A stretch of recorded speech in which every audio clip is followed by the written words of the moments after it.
The Magic of Thinking Big by David Schwartz. Preface. Why this big book? Why a full-scale discussion of the magic of thinking big? Thousands of books will be published this year. Why one more? Permit me to give you just a little background. Several years ago, I witnessed an exceptionally impressive sales meeting. The vice president in charge of marketing for this company was tremendously excited. He wanted to drive home a point. He had with him on the platform the leading representative in the organization, a very ordinary-looking fellow who earned in the year just ended just a little under $60,000. The earnings of other representatives averaged $12,000. The executive challenged the group. Here is what he said. I want you to take a good look at Harry. Look at him. Now what's Harry got that the rest of you haven't? Harry earned 5 times the average, but is Harry 5 times smarter? No, not according to our personnel tests. I checked. They show he's about average in that department. And did Harry work 5 times harder than you fellows? No, not according to the reports. In fact, he took more time off than most of you. Did Harry have a better territory? Again, I've got to say no. The accounts averaged about the same. Did Harry have more education, better health? Again, no. Harry is about as average as an average guy could be, except for one thing. The difference between Harry and the rest of you, said the vice president, the difference is that Harry thought 5 times bigger. Then the executive proceeded to show that success is determined not so much by the size of one's brain as it is by the size of one's thinking. This was an intriguing thought, and it stayed with me. The more I observed, the more people I talked with, the deeper I dug into what's really behind success, the clearer was the answer. Case history after case history proved that the size of bank accounts, the size of happiness accounts, and the size of one's general satisfaction account is dependent on the size of one's thinking. There is magic in thinking big. If thinking big accomplishes so much, why doesn't everyone think that way? I've been asked that question many times. Here, I believe, is the answer. All of us, more than we recognize, are products of the thinking around us. And much of this thinking is little, not big. All around you is an environment that is trying to tug you, trying to pull you down second-class street. You are told almost daily that there are too many chiefs and not enough Indians. In other words, that opportunities to lead no longer exist, that there is a surplus of chiefs. So be content to be a little guy. But this too many chiefs idea simply doesn't square with the truth. Leading people in all occupations will tell you, as they've told me, that the trouble is, there are too many Indians and not nearly enough chiefs. This petty environment says other things, too. It tells you, whatever will be, that your destiny is outside your control, that fate is in complete control. So forget those dreams, forget that finer home, forget that special college for the children, forget the better life. Be resigned, lie down and wait to die. And who hasn't heard the statement that success isn't worth the price? As if you have to sell your soul, your family life, your conscience, your set of values to reach the top. But in truth, success doesn't demand a price. Every step forward pays a dividend. This environment also tells us there's too much competition for the top spots in life. But is there? A personnel selection executive told me that he receives 50 to 250 times as many applicants for jobs that pay $10,000 per year as for jobs that pay $50,000 a year. This is to say that there is at least 50 times as much competition for jobs on Second-Class Street as for jobs on First-Class Avenue. First-Class Avenue, USA, is a short, uncrowded street. There are countless vacancies waiting there for people like you who dare to think big. The basic principles and concepts supporting the magic of thinking big come from the highest pedigree sources, the very finest and biggest thinking minds yet to live on planet Earth. Minds like the prophet David, who wrote, "As one thinketh in his heart, so is he." Minds such as Emerson, who said, "Great men are those who see that thoughts rule the world." Minds like Milton, who in Paradise Lost wrote, "The mind is its own place, and in itself can make a heaven of hell or a hell of heaven." Amazingly perceptive minds like Shakespeare, who observed, "There is nothing either good or bad except that thinking makes it so." But where does the proof come from? How do we know the master thinkers were right? Fair questions. The proof comes from the lives of the select people around us who, through winning success, achievement, and happiness, prove that thinking big does work magic. The simple steps we have set down here are not untested theories. They are not one man's guesses and opinions. They are proven approaches to life's situations, and they are universally applicable steps that work, and work like magic. That you're listening to this proves you are interested in larger success. You want to fulfill your desires. You want to enjoy a fine standard of living. You want this life to deliver to you all the good things you deserve. Being interested in success is a wonderful quality. You have another admirable quality. The fact that you're listening to this program shows you have the intelligence to look for tools that will help take you where you want to go. In building anything, automobiles, bridges, missiles, we need tools. Many people, in their attempt to build a successful life, forget there are tools to help them. You have not forgotten. You have then the two basic qualities needed to realize real profit from this book: a desire for greater success and the intelligence to select a tool to help you realize that desire. Think big and you'll live big. You'll live big in happiness, you'll live big in accomplishment, big in income, big in friends, big in respect. Enough for the promise. Start now, right now, to discover how to make your thinking make magic for you. Start out with this thought of the great philosopher Disraeli: life is too short to be little. What this book will do for you. In every chapter of this book, you will find dozens of hard-headed, practical ideas, techniques, and principles that will enable you to harness the tremendous power of thinking big, so as to gain for yourself the success, happiness, and satisfaction you want so much. Every technique is dramatically illustrated by a real-life case history. You discover not only what to do, but what is even more important, you see exactly how to apply each principle to actual situations and problems. Here, then, is what this book will do for you. It will show you how you can launch yourself to success with the power of belief, win success by believing you can succeed, defeat disbelief and the negative power it creates, get big results by believing big, make your mind produce positive thoughts, develop the power of belief, plan a concrete success-building program, vaccinate yourself against excusitis, the failure disease, learn the secret that lies in your attitude toward health, take 4 positive steps to lick health excusitis, discover why your thinking power is more important than mere intelligence, use your mind for thinking, not simply as a warehouse for facts. Master 3 easy ways to cure intelligence excusitis. Overcome the problem of age, being too young or too old. Conquer luck excusitis and attract good luck to you.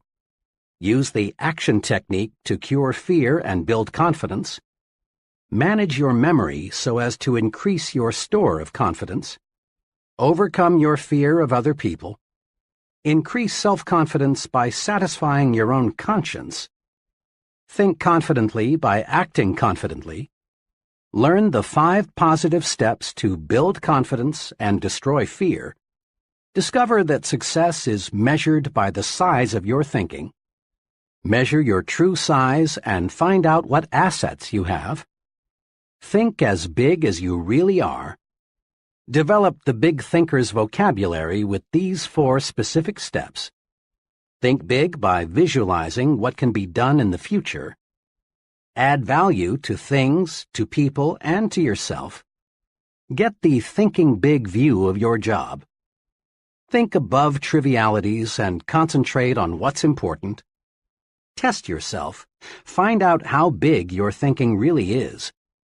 Use creative thinking to find new and better ways to get things done. Develop creative power by believing it can be done. Fight mind-freezing traditional thinking. Do more and do it better by turning on your creative power. Use the 3 keys to strengthening creativity by opening your ears and your mind.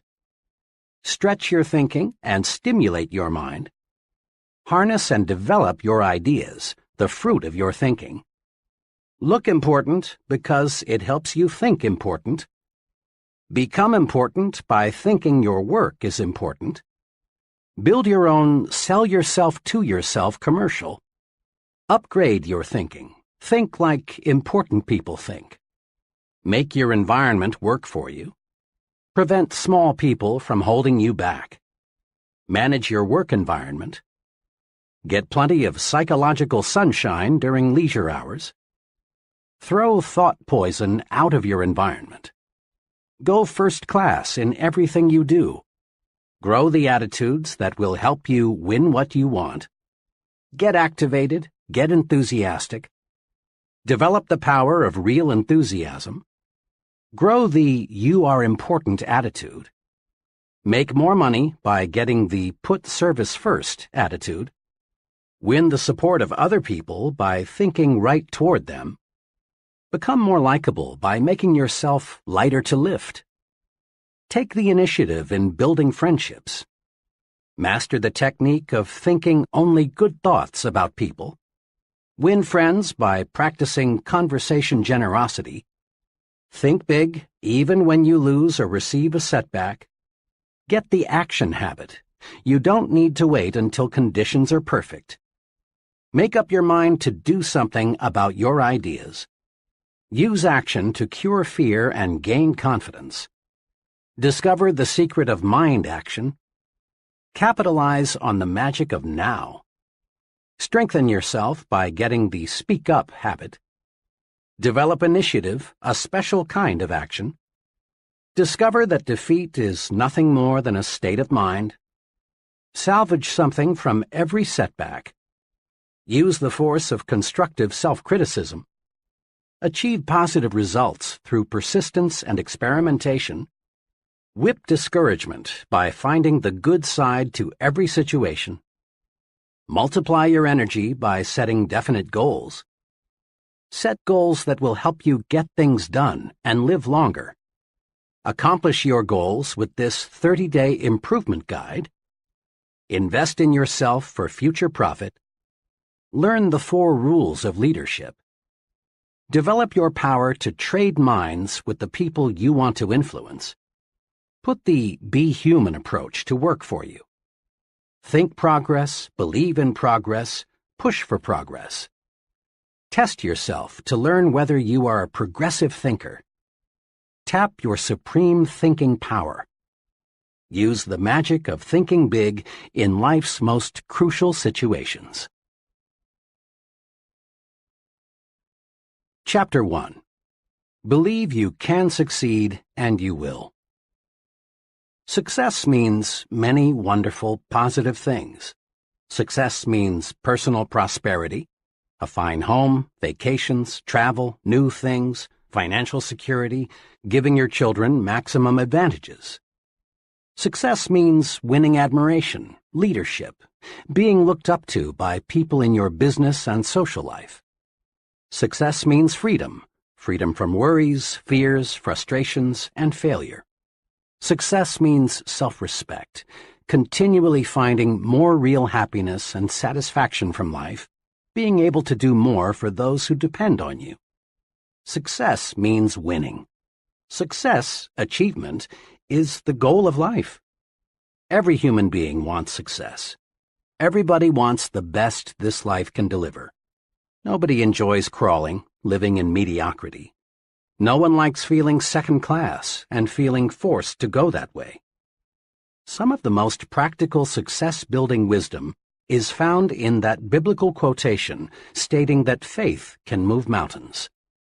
Believe, really believe you can move a mountain, and you can. Not many people believe that they can move mountains, so, as a result, not many people do. On some occasion, you've probably heard someone say something like, "It's nonsense to think you can make a mountain move away just by saying, 'Mountain, move away.' It's simply impossible." People who think this way have belief confused with wishful thinking. And true enough, you can't wish away a mountain.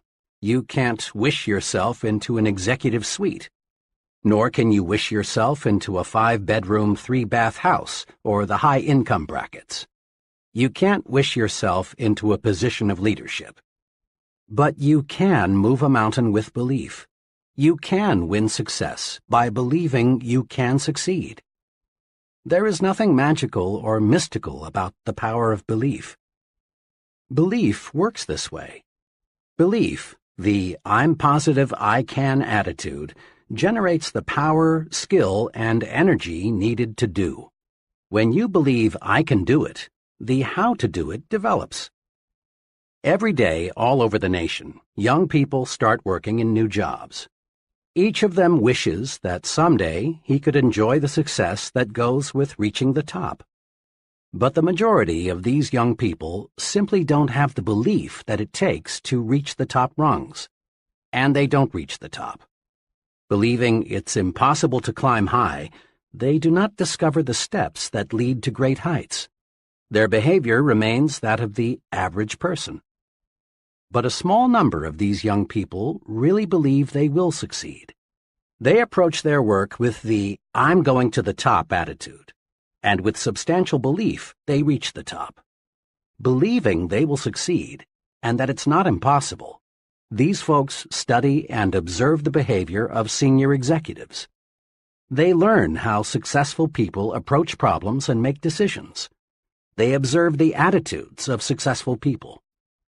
The how to do it always comes to the person who believes he can do it. A young woman I'm acquainted with decided 2 years ago that she was going to establish a sales agency to sell mobile homes.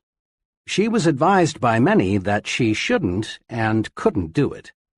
She had less than $3,000 in savings and was advised that the minimum capital investment required was many times that. "Look how competitive it is," she was advised. "And besides, what practical experience have you had in selling mobile homes, let alone managing a business?" her advisors asked. But this young lady had belief in herself and her ability to succeed. She quickly admitted that she lacked capital, that the business was very competitive, and that she lacked experience. "But," she said, "all the evidence I can gather shows that the mobile home industry is going to expand. On top of that, I've studied my competition. I know I can do a better job of merchandising trailers than anybody else in this town. I expect to make some mistakes, but I'm going to be on top in a hurry." And she was. She had little trouble getting capital. Her absolutely unquestioned belief that she could succeed with this business won her the confidence of 2 investors. And armed with complete belief, she did the impossible. She got a trailer manufacturer to advance her a limited inventory with no money down. Last year, she sold over $1 million worth of trailers. Next year, she says, I expect to gross over $2 million. Belief, strong belief, triggers the mind to figure ways and means and how to. And believing you can succeed makes others place confidence in you. Most people do not put much stock in belief, but some, The residents of Successfulville, USA, do. Just a few weeks ago, a friend who is an official with a state highway department in a Midwestern state related a mountain-moving experience to me. Last month, my friend began, our department sent notices to a number of engineering companies that we were authorized to retain some firm to design 8 bridges as part of our highway building program. The bridges were to be built at a cost of $5 million. The engineering firm selected would get a 4% commission, or $200,000 for its design work. I talked with 21 engineering firms about this. The 4 largest decided right away to submit proposals. The other 17 companies were small, having only 3 to 7 engineers each. The size of the project scared off 16 of these 17. They went over the project, shook their heads, and said, in effect, "It's too big for us. I wish I thought we could handle it, but it's no use even trying." But one of these small firms, a company with only 3 engineers, studied the plans and said, "We can do it. We'll submit a proposal." They did, and they got the job. Those who believe they can move mountains do. Those who believe they can't, cannot. Belief triggers the power to do. Actually, in these modern times, belief is doing much bigger things than moving mountains. The most essential element, in fact, the essential element, in our space explorations today, is belief that space can be mastered. Without firm, unwavering belief that man can travel in space, our scientists would not have the courage, interest, and enthusiasm to proceed. Belief that cancer can be cured will ultimately produce cures for cancer. Currently, there is some talk of building a tunnel under the English Channel to connect England with the continent.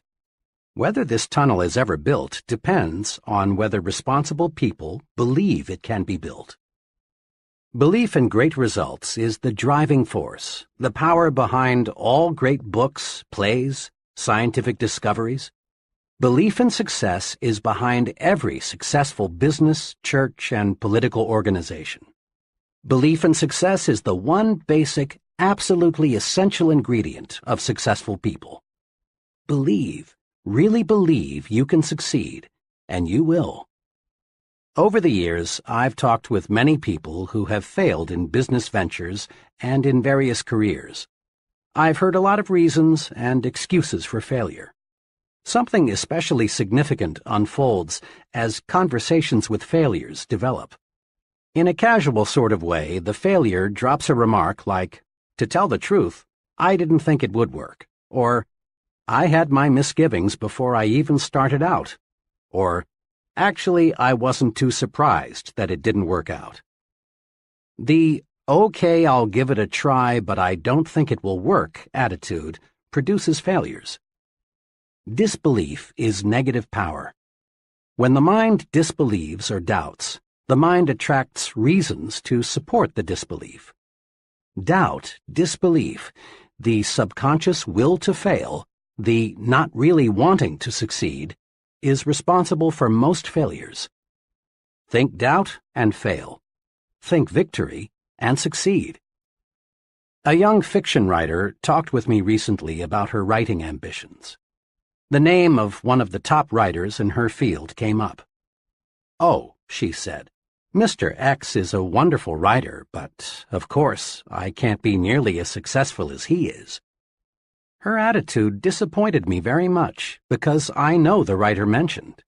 He is not super intelligent, nor super perceptive, nor super anything else except super confident. He believes he is among the best, and so he acts and performs the best. It is well to respect the leader. Learn from him, observe him, study him, but don't worship him. Believe you can surpass. Believe you can go beyond. Those who harbor the second-best attitude are invariably second-best doers. Look at it this way. Belief is the thermostat that regulates what we accomplish in life. Study the fellow who is shuffling down there in mediocrity. He believes he is worth little, so he receives little. He believes he can't do big things, and he doesn't. He believes he is unimportant, so everything he does has an unimportant mark. As time goes by, lack of belief in himself shows through in the way the fellow talks, walks, acts. Unless he readjusts his thermostat forward, he shrinks, grows smaller and smaller in his own estimation.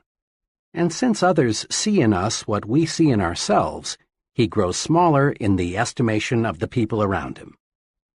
Now, look across the way at the person who is advancing forward. He believes he is worth much, and he receives much. He believes he can handle big, difficult assignments, and he does. Everything he does, the way he handles himself with people, his character, his thoughts, his viewpoints, all say, here is a professional.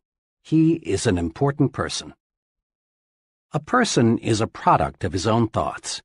Believe big. Adjust your thermostat forward. Launch your success offensive with honest, sincere belief that you can succeed. Believe big and grow big. Several years ago, after addressing a group of businessmen in Detroit, I talked with one of the gentlemen who approached me, introduced himself, and said, "I really enjoyed your talk. Can you spare a few minutes? I'd like very much to discuss a personal experience with you." In a few minutes, we were comfortably seated in a coffee shop, waiting for some refreshments. "I have a personal experience," he began, "that ties in perfectly with what you said this evening about making your mind work for you instead of letting it work against you. I've never explained to anyone how I lifted myself out of the world of mediocrity, but I'd like to tell you about it." "And I'd like to hear it," I said. "Well, just 5 years ago, I was plodding along, just another guy working in the tool and die trade. I made a decent living by average standards, but it was far from ideal. Our home was much too small, and there was no money for those many things we wanted. My wife, bless her, didn't complain much, but it was written all over her that she was more resigned to her fate than she was happy. Inside, I grew more and more dissatisfied. When I let myself see how I was failing my good wife and 2 children, I really hurt inside. But today things are really different," my friend continued. "Today we have a beautiful new home on a 2-acre lot and a year-round cabin a couple 100 miles north of here. There's no more worry about whether we can send the kids to a good college, and my wife no longer has to feel guilty every time she spends money for some new clothes. Next summer, the whole family is flying to Europe to spend a month's holiday. We're really living." "How did all this happen?" I asked. "It all happened," he continued, "when, to use the phrase you used tonight, I harnessed the power of belief. 5 years ago, I learned about a job with a tool and die company here in Detroit. We were living in Cleveland at the time. I decided to look into it, hoping I could make a little more money. I got here early on Sunday evening, but the interview was not until Monday. After dinner, I sat down in my hotel room, and for some reason, I got really disgusted with myself. Why, I asked myself, am I just a middle-class failure? Why am I trying to get a job that represents such a small step forward? I don't know to this day what prompted me to do it, but I took a sheet of hotel stationery and wrote down the names of 5 people I've known well for several years who had far surpassed me in earning power and job responsibility. 2 were former neighbors who had moved away to fine subdivisions.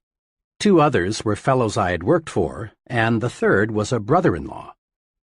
Next, again, I don't know what made me do this. I asked myself, what do my 5 friends have that I don't have, besides better jobs? I compared myself with them on intelligence, but I honestly couldn't see that they excelled in the brains department. Nor could I truthfully say they had me beat on education, integrity, or personal habits. Finally, I got down to another success quality one hears a lot about: initiative. Here I hated to admit it, but I had to. On this point, my record showed I was far below that of my successful friends. It was now about 3 a.m., but my mind was astonishingly clear. I was seeing my weak point for the first time. I discovered that I had held back. I had always carried a little stick. I dug into myself deeper and deeper, and found the reason I lacked initiative was because I didn't believe inside that I was worth very much. I sat there the rest of the night, just reviewing how lack of faith in myself had dominated me ever since I could remember, how I had used my mind to work against myself. I found I had been preaching to myself why I couldn't get ahead instead of why I could. I had been selling myself short.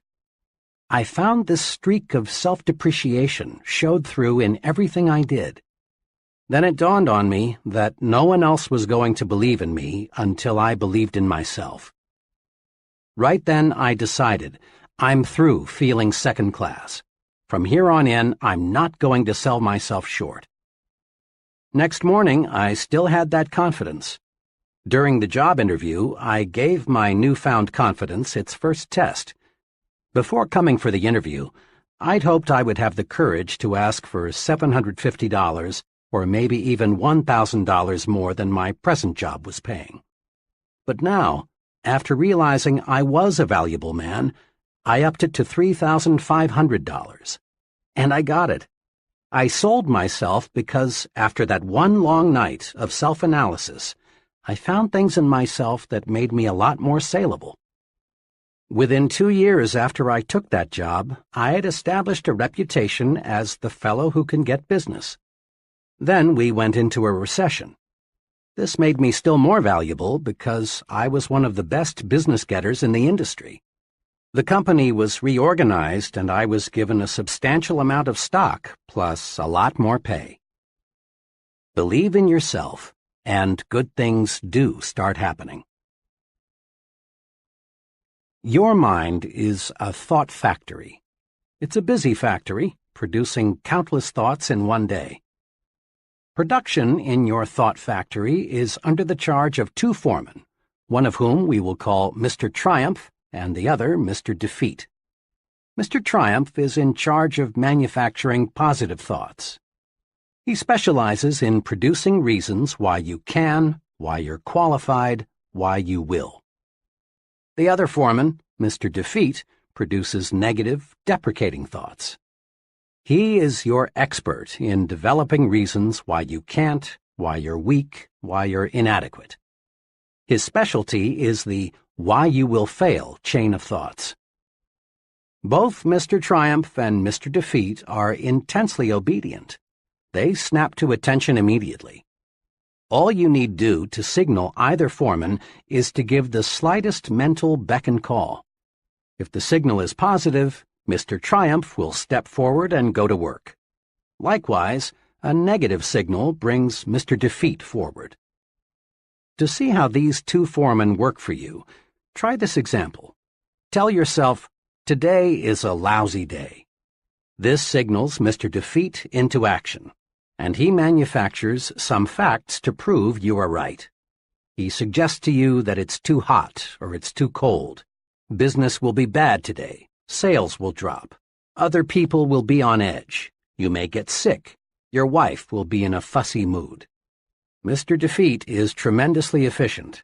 In just a few moments, he's got you sold. It is a bad day. Before you know it, it is a heck of a bad day. But tell yourself, today is a fine day, and Mr. Triumph is signaled forward to act. He tells you, this is a wonderful day. The weather is refreshing. It's good to be alive. Today you can catch up on some of your work. And then it is a good day. In like fashion, Mr. Defeat can show you why you can't sell Mr. Smith. Mr. Triumph will show you that you can. Mr. Defeat will convince you that you will fail, while Mr. Triumph will demonstrate why you will succeed.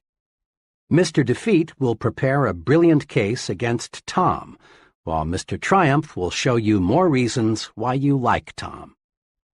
Now, the more work you give either of these 2 foremen, the stronger he becomes. If Mr. Defeat is given more work to do, he adds personnel and takes up more space in your mind. Eventually, he will take over the entire thought manufacturing division, and virtually all thought will be of a negative nature. The only wise thing to do is fire Mr. Defeat. You don't need him. You don't want him around telling you that you can't, you're not up to it, you'll fail, and so on. Mr. Defeat won't help you get where you want to go, so boot him out. Use Mr. Triumph 100% of the time. When any thought enters your mind, ask Mr. Triumph to go to work for you. He'll show you how you can succeed.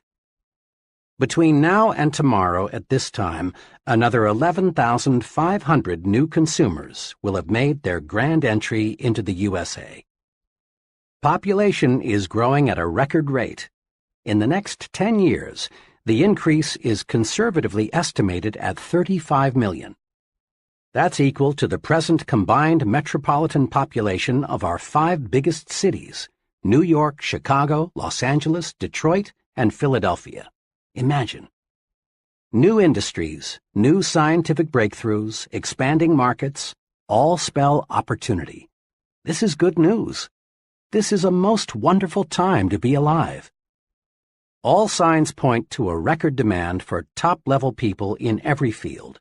People who have superior ability to influence others, to direct their work, to serve them in a leadership capacity.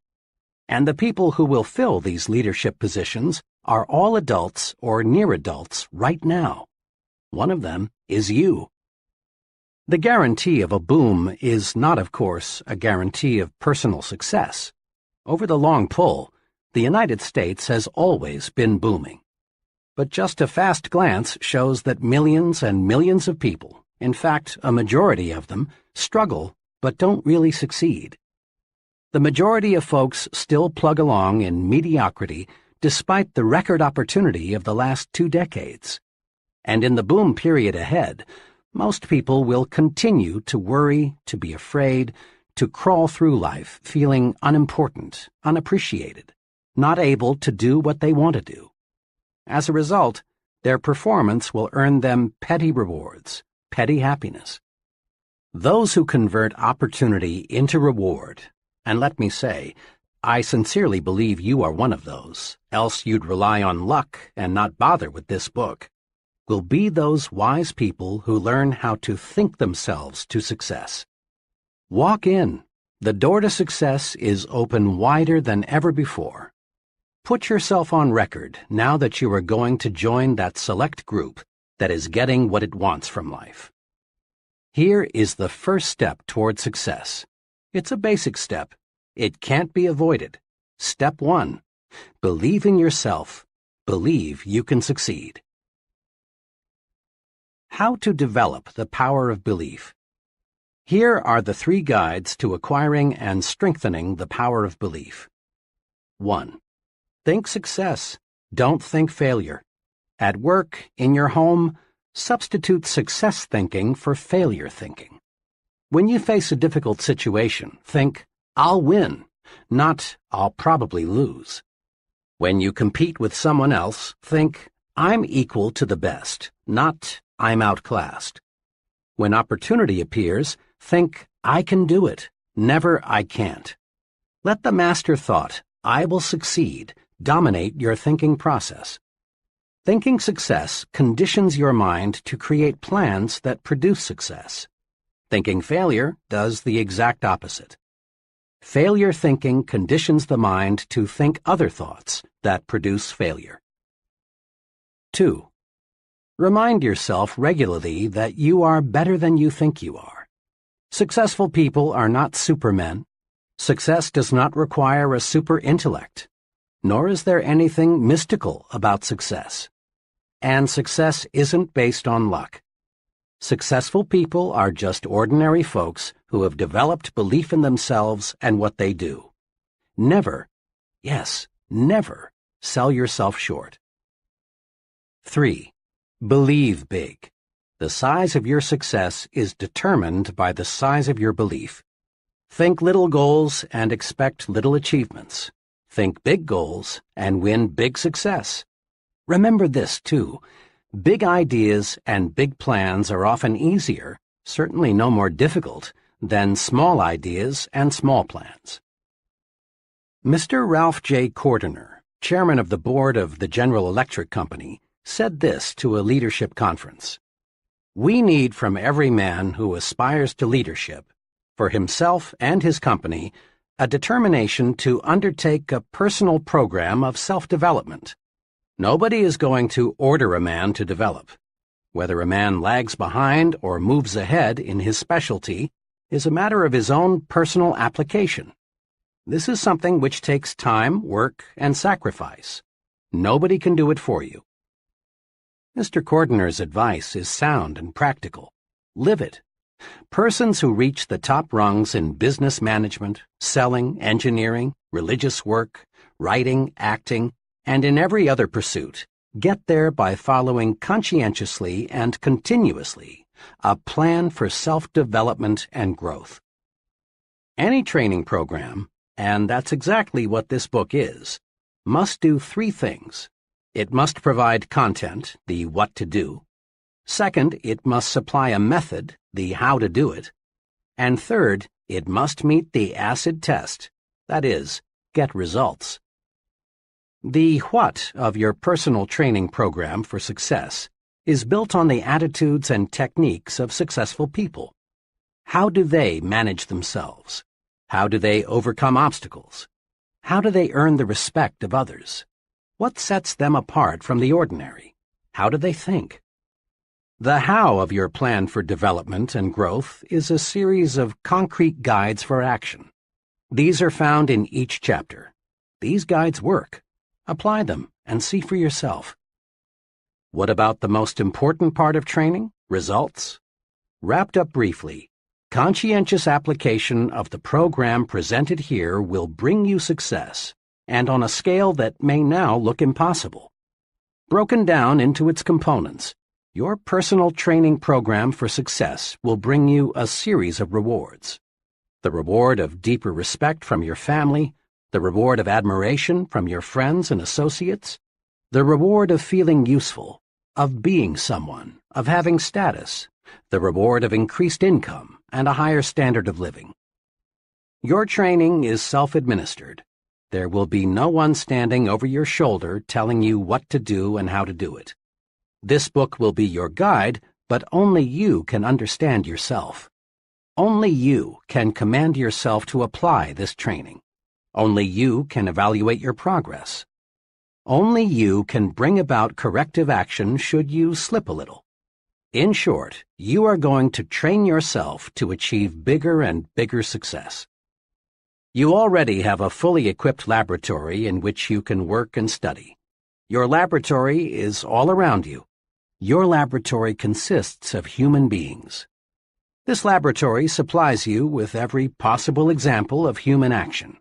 And there is no limit to what you can learn once you see yourself as a scientist in your own lab.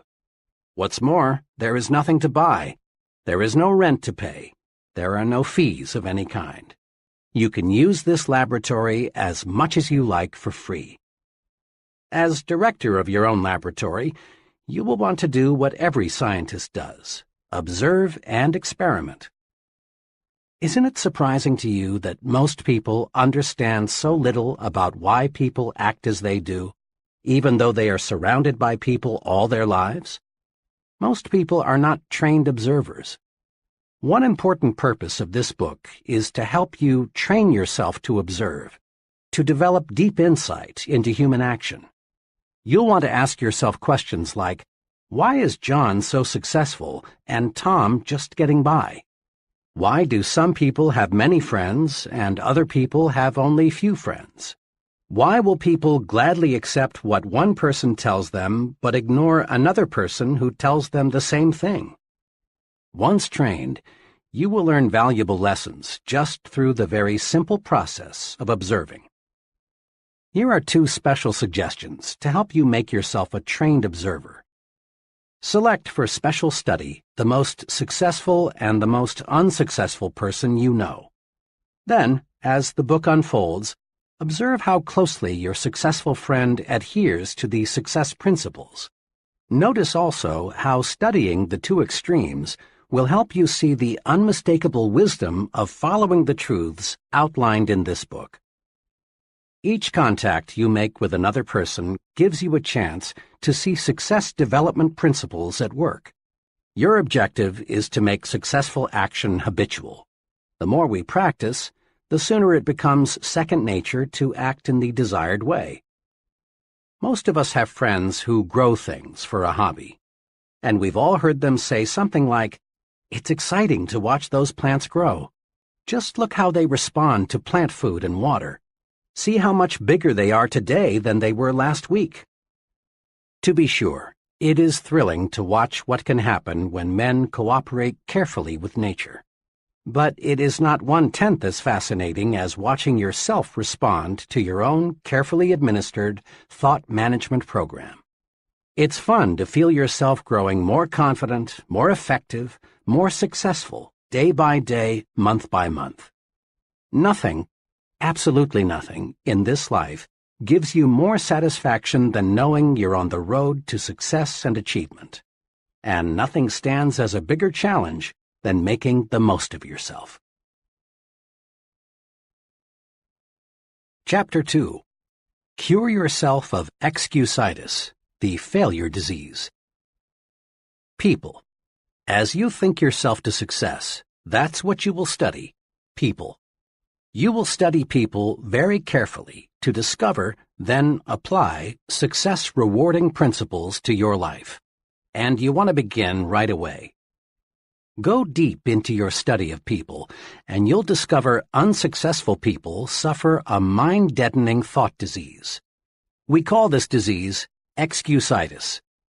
Every failure has this disease in its advanced form, and most average persons have at least a mild case of it. You will discover that excusitis explains the difference between the person who is going places and the fellow who is barely holding his own. You will find that the more successful the individual, the less inclined he is to make excuses. But the fellow who has gone nowhere and has no plans for getting anywhere always has a book full of reasons to explain why. Persons with mediocre accomplishments are quick to explain why they haven't, why they don't, why they can't, and why they aren't. Study the lives of successful people and you'll discover this. All the excuses made by the mediocre fellow could be, but aren't, made by the successful person. I have never met nor heard of a highly successful business executive, military officer, salesman, professional person, or leader in any field who could not have found one or more major excuses to hide behind. Roosevelt could have hidden behind his lifeless legs. Truman could have used no college education. Kennedy could have said, "I'm too young to be president." Johnson and Eisenhower could have ducked behind heart attacks. Like any disease, excusitis gets worse if it isn't treated properly. A victim of this thought disease goes through this mental process. I'm not doing as well as I should. What can I use as an alibi that will help me save face? Let's see. Poor health? Lack of education? Too old? Too young? Bad luck? Personal misfortune? Wife? The way my family brought me up? Once the victim of this failure disease has selected a good excuse, he sticks with it. Then he relies on the excuse to explain to himself and others why he is not going forward. And each time the victim makes the excuse becomes embedded deeper within his subconsciousness. Thoughts, positive or negative, grow stronger when fertilized with constant repetition. At first, the victim of excusitis knows his alibi is more or less a lie. But the more frequently he repeats it, the more convinced he becomes that it is completely true, that the alibi is the real reason for his not being the success he should be. Procedure 1, then, in your individual program of thinking yourself to success, must be to vaccinate yourself against excusitis, the disease of the failures. The 4 most common forms of excusitis. Excusitis appears in a wide variety of forms, but the worst types of this disease are health excusitis, intelligence excusitis, age excusitis, and luck excusitis. Now let's see just how we can protect ourselves from these 4 common ailments. 1. But my health isn't good. Health excusitis ranges all the way from the chronic I don't feel good to the more specific I've got such and such wrong with me. Bad health, in 1,000 different forms, is used as an excuse for failing to do what a person wants to do, failing to accept greater responsibilities, failing to make more money, failing to achieve success. Millions and millions of people suffer from health excusitis. But is it in most cases a legitimate excuse? Think for a moment of all the highly successful people you know who could, but who don't, use health as an excuse. My physician and surgeon friends tell me the perfect specimen of adult life is non-existent. There is something physically wrong with everybody. Many surrender in whole or in part to health excusitis, but success-thinking people do not. 2 experiences happened to me in one afternoon that illustrate the correct and incorrect attitudes toward health. I had just finished a talk in Cleveland. Afterward, one fellow, about 30, asked to speak to me privately for a few minutes. He complimented me on the meeting, but then said, "I'm afraid your ideas can't do me much good." "You see," he continued, "I've got a bad heart, and I've got to hold myself in check." He went on to explain that he'd seen 4 doctors, but they couldn't find his trouble. He asked me what I would suggest he do. "Well," I said, "I know nothing about the heart, but as one layman to another, here are 3 things I'd do. First, I'd visit the finest heart specialist I could find and accept his diagnosis as final. You've already checked with 4 doctors, and none of them has found anything peculiar with your heart. Let the 5th doctor be your final check. It may very well be you've got a perfectly sound heart. But if you keep on worrying about it, eventually you may have a very serious heart ailment. Looking and looking and looking for an illness often actually produces illness." The second thing I'd recommend is that you read Dr. Schindler's great book, How to Live 365 Days a Year. Dr. Schindler shows in this book that 3 out of every 4 hospital beds are occupied by people who have EII, emotionally induced illness. Imagine, 3 out of 4 people who are sick right now would be well if they learned how to handle their emotions. Read Dr. Schindler's book and develop your program for emotions management. Third, I'd resolve to live until I die. I went on to explain to this troubled fellow some sound advice I received many years ago from a lawyer friend who had an arrested case of tuberculosis.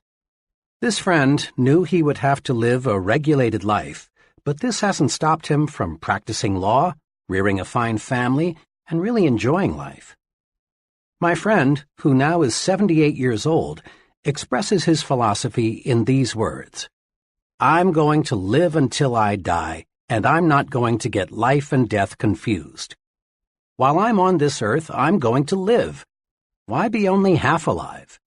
Every minute a person spends worrying about dying is just 1 minute that fellow might as well have been dead." I had to leave at that point because I had to be on a certain plane for Detroit. On the plane, the second but much more pleasant experience occurred. After the noise of the takeoff, I heard a ticking sound.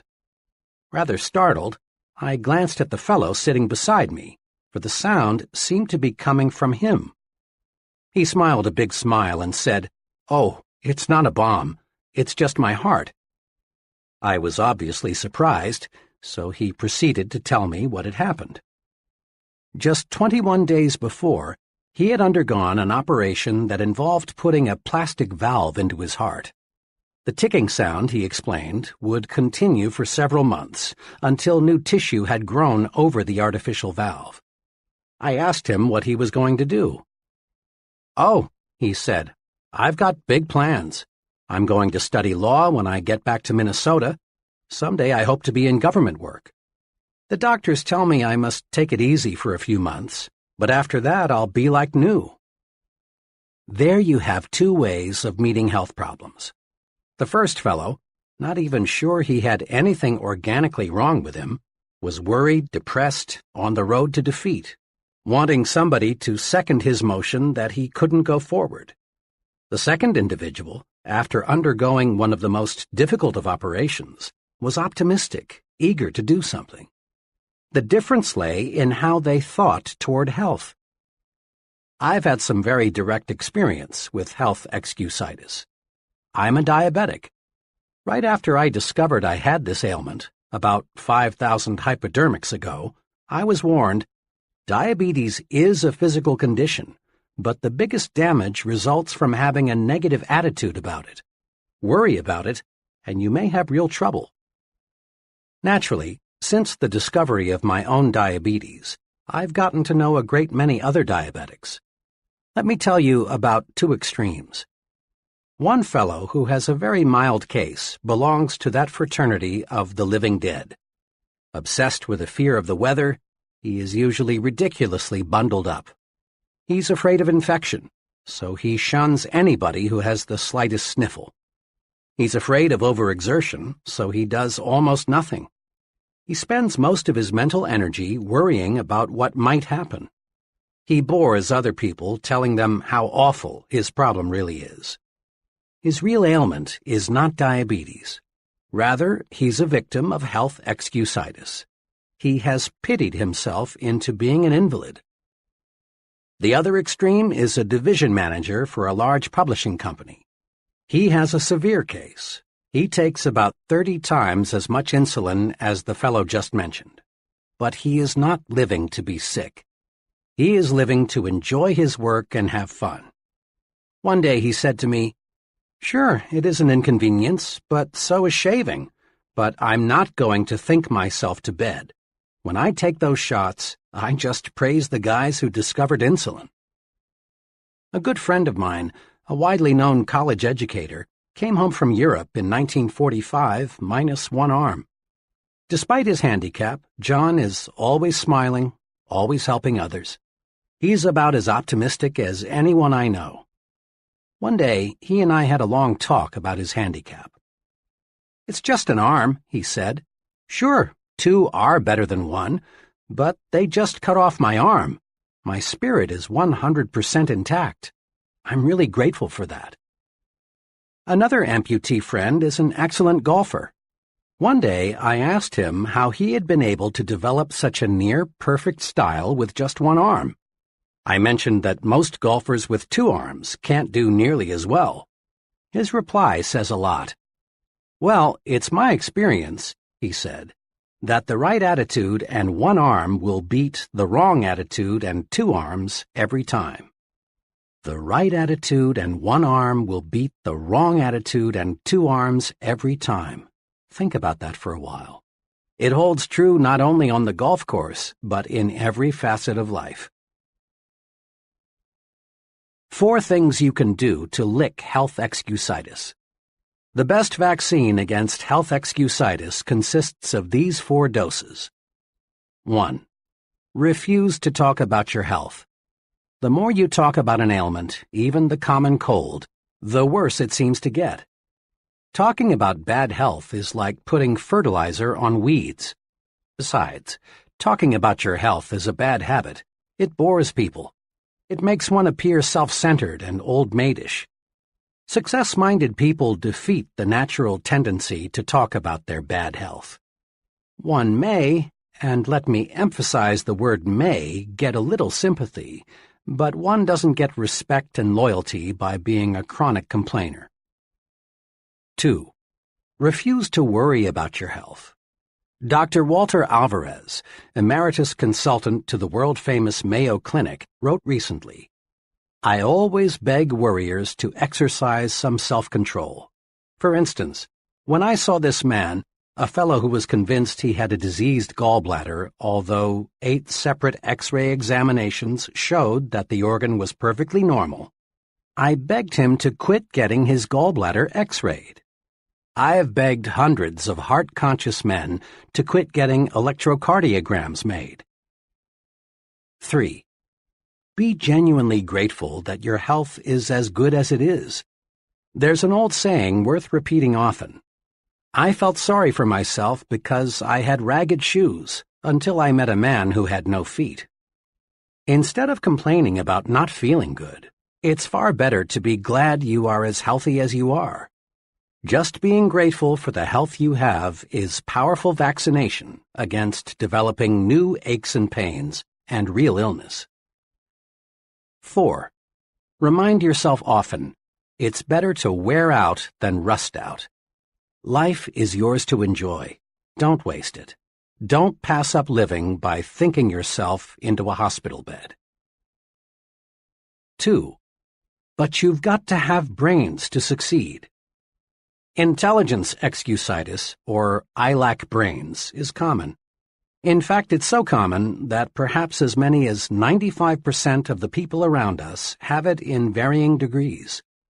Unlike most other types of excusitis, people suffering from this particular type of the malady suffer in silence. Not many people will admit openly that they think they lack adequate intelligence. Rather, they feel it deep down inside. Most of us make two basic errors with respect to intelligence. 1. We underestimate our own brain power. 2. We overestimate the other fellow's brain power. Because of these errors, many people sell themselves short. They fail to tackle challenging situations because it takes a brain. But along comes the fellow who isn't concerned about intelligence, and he gets the job. What really matters is not how much intelligence you have, but how you use what you do have. The thinking that guides your intelligence is much more important than the quantity of your brain power. Let me repeat, for this is vitally important. The thinking that guides your intelligence is much more important than how much intelligence you may have. In answering the question, should your child be a scientist, Dr. Edward Teller, one of the nation's foremost physicists, said, "A child does not need a lightning-fast mind to be a scientist, nor does he need a miraculous memory, nor is it necessary that he get very high grades in school. The only point that counts is that the child have a high degree of interest in science." Interest, enthusiasm, is the critical factor even in science. With a positive, optimistic, and cooperative attitude, a person with an IQ of 100 will earn more money, win more respect, and achieve more success than a negative, pessimistic, uncooperative individual with an IQ of 120. Just enough sense to stick with something, a chore, task, project, until it's completed, pays off much better than idle intelligence, even if idle intelligence be of genius caliber. For stickability is 95% of ability. At a homecoming celebration last year, I met a college friend whom I had not seen for 10 years. Chuck was a very bright student and was graduated with honors. His goal when I last saw him was to own his own business in western Nebraska. I asked Chuck what kind of business he finally established. "Well," he confessed, "I didn't go into business for myself. I wouldn't have said this to anyone 5 years ago or even 1 year ago, but now I'm ready to talk about it. As I look back at my college education now, I see that I became an expert in why a business idea won't work out. I learned every conceivable pitfall, every reason why a small business will fail. You've got to have ample capital. Be sure the business cycle is right. Is there a big demand for what you will offer? Is local industry stabilized? 1,001 things to check out. The thing that hurts most is that several of my old high school friends, who never seemed to have much on the ball and didn't even go to college, now are very well established in their own businesses. But me, I'm just plodding along, auditing freight shipments. Had I been drilled a little more in why a small business can succeed, I'd be better off in every way today. The thinking that guided Chuck's intelligence was a lot more important than the amount of Chuck's intelligence. Why some brilliant people are failures. I've been close for many years to a person who qualifies as a genius, has high abstract intelligence, and is Phi Beta Kappa. Despite this very high native intelligence, he is one of the most unsuccessful people I know. He has a very mediocre job. He's afraid of responsibility. He is never married. Lots of marriages end in divorce. He has few friends. People bore him. He's never invested in property of any kind. He might lose his money. This man uses his great brain power to prove why things won't work rather than directing his mental power to searching for ways to succeed. Because of the negative thinking that guides his great reservoir of brains, this fellow contributes little and creates nothing.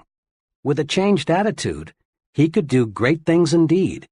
He has the brains to be a tremendous success, but not the thought power. Another person I know well was inducted into the Army shortly after earning a Ph.D. degree from a leading New York university. How did he spend his 3 years in the Army? Not as an officer, not as a staff specialist. Instead, for 3 years, he drove a truck. Why? Because he was filled with negative attitudes toward fellow soldiers, I'm superior to them. Toward Army methods and procedures, they are stupid. Toward discipline, it's for others, not me. Toward everything, including himself, I'm a fool for not figuring out a way to escape this rap. This fellow earned no respect from anyone. All his vast store of knowledge lay buried. His negative attitudes turned him into a flunky. Remember, the thinking that guides your intelligence is much more important than how much intelligence you have. Not even a Ph.D. degree can override this basic success principle. Several years ago, I became a close friend of Phil F., one of the senior officers of a major advertising agency. Phil was director of marketing research for the agency, and he was doing a bang-up job. Was Phil a brain? Far from it. Phil knew next to nothing about research technique. He knew next to nothing about statistics. He was not a college graduate, though all the people working for him were. And Phil did not pretend to know the technical side of research. What then enabled Phil to command $30,000 a year, while not one of his subordinates earned $10,000? This. Phil was a human engineer. Phil was 100% positive. Phil could inspire others when they felt low. Phil was enthusiastic. He generated enthusiasm. Phil understood people, and because he could really see what made them tick, he liked them. Not Phil's brains, but how he managed those brains made him 3 times more valuable to his company than men who rated higher on the IQ scale. Out of every 100 persons who enroll in college, fewer than 50 will graduate. I was curious about this, so I asked a director of admissions at a large university for his explanation. "It's not insufficient intelligence," he said. "We don't admit them if they don't have sufficient ability. And it's not money. Anyone who wants to support himself in college today can do so. The real reason is attitudes. You would be surprised," he said, "how many young people leave because they don't like their professors, the subjects they must take, and their fellow students." The same reason, negative thinking, explains why the door to top-flight executive positions is closed to many young junior executives. Sour, negative, pessimistic, depreciating attitudes, rather than insufficient intelligence, hold back thousands of young executives. As one executive told me, "It's a rare case when we pass up a young fellow because he lacks brains. Nearly always, it's attitude." Once, I was retained by an insurance company to learn why the top 25% of the agents were selling over 75% of the insurance, while the bottom 25% of the agents sold only 5% of total volume. Thousands of personnel files were carefully checked. The search proved beyond any question that no significant difference existed in native intelligence. What's more, differences in education did not explain the difference in selling success. the difference in the very successful and the very unsuccessful finally reduced to differences in attitudes, or difference in thought management. The top group worried less, was more enthusiastic, had a sincere liking for people. We can't do much to change the amount of native ability, but we can certainly change the way we use what we have. Knowledge is power, when you use it constructively. Closely allied to intelligence excusitis is some incorrect thinking about knowledge. We often hear that knowledge is power, but this statement is only a half-truth. Knowledge is only potential power. Knowledge is power only when put to use, and then only when the use made of it is constructive. The story is told that the great scientist Einstein was once asked how many feet are in a mile. Einstein's reply was, "I don't know. Why should I fill my brain with facts I can find in 2 minutes in any standard reference book?" Einstein taught us a big lesson. He felt it was more important to use your mind to think than to use it as a warehouse for facts. One time, Henry Ford was involved in a libel suit with the Chicago Tribune. The Tribune had called Ford an ignoramus, and Ford said, in effect, "Prove it."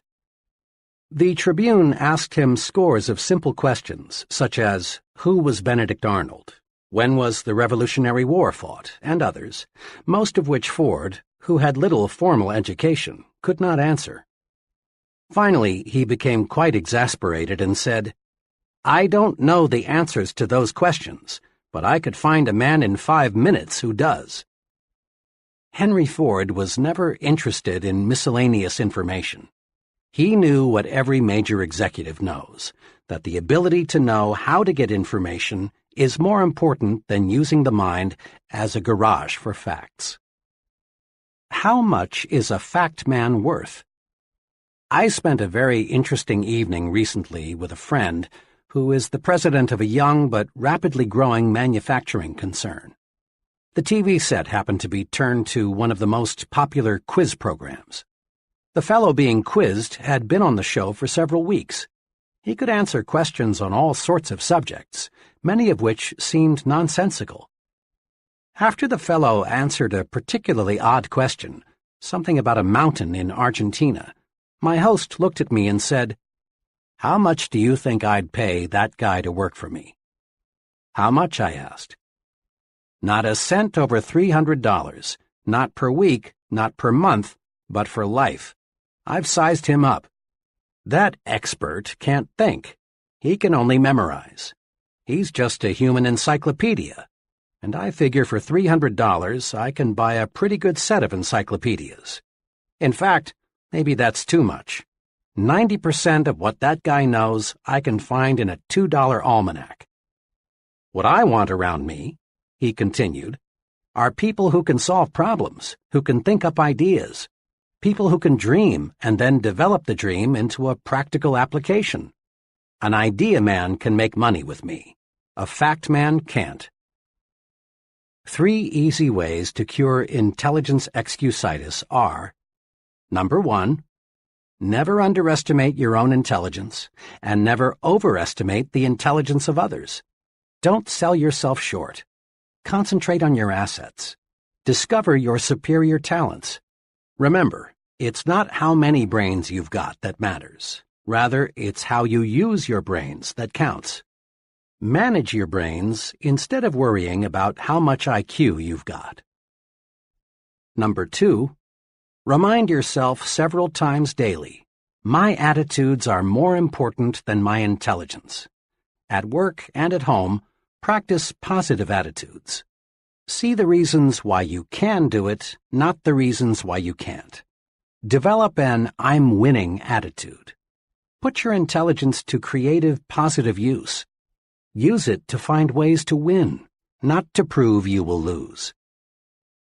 Number 3, remember that the ability to think is of much greater value than the ability to memorize facts. Use your mind to create and develop ideas, to find new and better ways to do things. Ask yourself, Am I using my mental ability to make history, or am I using it merely to record history made by others? 3. It's no use. I'm too old or too young. Age excusitis, the failure disease of never being the right age, comes in two easily identifiable forms, the I'm too old variety and the I'm too young brand. You've heard hundreds of people of all ages explain their mediocre performance in life something like this: I'm too old, or too young, to break in now. I can't do what I want to do or am capable of doing because of my age handicap. Really, it's surprising how few people feel they are just right, age-wise, and it's unfortunate. This excuse has closed the door of real opportunity to thousands of individuals. They think their age is wrong, so they don't even bother to try. The I'm too old variety is the most common form of age excusitis. This disease is spread in subtle ways. TV fiction is produced about the big executive who lost his job because of a merger and can't find another because he's too old. Mr. Executive looks for months to find another job, but he can't, and in the end, after contemplating suicide for a while, he decides to rationalize that it's nice to be on the shelf. Plays and magazine articles on the topic "Why You Are Washed Up at 40" are popular, not because they represent true facts, but because they appeal to many worried minds looking for an excuse. How to handle age excusitis. Age excusitis can be cured. A few years ago, while I was conducting a sales training program, I discovered a good serum that both cures this disease and vaccinates you so you won't get it in the first place. In that training program, there was a trainee named Cecil. Cecil, who was 40, wanted to shift over to set himself up as a manufacturer's representative, but he thought he was too old. After all, he explained, I'd have to start from scratch, and I'm too old for that now. I'm 40. I talked with Cecil several times about his old age problem. I used the old medicine, "You're only as old as you feel," but I found I was getting nowhere. Too often, people retort with, "But I do feel old." Finally, I discovered a method that worked. One day, after a training session, I tried it on Cecil. I said, "Cecil, when does a man's productive life begin?" He thought a couple of seconds and answered, "Oh, when he's about 20, I guess." "Okay," I said.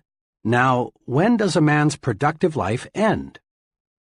Cecil answered, "Well, if he stays in good shape and likes his work, I guess a man is still pretty useful when he's 70 or so." "All right," I said.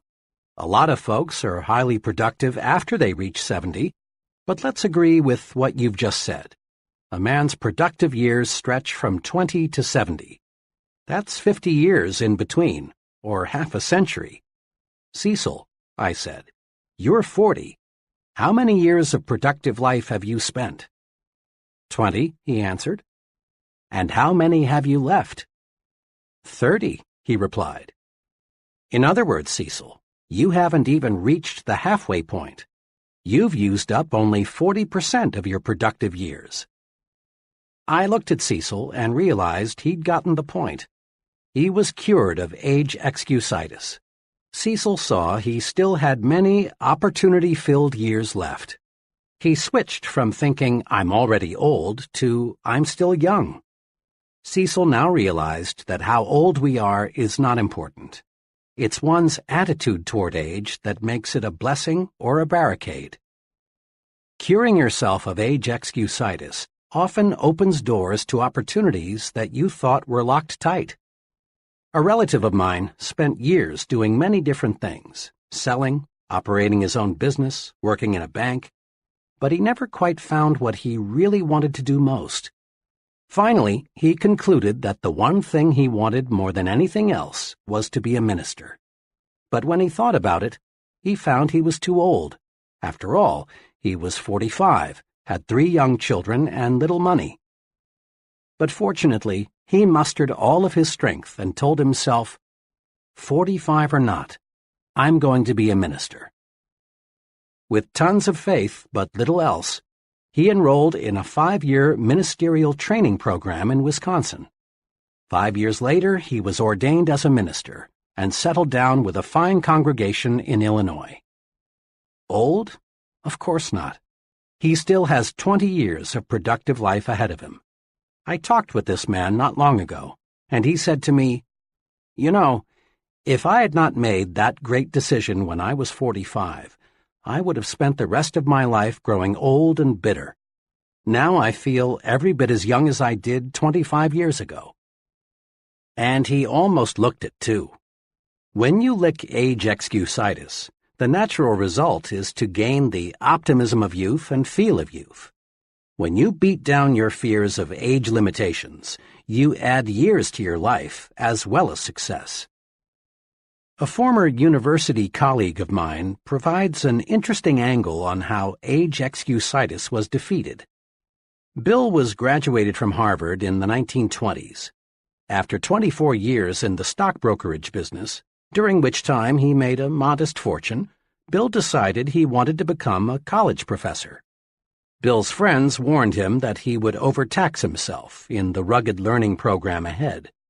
But Bill was determined to reach his goal and enrolled in the University of Illinois at the age of 51. At 55, he had earned his degree. Today, Bill is chairman of the Department of Economics at a fine liberal arts college. He's happy, too. He smiles when he says, "I've got almost a third of my good years left." Old age is a failure disease. Defeat it by refusing to let it hold you back.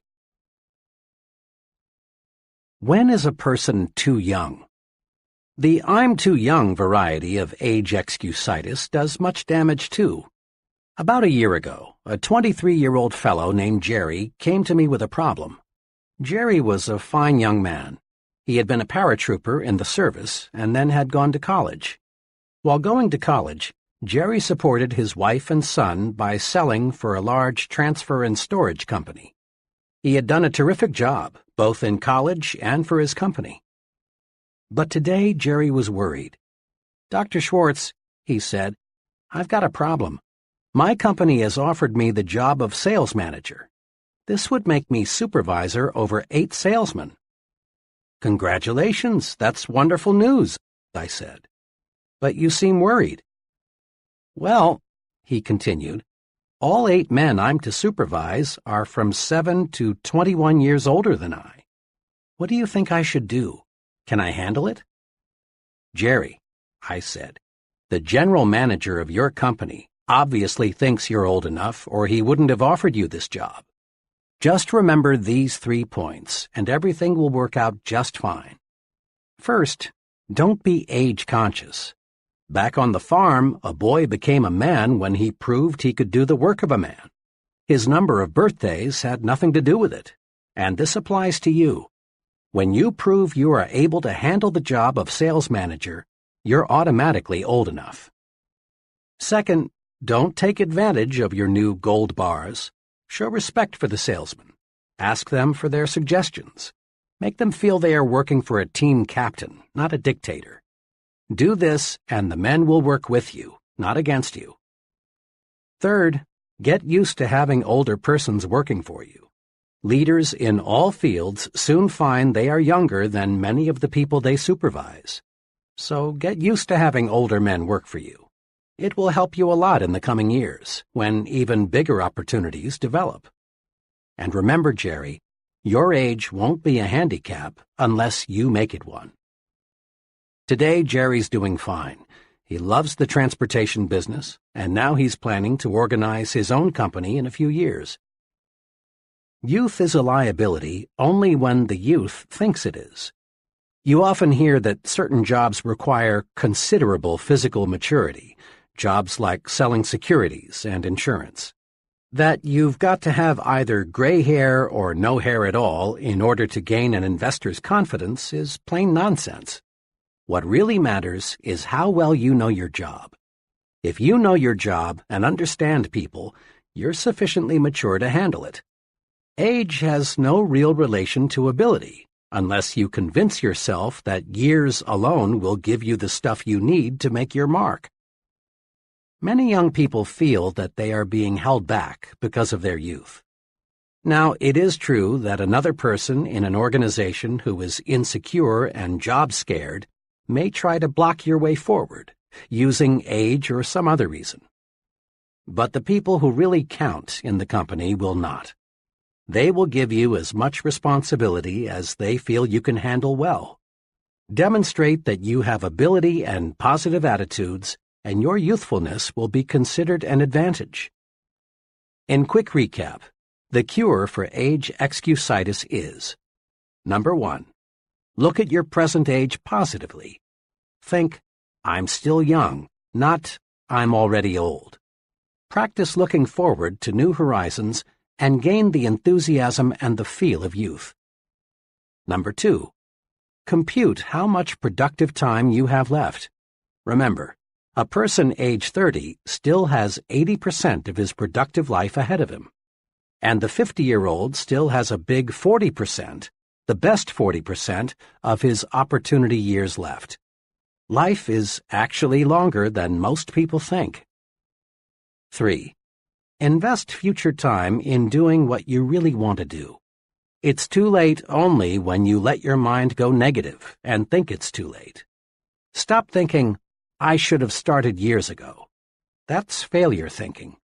Instead think, I'm going to start now. My best years are ahead of me.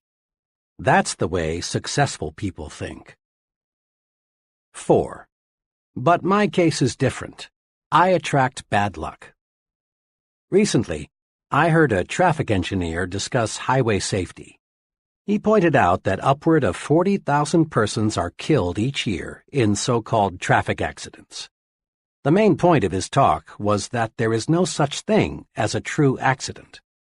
What we call an accident is the result of human or mechanical failure, or a combination of both. What this traffic expert was saying substantiates what wise men throughout the ages have said. There is a cause for everything. Nothing happens without a cause. There is nothing accidental about the weather outside today. It is the result of specific causes. And there is no reason to believe that human affairs are an exception. Yet hardly a day passes that you do not hear someone blame his problems on bad luck. And it's a rare day that you do not hear someone attribute another person's success to good luck. Let me illustrate how people succumb to luck excusitis. I lunched recently with 3 young junior executives. The topic of conversation that day was George C., who just yesterday had been picked from among their group for a major promotion. Why did George get the position? These 3 fellows dug up all sorts of reasons: luck, pull, bootlicking, George's wife and how she flattered the boss, everything but the truth. The facts were that George was simply better qualified. He had been doing a better job. He was working harder. He had a more effective personality. I also knew that the senior officers in the company had spent much time considering which one of the 4 would be promoted. My 3 disillusioned friends should have realized that top executives don't select major executives by drawing names from a hat. I was talking about the seriousness of luck excusitis not long ago with a sales executive of a machine tool manufacturing company. He became excited about the problem and began to talk about his own experience with it. I've never heard it called that before, he said, but it is one of the most difficult problems every sales executive has to wrestle with. Just yesterday, a perfect example of what you're talking about happened in my company. One of the salesmen walked in about 4 o'clock with a $112,000 order for machine tools. Another salesman, whose volume is so low he's a problem, was in the office at the time. Hearing John tell the good news, he rather enviously congratulated him and then said, "Well, John, you're lucky again." Now, what the weak salesman won't accept is that luck had nothing to do with John's big order. John had been working on that customer for months. He had talked repeatedly to a half-dozen people out there. John had stayed up nights figuring out exactly what was best for them. Then he got our engineers to make preliminary designs of the equipment. John wasn't lucky, unless you can call carefully planned work and patiently executed plans luck. Suppose luck were used to reorganize General Motors. If luck determined who does what and who goes where, every business in the nation would fall apart. Assume for a moment that General Motors were to be completely reorganized on the basis of luck. To carry out the reorganization, the names of all employees would be placed in a barrel. The first name drawn would be the president, the second name the executive vice president, and so on down the line. Sounds stupid, doesn't it? Well, that's how luck would work. People who rise to the top in any occupation, business management, selling, law, engineering, acting, or what have you, get there because they have superior attitudes and use their good sense in applied hard work. Conquer luck excusitis in two ways. Number 1. Accept the law of cause and effect. Take a second look at what appears to be someone's good luck. You'll find that not luck, but preparation, planning, and success-producing thinking preceded his good fortune. Take a second look at what appears to be someone's bad luck. Look, and you'll discover certain specific reasons. Mr. Success receives a setback. He learns and profits. But when Mr. Mediocre loses, he fails to learn. Number 2. Don't be a wishful thinker. Don't waste your mental muscles dreaming of an effortless way to win success. We don't become successful simply through luck. Success comes from doing those things and mastering those principles that produce success. Don't count on luck for promotions, victories, the good things in life. Luck simply isn't designed to deliver these good things. Instead, just concentrate on developing those qualities in yourself that will make you a winner. Chapter 3. Build confidence and destroy fear. Friends mean well when they say, "It's only your imagination. Don't worry. There's nothing to be afraid of." But you and I know this kind of fear medicine never really works. Such soothing remarks may give us fear relief for a few minutes or maybe even a few hours. But the "it's only in your imagination" treatment doesn't really build confidence and cure fear. Yes, fear is real, and we must recognize it exists before we can conquer it. Most fear today is psychological. Worry, tension, embarrassment, panic all stem from mismanaged negative imagination. But simply knowing the breeding ground of fear doesn't cure fear. If a physician discovers you have an infection in some part of your body, he doesn't stop there. He proceeds with treatment to cure the infection. The old "it's only in your mind" treatment presumes fear doesn't really exist, but it does. Fear is real. Fear is success enemy number 1. Fear stops people from capitalizing on opportunity. Fear wears down physical vitality. Fear actually makes people sick, causes organic difficulties, shortens life. Fear closes your mouth when you want to speak. Fear, uncertainty, lack of confidence, explains why we still have economic recessions. Fear explains why millions of people accomplish little and enjoy little. Truly, fear is a powerful force. In one way or another, fear prevents people from getting what they want from life. Fear of all kinds and sizes is a form of psychological infection. We can cure a mental infection the same way we cure a body infection, with specific proved treatments. First, though, as part of your pre-treatment preparation, condition yourself with this fact. All confidence is acquired, developed. No one is born with confidence. Those people you know who radiate confidence, who have conquered worry, who are at ease everywhere and all the time, acquired their confidence, every bit of it. You can too. This chapter shows how. During World War II, the Navy made sure that all of its new recruits either knew how to swim or learned how, the idea being, of course, that the ability to swim might someday save the sailor's life at sea. Non-swimming recruits were put into swimming classes. I watched a number of these training experiences. In a superficial sort of way, it was amusing to see young, healthy men terrified by a few feet of water. One of the exercises I recall required the new sailor to jump, not dive, from a board 6 feet in the air into 8 or more feet of water, while a half-dozen expert swimmers stood by.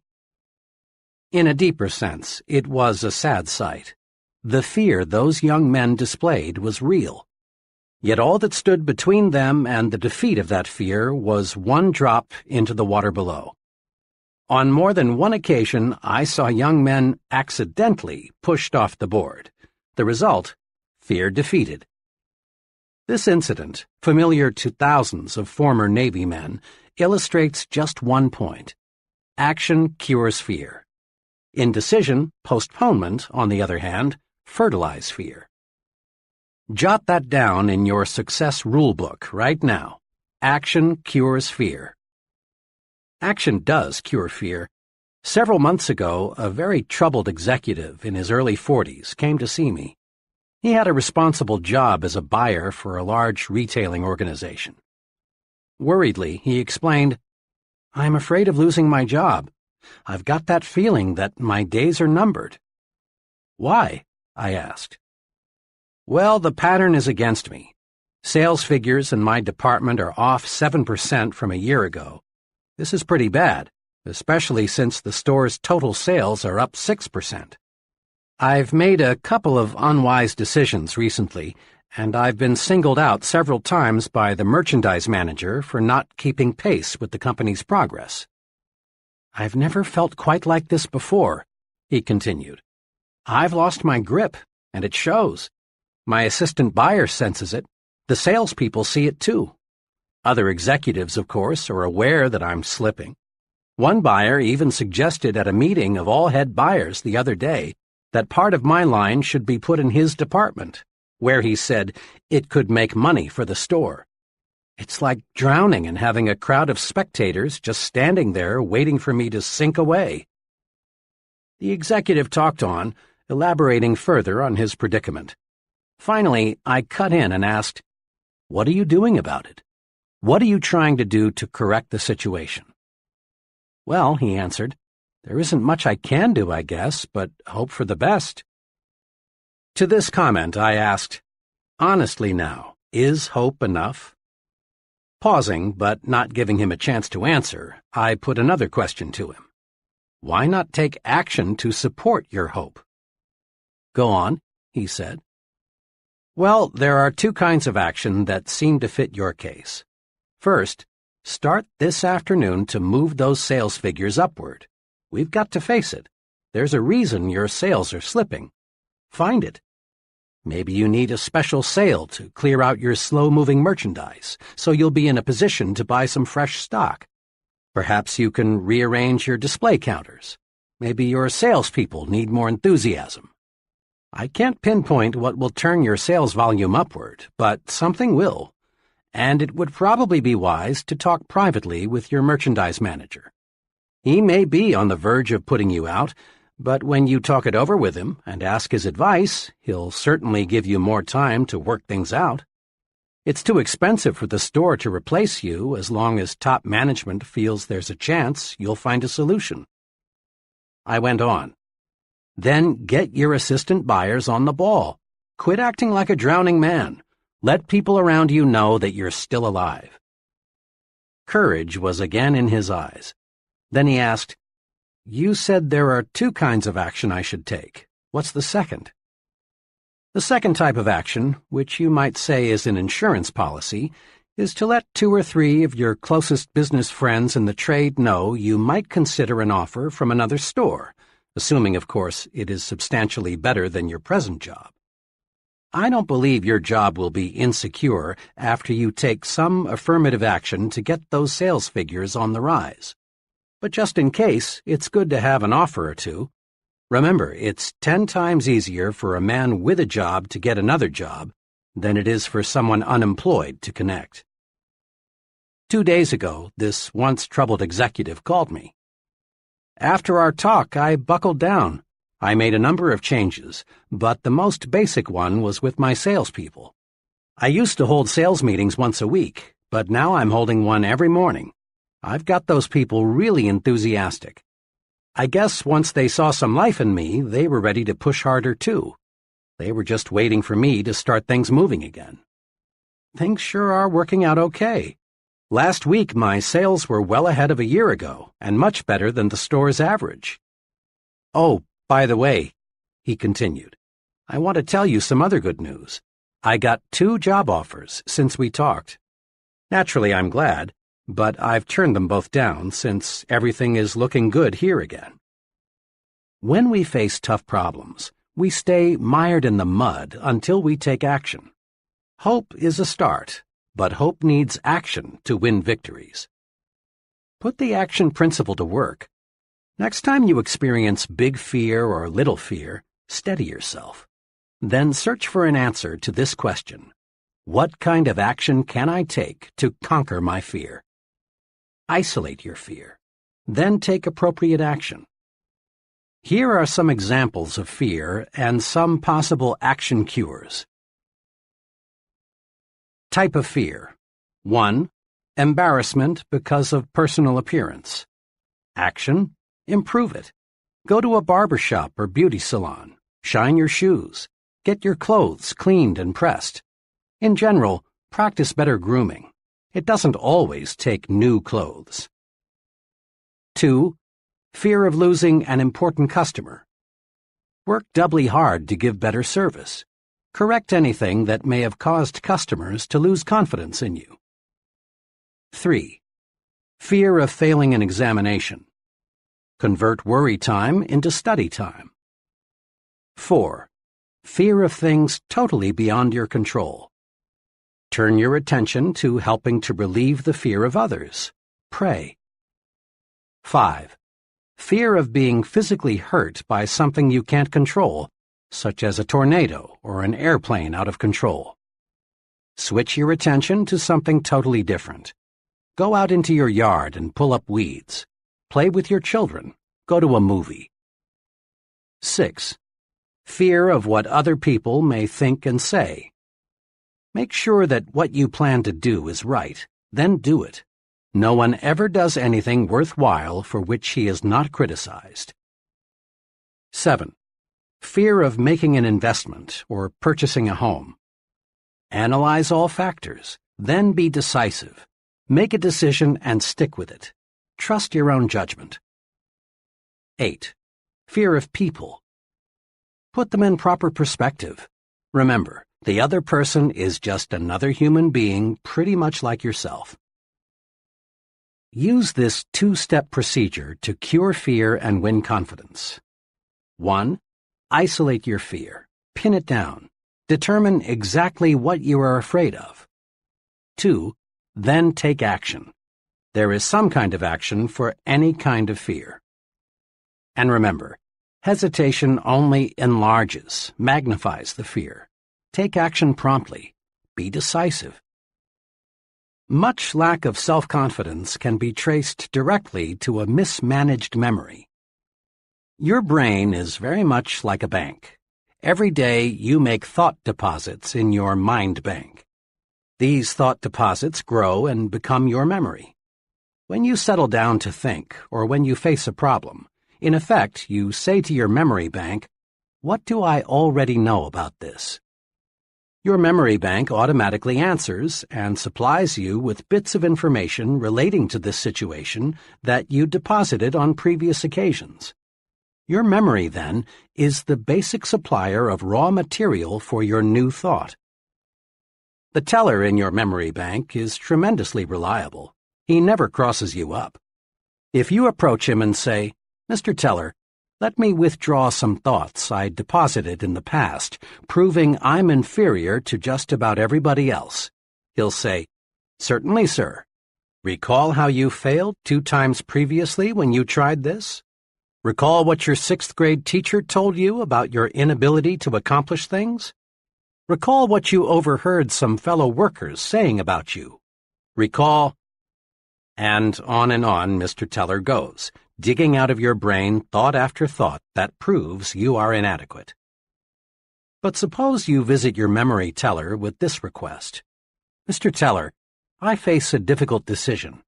Can you supply me with any thoughts which will give me reassurance?" And again, Mr. Teller says, "Certainly, sir." But this time, he delivers thoughts you deposited earlier that say you can succeed. Recall the excellent job you did in a similar situation before? Recall how much confidence Mr. Smith placed in you. Recall what your good friends said about you. Recall— Mr. Teller, perfectly responsive, lets you withdraw the thought deposits you want to withdraw. After all, it is your bank. Here are 2 specific things to do to build confidence through efficient management of your memory bank. 1. Deposit only positive thoughts in your memory bank. Let's face it squarely. Everyone encounters plenty of unpleasant, embarrassing, and discouraging situations. But unsuccessful and successful people deal with these situations in directly opposite ways. Unsuccessful people take them to heart, so to speak. They dwell on the unpleasant situations, thereby giving them a good start in their memory. They don't take their minds away from them. At night, the unpleasant situation is the last thing they think about. Confident, successful people, on the other hand, don't give it another thought. Successful people specialize in putting positive thoughts into their memory bank. What kind of performance would your car deliver if every morning before you left for work, you scooped up a double handful of dirt and put it into your crankcase? That fine engine would soon be a mess, unable to do what you want it to do. Negative, unpleasant thoughts deposited in your mind affect your mind the same way. Negative thoughts produce needless wear and tear on your mental motor. They create worry, frustration, and feelings of inferiority. They put you beside the road while others drive ahead. Do this. In these moments when you're alone with your thoughts, when you're driving your car or eating alone, recall pleasant, positive experiences. Put good thoughts in your memory bank. This boosts confidence. It gives you that "I sure feel good" feeling. It helps keep your body functioning right, too. Here is an excellent plan. Just before you go to sleep, deposit good thoughts in your memory bank. Count your blessings. Recall the many good things you have to be thankful for. Your wife or husband, your children, your friends, your health. Recall the good things you saw people do today. Recall your little victories and accomplishments. Go over the reasons why you are glad to be alive. 2. Withdraw only positive thoughts from your memory bank. I was closely associated several years ago in Chicago with a firm of psychological consultants. They handled many types of cases, but mostly marriage problems and psychological adjustment situations, all dealing with mind matters. One afternoon, as I was talking with the head of the firm about his profession and his techniques for helping the seriously maladjusted person, he made this remark: "You know, there would be no need for my services if people would do just one thing." "What's that?" I asked eagerly. "Simply this: destroy their negative thoughts before those thoughts become mental monsters. Most individuals I try to help," he continued, "are operating their own private museum of mental horror. Many marriage difficulties, for example, involve the honeymoon monster. The honeymoon wasn't as satisfactory as one or both of the marriage partners had hoped, but instead of burying the memory, they reflected on it hundreds of times until it was a giant obstacle to successful marital relationships. They come to me as much as 5 or 10 years later. Usually, of course, my clients don't see where their trouble lies. It's my job to uncover and explain the source of their difficulty to them and help them to see what a triviality it really is. A person can make a mental monster out of almost any unpleasant happening, my psychologist friend went on. A job failure, a jilted romance, a bad investment, disappointment in the behavior of a teenage child. These are common monsters I have to help troubled people destroy. It is clear that any negative thought, if fertilized with repeated recall, can develop into a real mind monster, breaking down confidence and paving the way to serious psychological difficulties. In an article in Cosmopolitan magazine, The Drive Towards Self-Destruction, Alice Mulcahy pointed out that upward of 30,000 Americans commit suicide each year and another 100,000 attempt to take their own lives. She went on to say, "There is shocking evidence that millions of other people are killing themselves by slower, less obvious methods. Still others are committing spiritual rather than physical suicide, constantly seeking out ways to humiliate, punish, and generally diminish themselves." The psychologist friend mentioned before told me how he helped one of his patients to stop committing mental and spiritual suicide. This patient, he explained, was in her late 30s and had 2 children. In lay terminology, she suffered from severe depression. She looked back on every incident of her life as being an unhappy experience. Her school days, her marriage, the bearing of her children, the places she had lived, all were thought of negatively. She volunteered that she couldn't remember ever having been truly happy. And since what one remembers from the past colors what one sees in the present, she saw nothing but pessimism and darkness. When I asked her what she saw in a picture which I showed her, she said, "It looks like there will be a terrible thunderstorm tonight." That was the gloomiest interpretation of the picture I've yet heard. The picture was a large oil painting of the sun low in the sky and a jagged rocky coastline. The painting was very cleverly done and could be construed to be either a sunrise or a sunset. The psychologist commented to me that what a person sees in the picture is a clue to his personality. Most people say it is a sunrise, but the depressed, mentally disturbed person nearly always says it's a sunset. As a psychologist, I can't change what already is in a person's memory. But I can, with the patient's cooperation, help the individual to see his past in a different light. That's the general treatment I used on this woman. I worked with her to help her see joy and pleasure in her past instead of total disappointment. After 6 months, she began to show improvement. At that point, I gave her a special assignment. Each day, I asked her to think of and write down 3 specific reasons she has to be happy. Then, at her next appointment with me on Thursdays, I'd go over her list with her. I continued this sort of treatment for 3 months. Her improvement was very satisfactory. Today, that woman is very well adjusted to her situation. She's positive and certainly as happy as most people. When this woman quit drawing negatives from her memory bank, she was headed toward recovery. Whether the psychological problem is big or little, the cure comes when one learns to quit drawing negatives from one's memory bank and withdraws positives instead. Don't build mental monsters. Refuse to withdraw the unpleasant thoughts from your memory bank. When you remember situations of any kind, concentrate on the good part of the experience. Forget the bad. Bury it. If you find yourself thinking about the negative side, turn your mind off completely. And here is something very significant and very encouraging. Your mind wants you to forget the unpleasant. If you will just cooperate, unpleasant memories will gradually shrivel and the teller in your memory bank will cancel them out. Dr. Melvin S. Hatwick, noted advertising psychologist, in commenting on our ability to remember, says, "When the feeling aroused is pleasant, the advertisement has a better chance to be remembered. When the feeling aroused is unpleasant, The reader or listener tends to forget the advertisement message. The unpleasant runs counter to what we want. We don't want to remember it. In brief, it really is easy to forget the unpleasant if we simply refuse to recall it. Withdraw only positive thoughts from your memory bank.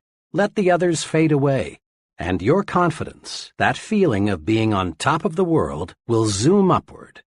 You take a big step forward toward conquering fear when you refuse to remember negative, self-deprecating thoughts. Why do people fear other people?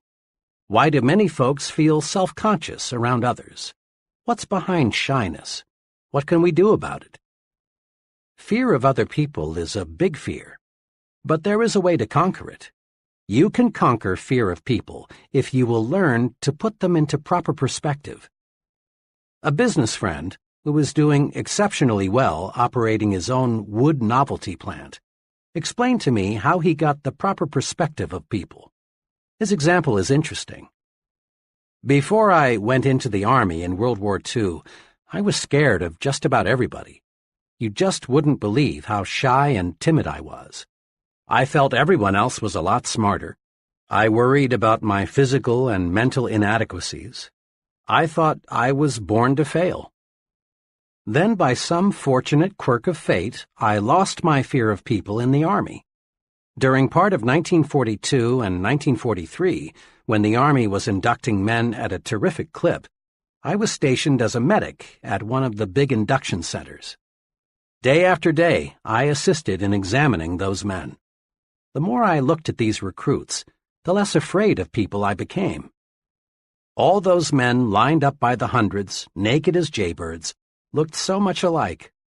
Oh, sure, there were fat ones and skinny ones, tall ones and short ones, but they all were confused, all were lonesome. Just a few days before, some of these were rising young executives. Some were farmers, some were salesmen, drifters, blue-collar workers. A few days before, they had been many things, but at the induction center, they were all alike. I figured out something pretty basic back then. I discovered people are alike in many, many more ways than they are different. I discovered the other fellow is pretty much like me.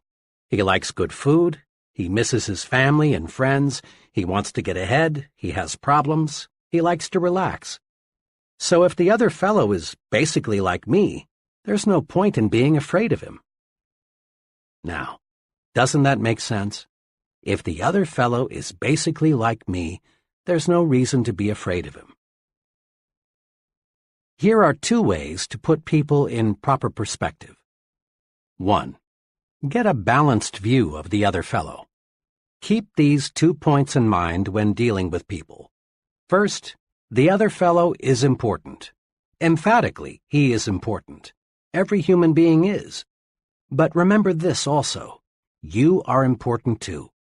So when you meet another person, make it a policy to think, we're just 2 important people sitting down to discuss something of mutual interest and benefit. A couple of months ago, a business executive phoned to tell me he had just employed a young man whom I had recommended to him shortly before. "Do you know what really sold me on that fellow?" asked my friend. "What?" I asked.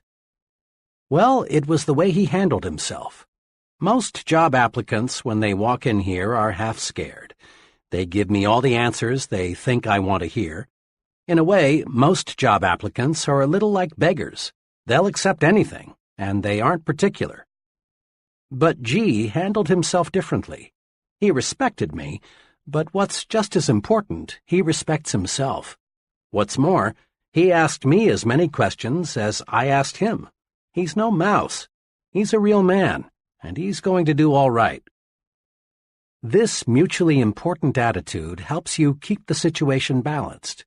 The other fellow does not become too important relative to you in your thinking. The other fellow might look frightfully big, frightfully important, but remember, he is still a human being with essentially the same interests, desires, and problems as you. 2. Develop an understanding attitude. People who want figuratively to bite you, growl at you, pick on you, and otherwise chop you down are not rare. If you're not prepared for people like that, they can punch big holes in your confidence and make you feel completely defeated. You need a defense against the adult bully, the fellow who likes to throw his meager weight around. A few months ago, at the reservations desk of a Memphis hotel, I saw an excellent demonstration of the right way to handle folks like this. It was shortly after 5 p.m., and the hotel was busy registering new guests. The fellow ahead of me gave his name to the clerk in a commanding way. The clerk said, "Yes, sir, Mr. R. We have a fine single for you." "Single?" shouted the fellow. "I ordered a double." The clerk said, very politely, "Let me check, sir." He pulled the guest's reservation from the file and said, "I'm sorry, sir. Your telegram specified a single. I'd be happy to put you in a double room, sir, if we had any available, but we simply do not." Then the irate customer said, "I don't care what the H that piece of paper says. I want a double." Then he started in with that "Do you know who I am?" bit, followed with, "I'll have you fired. You'll see. I'll have you fired." As best he could, under the verbal tornado, the young clerk injected, "Sir, we're terribly sorry, but we acted on your instructions." Finally, the customer, really furious now, said, "I wouldn't stay in the best suite in this blank hotel now that I know how badly managed it is," and stormed out. I stepped up to the desk, thinking the clerk, who had taken one of the worst public tongue-lashings I'd seen in some time, would be upset. Instead, he greeted me with one of the finest "good evening, sirs" I'd ever heard. As he went through the routine of processing my room, I said to him, "I certainly admire the way you handled yourself just a moment ago. You have tremendous temper control." "Well, sir," he said, "I really can't get mad at a fellow like that. You see, he really isn't mad at me. I was just the scapegoat. The poor fellow may be in bad trouble with his wife, or his business may be off, or maybe he feels inferior and this was his golden chance to feel like a wheel. I'm just the guy who gave him a chance to get something out of his system." The clerk added, "Underneath, he's probably a very nice guy. Most folks are." Walking toward the elevators, I caught myself repeating aloud, "Underneath, he's probably a very nice guy. Most folks are." Remember those two short sentences next time someone declares war on you. Hold your fire. The way to win in situations like this is to let the other fellow blow his stack and then forget it. Several years ago, while checking student examination papers, I came across one that especially disturbed me. The student who wrote the examination had demonstrated in class discussions and previous tests that he was far better qualified than his paper indicated. He was, in fact, the fellow who I thought would finish at the top of the class. Instead, his paper put him at the bottom. As was my custom in such cases, I had my secretary call the student and ask him to come by my office on an urgent matter. Paul W. appeared shortly. He looked as though he had been through a terrible experience. After he was comfortably seated, I said to him, "What happened, Paul? This just isn't the quality paper I expected you to write." Paul struggled with himself, looked in the direction of his feet, and replied, "Sir, after I saw that you had spotted me cheating, I just went to pieces. I couldn't concentrate on anything. Honest, this is the first time I've ever cheated at the university. I desperately wanted an A, so I worked up a little pony to use." He was terribly upset, but now that he was talking, he wouldn't stop. "I suppose you'll have to recommend me for dismissal. The university rule says any student found cheating in any manner is subject to permanent dismissal." Here Paul started bringing up the shame this incident would bring to his family, how it would wreck his life, and all sorts of repercussions. Finally, I said, "Hold it now. Slow down. Let me explain something. I didn't see you cheat. Until you walked in and told me, I hadn't the faintest idea that was the trouble. I am sorry, Paul, that you did." Then I continued, "Paul, tell me, just what do you want to gain from your university experience?" He was a little calmer now, and after a short pause he said, "Well, Doctor, I think my overall aim is to learn how to live, but I guess I'm failing pretty badly." "We learn in different ways," I said. "I think you can learn a real success lesson from this experience. When you used your pony in there, your conscience bothered you terribly. This gave you a guilt complex that in turn broke your confidence. As you expressed it, you went to pieces. Most of the time, Paul, this matter of right and wrong is approached from a moral or religious standpoint. Now understand, I'm not here to preach to you, give you a sermon about right and wrong. But let's look at the practical side. When you do anything that goes contrary to your conscience, you feel guilty, and this guilty feeling jams your thought processes. You can't think straight because your mind is asking, "Will I get caught? Will I get caught?" "Paul," I continued, "you wanted an A so badly you did something you knew was wrong. There are many times in life when you'll want to make an A so badly you'll be tempted to do something that is contrary to your conscience. For example, someday you may want to make a sale so badly you'll think of deliberately misleading the customer to buy, and you may succeed. But here's what will happen. Your guilty feeling will grab hold of you, and the next time you see your customer, you'll be self-conscious, ill at ease. You'll be wondering, has he discovered that I put something over? Your presentation will be ineffective because you can't concentrate. Chances are you'll never make the second, third, fourth, and the many repeat sales. In the long run, making that sale using tactics that hurt your conscience will cost you a lot of income." I went on and pointed out to Paul how an occasional business or professional man loses his grip because of an intense fear that his wife will learn about a secret love affair he is having with another woman. Will she find out? Will she find out? Eats away the man's confidence until he can't do a good job at work or in the home. I reminded Paul that many criminals are captured not because any clues point to them, but because they act guilty and self-conscious. Their guilt feeling puts them on the suspect list. There is within each of us a desire to be right, think right, and act right. When we go against that desire, we put a cancer in our conscience. This cancer grows and grows by eating away at our confidence. Avoid doing anything that will cause you to ask yourself, "Will I get caught? Will they find out? Will I get away with it?" Don't try to make an A if it means violating your confidence. Paul, I'm pleased to say, got the point. He learned the practical value of doing what's right. I then proposed he sit down and retake the examination. In answer to his question, "But what about my dismissal?" I said, "I know what the regulations say about cheating, but you know, if we dismissed all students who have cheated in any way, half the professors would have to leave. And if we dismissed all students who thought about cheating, the university would have to shut down. So I'm forgetting this whole incident if you'll do me a favor." "Gladly," he said. I walked over to my bookshelf, took down my personal copy of 50 Years with the Golden Rule, and said, "Paul, read this book and return it. See how, in J.C. Penney's own words, just doing what's right made him one of America's richest men." Doing what's right keeps your conscience satisfied, and this builds self-confidence.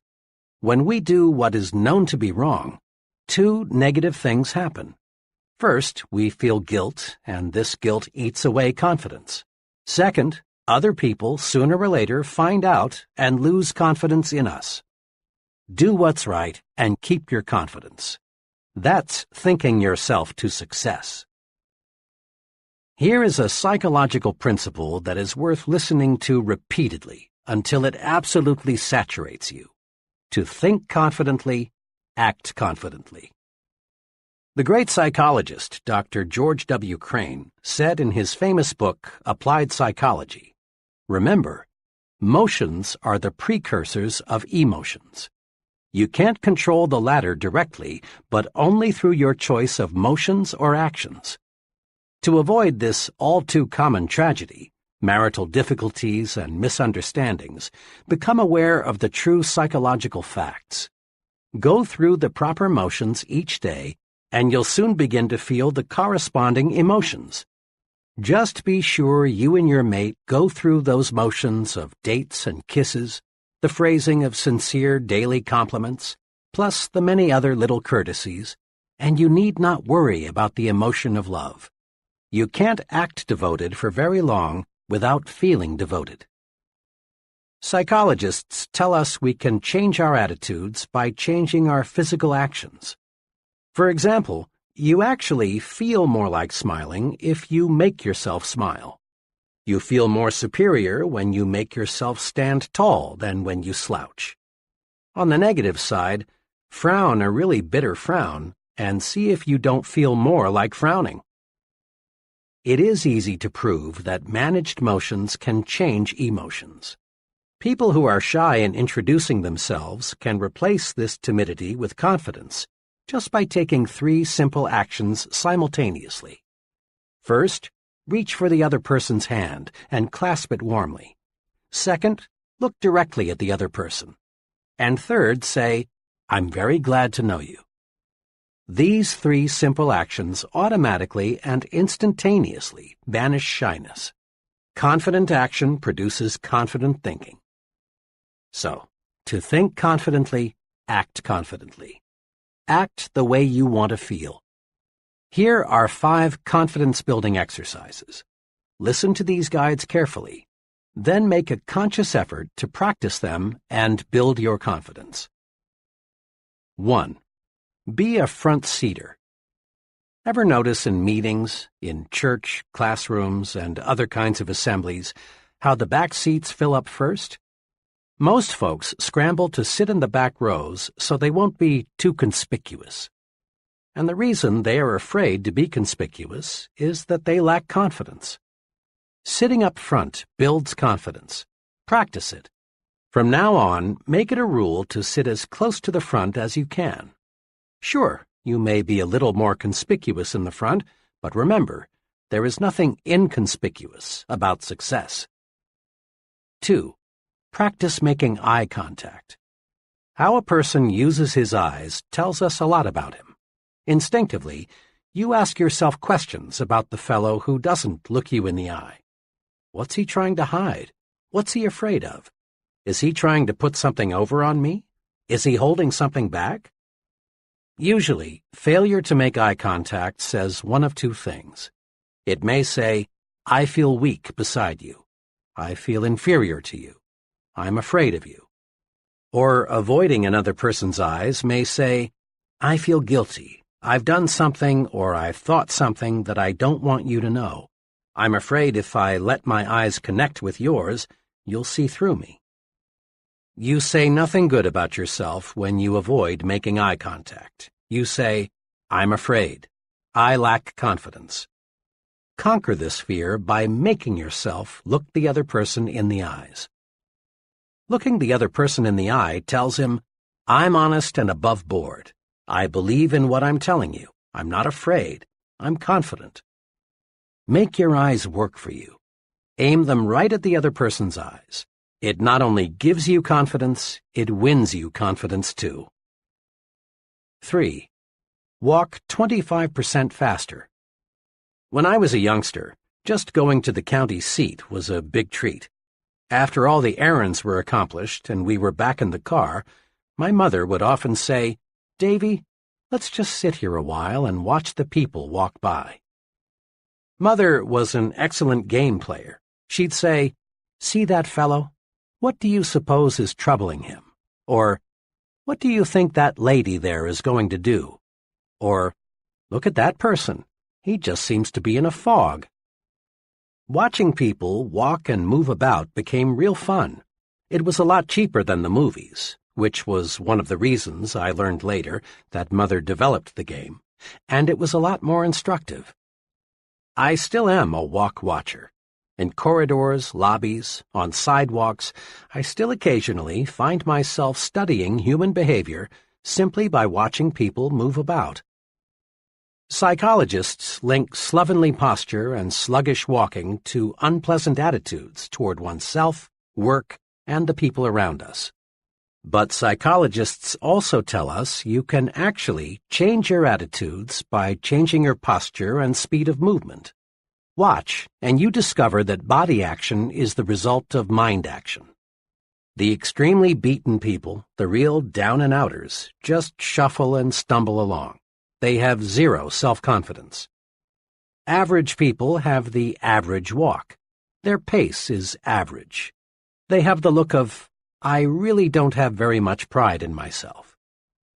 Then there's a third group. Persons in this group show superconfidence. They walk faster than the average. There seems to be a slight sprint in the way they walk. Their walk tells the world, I've got someplace important to go, something important to do. What's more, I will succeed at what I will do 15 minutes from now. Use the walk 25% faster technique to help build self-confidence. Throw your shoulders back, lift up your head, move ahead just a little faster, and feel self-confidence grow. Just try and see. 4. Practice speaking up. In working with many kinds of groups of all sizes, I've watched many persons with keen perception and much native ability freeze and fail to participate in discussions. It isn't that these folks don't want to get in and wade with the rest. Rather, it's a simple lack of confidence. The conference clam thinks to himself, my opinion is probably worthless. If I say something, I'll probably look foolish. I'll just say nothing. Besides, the others in the group probably know more than I. I don't want the others to know how ignorant I am. Each time the conference clam fails to speak, he feels even more inadequate, more inferior. Often he makes a faint promise to himself that deep down he knows he won't keep, to speak next time. This is very important. Each time our clam fails to speak, he takes one more dose of confidence poison. He becomes less and less confident of himself. But on the positive side, the more you speak up, the more you add to your confidence, and the easier it is to speak up the next time. Speak up. It's a confidence-building vitamin. Put this confidence builder to use. Make it a rule to speak up at every open meeting you attend. Speak up. Say something voluntarily at every business conference, committee meeting, community forum you attend. Make no exception. Comment, make a suggestion, ask a question, and don't be the last to speak. Try to be the icebreaker, the first one in with a comment. And never worry about looking foolish. You won't. For each person who doesn't agree with you, odds are another person will. Quit asking yourself, I wonder if I dare speak. Instead, concentrate on getting the discussion leader's attention so you can speak. For special training and experience in speaking, consider joining your local Toastmasters Club. Thousands of conscientious people have developed confidence through a planned program to feel at ease talking with people and to people. 5. Smile big. Most folks have heard at one time or another that a smile will give them a real boost. They've been told that a smile is excellent medicine for confidence deficiency. But lots of people still don't really believe this because they've never tried smiling when they feel fear. Make this little test. Try to feel defeated and smile big at the same time. You can't. A big smile gives you confidence. A big smile beats fear, rolls away worry, defeats despondency. And a real smile does more than cure just your ill feeling. A real smile melts away the opposition of others, and instantly, too. Another person simply can't be angry with you if you give him a big, sincere smile. Just the other day, a little incident happened to me that illustrates this. I was parked at an intersection, waiting for the light to change, when bam! The driver behind me had let his foot slip the brake and put my rear bumper to a test. I looked back through my mirror and saw him getting out. I got out too, and forgetting the rule book, started preparing myself for verbal combat. I confess I was ready verbally to bite him to pieces. But fortunately, before I got the chance, he walked up to me, smiled, and said in the most earnest voice, "Friend, I really didn't mean to do that." That smile, matched with his sincere comment, melted me. I mumbled something about, "That's okay. Happens all the time." Almost in less time than it takes to wink an eye, my opposition turned into friendship. Smile big and you feel like happy days are here again. But smile big. A half-developed smile is not fully guaranteed.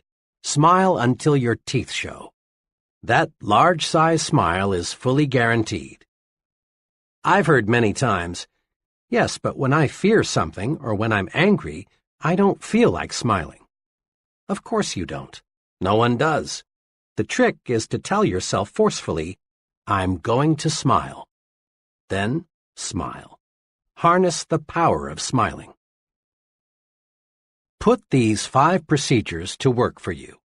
1. Action cures fear. Isolate your fear and then take constructive action. Inaction, doing nothing about a situation, strengthens fear and destroys confidence. 2. Make a supreme effort to put only positive thoughts in your memory bank. Don't let negative, self-deprecatory thoughts grow into mental monsters. Simply refuse to recall unpleasant events or situations. 3. Put people in proper perspective. Remember, people are more alike, much more alike, than they are different. Get a balanced view of the other fellow. He is just another human being. And develop an understanding attitude. Many people will bark, but it's a rare one who bites. 4. Practice doing what your conscience tells you is right. This prevents a poisonous guilt complex from developing. Doing what's right is a very practical rule for success. 5. Make everything about you say, "I'm confident, really confident." Practice these little techniques in your day-to-day activities. Be a front-seater, make eye contact, walk 25% faster, speak up, smile big. Chapter 4. How to Think Big. Recently, I chatted with a recruitment specialist for one of the nation's largest industrial organizations. 4 months each year, she visits college campuses to recruit graduating seniors for her company's junior executive training program. The tenor of her remarks indicated that she was discouraged about the attitudes of many people she talked with. Most days, I interview between 8 and 12 college seniors, all in the upper third of their class, all at least mildly interested in coming with us. One of the main things we want to determine in the screening interview is the individual's motivation. We want to find out if he or she is the kind of person who can, in a few years, direct major projects, manage a branch office or plant, or in some other way make a really substantial contribution to the company. I must say I'm not too pleased with the personal objectives of most of those I talk with. "You'd be surprised," she went on, "how many 22-year-olds are more interested in our retirement plan than in anything else we have to offer. A second favorite question is, will I move around a lot? Most of them seem to define the word success as synonymous with security. Can we risk turning our company over to people like that? The thing I can't understand is why should young people these days be so ultra-conservative, so narrow in their view of the future? Every day there are more signs of expanding opportunity. This country is making record progress in scientific and industrial development. Our population is gaining rapidly. If there ever was a time to be bullish about America, it's now. The tendency for so many people to think small means there is less competition than you think for a very rewarding career. Where success is concerned, people are not measured in inches or pounds or college degrees or family background. They are measured by the size of their thinking. How big we think determines the size of our accomplishments. Now, let's see how we can enlarge our thinking. Ever ask yourself, what is my greatest weakness? Probably the greatest human weakness is self-deprecation, that is, selling oneself short. Self-deprecation shows through in countless ways. John sees a job advertisement in the paper. It's exactly what he would like. But he does nothing about it because he thinks, I'm not good enough for that job, so why bother? Or Jim wants a date with Joan, but he doesn't call her because he thinks he wouldn't rate with her. Tom feels Mr. Richards would be a very good prospect for his product, but Tom doesn't call. He feels Mr. Richards is too big to see him. Pete is filling out a job application form. One question asks, what beginning salary do you expect? Pete puts down a modest figure because he feels he really isn't worth the bigger sum he would like to earn. Philosophers for thousands of years have issued good advice, know thyself. But most people, it seems, interpret this suggestion to mean know only thy negative self. Most self-evaluation consists of making long mental lists of one's faults, shortcomings, inadequacies. It's well to know our inabilities, for this shows us areas in which we can improve. But if we know only our negative characteristics, we're in a mess. Our value is small. Here is an exercise to help you measure your true size. I've used it in training programs for executives and sales personnel. It works. 1. Determine your 5 chief assets. Invite some objective friend to help, possibly your wife, your superior, a professor, some intelligent person who will give you an honest opinion. Examples of assets frequently listed are education, experience, technical skills, appearance, well-adjusted home life, attitudes, personality, initiative. 2. Next, under each asset, write the names of 3 persons you know who have achieved large success but who do not have this asset to as great a degree as you. When you've completed this exercise, you will find you outrank many successful people on at least one asset. There is only one conclusion you can honestly reach. You're bigger than you think. So fit your thinking to your true size. Think as big as you really are. Never, never, never sell yourself short. The person who says adamantine when in plain talk he means immovable, or says coquette when we would understand him better if he said flirt, may have a big vocabulary. But does he have a big thinker's vocabulary? Probably not. People who use difficult, high-sounding words and phrases that most folks have to strain themselves to understand are inclined to be overbearing and stuffed shirts. And stuffed shirts are usually small thinkers. The important measure of a person's vocabulary is not the size or the number of words he uses. Rather, the thing that counts, the only thing that counts about one's vocabulary, is the effect his words and phrases have on his own and others' thinking. Here is something very basic. We do not think in words and phrases. We think only in pictures and/or images. Words are the raw materials of thought. When spoken or read, that amazing instrument, the mind, automatically converts words and phrases into mind pictures. Each word, each phrase, creates a slightly different mind picture. If someone tells you, Jim bought a new split level, you see one picture. But if you're told, Jim bought a new ranch house, you see another picture. The mind pictures we see are modified by the kinds of words we use to name things and describe things. Look at it this way. When you speak or write, you are, in a sense, a projector showing movies in the minds of others, and the pictures you create determine how you and others react.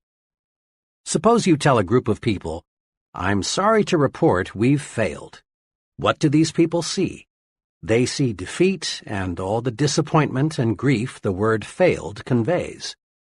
Now suppose you said instead, here's a new approach that I think will work. They would feel encouraged, ready to try again. Suppose you say, we face a problem. You have created a picture in the minds of others of something difficult, unpleasant to solve.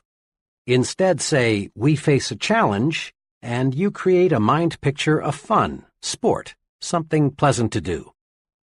Or tell a group, we incurred a big expense, and people see money spent that will never return. Indeed, this is unpleasant. Instead say, we made a big investment, and people see a picture of something that will return profits later on, a very pleasant sight. The point is this. Big thinkers are specialists in creating positive, forward-looking, optimistic pictures in their own minds and in the minds of others. To think big, we must use words and phrases that produce big, positive mental images. Here are examples of phrases that create small, negative, depressing thoughts. And then, the same situation is discussed, but in a big, positive way. As you listen to these, ask yourself, what mind pictures do I see? Phrases that create small, negative mind images. 1. It's no use, we're whipped. Or, phrases that create big, positive mind images.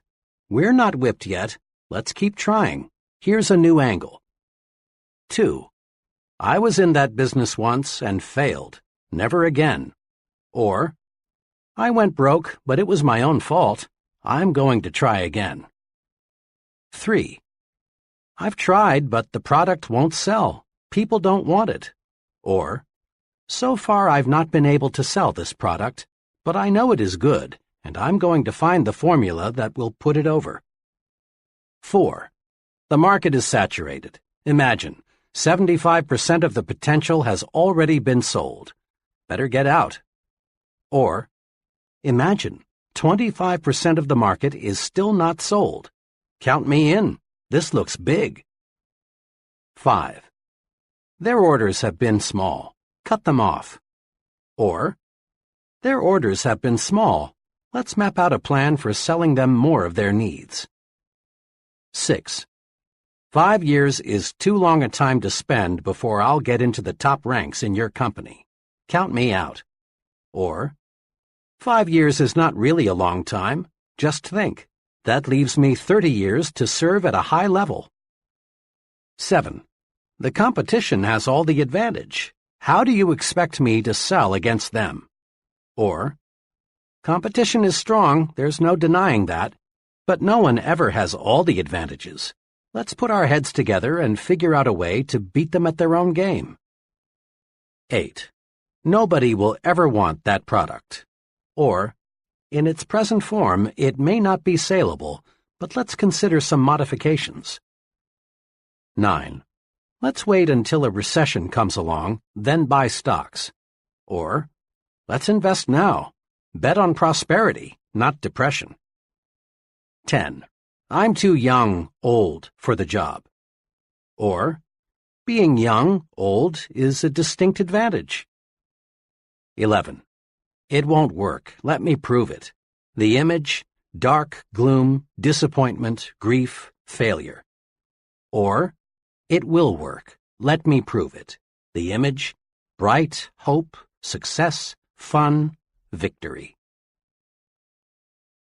4 ways to develop the big thinker's vocabulary. Here are 4 ways to help you develop a big thinker's vocabulary. 1. Use big, positive, cheerful words and phrases to describe how you feel. When someone asks, "How do you feel today?" and you respond with an, "I'm tired, I have a headache, I wish it were Saturday, I don't feel so good," you actually make yourself feel worse. Practice this. It's a very simple point, but it has tremendous power. Every time someone asks you, "How are you?" or "How are you feeling today?" respond with a, "Just wonderful, thanks, and you?" or say, "Great," or "Fine." Say you feel wonderful at every possible opportunity, and you will begin to feel wonderful, and bigger too. Become known as a person who always feels great. It wins friends. 2. Use bright, cheerful, favorable words and phrases to describe other people. Make it a rule to have a big, positive word for all your friends and associates. When you and someone else are discussing an absent third party, be sure you compliment him with big words and phrases like, "He's really a fine fellow. They tell me he's working out wonderfully well." Be extremely careful to avoid the petty, cut-him-down language. Sooner or later, third parties hear what's been said, and then such talk only cuts you down. 3. Use positive language to encourage others. Compliment people personally, at every opportunity. Everyone you know craves praise. Have a special good word for your wife or husband every day. Notice and compliment the people who work with you. Praise, sincerely administered, is a success tool. Use it. Use it again and again and again. Compliment people on their appearance, their work, their achievements, their families. 4. Use positive words to outline plans to others. When people hear something like this, "Here is some good news, we face a genuine opportunity," their minds start to sparkle. But when they hear something like, "Whether we like it or not, we've got a job to do," the mind movie is dull and boring, and they react accordingly. Promise victory and watch eyes light up. Promise victory and win support. Build castles. Don't dig graves. See what can be, not just what is. Big thinkers train themselves to see not just what is, but what can be. Here are 4 examples to illustrate this point. 1. What gives real estate value? A highly successful realtor who specializes in rural property shows what can be done if we train ourselves to see something where little or nothing presently exists. "Most of the rural property around here," my friend began, "is run down and not very attractive. I'm successful because I don't try to sell my prospects a farm as it is. I develop my entire sales plan around what the farm can be. Simply telling the prospect, 'The farm has XX acres of bottom land and XX acres of woods and is XX miles from town,' doesn't stir him up and make him want to buy it. But when you show him a concrete plan for doing something with the farm, he's just about sold. Here, let me show you what I mean." He opened his briefcase and pulled out a file. "This farm," he said, "is a new listing with us. It's like a lot of them. It's 43 miles from the center of the metropolitan area. The house is run down, and the place hasn't been farmed in 5 years. Now here's what I've done. I spent 2 full days on the place last week, just studying it. I walked over the place several times. I looked at neighboring farms. I studied the location of the farm with respect to existing and planned highways. I asked myself, what's this farm good for? I came up with 3 possibilities. Here they are." He showed them to me. Each plan was neatly typed and looked quite comprehensive. One plan suggested converting the farm into a riding stable. The plan showed why the idea was sound: a growing city, more love for the outdoors, more money for recreation, good roads. The plan also showed how the farm could support a sizable number of horses so that the revenue from the rides would be largely clear. The whole riding stable idea was very thorough, very convincing. The plan was so clear and convincing, I could see a dozen couples riding horseback through the trees. In similar fashion, this enterprising salesman developed a second thorough plan for a tree farm and a third plan for a combination tree and poultry farm. Now, when I talk with my prospects, I won't have to convince them that the farm is a good buy as it is. I help them to see a picture of the farm changed into a money-making proposition. Besides selling more farms and selling them faster, my method of selling the property for what it can be pays off in another way. I can sell a farm at a higher price than my competitors. People naturally pay more for acreage and an idea than they do for just acreage. Because of this, more people want to list their farms with me, and my commission on each sale is larger. The moral is this: look at things not as they are, but as they can be. Visualization adds value to everything. A big thinker always visualizes what can be done in the future. He isn't stuck with the present. 2. How much is a customer worth? A department store executive was addressing a conference of merchandise managers. She was saying, "I may be a little old-fashioned, but I belong to the school that believes the best way to get customers to come back is to give them friendly, courteous service." One day I was walking through our store when I overheard a salesperson arguing with a customer. The customer left in quite a huff. Afterward, the salesperson said to another, "I'm not going to let a $1.98 customer take up all my time and make me take the store apart trying to find him what he wants. He's simply not worth it." I walked away, the executive continued, but I couldn't get that remark out of my mind. It is pretty serious, I thought, when our salespeople think of customers as being in the $1.98 category. I decided right then that this concept must be changed.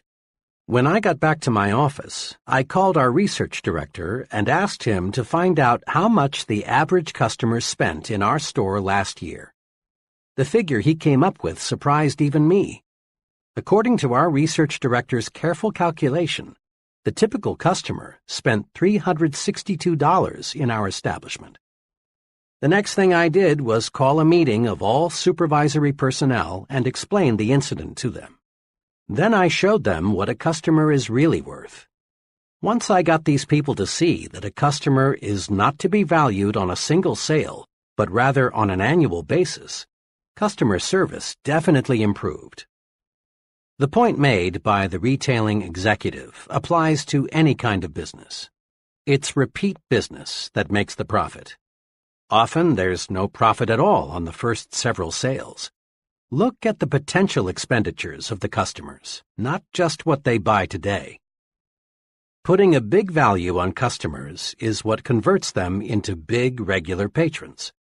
Attaching little value to customers sends them elsewhere. A student related this pertinent incident to me, explaining why he'll never again eat in a certain cafeteria. For lunch one day, the student began, I decided to try a new cafeteria that had just opened a couple of weeks before. Nickels and dimes are pretty important to me right now, so I watch what I buy pretty closely. Walking past the meat section, I saw some turkey and dressing that looked pretty good, and it was plainly marked 39 cents. When I got to the cash register, the checker looked at my tray and said, $1.09. I politely asked her to check it again because my tally was 99 cents. After giving me a mean glare, she recounted. The difference turned out to be the turkey. She had charged me 49 cents instead of 39 cents. Then I called her attention to the sign which read 39 cents. This really set her off. I don't care what that sign says. It's supposed to be 49 cents. See? Here's my price list for today. Somebody back there made a mistake. You'll have to pay the 49 cents. Then I tried to explain to her the only reason I selected the turkey was because it was 39 cents. If it had been marked 49 cents, I'd have taken something else. To this, her answer was, "You'll just have to pay the 49 cents. I did because I didn't want to stand there and create a scene. But I decided on the spot that I'd never eat there again. I spend about $250 a year for lunches, and you can be sure they'll not get 1 penny of it. There's an example of the little view. The checker saw 1 thin dime, not the potential $250. 3. The case of the blind milkman. It's surprising how people sometimes are blind to potential. A few years ago, a young milkman came to our door to solicit our dairy business. I explained to him that we already had milk delivery service, and we were quite satisfied. Then I suggested that he stop next door and talk to the lady there. To this he replied, "I've already talked to the lady next door, but they use only 1 quart of milk every 2 days, and that's not enough to make it worthwhile for me to stop." "That may be," I said, "but when you talked to our neighbor, did you not observe that the demand for milk in that household will increase considerably in a month or so? There will be a new addition over there that will consume lots of milk." The young man looked for a moment like he had been struck, and then he said, "How blind can a guy be?" Today, that same 1 quart every 2 days family buys 7 quarts every 2 days from a milkman who had some foresight. That first youngster, a boy, now has 2 brothers and 1 sister, and I'm told there'll be another young one soon. How blind can we be? See what can be, not just what is. The schoolteacher who thinks of Jimmy only as he is, an ill-mannered, backward, uncouth brat, certainly will not aid Jimmy's development. But the teacher who sees Jimmy not as he is now, but as he can be, she'll get results. Most folks driving through Skid Row see only broken-down stumble-bums hopelessly lost to the bottle. A few devoted people see something else in the Skid Rowite. They see a reconstructed citizen, and because they see this, they succeed in many cases in doing an excellent rehabilitation job. 4. What determines how much you're worth? After a training session a few weeks ago, a young man came to see me and asked if he could talk with me for a few minutes. I knew that this young fellow, now about 26, had been a very underprivileged child. On top of this, he had experienced a mountain of misfortune in his early adult years. I also knew that he was making a real effort to prepare himself for a solid future. Over coffee, we quickly worked out his technical problem, and our discussion turned to how people who have few physical possessions should look toward the future. His comments provide a straightforward, sound answer. "I've got less than $200 in the bank. My job as a rate clerk doesn't pay much, and it doesn't carry much responsibility. My car is 4 years old, and my wife and I live in a cramped second-floor apartment." "But, Professor," he continued, "I'm determined not to let what I haven't got stop me." That was an intriguing statement, so I urged him to explain. "It's this way," he went on. "I've been analyzing people a lot lately, and I've noticed this. People who don't have much look at themselves as they are now. That's all they see. They don't see a future. They just see a miserable present. My neighbor is a good example. He's continually complaining about having a low-pay job, the plumbing that's always getting fouled up, the lucky breaks somebody else just got, the doctor bills that are piling up. He reminds himself so often that he's poor that now he just assumes that he's always going to be poor. He acts as if he were sentenced to living in that broken-down apartment all the rest of his life." My friend was really speaking from the heart, and after a moment's pause he added, "If I looked at myself strictly as I am, old car, low income, cheap apartment, and hamburger diet, I couldn't help but be discouraged. I'd see a nobody, and I'd be a nobody for the rest of my life. I've made up my mind to look at myself as the person I'm going to be in a few short years. I see myself not as a rate clerk, but as an executive. I don't see a crummy apartment. I see a fine new suburban home. And when I look at myself that way, I feel bigger and think bigger, and I've got plenty of personal experiences to prove it's paying off." Isn't that a splendid plan for adding value to oneself? This young fellow is on the expressway to really fine living. He's mastered this basic success principle. It isn't what one has that's important. Rather, it's how much one is planning to get that counts. The price tag the world puts on us is just about identical to the one we put on ourselves. Here is how you can develop your power to see what can be, not just what is. I call these the practice adding value exercises. 1. Practice adding value to things. Remember the real estate example. Ask yourself, what can I do to add value to this room or this house or this business? Look for ideas to make things worth more. A thing, whether it be a vacant lot, a house, or a business, has value in proportion to the ideas for using it. 2. Practice adding value to people. As you move higher and higher in the world of success, more and more of your job becomes people development. Ask, what can I do to add value to my subordinates? What can I do to help them to become more effective? Remember, to bring out the best in a person, you must first visualize his best. 3. Practice adding value to yourself. Conduct a daily interview with yourself. Ask, what can I do to make myself more valuable today? Visualize yourself not as you are, but as you can be. Then specific ways for attaining your potential value will suggest themselves. Just try and see. A retired owner-manager of a medium-sized printing company, 60 employees, explained to me how his successor was picked. 5 years ago, my friend began, I needed an accountant to head up our accounting and office routine.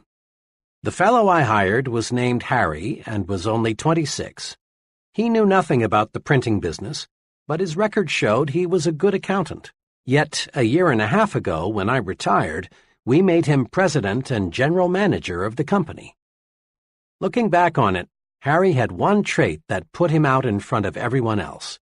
Harry was sincerely and actively interested in the whole company, not just writing checks and keeping records. Whenever he saw how he could help other employees, he jumped right in. The first year Harry was with me, we lost a few men. Harry came to me with a fringe benefit program which he promised would cut down turnover at low cost, and it worked. Harry did many other things, too, which helped the whole company, not just this department. He made a detailed cost study of our production department and showed me how a $30,000 investment in new machinery would pay off. Once we experienced a pretty bad sales slump. Harry went to our sales manager and said, in effect, I don't know much about the sales end of the business, but let me try to help. And he did. Harry came up with several good ideas, which helped us sell more jobs. When a new employee joined us, Harry was right there to help the fellow get comfortable. Harry took a real interest in the entire operation. When I retired, Harry was the only logical person to take over. But don't misunderstand, my friend continued. Harry didn't try to put himself over on me. He wasn't a mere meddler. He wasn't aggressive in a negative way. He didn't stab people in the back, and he didn't go around giving orders. He just went around helping. Harry simply acted as if everything in the company affected him. He made company business his business. We can all learn a lesson from Harry. The I'm doing my job and that's enough attitude is small, negative thinking. Big thinkers see themselves as members of a team effort, as winning or losing with the team, not by themselves. They help in every way they can, even when there is no direct and immediate compensation or other reward. The fellow who shrugs off a problem outside his own department with the comment, well, that's no concern of mine, let them worry about it, hasn't got the attitude it takes for top leadership. Practice this. Practice being a big thinker. See the company's interest as identical with your own.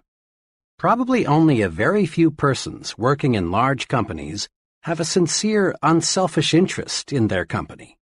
But after all, only a relatively few persons qualify as big thinkers, and these few are the ones eventually rewarded with the most responsible, best-paying jobs.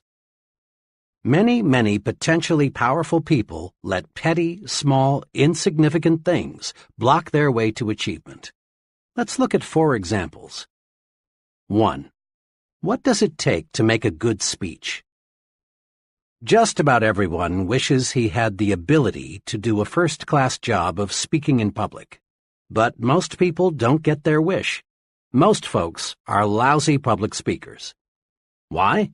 The reason is simple. Most people concentrate on the small, trivial things of speaking at the expense of the big, important things. In preparing to give a talk, most people give themselves a host of mental instructions, like, I've got to remember to stand straight. Don't move around and don't use your hands. Don't let the audience see you use your notes. Remember, don't make mistakes in grammar, especially don't say, for he and I. Say, for him and me. Be sure your tie is straight. Speak loud, but not too loud, and so on and so on. Now, what happens when the speaker gets up to speak? He's scared because he's given himself a terrific list of things not to do. He gets confused in his talk and finds himself silently asking, have I made a mistake? He is, in brief, a flop. He's a flop because he concentrated on the petty, trivial, relatively unimportant qualities of a good speaker and failed to concentrate on the big things that make a good speaker. Knowledge of what he's going to talk about and an intense desire to tell it to other people. The real test of a speaker is not did he stand straight or did he make any mistakes in grammar, but rather did the audience get the points he wanted to put across. Most of our top speakers have petty defects. Some of them even have unpleasant voices. Some of the most sought-after speakers in America would flunk a speech course taught by the old negative, don't do this and don't do that method. Yet all these successful public speakers have one thing in common. They have something to say, and they feel a burning desire for other people to hear it. Don't let concern with trivia keep you from speaking successfully in public. 2. What causes quarrels? Ever stop to ask yourself just what causes quarrels? At least 99% of the time, quarrels start over petty, unimportant matters like this. John comes home a little tired, a little on edge. Dinner doesn't exactly please him, so he turns up his nose and complains. Joan's day wasn't perfect either, so she rallies to her own defense with, well, what do you expect on my food budget? Or, maybe I could cook better if I had a new stove like everybody else. This insults John's pride, so he attacks with, now, Joan, it's not lack of money. It's simply that you don't know how to manage. And away they go. Before a truce is finally declared, all sorts of accusations are made by each party. In-laws, sex, money, premarital and postmarital promises, and other issues will be introduced. Both parties leave the battle nervous, tense. Nothing has been settled, and both parties have new ammunition to make the next quarrel more vicious. Little things, petty thinking, causes arguments. So, to eliminate quarrels, eliminate petty thinking. Here's a technique that works. Before complaining or accusing or reprimanding someone or launching a counterattack in self-defense, ask yourself, is it really important? In most cases, it isn't, and you avoid conflict. Ask yourself, is it really important if he or she is messy with cigarettes or forgets to put the cap on the toothpaste or is late coming home? Is it really important if he or she squandered a little money or invited some people in I don't like? When you feel like taking negative action, ask yourself, is it really important? That question works magic in building a finer home situation. It works at the office, too. It works in homegoing traffic when another driver cuts in ahead of you. It works in any situation in life that is apt to produce quarrels. 3. John got the smallest office and fizzled out. Several years ago, I observed small thinking about an office assignment destroy a young fellow's chances for a profitable career in advertising. 4 young executives, all on the same status level, were moved into new offices. 3 of the offices were identical in size and decoration. The 4th was smaller and less elaborate. J.M. was assigned the 4th office. This turned out to be a real blow to his pride. Immediately, he felt discriminated against. Negative thinking, resentment, bitterness, jealousy built up. JM began to feel inadequate. The result was that JM grew hostile toward his fellow executives. Rather than cooperate, he did his best to undermine their efforts. Things got worse. 3 months later, JM slipped so badly that management had no choice but to issue him a pink slip. Small thinking over a very small matter stopped JM. In his haste to feel he was discriminated against, JM failed to observe that the company was expanding rapidly and office space was at a premium. He didn't stop to consider the possibility that the executive who made the office assignments didn't even know which one was the smallest. No one in the organization, except JM, regarded his office as an index of his value. Small thinking about unimportant things, like seeing your name last on the department route sheet or getting the fourth carbon of an office memo, can hurt you. Think big, and none of these little things can hold you back. 4. Even stuttering is a detail. A sales executive told me how even stuttering is a mere detail in salesmanship, if the fellow has the really important qualities. I have a friend, also a sales executive, who loves to play practical jokes, though sometimes these jokes aren't jokes at all. A few months ago, a young fellow called on my practical joking friend and asked for a sales job. The fellow had a terrible stutter, though, and my friend decided right here was a chance to play a joke on me. So the friend told the stammering applicant that he wasn't in the market for a salesman right now, but one of his friends, me, had a spot to fill. Then he phoned me, and boy did he give this fellow a build-up. Not suspecting anything, I said, "Send him right over." 30 minutes later, in he walked. The young fellow hadn't said 3 words before I knew why my friend was so eager to send him over. I'm Jack R., he said. Mr. X sent me over to talk to you about a job. Almost every word was a struggle. I thought to myself, this guy couldn't sell a dollar bill for 90 cents on Wall Street. I was sore at my friend, but I really felt sorry for this fellow. So I thought the least I could do was to ask him some polite questions while I thought up a good excuse as to why I couldn't use him. As we talked on, however, I discovered this fellow was no stoop. He was intelligent. He handled himself very nicely, but I just couldn't overlook the fact that he stuttered. Finally, I decided I'd wind up the interview by asking one last question. What makes you think you can sell? Well, he said, I learn fast, I like people, I think you've got a good company, and I want to make money. Now, I do have a speech impairment, but that doesn't bother me, so why should it bother anybody else? His answer showed me he had all the really important qualifications for a salesman. I decided right then to give him a chance, and you know, he's working out very well. Even a speech impairment in a talker's profession is a triviality if the person has the big qualities. Practice these 3 procedures to help yourself think about trivialities.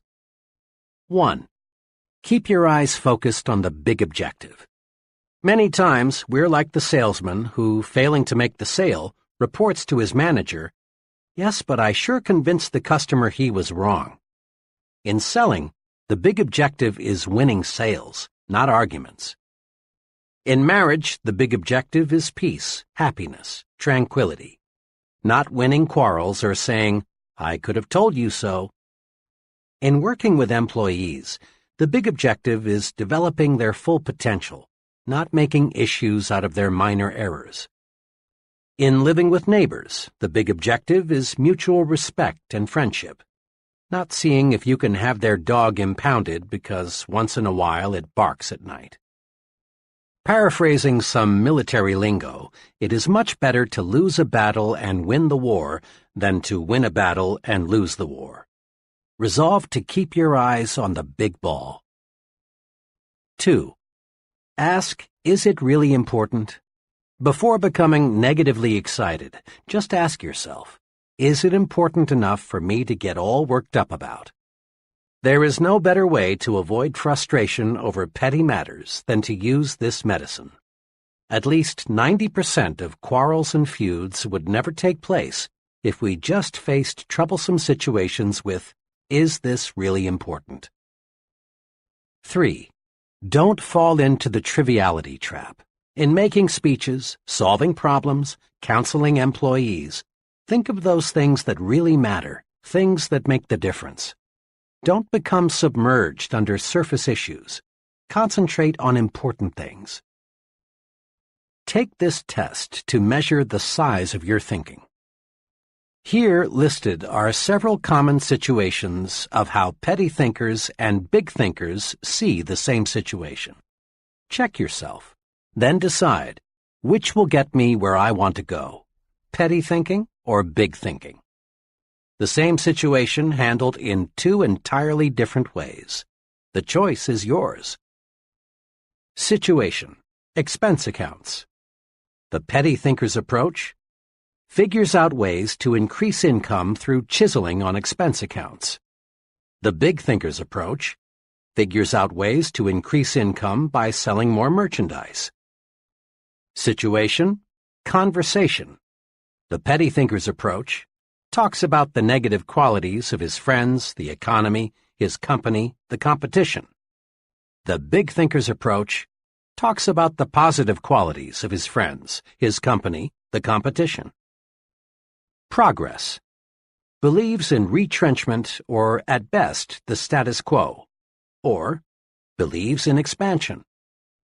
Future. Views the future as limited, or sees the future as very promising. Work. Looks for ways to avoid work, or looks for more ways and things to do, especially helping others. Competition. Competes with the average, or competes with the best. Budget problems. Figures out ways to save money by cutting down on necessary items, or figures out ways to increase income and buy more of the necessary items. Goals. Sets goals low, or sets goals high. Goals vision. Sees only the short run, or is preoccupied with the long run. Security. Is preoccupied with security problems, or regards security as a natural companion of success. Companionship. Surrounds himself with petty thinkers, or surrounds himself with persons with large progressive ideas. Mistakes. Magnifies minor errors, turns them into big issues, or ignores errors of little consequence. Remember, it pays in every way to think big. 1. Don't sell yourself short. Conquer the crime of self-deprecation. Concentrate on your assets. You're better than you think you are. 2. Use the big thinker's vocabulary. Use big, bright, cheerful words.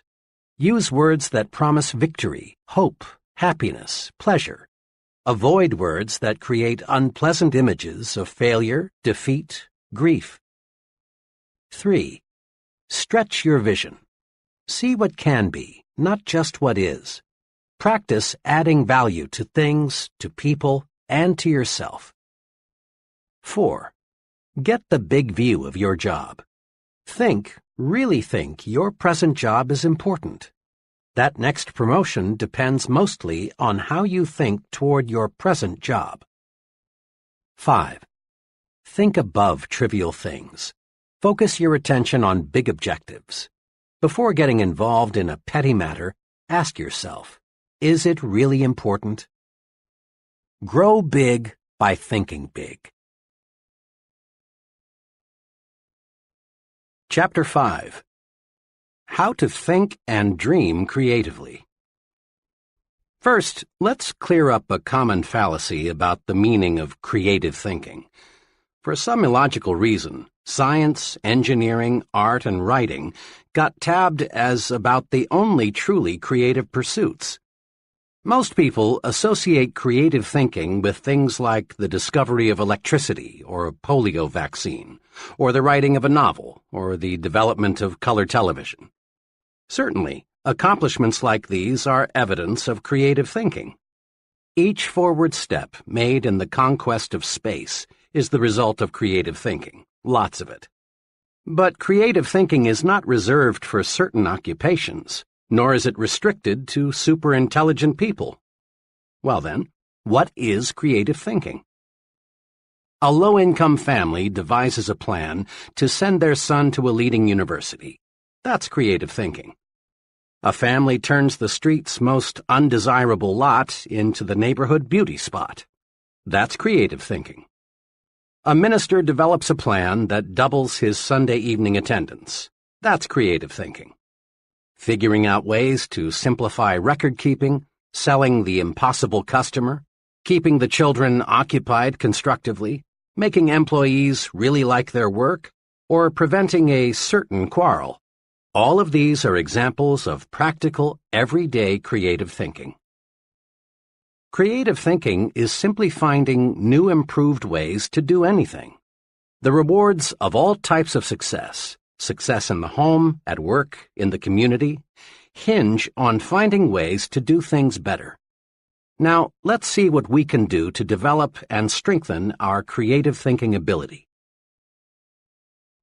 Step 1. Believe it can be done. Here is a basic truth. To do anything, we must first believe it can be done. Believing something can be done sets the mind in motion to find a way to do it. To illustrate this point of creative thinking in training sessions, I often use this example.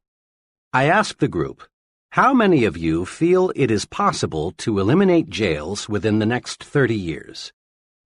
Invariably, the group looks bewildered, not quite sure they heard right, and thinking they are listening to a real fuzzbrain. So, after a pause, I repeat, how many of you feel it is possible to eliminate jails within the next 30 years? Once they're sure I'm not joking, someone always blasts me with something like, "You mean to say you want to turn all those murderers, thieves, and rapists loose? Don't you realize what this would mean? Why, none of us would be safe. We have to have jails." Then the others cut loose. All order would break down if we didn't have jails. Some people are born criminals.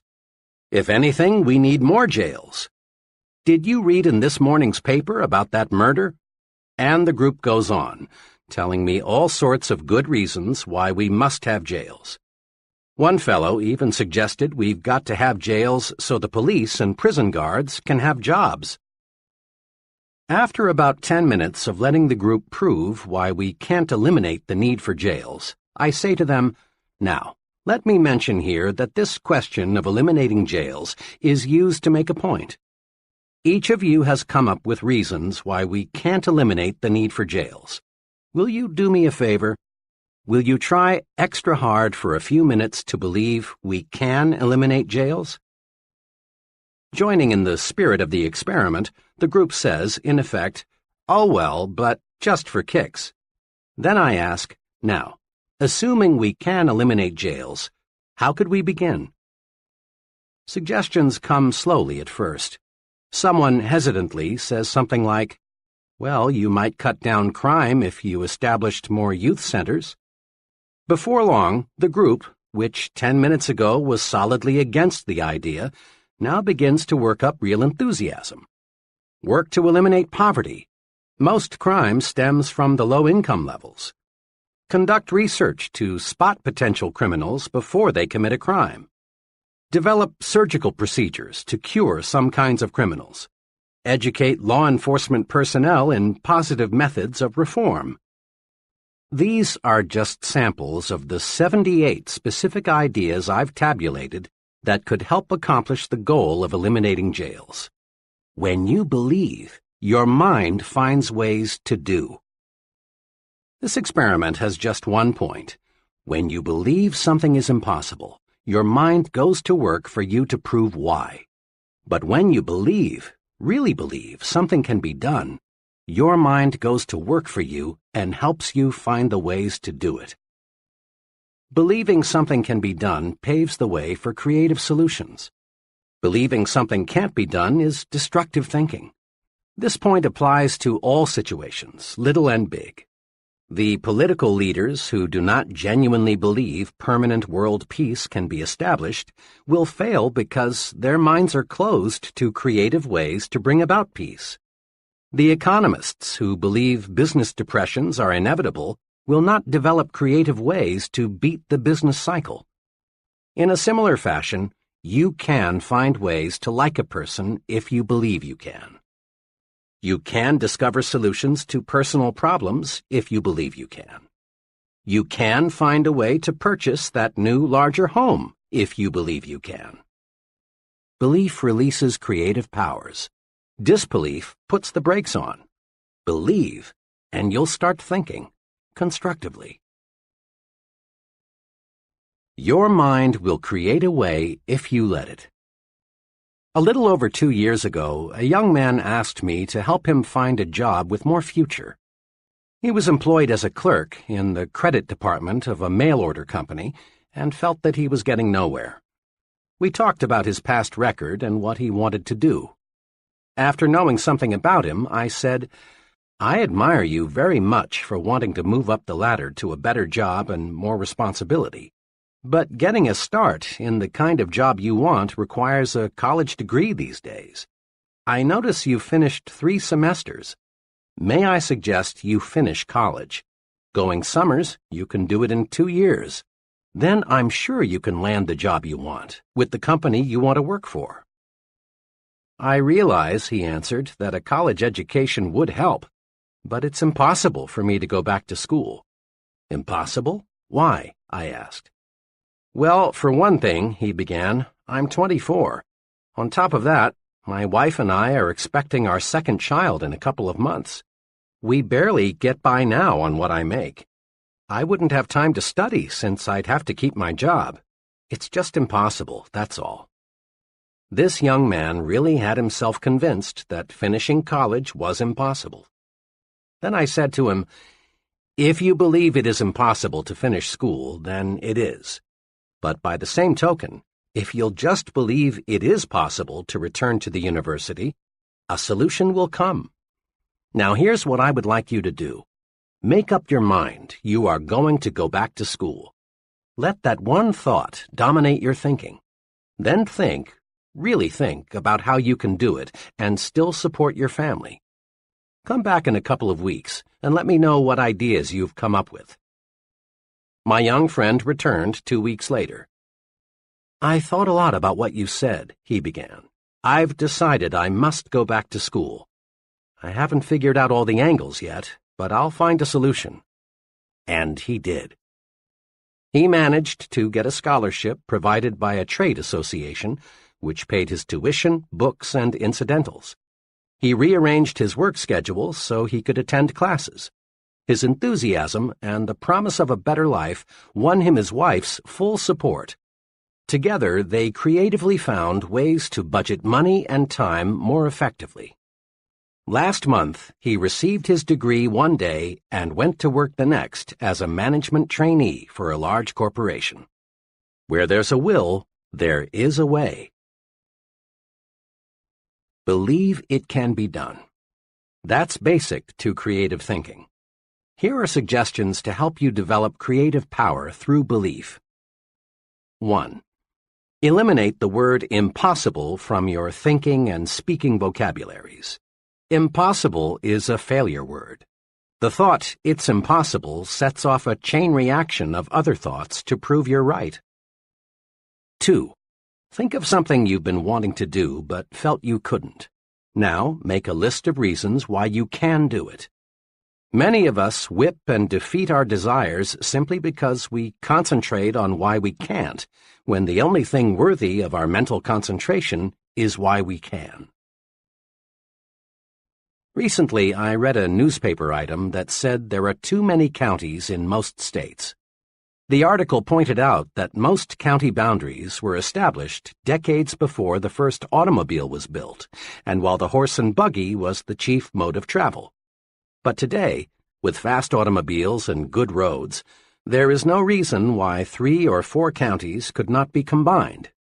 This would cut down greatly on duplicated services so that taxpayers would actually get better service for less money. The writer of this article said he thought he had stumbled across a really live idea, so he interviewed 30 people at random to get their reactions. The result? Not one person thought the idea had merit, even though it would provide them with better local government at less cost. That's an example of traditional thinking. The traditional thinker's mind is paralyzed. He reasons, it's been this way for 100 years. Therefore, it must be good and must stay this way. Why risk a change?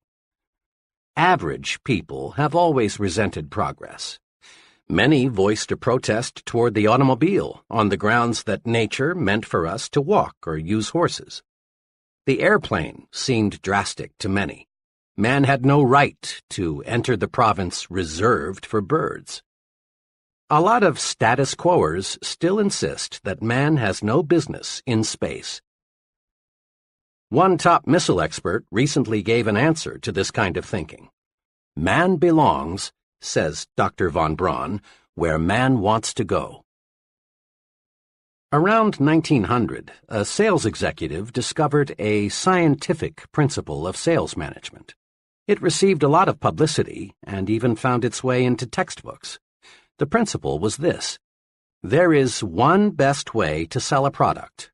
Find the best way, then never deviate from it. Fortunately for this man's company, new leadership came in time to save the organization from financial ruin. Contrast that experience with the philosophy of Crawford H. Greenwald, president of one of the nation's largest business organizations, E.I. DuPont de Nemours. In a talk at Columbia University, Mr. Greenwald said, "There are many ways in which a good job can be done, as many ways, in fact, as there are men to whom the task is given. In truth, there is no one best way to do anything. There is no one best way to decorate an apartment, landscape a lawn, make a sale, rear a child, or cook a steak. There are as many best ways as there are creative minds. Nothing grows in ice. If we let tradition freeze our minds, new ideas can't sprout. Make this test sometime soon. Propose one of these ideas to someone and then watch his behavior. 1. The postal system, long a government monopoly, should be turned over to private enterprise. 2. Presidential elections should be held every 2 or 6 years instead of 4. 3. Regular hours for retail stores should be 1 p.m. to 8 p.m. instead of 9 a.m. to 5:30 p.m. 4. The retirement age should be raised to 70. Whether these ideas are sound or practical is not the point. What is significant is how a person handles propositions like these. If he laughs at the idea and doesn't give it a second thought, and probably 95% will laugh at it, chances are he suffers from tradition paralysis. But the 1 in 20 who says, "That's an interesting idea, tell me more about it," has a mind that's turned to creativity. Traditional thinking is personal enemy number 1 for the person who is interested in a creative personal success program. Traditional thinking freezes your mind, blocks your progress, and prevents you from developing creative power. Here are 3 ways to fight it. 1. Become receptive to ideas. Welcome new ideas. Destroy these thought repellents. Won't work. Can't be done. It's useless. And it's stupid. A very successful friend of mine who holds a major position with an insurance company said to me, "I don't pretend to be the smartest guy in the business, but I think I am the best sponge in the insurance industry. I make it a point to soak up all the good ideas I can." 2. Be an experimental person. Break up fixed routines. Expose yourself to new restaurants, new books, new theaters, new friends. Take a different route to work someday. Take a different vacation this year. Do something new and different this weekend. If your work is in distribution, develop an interest in production, accounting, finance, and the other elements of business. This gives you breadth and prepares you for larger responsibilities. 3. Be progressive, not regressive. Not, that's the way we did it where I used to work, so we ought to do it that way here, but how can we do it better than we did it where I used to work? Not backward, regressive thinking, but forward, progressive thinking. Because you got up at 5:30 a.m. to deliver papers or milk the cows when you were a youngster doesn't necessarily mean it's a good idea for you to require your children to do the same. Imagine what would happen to the Ford Motor Company if its management allowed itself to think, "This year we've built the ultimate in automobiles. Further improvement is impossible. Therefore, all experimental engineering and designing activities are hereby permanently terminated." Even the mammoth Ford Motor Company would shrivel fast with this attitude. Successful people, like successful businesses, live with these questions. How can I improve the quality of my performance? How can I do better? Absolute perfection in all human undertakings, from building missiles to rearing children, is unattainable. This means there is endless room for improvement. Successful people know this, and they are always searching for a better way. Note, the successful person doesn't ask, "Can I do it better?" He knows he can. So he phrases the question, "How can I do it better?" A few months ago, a former student of mine, in business for just 4 years, opened her 4th hardware store. This was quite a feat, considering the young lady's small initial capital investment of only $3,500, strong competition from other stores, and the relatively short time she had been in business. I visited her new store shortly after it opened to congratulate her on the fine progress she had made. In an indirect way, I asked her how she was able to make a success of 3 stores and open a 4th one, when most merchants had to struggle to make a success of just 1 store. "Naturally," she answered, "I worked hard, but just getting up early and working late isn't responsible for the 4 stores. Most people in my business work hard. The main thing I attribute my success to is my self-styled weekly improvement program." "A weekly improvement program? Sounds impressive. How does it work?" I asked. "Well, it really isn't anything elaborate," she continued. "It's just a plan to help me do a better job as each week rolls around. To keep my forward thinking on the track, I've divided my job into 4 elements: customers, employees, merchandise, and promotion. All during the week, I make notes and jot down ideas as to how I can improve my business. Then, every Monday evening, I set aside 4 hours to review the ideas I've jotted down and figure out how to put the solid ones to use in the business. In this 4-hour period, I force myself to take a hard look at my operation. I don't simply wish more customers would shop in my store. Instead, I ask myself, what can I do to attract more customers? How can I develop regular, loyal customers? She went on describing numerous little innovations that made her first 3 stores so successful. Things like the way she arranged the merchandise within her stores, her suggestion selling technique that sold 2 out of 3 customers merchandise they had not planned to buy when they entered her stores, the credit plan she devised when many of her customers were out of work because of a strike, the contest she developed that boosted sales during a slack season. I ask myself, what can I do to improve my merchandise offerings? And I get ideas. Let me cite just one case. 4 weeks ago, it occurred to me that I should do something to get more youngsters into the store. I reasoned if I had something here to draw the kids to the store, I'd also draw more of the parents. I kept thinking about it, and then this idea came. Put in a line of small carded toys for children in the 4 to 8 age bracket. It's working. The toys take little space, and I make a nice profit on them. But most important, the toys have increased store traffic. "Believe me," she went on, "my weekly improvement plan works. Just by conscientiously asking myself, how can I do a better job, I find the answers. It's a rare Monday night that I don't come up with some plan or technique that makes that profit and loss statement look better. And I've learned something else, too, about successful merchandising. Something that I think every person going into business for himself should know. What's that? I asked. Just this. It isn't so much what you know when you start that matters. It's what you learn and put to use after you open your doors that counts most. Big success calls for persons who continually set higher standards for themselves and others. Persons who are searching for ways to increase efficiency, to get more output at lower cost, do more with less effort. Top success is reserved for the I can do it better kind of person. General Electric uses the slogan, "Progress is our most important product." Why not make progress your most important product? The I can do better philosophy works magic. When you ask yourself, how can I do better? Your creative power is switched on, and ways for doing things better suggest themselves. Here is a daily exercise that will help you discover and develop the power of the I can do better attitude.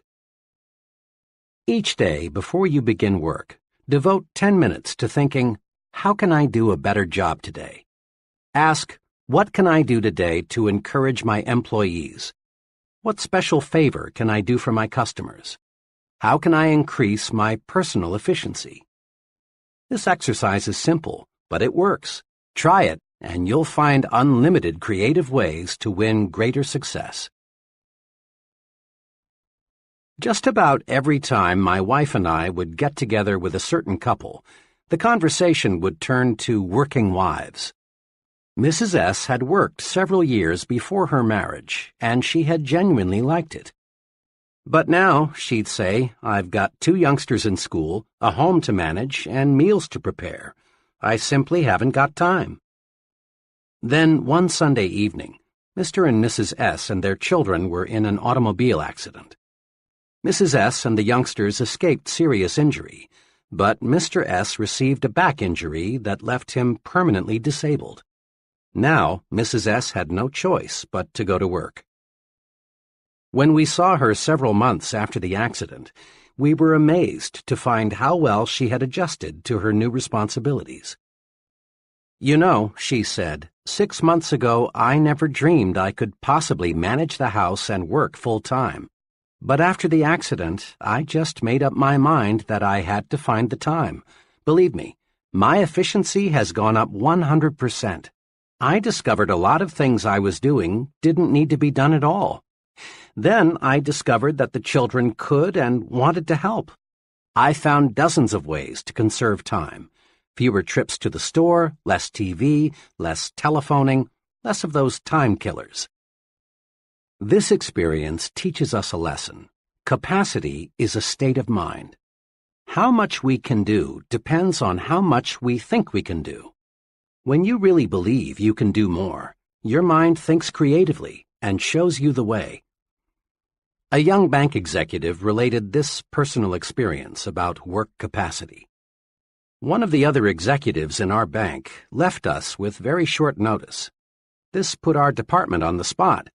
The fellow leaving had filled an important job, and his work couldn't be postponed or left undone.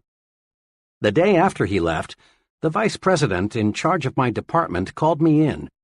He explained to me that he had already talked individually to the 2 others in my group, asking them if they could divide the work of the man who had just left until a replacement could be found. Neither of them flatly refused, said the vice president, but each stated that he is up to his neck now with his own pressing work. I'm wondering if you could handle some of the overload temporarily? Throughout my working career, I've learned that it never pays to turn down what looks like an opportunity.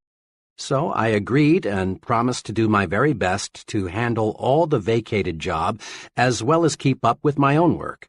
The vice president was pleased at this. I walked out of his office knowing I had taken on a big job. I was just as busy as the 2 others in my department who had wiggled out of this extra duty. but I was determined to find a way to handle both jobs. I finished up my work that afternoon, and when the offices were closed, I sat down to figure out how I could increase my personal efficiency. I got a pencil and started writing down every idea I could think of. And I came up with some good ones, like working out an arrangement with my secretary to channel all routine telephone calls to me during a certain hour each day, placing all outgoing calls during a certain hour, cutting my usual conference periods from 15 minutes to 10, giving all my dictation at one time each day. I also discovered my secretary could and was eager to take over a number of little time-consuming details for me. I had been handling my present job for over 2 years, and frankly, I was amazed to discover how much inefficiency I had let creep in. Within a week's time, I was dictating twice as many letters, handling 50% more phone calls, attending half again as many meetings, all with no strain. A couple more weeks passed. The vice president called me in. He complimented me on doing a fine job. He went on to say that he had looked over a number of people from both inside and outside the bank, but he had not yet found the right man. Then he confessed that he had already cleared with the bank's executive committee, and they had authorized him to combine the two jobs, put them both in my charge, and give me a substantial increase in salary. I proved to myself that how much I can do depends on how much I think I can do. Capacity is indeed a state of mind. Every day, it seems, this takes place in the fast-moving world of business. The boss calls in an employee and explains that a special task must be accomplished. Then he says, "I know you've got a lot of work to do, but can you handle this?" Too often the employee replies, "I'm awfully sorry, but I'm all loaded down now. I wish I could take it on, but I'm just too busy." Under the circumstances, the boss doesn't hold it against the employee because it is extra duty, so to speak. But the boss realizes the task must be done, and he'll keep on looking until he finds an employee who is just as busy as the rest, but who feels he can take on more. And this employee is the fellow who will forge ahead. In business, in the home, in the community, the success combination is do what you do better, improve the quality of your output, and do more of what you do, increase the quantity of your output. Convinced it pays to do more and better? Then try this two-step procedure. 1. Eagerly accept the opportunity to do more. It's a compliment to be asked to take on a new responsibility. Accepting greater responsibility on the job makes you stand out and shows that you're more valuable. When your neighbors ask you to represent them on a civic matter, accept. It helps you to become a community leader. 2. Next, concentrate on how can I do more. Creative answers will come. Some of these answers may be better planning and organization of your present work, or taking intelligent shortcuts in your routine activities, or possibly dropping non-essential activities altogether. But let me repeat, the solution for doing more will appear. As a personal policy, I have accepted fully the concept, if you want it done, give it to a busy man. I refuse to work on important projects with persons who have lots of free time. I have learned from painful, expensive experience that the fellow who has plenty of time makes an ineffective work partner. All the successful, competent people I know are busy. When I start something, some project with them, I know it will be satisfactorily completed. I have learned in dozens of instances that I can count on a busy man to deliver. But I have often been disappointed in working with people who have all the time in the world. Progressive business management constantly asks, what can we do to expand output? Why not ask yourself, what can I do to expand my output? Your mind will creatively show you how. In hundreds of interviews with people at all levels, I've made this discovery. The bigger the person, the more apt he is to encourage you to talk, The smaller the person, the more apt he is to preach to you.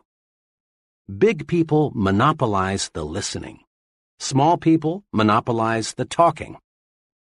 Note this also. Top-level leaders in all walks of life spend much more time requesting advice than they do in giving it. Before a top man makes a decision, he asks, "How do you feel about it? What do you recommend? What would you do under these circumstances? How does this sound to you?" Look at it this way. A leader is a decision-making human machine. Now, to manufacture anything, you've got to have raw material. In reaching creative decisions, the raw materials are the ideas and suggestions of others. Don't, of course, expect other people to give you ready-made solutions. That's not the primary reason for asking and listening. Ideas of others help to spark your own ideas, so your mind is more creative. Recently, I participated as a staff instructor in an executive management seminar. The seminar consisted of 12 sessions. One of the highlights of each meeting was a 15-minute discussion by one of the executives on the topic, "How I Solved My Most Pressing Management Problem." At the 9th session, the executive whose turn it was, a vice president of a large milk processing company, did something different. Instead of telling how he had solved his problem, he announced his topic as "Needed. Help on solving my most pressing management problem." He quickly outlined his problem and then asked the group for ideas on solving it. To be sure, he got a record of each idea suggested. He had a stenographer in the room taking down everything that was said. Later, I talked with this man and complimented him on his unique approach. His comment was, "There are some very sharp men in this group. I just figured I'd harvest some ideas. There's a good possibility something someone said during that session may give me the clue I need to solve the problem." Note, this executive presented his problem, then listened. In so doing, he got some decision-making raw material, and as a side benefit, the other executives in the audience enjoyed the discussion because it gave them the opportunity to take part. Successful businesses invest large sums in consumer research. They ask people about the taste, quality, size, and appearance of a product. Listening to people provides definite ideas for making the product more saleable. It also suggests to the manufacturer what he should tell consumers about the product in his advertising. The procedure for developing successful products is to get as much opinion as you can, listen to the people who will buy the product, and then design the product and its promotion to please these people. In an office recently, I noticed a sign that said, "To sell John Brown what John Brown buys, you've got to see things through John Brown's eyes." And the way to get John Brown's vision is to listen to what John Brown has to say. Your ears are your intake valves. They feed your mind raw materials that can be converted into creative power. We learn nothing from telling, but there is no limit to what we can learn by asking and listening. Try this 3-stage program to strengthen your creativity through asking and listening. 1. Encourage others to talk. In personal conversation or in group meetings, draw out people with little urges, such as, "Tell me about your experience," or "What do you think should be done about," or "What do you think is the key point?" Encourage others to talk, and you win a double-barreled victory. Your mind soaks up raw material that you can use to produce creative thought, and you win friends. There is no surer way to get people to like you than to encourage them to talk to you. 2. Test your own views in the form of questions. Let other people help you smooth and polish your ideas. Use the "What do you think of this suggestion" approach. Don't be dogmatic. Don't announce a fresh idea as if it were handed down on a gold tablet. Do a little informal research first. See how your associates react to it. If you do, chances are you'll end up with a better idea. 3. Concentrate on what the other person says. Listening is more than just keeping your own mouth shut. Listening means letting what's said penetrate your mind. So often, people pretend to listen when they aren't listening at all. They're just waiting for the other person to pause so they can take over with the talking. Concentrate on what the other person says. Evaluate it. That's how you collect mind food. More and more leading universities are offering advanced management training programs for senior business executives. According to the sponsors, the big benefit of these programs is not that the executives get ready-made formulae that they can use to operate their business more efficiently. Rather, they benefit most from the opportunity to exchange and discuss new ideas. Many of these programs require the executives to live together in college dormitories, thus encouraging bull sessions. Boiled down to one word, the executives benefit most from the stimulation received. A year ago, I directed 2 sessions in a one-week sales management school in Atlanta, sponsored by the National Sales Executives Incorporated. A few weeks later, I met a salesman friend who worked for one of the sales executives who'd attended the school. "You people at the school sure gave my sales manager a lot of things to do to run our company better," my young friend said. Curious, I asked him specifically what changes he'd noticed. He reeled off a number of things: a revision in the compensation plan, sales meetings twice a month instead of once a month, new business cards and stationery, a revision in sales territories, not one of which was specifically recommended in the training program. The sales manager didn't get a bunch of canned techniques. Instead, he got something much more valuable: the stimulation to think of ideas directly beneficial to his own particular organization. A young accountant for a paint manufacturer told me about a very successful venture of his that was sparked by the ideas of others. "I never had more than a casual interest in real estate," he told me. "I've been a professional accountant for several years now, and I've stuck pretty close to my profession. One day, a realtor friend invited me to be his guest at a luncheon of one of the city's real estate groups. The speaker that day was an older man who had seen the city grow. His talk was about the next 20 years. He predicted that the metropolitan area would continue to grow far out into the surrounding farmland. He also predicted that there would be a record demand for what he called gentleman-size farms, 2 to 5 acres. Big enough so the businessman or professional person could have a pool, horses, a garden, and other hobbies that require space. This man's talk really stimulated me. What he described was exactly what I wanted. The next few days, I asked several friends what they thought about the idea of someday owning a 5-acre estate. Everyone I talked to said, in effect, "I'd love that." I continued to think about it and to figure how I could turn the idea into profit. Then one day, as I was driving to work, the answer came out of nowhere. Why not buy a farm and divide it into estates? I figured the land might be worth more in relatively small pieces than in one big piece. 22 miles from the center of the city, I found a worn-out 50-acre farm priced at $8,500. I bought it, paying only 1/3 down and working out a mortgage with the owner for the balance. Next, I planted pine seedlings where there were no trees.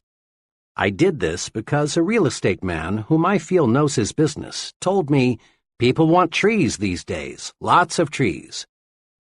I wanted my prospective buyers to see that in a few years their estate would be covered with beautiful pine trees. Then I got a surveyor to divide the 50 acres into 10 5-acre plots. Now I was ready to start selling. I got several mailing lists of young executives in the city and put on a small-scale direct mail campaign. I pointed out how for only $3,000, the price of a small city lot, they could buy an estate. I also described the potentials for recreation and wholesome living. In 6 weeks' time, working only evenings and on weekends, I sold all 10 plots. Total income, $30,000. Total costs, including the land, advertising, surveying, and legal expenses, $10,400. Profit, $19,600. I made a nice profit because I let myself be exposed to ideas of other intelligent people.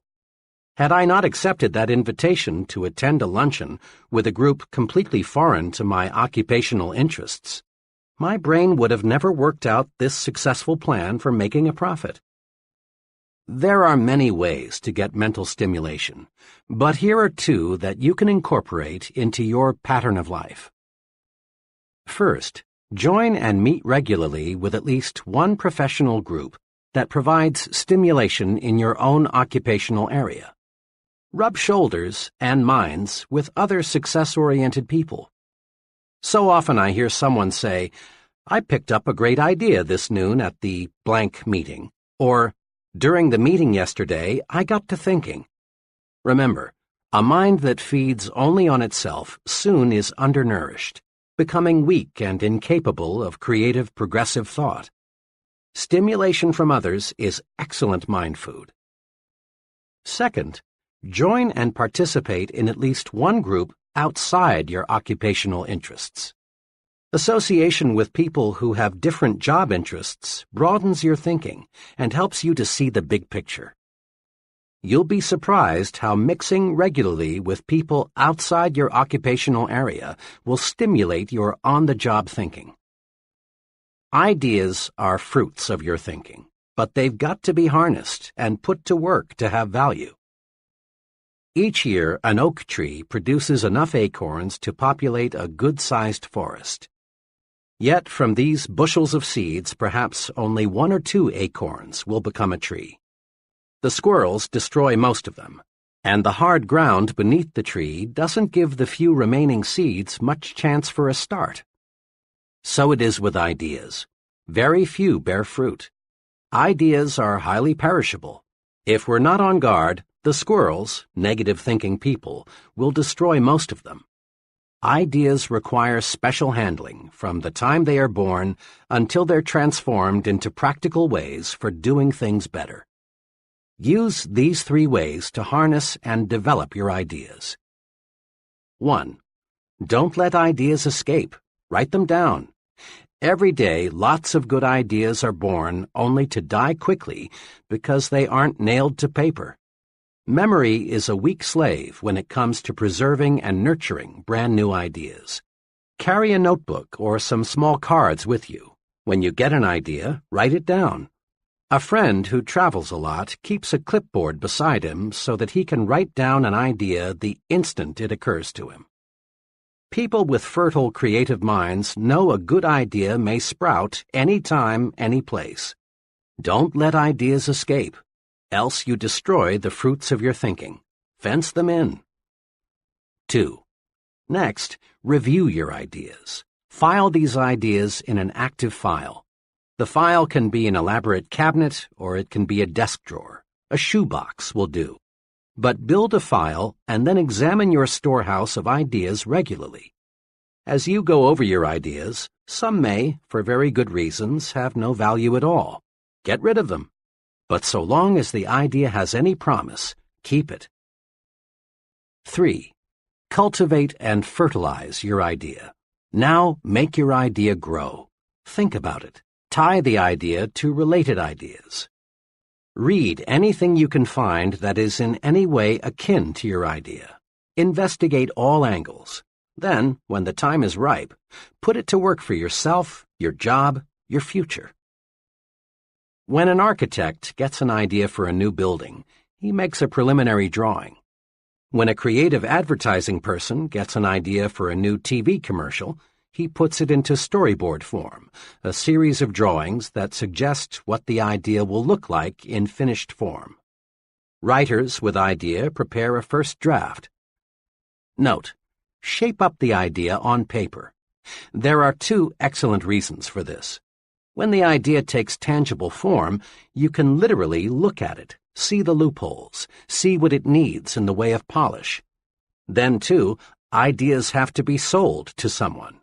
Customers, employees, the boss, friends, fellow club members, investors. Somebody must buy the idea, else it has no value. One summer, I was contacted by 2 life insurance salesmen. Both wanted to work on my insurance program. Both promised to return with a plan for making the needed changes. The first salesman gave me strictly an oral presentation. He told me in words what I needed, but I soon was confused. He brought in taxes, options, Social Security, all the technical details of insurance programming. Frankly, he lost me, and I had to say no. The second salesman used a different approach. He had charted his recommendations. All the details were shown in diagram form. I could grasp his proposal easily and quickly because I could literally see it. He sold me.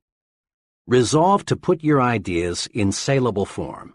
An idea written or in some sort of picture or diagram form has many times more selling power than the idea presented only in oral form.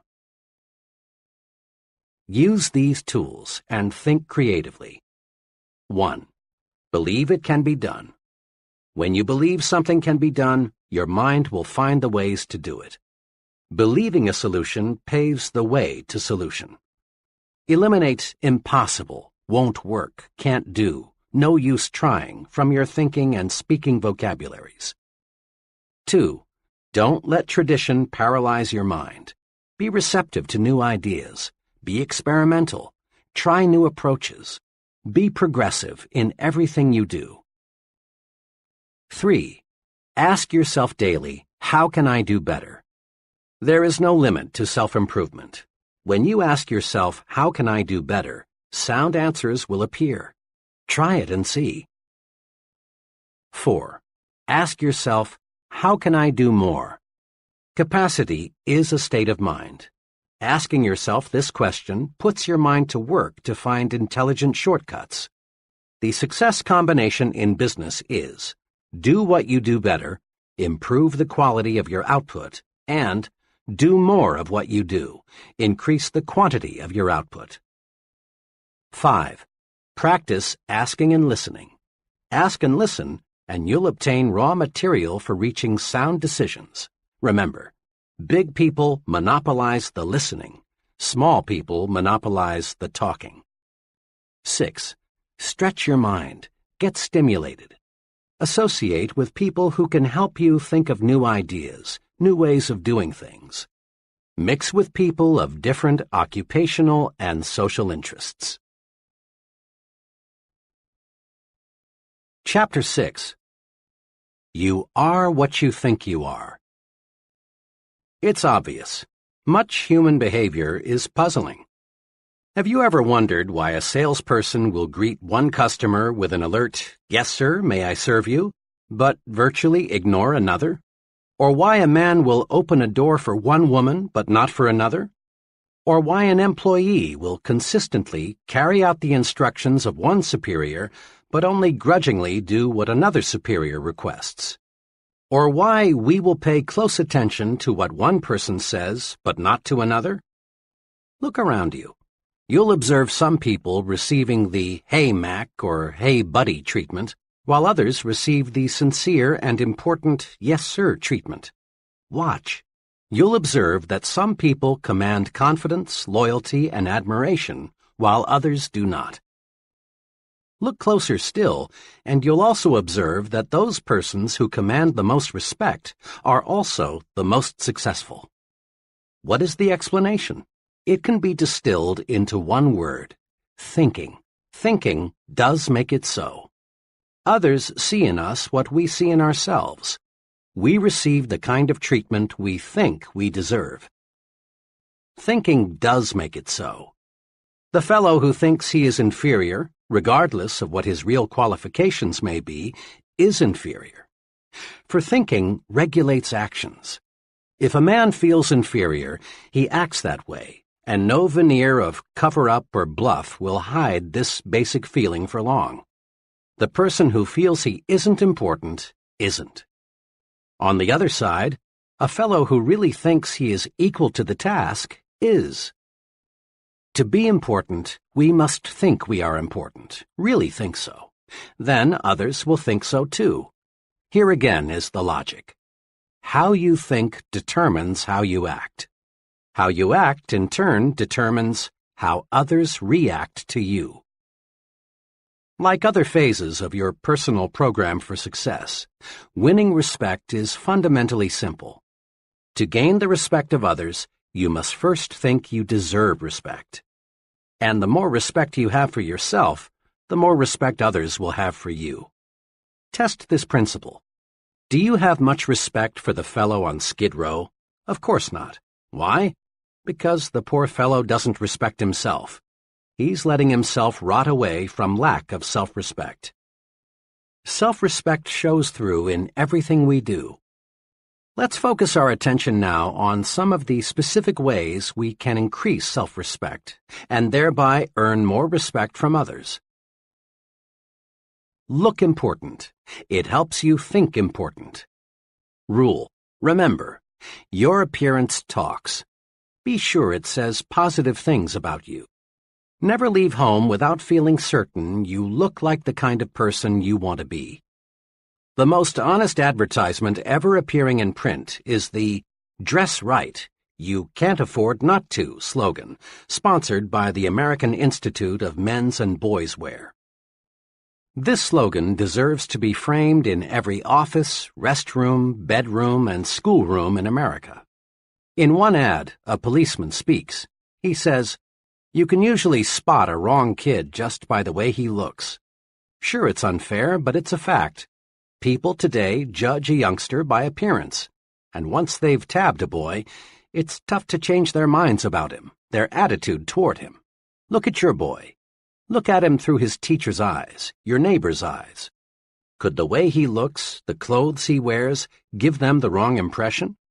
Are you making sure he looks right, dresses right, everywhere he goes? This advertisement, of course, refers primarily to children, but it can be applied to adults as well. In the sentence beginning with look, substitute the word yourself for him, your for his, superiors for teachers, and associates for neighbors, and repeat the sentence. Look at yourself through your superior's eyes, your associate's eyes. It costs so little to be neat. Take the slogan literally. Interpret it to say, "Dress right, it always pays." Remember, look important because it helps you to think important. Use clothing as a tool to lift your spirits, build confidence. An old psychology professor of mine used to give this advice to students on last-minute preparations for final examinations. Dress up for this important exam. Get a new tie, have your suit pressed, shine your shoes. Look sharp because it will help you think sharp. The professor knew his psychology. Make no mistake about it. Your physical exterior affects your mental interior. How you look on the outside affects how you think and feel on the inside. All boys, I'm told, go through the hat stage. That is, they use hats to identify themselves with the person or character they want to be. I will always remember a hat incident with my own son, Davy. One day, he was dead set on being the Lone Ranger, but he had no Lone Ranger hat. I tried to persuade him to substitute another. His protest was, "But Dad, I can't think like the Lone Ranger without a Lone Ranger hat." I gave in finally and bought him the hat he needed. Sure enough, donning the hat, he was the Lone Ranger. I often recall that incident because it says so much about the effect of appearance on thinking. Anyone who has ever served in the Army knows a soldier feels and thinks like a soldier when he is in uniform. A woman feels more like going to a party when she is dressed for a party. By the same token, an executive feels more like an executive when he is dressed like one. A salesman expressed it to me this way: "I can't feel prosperous, and I have to if I'm going to make big sales, unless I know I look that way." Your appearance talks to you, but it also talks to others. It helps determine what others think of you. In theory, it's pleasant to hear that people should look at a man's intellect, not his clothes. But don't be misled. People do evaluate you on the basis of your appearance. Your appearance is the first basis for evaluation other people have, and first impressions last, out of all proportion to the time it takes to form them. In a supermarket one day, I noticed one table of seedless grapes marked 15 cents a pound. On another table were what appeared to be identical grapes, this time packaged in polyethylene bags and marked 2 pounds for 35 cents. I asked the young fellow at the weighing station, "What's the difference between the grapes priced at 15 cents a pound and those priced at 2 pounds for 35 cents? "The difference," he answered, "is polyethylene. We sell about twice as many of the grapes in the polyethylene bags. They look better that way." Think about the grape example the next time you're selling yourself. Properly packaged, you have a better chance to make the sale, and at a higher price. The point is, the better you are packaged, the more public acceptance you will receive. Tomorrow, watch who is shown the most respect and courtesy in restaurants, on buses, in crowded lobbies, in stores, and at work. People look at another person, make a quick and often subconscious appraisal, and then treat them accordingly. We look at some people and respond with the "Hey, Mac" attitude. We look at others and respond with the "Yes, sir" feeling. Yes, a person's appearance definitely talks. The well-dressed person's appearance says positive things. It tells people, here is an important person, intelligent, prosperous, and dependable. This man can be looked up to, admired, trusted. He respects himself, and I respect him. The shabby-looking fellow's appearance says negative things. It says, here is a person who isn't doing well. He's careless, inefficient, unimportant. He's just an average person. He deserves no special consideration. He's used to being pushed around. When I stress respect your appearance in training programs, almost always I am asked the question, I'm sold, appearance is important. But how do you expect me to afford the kind of clothing that really makes me feel right and that causes others to look up to me? That question puzzles many people. It plagued me for a long time. But the answer is really a simple one. Pay twice as much and buy half as many. Commit this answer to memory, then practice it. Apply it to hats, suits, shoes, socks, coats, everything you wear.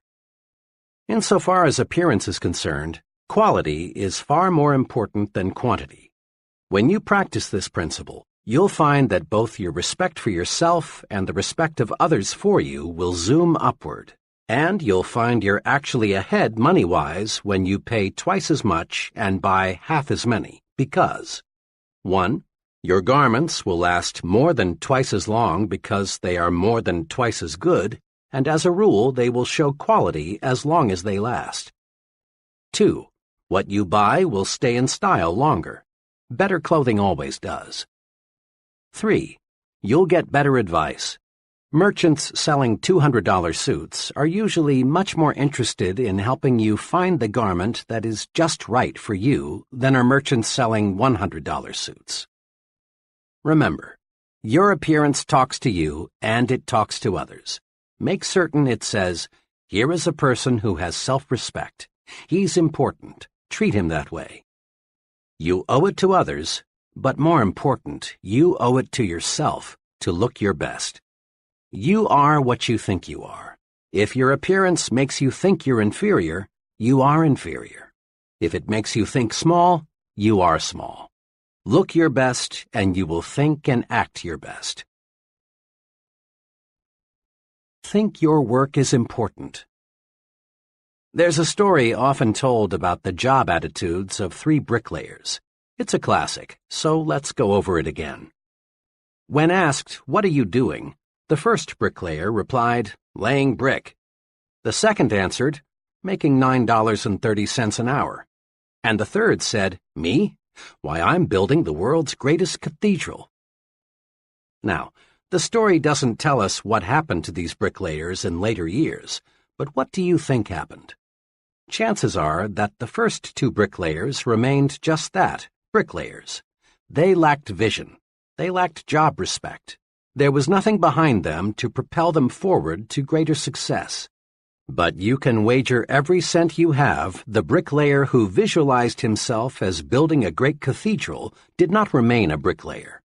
Perhaps he became a foreman, or perhaps a contractor, or possibly an architect. He moved forward and upward. Why? Because thinking does make it so.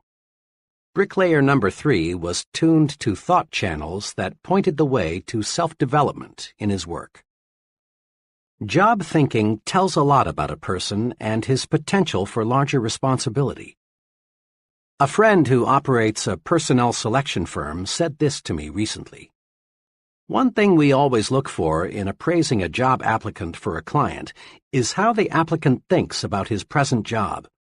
We are always favorably impressed when we find that an applicant thinks his present job is important, even though there may be something about it he doesn't like. Why? Simply this. If the applicant feels his present job is important, odds are that he will take pride in his next job too. We've found an amazingly close correlation between a person's job respect and his job performance. Like your appearance, the way you think toward your work says things about you to your superiors, associates, and subordinates. In fact, to everyone with whom you come in contact. A few months ago, I spent several hours with a friend who is personnel director for an appliance manufacturer. We talked about building men. He explained his personnel audit system and what he had learned from it. We have about 800 non-production people, he began. Under our personnel audit system, an assistant and I interview each employee every 6 months. Our purpose is simple. We want to learn how we can help him in his job. We think this is a good practice because each person working with us is important, else he wouldn't be on the payroll. We are careful not to ask the employees any point-blank questions. Instead, we encourage him to talk about whatever he wants to. We aim to get his honest impressions. After each interview, we fill out a rating form on the employee's attitudes toward specific aspects of his job. Now here's something I've learned, he went on. Our employees fit into one of two categories, Group A and Group B, on the basis of how they think toward their jobs. The persons in Group B talk mainly about security, company retirement plans, sick leave policy, extra time off, what we're doing to improve the insurance program, and if they will be asked to work overtime next March as they were last March. They also talk a lot about disagreeable features of their job, things they don't like in fellow workers, and so on. People in Group B, and they include close to 80% of all non-production personnel, view their jobs as a sort of necessary evil. The Group A fellow sees his job through different glasses. He is concerned about his future and wants concrete suggestions on what he can do to make faster progress. He doesn't expect us to give him anything except a chance. The Group A people think on a broader scale. They make suggestions for improving the business. They regard these interviews in my office as constructive. But the Group B people often feel our personnel audit system is just a brainwashing affair, and they're glad to get it over with. Now, there's a way I check attitudes and what they mean to job success. All recommendations for promotions, pay increases, and special privileges are channeled to me by the employee's immediate supervisor. Almost invariably, it's a Group A person who was recommended. And again, almost without exception, problems come from the Group B category. The biggest challenge in my job, he said, is to try and help people move from Group B to Group A. It's not easy, though, because until a person thinks his job is important and thinks positively about it, he can't be helped. This is concrete evidence that you are what you think you are, what your thought power directs you to become.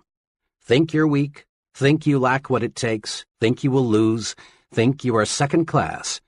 Think this way, and you are doomed to mediocrity. But think instead, I am important. I do have what it takes. I am a first-class performer. My work is important. Think this way, and you're headed straight to success. The key to winning what you want lies in thinking positively toward yourself. The only real basis other people have for judging your abilities is your actions, and your actions are controlled by your thoughts. You are what you think you are. Wear the shoes of a supervisor for a few moments and ask yourself which person you would recommend for a raise or a promotion. 1. The secretary who, when the executive is out of the office, spends her time reading magazines, or the secretary who uses such time to do the many little things that help the executive to accomplish more when he returns. 2. The employee who says, "Oh well, I can always get another job. If they don't like the way I do my work, I'll just quit." Or the employee who views criticism constructively and sincerely tries to do higher quality work. 3. The salesman who tells a customer, "Oh, I just do what they tell me to do. They said come out and see if you need anything." Or the salesman who says, "Mr. Brown, I'm here to help you." 4. The foreman who says to an employee, "To tell you the truth, I don't like my job much. Those guys up top give me a pain in the neck. I don't know what they're talking about half the time."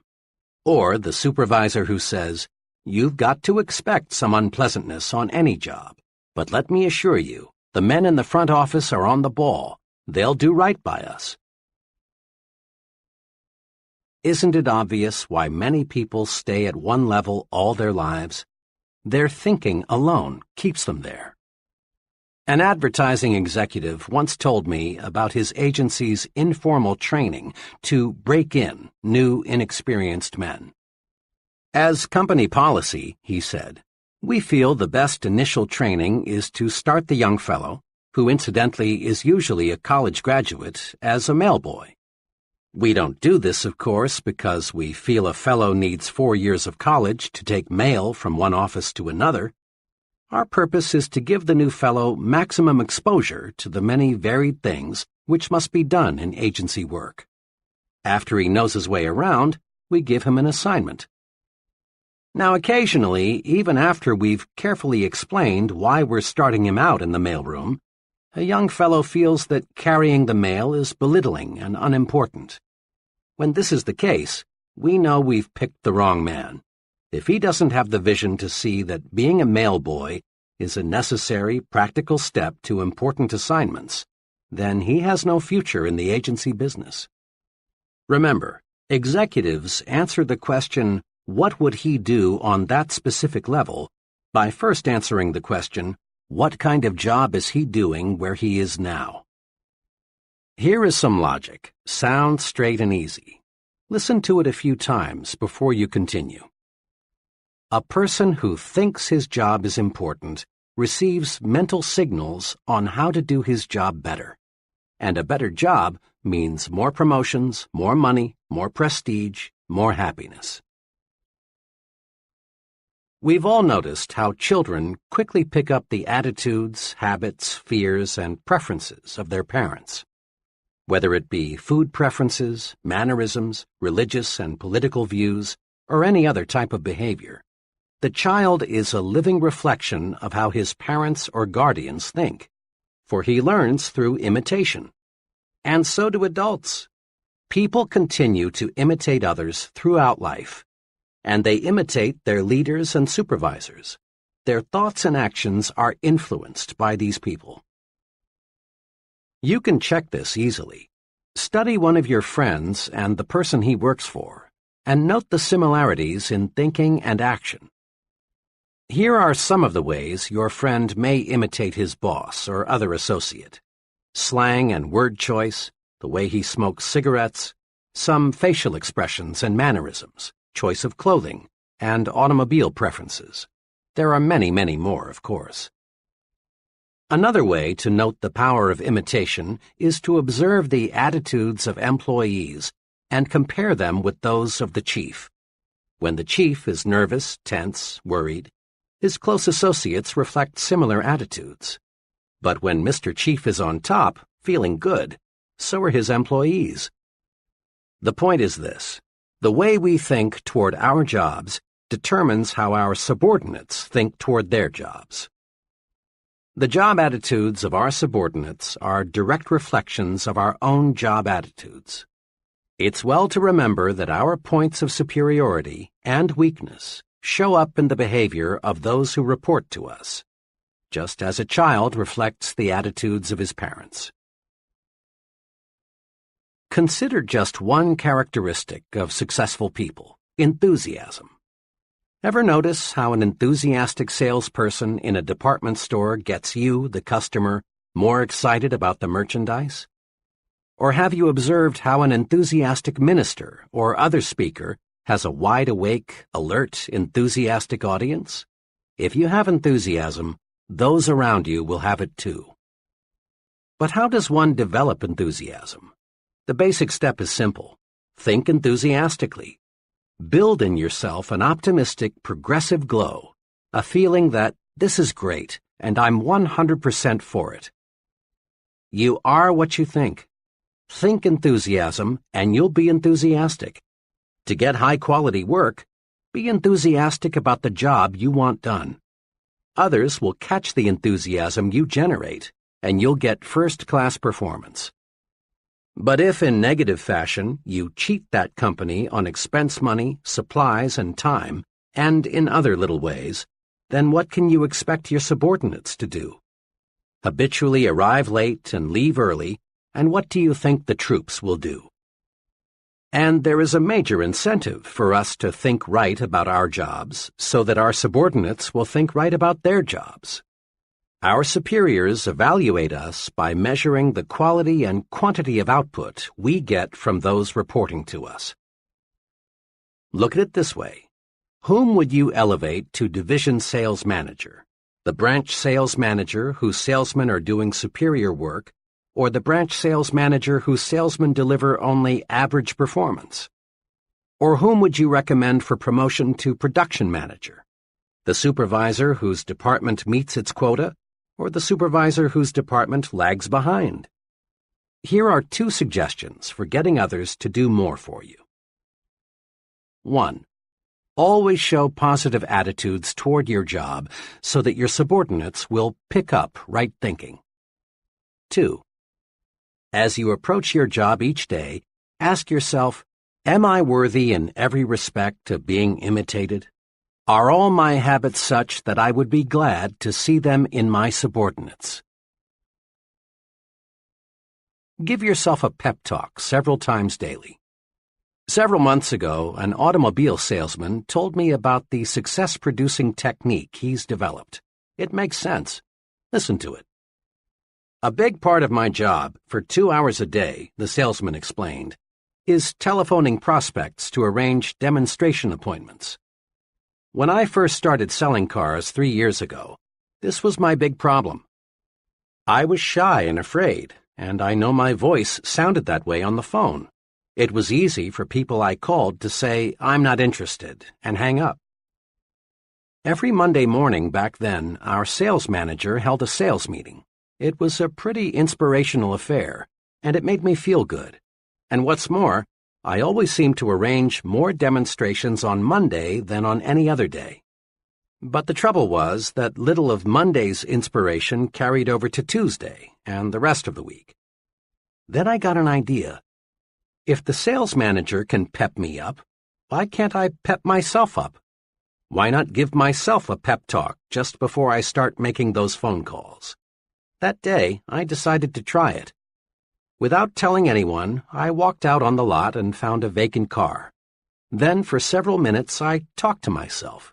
I told myself, I'm a good car salesman, and I'm going to be the best. I sell good cars, and I give good deals. The people I'm phoning need those cars, and I'm going to sell them. Well, from the very beginning, this self-supercharging paid off. I felt so good, I didn't dread making those calls. I wanted to make them. I no longer go out on the lot and sit in a car to give myself a pep talk, but I still use the technique. Before I dial a number, I silently remind myself that I'm a top-notch salesman and I'm going to get results, and I do. That's a pretty good idea, isn't it? To be on top, you've got to feel like you're on top. Give yourself a pep talk and discover how much bigger and stronger you feel. Recently, in a training program I conducted, each person was asked to give a 10-minute talk on being a leader. One of the trainees gave a miserable presentation. His knees literally shook and his hands trembled. He forgot what he was going to say. After fumbling for 5 or 6 minutes, he sat down, thoroughly defeated. After the session, I spoke to him just long enough to ask him to be there 15 minutes early at the next session. As promised, he was there 15 minutes ahead of time for the next session. The two of us sat down to discuss his talk of the night before. I asked him to remember as clearly as he could exactly what he had thought about the 5 minutes just before he gave his talk. Well, I guess all I thought about was how scared I was. I knew I was going to make a fool of myself. I knew I was going to be a flop. I kept thinking, who am I to be talking about being a leader? I tried to remember what I was going to say, but all I could think about was failing. Right there, I injected, is the answer to your problem. Before you got up to talk, you gave yourself a terrible mental beating. You convinced yourself that you would fail. Is it any wonder your talk didn't come off well? Instead of developing courage, you developed fear. Now this evening's session, I continued, starts in just 4 minutes. Here's what I'd like you to do. Give yourself a pep talk for the next few minutes. Go in that vacant room across the hall and tell yourself, I'm going to give a great talk. I've got something those people need to hear and I want to say. Keep repeating those sentences forcefully, with complete conviction. Then come into the conference room and give your talk again. I wish you could have been there to hear the difference. That brief, self-administered, hard-hitting pep talk helped him to make a splendid speech. The moral? Practice uplifting self-praise. Don't practice belittling self-punishment. You are what you think you are. Think more of yourself, and there is more of you. Build your own sell yourself to yourself commercial. Think for a moment about one of America's most popular products, Coca-Cola. Every day, your eyes or ears come in contact many times with the good news about Coke. The people who make Coca-Cola are continually reselling you on Coke, and for a good reason. If they stopped reselling you, chances are you'd grow lukewarm and eventually cold to Coke. Then sales would drop. But the Coca-Cola Company isn't going to let this happen. They resell you and resell you and resell you on Coke. Every day, you and I see half-alive people who are no longer sold on themselves. They lack self-respect for their most important product, themselves. These folks are indifferent. They feel small. They feel like nobodies, and because they feel that way, that's what they are. The half-alive person needs to be resold on himself. He needs to realize that he's a first-class person. He needs honest, sincere belief in himself. Tom Staley is a young fellow who is going places, and fast. Tom regularly resells himself on himself 3 times every day, with what he calls Tom Staley's 60-second commercial. He carries his personalized commercial in his billfold at all times. Here is exactly what it says. Tom Staley, meet Tom Staley, a really important person. Tom, you're a big thinker, so think big. Think big about everything. You've got plenty of ability to do a first-class job, so do a first-class job. Tom, you believe in happiness, progress, and prosperity, so talk only happiness, talk only progress, talk only prosperity. You have lots of drive, Tom, lots of drive. So put that drive to work. Nothing can stop you, Tom, nothing. Tom, you're enthusiastic. Let your enthusiasm show through. You look good, Tom, and you feel good. Stay that way. Tom Staley, you were a great fellow yesterday, and you're going to be an even greater fellow today. Now go to it, Tom. Go forward. Tom credits his commercial with helping him become a more successful, dynamic person. Before I started selling myself to myself, says Tom, I thought I was inferior to just about anybody and everybody. Now I realize that I've got what it takes to win, and I'm winning, and I'm always going to win. Here's how to build your sell yourself to yourself commercial. First, select your assets, your points of superiority. Ask yourself, what are my best qualities? Don't be shy in describing yourself. Next, put these points down on paper in your own words. Write your commercial to you. Reread Tom Staley's commercial. Notice how he talks to Tom. Talk to yourself. Be very direct. Don't think of anyone but you as you say your commercial. Third, practice your commercial out loud in private at least once a day. It helps a lot to do this before a mirror. Put your body into it. Repeat your commercial forcefully with determination.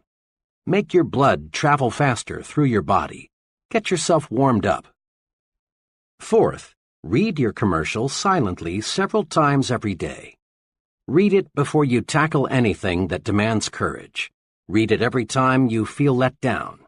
Keep your commercial handy at all times, then use it. Just one thing more. A lot of people, maybe even a majority, may laugh at this success-rewarding technique. That's because they refuse to believe that success comes from managed thinking. But please, don't accept the judgment of average people. You are not average. If you have any doubts as to the basic soundness of the sell yourself to yourself principle, ask the most successful person you know what he thinks about it. Ask him, and then start selling yourself to yourself. Upgrade your thinking. Think like important people think. Upgrading your thinking upgrades your actions, and this produces success. Here is an easy way to help you make more of yourself by thinking like important people think. Use the following form as a guide. How am I thinking checklist? Situation, when I worry. Ask yourself, would an important person worry about this? Would the most successful person I know be disturbed about this? Situation, an idea. Ask yourself, what would an important person do if he had this idea? Situation, my appearance. Ask yourself, do I look like someone who has maximum self-respect? Situation, my language. Ask yourself, am I using the language of successful people? Situation, what I read. Ask yourself, would an important person read this? Situation, conversation. Ask yourself, is this something successful people would discuss? Situation, when I lose my temper. Ask yourself, would an important person get mad at what I'm mad at? Situation, my jokes.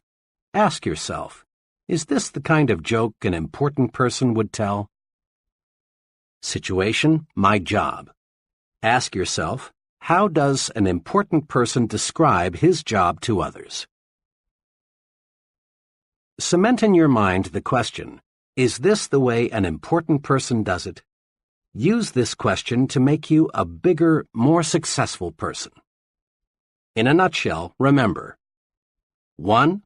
Look important. It helps you think important. Your appearance talks to you. Be sure it lifts your spirits and builds your confidence. Your appearance talks to others. Make certain it says, here is an important person, intelligent, prosperous, and dependable. 2. Think your work is important. Think this way, and you will receive mental signals on how to do your job better. Think your work is important, and your subordinates will think their work is important too. 3. Give yourself a pep talk several times daily. Build a sell yourself to yourself commercial. Remind yourself at every opportunity that you're a first-class person. 4. In all of life's situations, ask yourself, is this the way an important person thinks? Then, obey the answer. Chapter 7. Manage your environment. Go first class. Your mind is an amazing mechanism.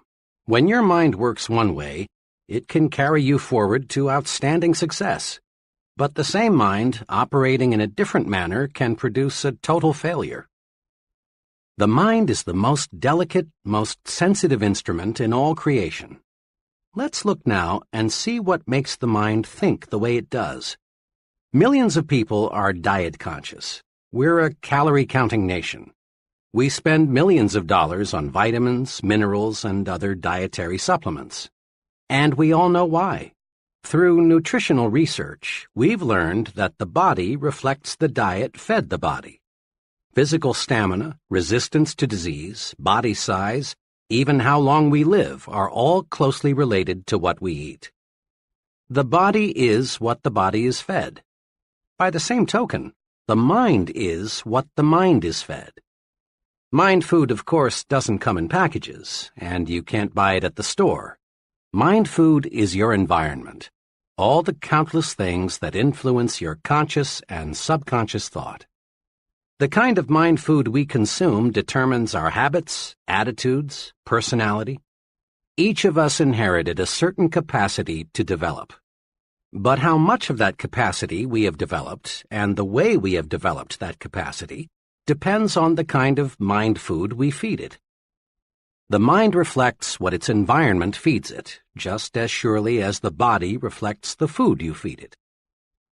Have you ever thought what kind of person you would be had you been reared in some foreign country instead of the United States? What kinds of foods would you prefer? Would your preferences for clothing be the same? What sort of entertainment would you like the most? What kind of work would you be doing? What would your religion be? You can't, of course, be sure of the answers to these questions, but chances are you would be a materially different person had you grown up in a different country. Why?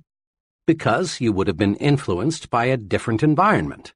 As the saying goes, you are a product of your environment. Mark it well. Environment shapes us, makes us think the way we do. Try to name just one habit or one mannerism you have that you did not pick up from other people. Relatively minor things, like the way we walk, cough, hold a cup. Our preferences for music, literature, entertainment, clothing, all stem in very large part from environment. More important, the size of your thinking, your goals, your attitudes, your very personality is formed by your environment.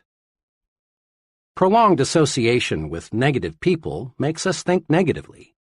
Close contact with petty individuals develops petty habits in us. On the bright side, companionship with people with big ideas raises the level of our thinking. Close contact with ambitious people gives us ambition. Experts agree that the person you are today, your personality, ambitions, present status in life, are largely the result of your psychological environment. And experts agree also that the person you will be 1, 5, 10, 20 years from now depends almost entirely on your future environment. You will change over the months and years, this we know.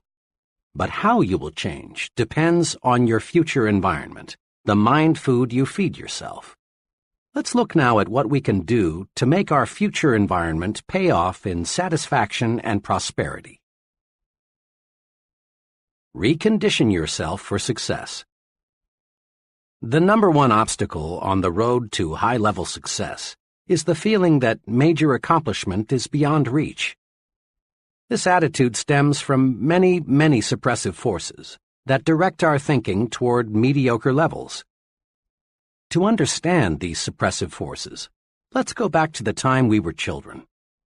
As children, all of us set high goals. At a surprisingly young age, we made plans to conquer the unknown, to be leaders, to attain positions of high importance, to do exciting and stimulating things, to become wealthy and famous. In short, to be first, biggest, and best. And in our blessed ignorance, we saw our way clear to accomplish these goals. But what happened? Long before we reached the age when we could begin to work toward our great objectives, a multitude of suppressive influences went to work. From all sides we heard, it's foolish to be a dreamer, and that our ideas were impractical, stupid, naive, or foolish, that you have got to have money to go places, that luck determines who gets ahead, or you've got to have important friends, or you're too old or too young. As a result of being bombarded with the "you can't get ahead, so don't bother to try" propaganda, most people you know can be classified into three groups. First group, those who surrendered completely.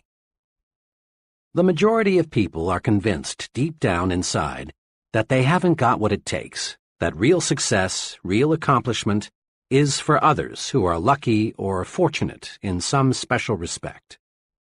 You can easily spot these people because they go to great lengths to rationalize their status and explain how happy they really are. A very intelligent man, age 32, who has dead-ended himself in a safe but mediocre position, recently spent hours telling me why he was so satisfied with his job. He did a good job of rationalizing, but he was only kidding himself, and he knew it. What he really wanted was to work in a challenging situation where he could grow and develop. But that multitude of suppressive influences had convinced him that he was inadequate for big things. This group is, in reality, just the other extreme of the discontented job switcher searching for opportunity. Rationalizing yourself into a rut, which, incidentally, has been described as a grave with both ends open, can be as bad as wandering aimlessly, hoping opportunity will somehow, someday, hit you in the face. Second group, those who surrendered partially. A second but much smaller group enters adult life with considerable hope for success. These people prepare themselves, they work, they plan. But after a decade or so, resistance begins to build up. Competition for top-level jobs looks rugged. This group then decides that greater success is not worth the effort. They rationalize, we're earning more than the average, and we live better than the average. Why should we knock ourselves out? Actually, this group has developed a set of fears: fear of failure, fear of social disapproval, fear of insecurity, fear of losing what they already have. These people aren't satisfied because deep down they know they have surrendered. This group includes many talented, intelligent people who elect to crawl through life because they are afraid to stand up and run. Third group, those who never surrender. This group, maybe 2 or 3% of the total, doesn't let pessimism dictate, doesn't believe in surrendering to suppressive forces, doesn't believe in crawling. Instead, these people live and breathe success. This group is the happiest because it accomplishes the most. These people become top salesmen, top executives, top leaders in their respective fields. These people find life stimulating, rewarding, worthwhile. These people look forward to each new day, each new encounter with other people, as adventures to be lived fully. Let's be honest. All of us would like to be in the third group, the one that finds greater success each year, the one that does things and gets results. To get and stay in this group, however, we must fight off the suppressive influences of our environment. To understand how persons in the first and second groups will unwittingly try to hold you back, study this example. Suppose you tell several of your average friends with the greatest sincerity, "Someday, I'm going to be vice president of this company." What will happen? Your friends will probably think you are joking. And if they should believe you mean it, chances are they will say, You poor guy, you sure have a lot to learn. Behind your back, they may even question whether you have all your marbles. Now, assume you repeat the same statement with equal sincerity to the president of your company. How will he react? One thing is certain, he will not laugh. He will look at you intently and ask himself, does this fellow really mean this? But he will not, we repeat, laugh. Because big men do not laugh at big ideas. Or suppose you tell some average people you plan to own an expensive home, and they may laugh at you because they think it's impossible. But tell your plan to a person already living in an expensive home, and he won't be surprised. He knows it isn't impossible because he's already done it. Remember, people who tell you it cannot be done almost always are unsuccessful people, are strictly average or mediocre at best in terms of accomplishment. The opinions of these people can be poison. Develop a defense against people who want to convince you that you can't do it. Accept negative advice only as a challenge to prove that you can do it. Be extra cautious about this. Don't let negative thinking people, negators, destroy your plan to think yourself to success. Negators are everywhere, and they seem to delight in sabotaging the positive progress of others. During college, I buddied for a couple of semesters with W.W. He was a fine friend, the kind of fellow who would loan you a little money when you were short, or help you in many little ways. Despite this fine loyalty, W.W. was just about 100% sour and bitter toward life, the future, opportunity. He was a real negator. During that period, I was an enthusiastic reader of a certain newspaper columnist who stressed hope, the positive approach, opportunity. When W.W. would find me reading this columnist, or when her column was mentioned, he'd swing verbally and say, "Oh, for Pete's sake, Dave, read the front page. That's where you learn about life. You ought to know that columnist is just making a quick buck, dishing out sweet sauce for the weak." When our discussions turned to getting ahead in life, W.W. was right there with his money-making formula. In his own words, it went like this. "Dave, there are just 3 ways to make money these days. 1, marry a rich woman. 2, steal in a nice, clean, legal way. Or 3, get to know the right people, somebody with plenty of pull." W.W. was always prepared to defend his formula with examples.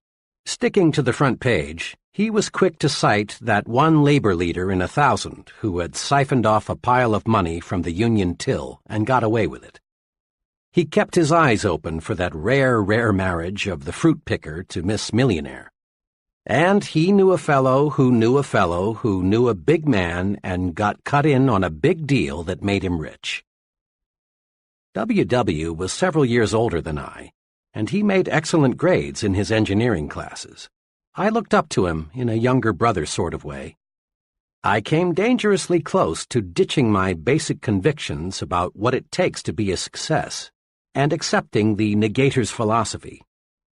Fortunately, one evening, after a long discussion with W.W., I grabbed hold of myself. It dawned on me that I was listening to the voice of failure. It seemed to me W.W. was talking more to convince himself than he was to convert me to his way of thinking. From then on, I regarded W.W. as an object lesson, a sort of experimental guinea pig. Rather than buy what he said, I studied him, trying to figure out why he thought the way he did and where such thinking would take him. I turned my negator friend into a personal experiment. I haven't seen W.W. in 11 years, but a mutual friend saw him just a few months ago. W.W. is working as a low-paid draftsman in Washington. I asked my friend whether W.W. has changed. "No, except if anything, he's more negative than when we knew him. He's having a tough go of it. He has 4 children, and on his income it's rough. Old W.W. has the brains to be making 5 times what he is, if he just knew how to use those brains." Negators are everywhere, Some negators, like the one who almost tripped me, are well-meaning folks, but others are jealous people who, not moving ahead themselves, want you to stumble too. They feel inadequate themselves, so they want to make a mediocre person out of you. Be extra careful. Study negators. Don't let them destroy your plans for success. A young office worker recently explained to me why he had changed carpools.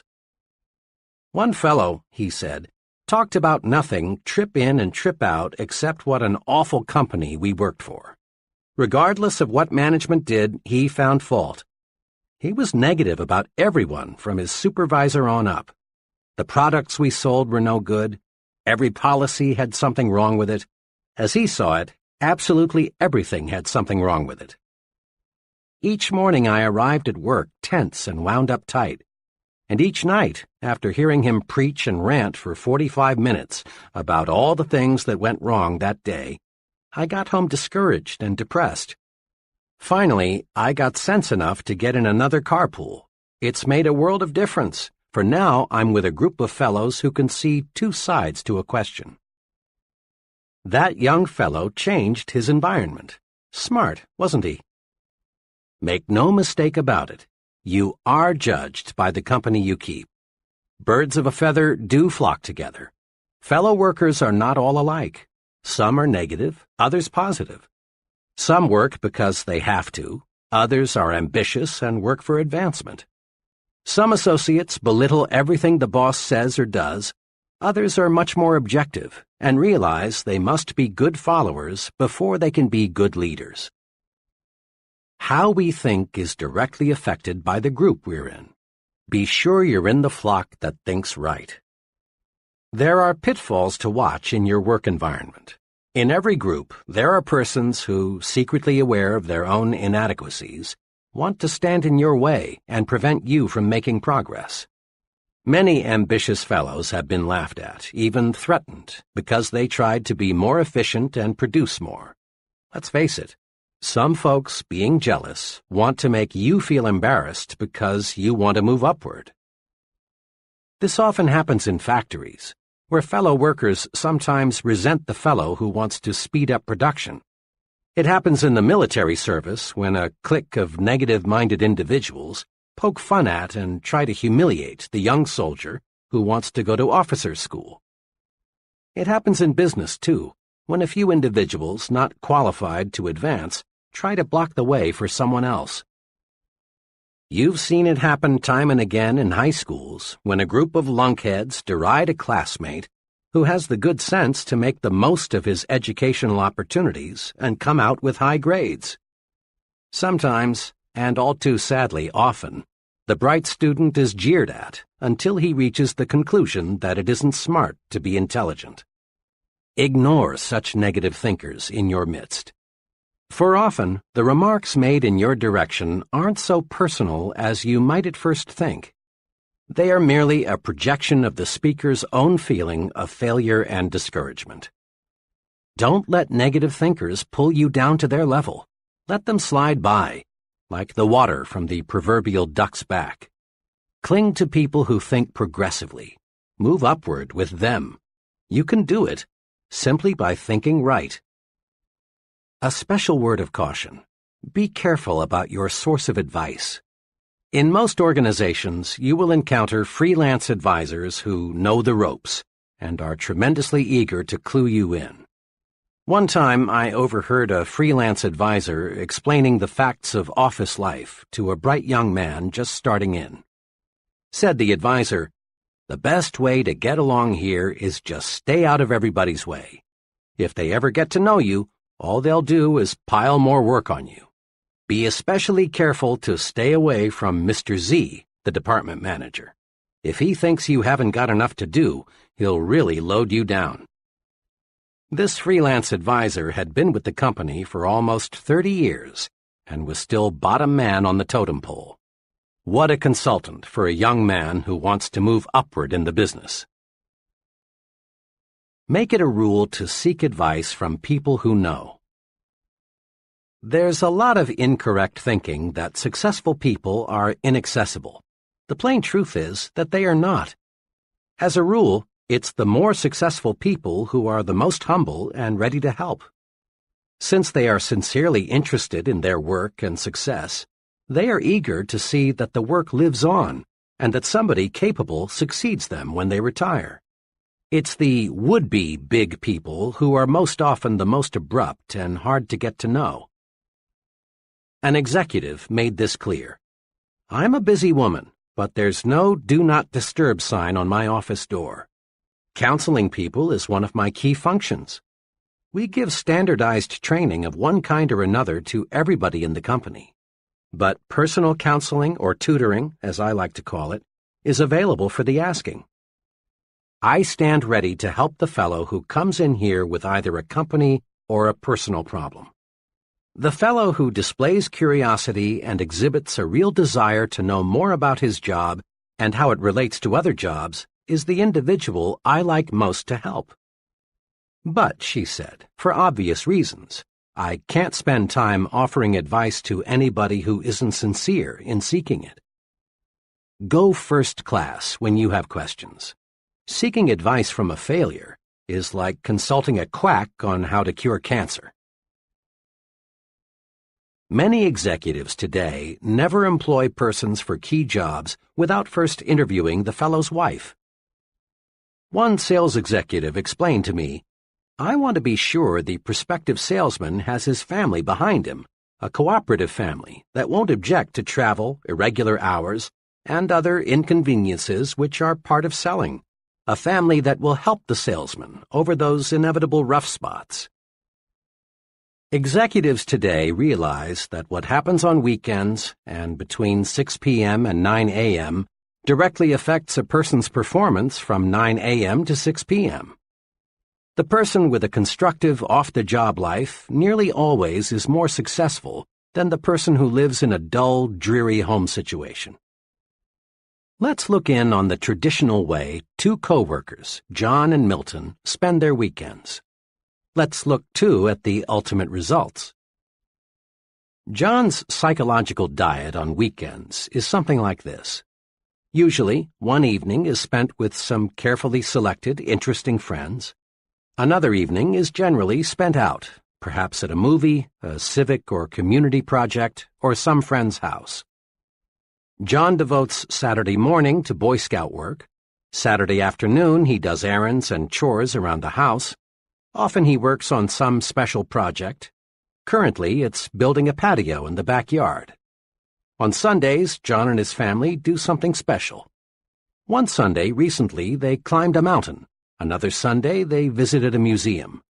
Occasionally, they drive into the nearby countryside, for John wants to buy some country property in the not-too-distant future. Sunday evening is spent quietly. John usually reads a book and catches up on the news. Wrapped up, John's weekends are planned. His many refreshing activities keep boredom locked out. John gets plenty of psychological sunshine. Milton's psychological diet is much less well-balanced than John's. His weekends are unplanned. Milton is usually pretty tired on Friday night, but he goes through the motions of asking his wife, "Want to do anything tonight?" But the plan dies there. Rarely do Milton and his wife entertain, and rarely are they invited out. Milton sleeps late on Saturday morning, and the rest of the day is taken up with chores of one kind or another. Saturday night, Milton and his family usually go to a movie or watch TV. What else is there to do? Milton spends most of Sunday morning in bed. Sunday afternoon, they drive over to Bill and Mary's, or Bill and Mary drive over to see them. Bill and Mary are the only couple Milton and his wife visit regularly. Milton's entire weekend is marked by boredom. By the time Sunday evening rolls around, the whole family is on each other's nerves as a result of cabin fever. There are no knockdown, drag-out fights, but there are hours of psychological warfare. Milton's weekend is dull, dreary, boring. Milton gets no psychological sunshine. Now, what's the effect of these two home environments on John and Milton? Over a period of a week or two, there probably is no perceptible effect. But over a period of months and years, the effect is tremendous. John's environmental pattern leaves him refreshed, gives him ideas, tunes up his thinking. He's like an athlete being fed steak. Milton's environmental pattern leaves him psychologically starved. His thinking mechanism is impaired. He's like an athlete being fed candy and beer. John and Milton may be on the same level today, but there will gradually be a wide gap between them in the months ahead, with John in the lead position. Casual observers will say, well, I guess John has more on the ball than Milton. But those of us who know will explain that much of the difference in job performance is the result of the difference in the mind food consumed by the two fellows. Every farmer in the Corn Belt knows that if he puts plenty of fertilizer with his corn, he's going to get a bigger yield. Thinking, too, must be given additional nourishment if we want to get better results. My wife and I, along with 5 other couples, spent a wonderful evening last month as guests of a department store executive and his wife. My wife and I lingered just a little longer than the others, so I had a chance to ask our host, whom I know well, a question that had been in my mind all evening. This was really a wonderful evening, I said, but I'm puzzled about one thing. I'd expected to meet mainly other retailing executives here tonight, but your guests all represented different fields. There was a writer, a doctor, an engineer, an accountant, and a teacher. He smiled and said, well, we often do entertain retailing people, but Helen and I find it's very refreshing to mix with people who do something else for a living. I'm afraid if we confined our entertaining to people who have only interests similar to our own, we'd find ourselves in the old well-known rut. Besides, he went on, people are my business. Every day, thousands of people of every occupational group imaginable visit our store. The more I can learn about other people, their ideas, interests, viewpoints, the better job I can do in giving them the merchandise and service they want and will buy. Here are a few simple do's to help make your social environment first class. 1. Do circulate in new groups. Restricting your social environment to the same small group produces boredom, dullness, dissatisfaction. Equally important, remember that your success-building program requires that you become an expert in understanding people. Trying to learn all there is to know about people by studying one small group is like trying to master mathematics by reading one short book. Make new friends, join new organizations, enlarge your social orbit. Then, too, variety in people, like variety in anything else, adds spice to life and gives it a broader dimension. It's good mind food. 2. Do select friends who have views different from your own. In this modern age, the narrow individual hasn't much future. Responsibility and positions of importance gravitate to the person who is able to see both sides. If you're a Republican, make sure you have some friends who are Democrats, and vice versa. Get to know people of different religious faiths. Associate with opposites, but just be sure they are persons with real potential. 3. Do select friends who stand above petty, unimportant things. Folks who are more concerned with the square footage of your home or the appliances you have or don't have than with your ideas and your conversation are inclined to be petty. Guard your psychological environment. Select friends who are interested in positive things, friends who really do want to see you succeed. Find friends who breathe encouragement into your plans and ideals. If you don't, if you select petty thinkers as your close friends, you'll gradually develop into a petty thinker yourself. We're a poison-conscious nation. Body poison, that is. Every restaurateur is on guard against food poisoning. Just a couple of cases of it, and his patrons won't come near his place. We've got tons of laws to protect the public against hundreds of body poisons. We put, or should put, poisons on the top shelves so the kids can't reach them. We go to any extreme to avoid body poison, and it's good that we do. But there's another type of poison, perhaps a little more insidious, thought poison, commonly called gossip. Thought poison differs from body poison in two ways. It affects the mind, not the body, and is more subtle. The person being poisoned usually doesn't know it. Thought poison is subtle, but it accomplishes big things. It reduces the size of our thinking by forcing us to concentrate on petty, unimportant things. It warps and twists our thinking about people because it is based on a distortion of facts, and it creates a guilt feeling in us that shows through when we meet the person we've gossiped about. Thought poison is 0% right thinking. It is 100% wrong thinking. And contrary to lots of opinion, women have no exclusive franchise on gossip. Every day, many men, too, live in a partially poisoned environment. Every day, thousands of gossip fests staged by men take place on such topics as the boss's marital or financial problems, Bill's politicking to get ahead in business, the probability of John being transferred, the reasons for special favors being awarded Tom, and why they brought in that new man. Gossiping goes something like this. Say, I just heard. No, why? Well, it doesn't surprise me. He had it coming to him. Of course, this is confidential. Conversation is a big part of our psychological environment. Some conversation is healthy. It encourages you. It makes you feel like you're taking a walk in the warm sunshine of a spring day. Some conversation makes you feel like a winner. But other conversation is more like walking through a poisonous, radioactive cloud. It chokes you. It makes you feel ill. It turns you into a loser. Gossip is just negative conversation about people, and the victim of thought poison begins to think he enjoys it. He seems to get a form of poisoned joy from talking negatively about others, not knowing that to successful people, he is becoming increasingly unlikable and unreliable. One of these thought poison addicts walked into a conversation some friends and I were having about Benjamin Franklin. As soon as Mr. Killjoy learned the topic of our chat, he came through with choice bits about Franklin's personal life in a negative way.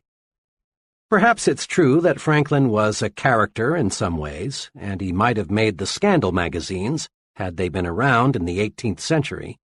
But the point is, Benjamin Franklin's personal life had no bearing on the discussion at hand, and I couldn't help being glad that we weren't discussing somebody whom we knew intimately. Talk about people? Yes, but stay on the positive side. Let's make one point clear. Not all conversation is gossip. Bull sessions, shop talk, and just batting the breeze are necessary at times. They serve a good purpose when they are constructive. You can test your proneness to be a gossiper by taking this test. 1. Do I spread rumors about other people? 2. Do I always have good things to say about others? 3. Do I like to hear reports of a scandal? 4. Do I judge others only on the basis of facts? 5. Do I encourage others to bring their rumors to me? 6. Do I precede my conversations with, "Don't tell anybody"? 7. Do I keep confidential information confidential? 8. Do I feel guilty about what I say concerning other people? The right answers are obvious. Meditate on this thought for just a moment. Taking an axe and chopping your neighbor's furniture to pieces won't make your furniture look one bit better. And using verbal axes and grenades on another person doesn't do one thing to make you a better you or me a better me. Go first class. That is an excellent rule to follow in everything you do, including the goods and services you buy. Once, to prove the unconditional truth of the go first class thinking, I asked a group of trainees to give one example of how they had been penny-wise and pound-foolish. Here are some sample replies. I bought a low-priced suit from an offbeat retailer, thought I got a bargain, but the suit was simply no good. My car needed a new automatic transmission. Took it to an alley garage that agreed to do the job for $25 less than an authorized dealer.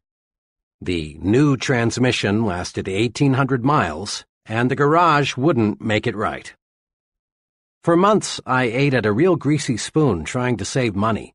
The place wasn't clean, the food wasn't good, the service, well, you couldn't call it that, and the clientele was a bunch of down-at-heelers. One day, a friend persuaded me to join him for lunch at one of the best restaurants in town. He ordered the businessman's lunch, so I did too. I was amazed at what I got. Good food, good service, good atmosphere, and for just a little more than I had been paying at the Greasy Spoon. I learned a big lesson. There were many other replies. One fellow reported that he got in trouble with the Bureau of Internal Revenue because he used a bargain accountant.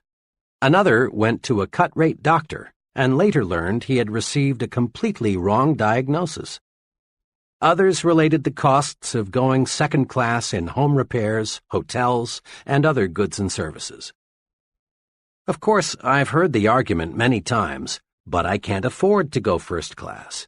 The simplest answer is, you cannot afford to go any other way.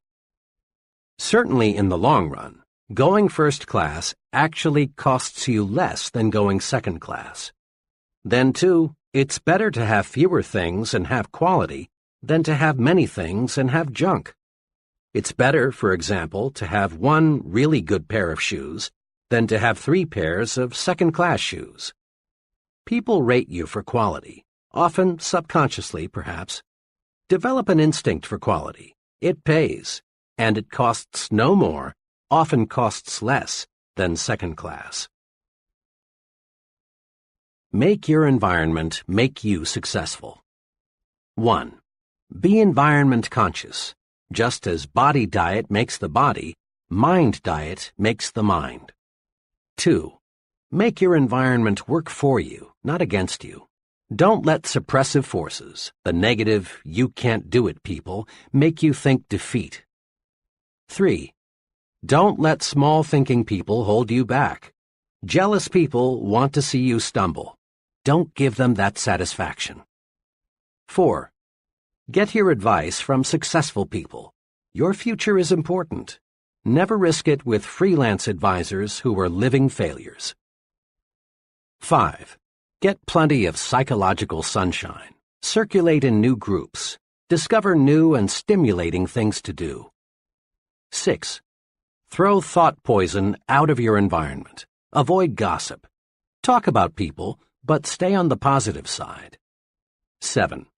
Go first class in everything you do. You can't afford to go any other way. Chapter 8. Make your attitudes your allies. Can you read minds? Reading minds is easier than you think. Perhaps you've never thought of it, but you read the minds of other people, and they read your mind every day. How do we do it? We do it automatically, through attitude appraisals. Remember the song, "You Don't Need to Know the Language to Say You're in Love"? Bing Crosby made it famous some years ago. There's a whole book full of applied psychology packed into those simple lyrics. You don't need to know the language to say you're in love. Anyone who's ever been in love knows that. And you don't need to know any language to say, I like you, or I despise you, or I think you're important, or unimportant, or I envy you. You don't need to know words or to use words to say, I like my job, or I'm bored, or I'm hungry. People speak without a sound. How we think shows through in how we act. Attitudes are mirrors of the mind. They reflect thinking. You can read the mind of the fellow sitting at a desk. You sense, by observing his expressions and mannerisms, how he feels toward his job. You can read the minds of salesmen, students, husbands, and wives. You not only can, you do. The expert actors, those in demand in movies and television year after year, in a sense, are not actors at all. They don't play their roles. Instead, they lose their own identity and actually think and feel like the character they are playing. They've got to. Else they'd look like phonies, and their ratings would plunge. Attitudes do more than show through. They sound through, too. A secretary does more than identify an office when she says, "Good morning, Mr. Shoemaker's office." In just 5 words, one secretary says, "I like you. I'm glad you're calling. I think you are important. I like my job." But another secretary, saying exactly the same words, tells you, "You bothered me. I wish you hadn't called. I'm bored with my job, and I don't like people who bother me." We read attitudes through expressions and voice tones and inflections. Here's why. In the long, long history of humankind, a speaking language, even remotely resembling what we use today, is a very recent invention. So recent, you might say, in terms of the great clock of time, that we developed a language only this morning. For millions and millions of years, people got by with little more than moans and groans and grunts and growls. So for millions of years, people communicated with other people by body and facial expressions and sounds, not words. And we still communicate our attitudes, our feelings toward people and things, the same way. Aside from direct body contact, body movements, facial expressions, and sound are the only ways we have to communicate with infants. And those young ones show an uncanny ability to spot the phony. Professor Irwin H. Shell, one of America's most respected authorities on leadership, says, "Obviously, there is something more than facilities and competence that makes for accomplishment. I have come to believe that this linkage factor, this catalyst, if you will, can be defined in a single word, attitude. When our attitude is right, our abilities reach a maximum of effectiveness, and good results inevitably follow." Attitudes do make the difference. Salesmen with the right attitude beat their quotas. Students with the right attitude make A's. Right attitudes pave the way to really happy married life. Right attitudes make you effective in dealing with people, enable you to develop as a leader. Right attitudes win for you in every situation. Grow these 3 attitudes. Make them your allies in everything you do. 1. Grow the attitude of, "I'm activated." 2. Grow the attitude of, "You are important." 3. Grow the attitude of, "Service first." Now, let's see how. Years ago, when I was a college sophomore, I enrolled in an American history class.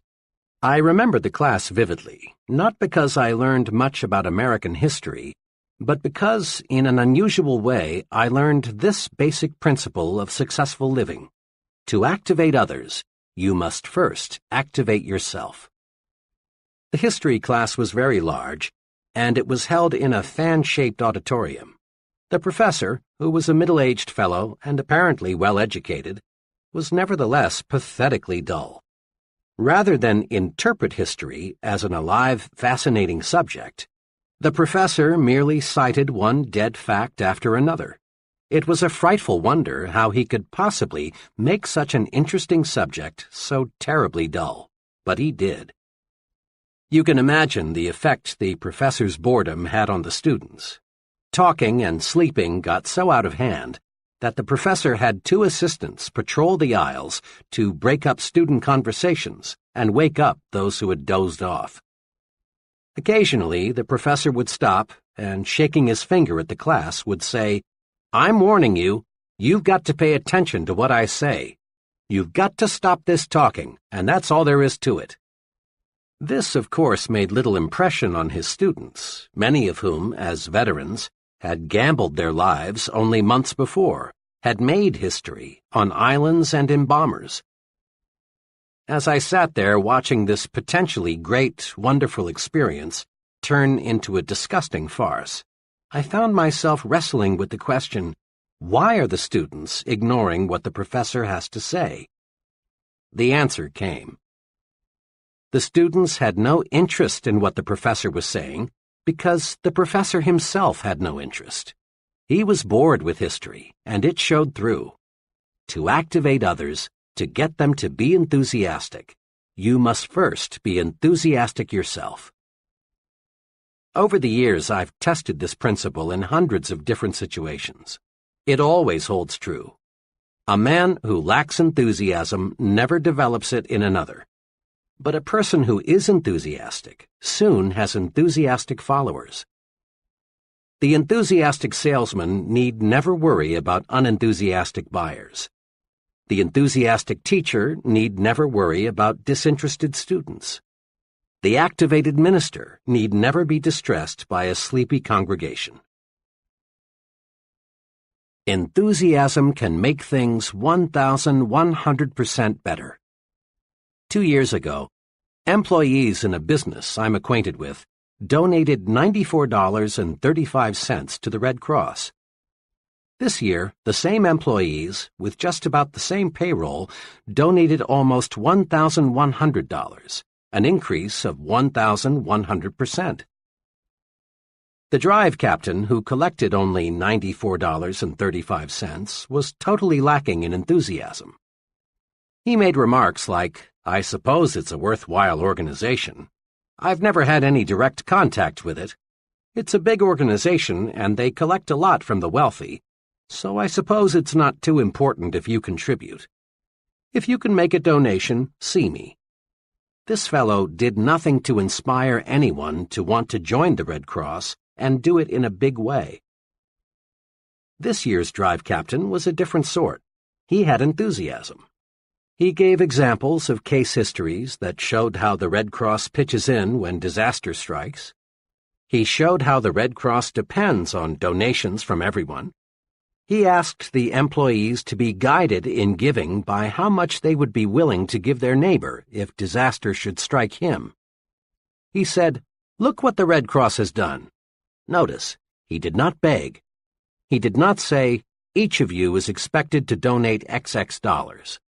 All he did was to show enthusiasm about the importance of the Red Cross.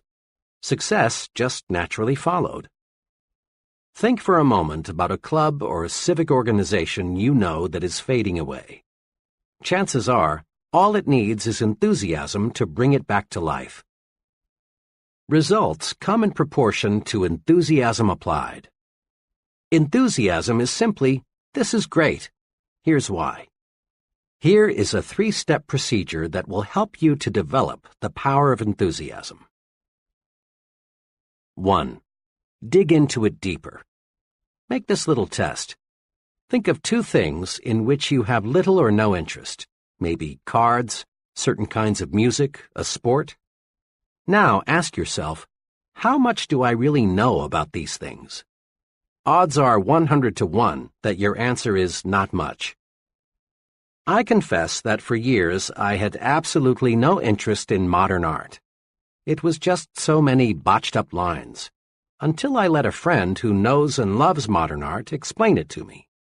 Really, now that I've dug into it, I find it fascinating. That exercise supplies one important key for building enthusiasm. To get enthusiastic, learn more about the thing you are not enthusiastic about.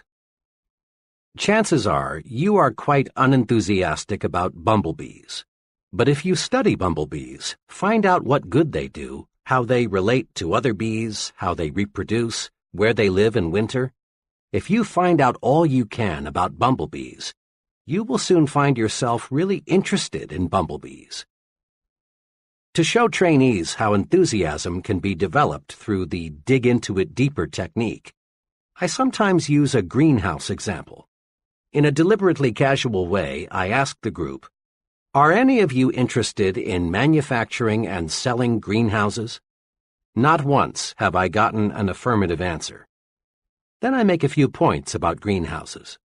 I remind the group how, as our standard of living rises, people become more and more interested in non-necessities. I suggest how much Mrs. America would enjoy growing her own orchids and orange blossoms. I point out that if tens of thousands of families can afford private swimming pools, millions could afford greenhouses, because greenhouses are relatively inexpensive.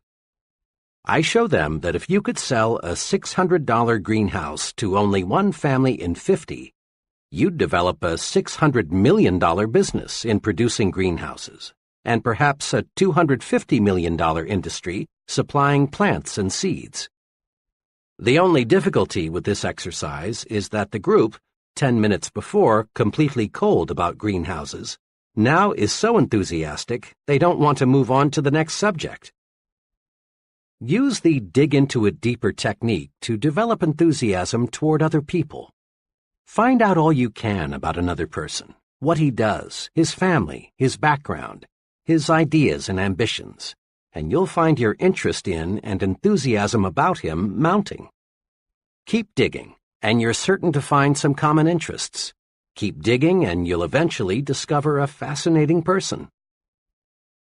The dig into it deeper technique works also in developing enthusiasm toward new places. Several years ago, some young friends of mine decided to move from Detroit to a small town in mid-Florida. They sold their home, closed out their business connections, said goodbye to their friends, and were gone. 6 weeks later, they were back in Detroit.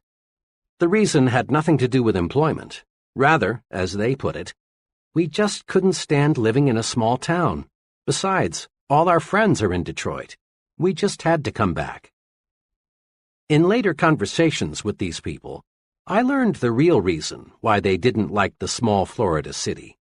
During their short stay there, they had taken only a surface view of the community, its history, its plans for the future, its people. They moved their bodies to Florida, but left their minds in Detroit.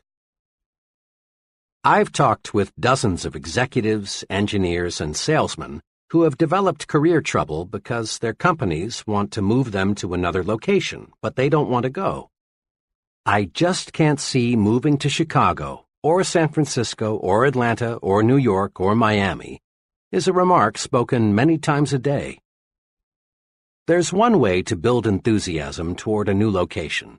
Simply resolve to dig into the new community. Learn all you can about it. Mix with the people. Make yourself feel and think like a community citizen from the very first day. Do this, and you'll be enthusiastic about your new environment. Today, millions of Americans invest in corporate securities. But there are many millions more who have no interest at all in the stock market. That's because they are people who have not familiarized themselves with what the securities market is, how it operates, the day-to-day romance of American business. To get enthusiasm about anything, people, places, things, dig into it deeper. Dig into it deeper, and you'll develop enthusiasm. Put this principle to work next time you must do something you don't want to do. Put this principle to work next time you find yourself becoming bored. Just dig in deeper, and you dig up interest. 2. In everything you do, life it up. Enthusiasm, or lack of it, shows through in everything you do and say. Life up your handshaking. When you shake hands, shake. Make your hand clasp say, "I'm glad to know you. I am glad to see you again." A conservative mouse-like handshake is worse than no handshake at all. It makes people think, this guy is more dead than alive. Try to find a highly successful person with a conservative handshake. You'll have to look a long, long time. Life up your smiles. Smile with your eyes. Nobody likes an artificial, pasted-on rubbery smile. When you smile, smile. Show a few teeth. Maybe your teeth aren't attractive, but that's really unimportant.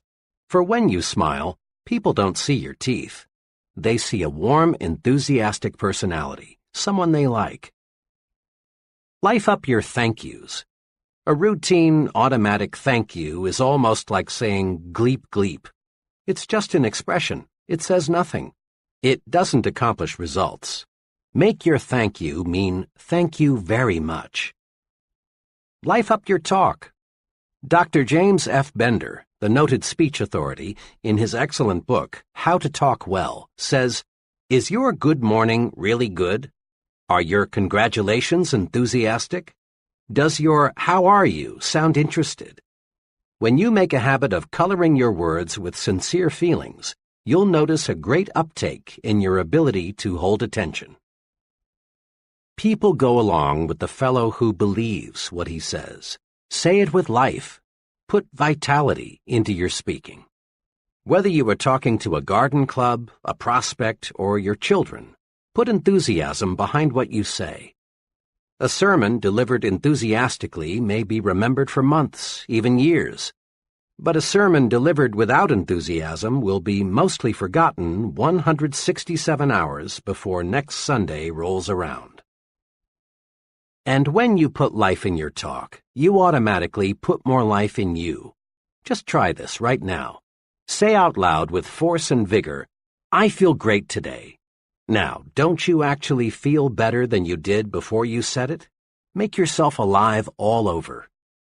Life it up. Be sure everything you do and say tells people, "That fellow is alive. He means it. He's going places." 3. Broadcast good news. You and I have been in many situations when someone burst in and said, "I've got good news." Immediately, this person gets 100% attention from everyone present. Good news does more than get attention. Good news pleases people. Good news develops enthusiasm. Good news even promotes good digestion. Just because there are more broadcasters of bad news than there are broadcasters of good news, don't be misled. No one ever won a friend. No one ever made money, no one ever accomplished anything by broadcasting bad news. Transmit good news to your family. Tell them the good that happened today. Recall the amusing, pleasant things you experienced and let the unpleasant things stay buried. Spread good news. It's pointless to pass on the bad. It only makes your family worry, makes them nervous. Bring home some sunlight every day. Ever notice how seldom children complain about the weather? They take hot weather in stride until the negative news corps educate them to be conscious of unpleasant temperatures. Make it a habit always to speak favorably about the weather, regardless of what the weather actually is. Complaining about the weather makes you more miserable, and it spreads misery to others. Broadcast good news about how you feel. Be an "I feel great" person. Just say, "I feel great" at every possible opportunity, and you will feel better. By the same token, tell people, "I feel awful, just awful," and you will feel worse. How we feel is in large part determined by how we think we feel. Remember, too, that other people want to be around alive, enthusiastic people. Being around complainers and half-dead people is uncomfortable. Transmit good news to the people you work with. Give them encouragement. Compliment them at every opportunity. Tell them about the positive things the company is doing. Listen to their problems. Be helpful.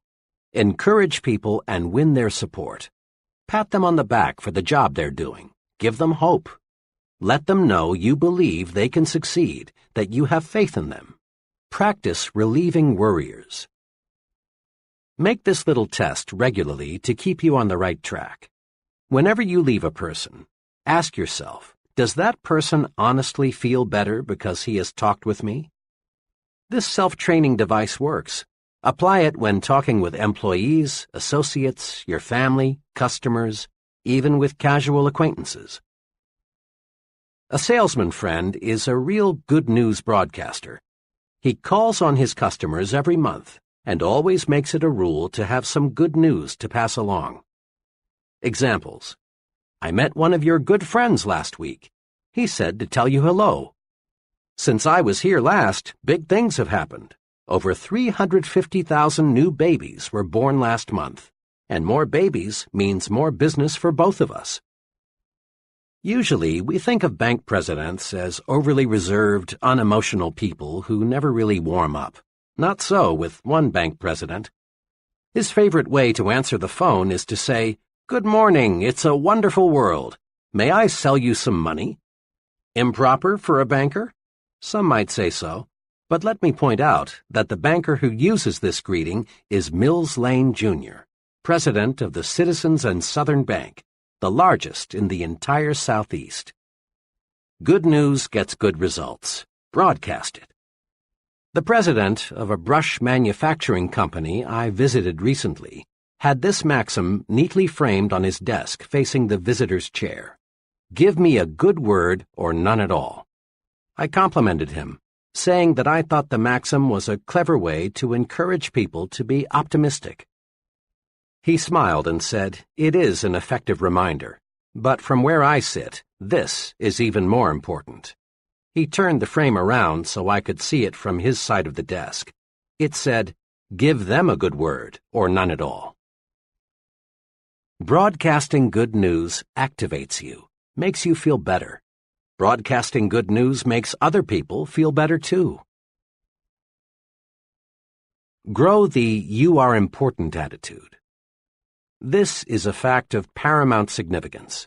Each human being, whether he lives in India or Indianapolis, whether he's ignorant or brilliant, civilized or uncivilized, young or old, has this desire. He wants to feel important. Ponder on that.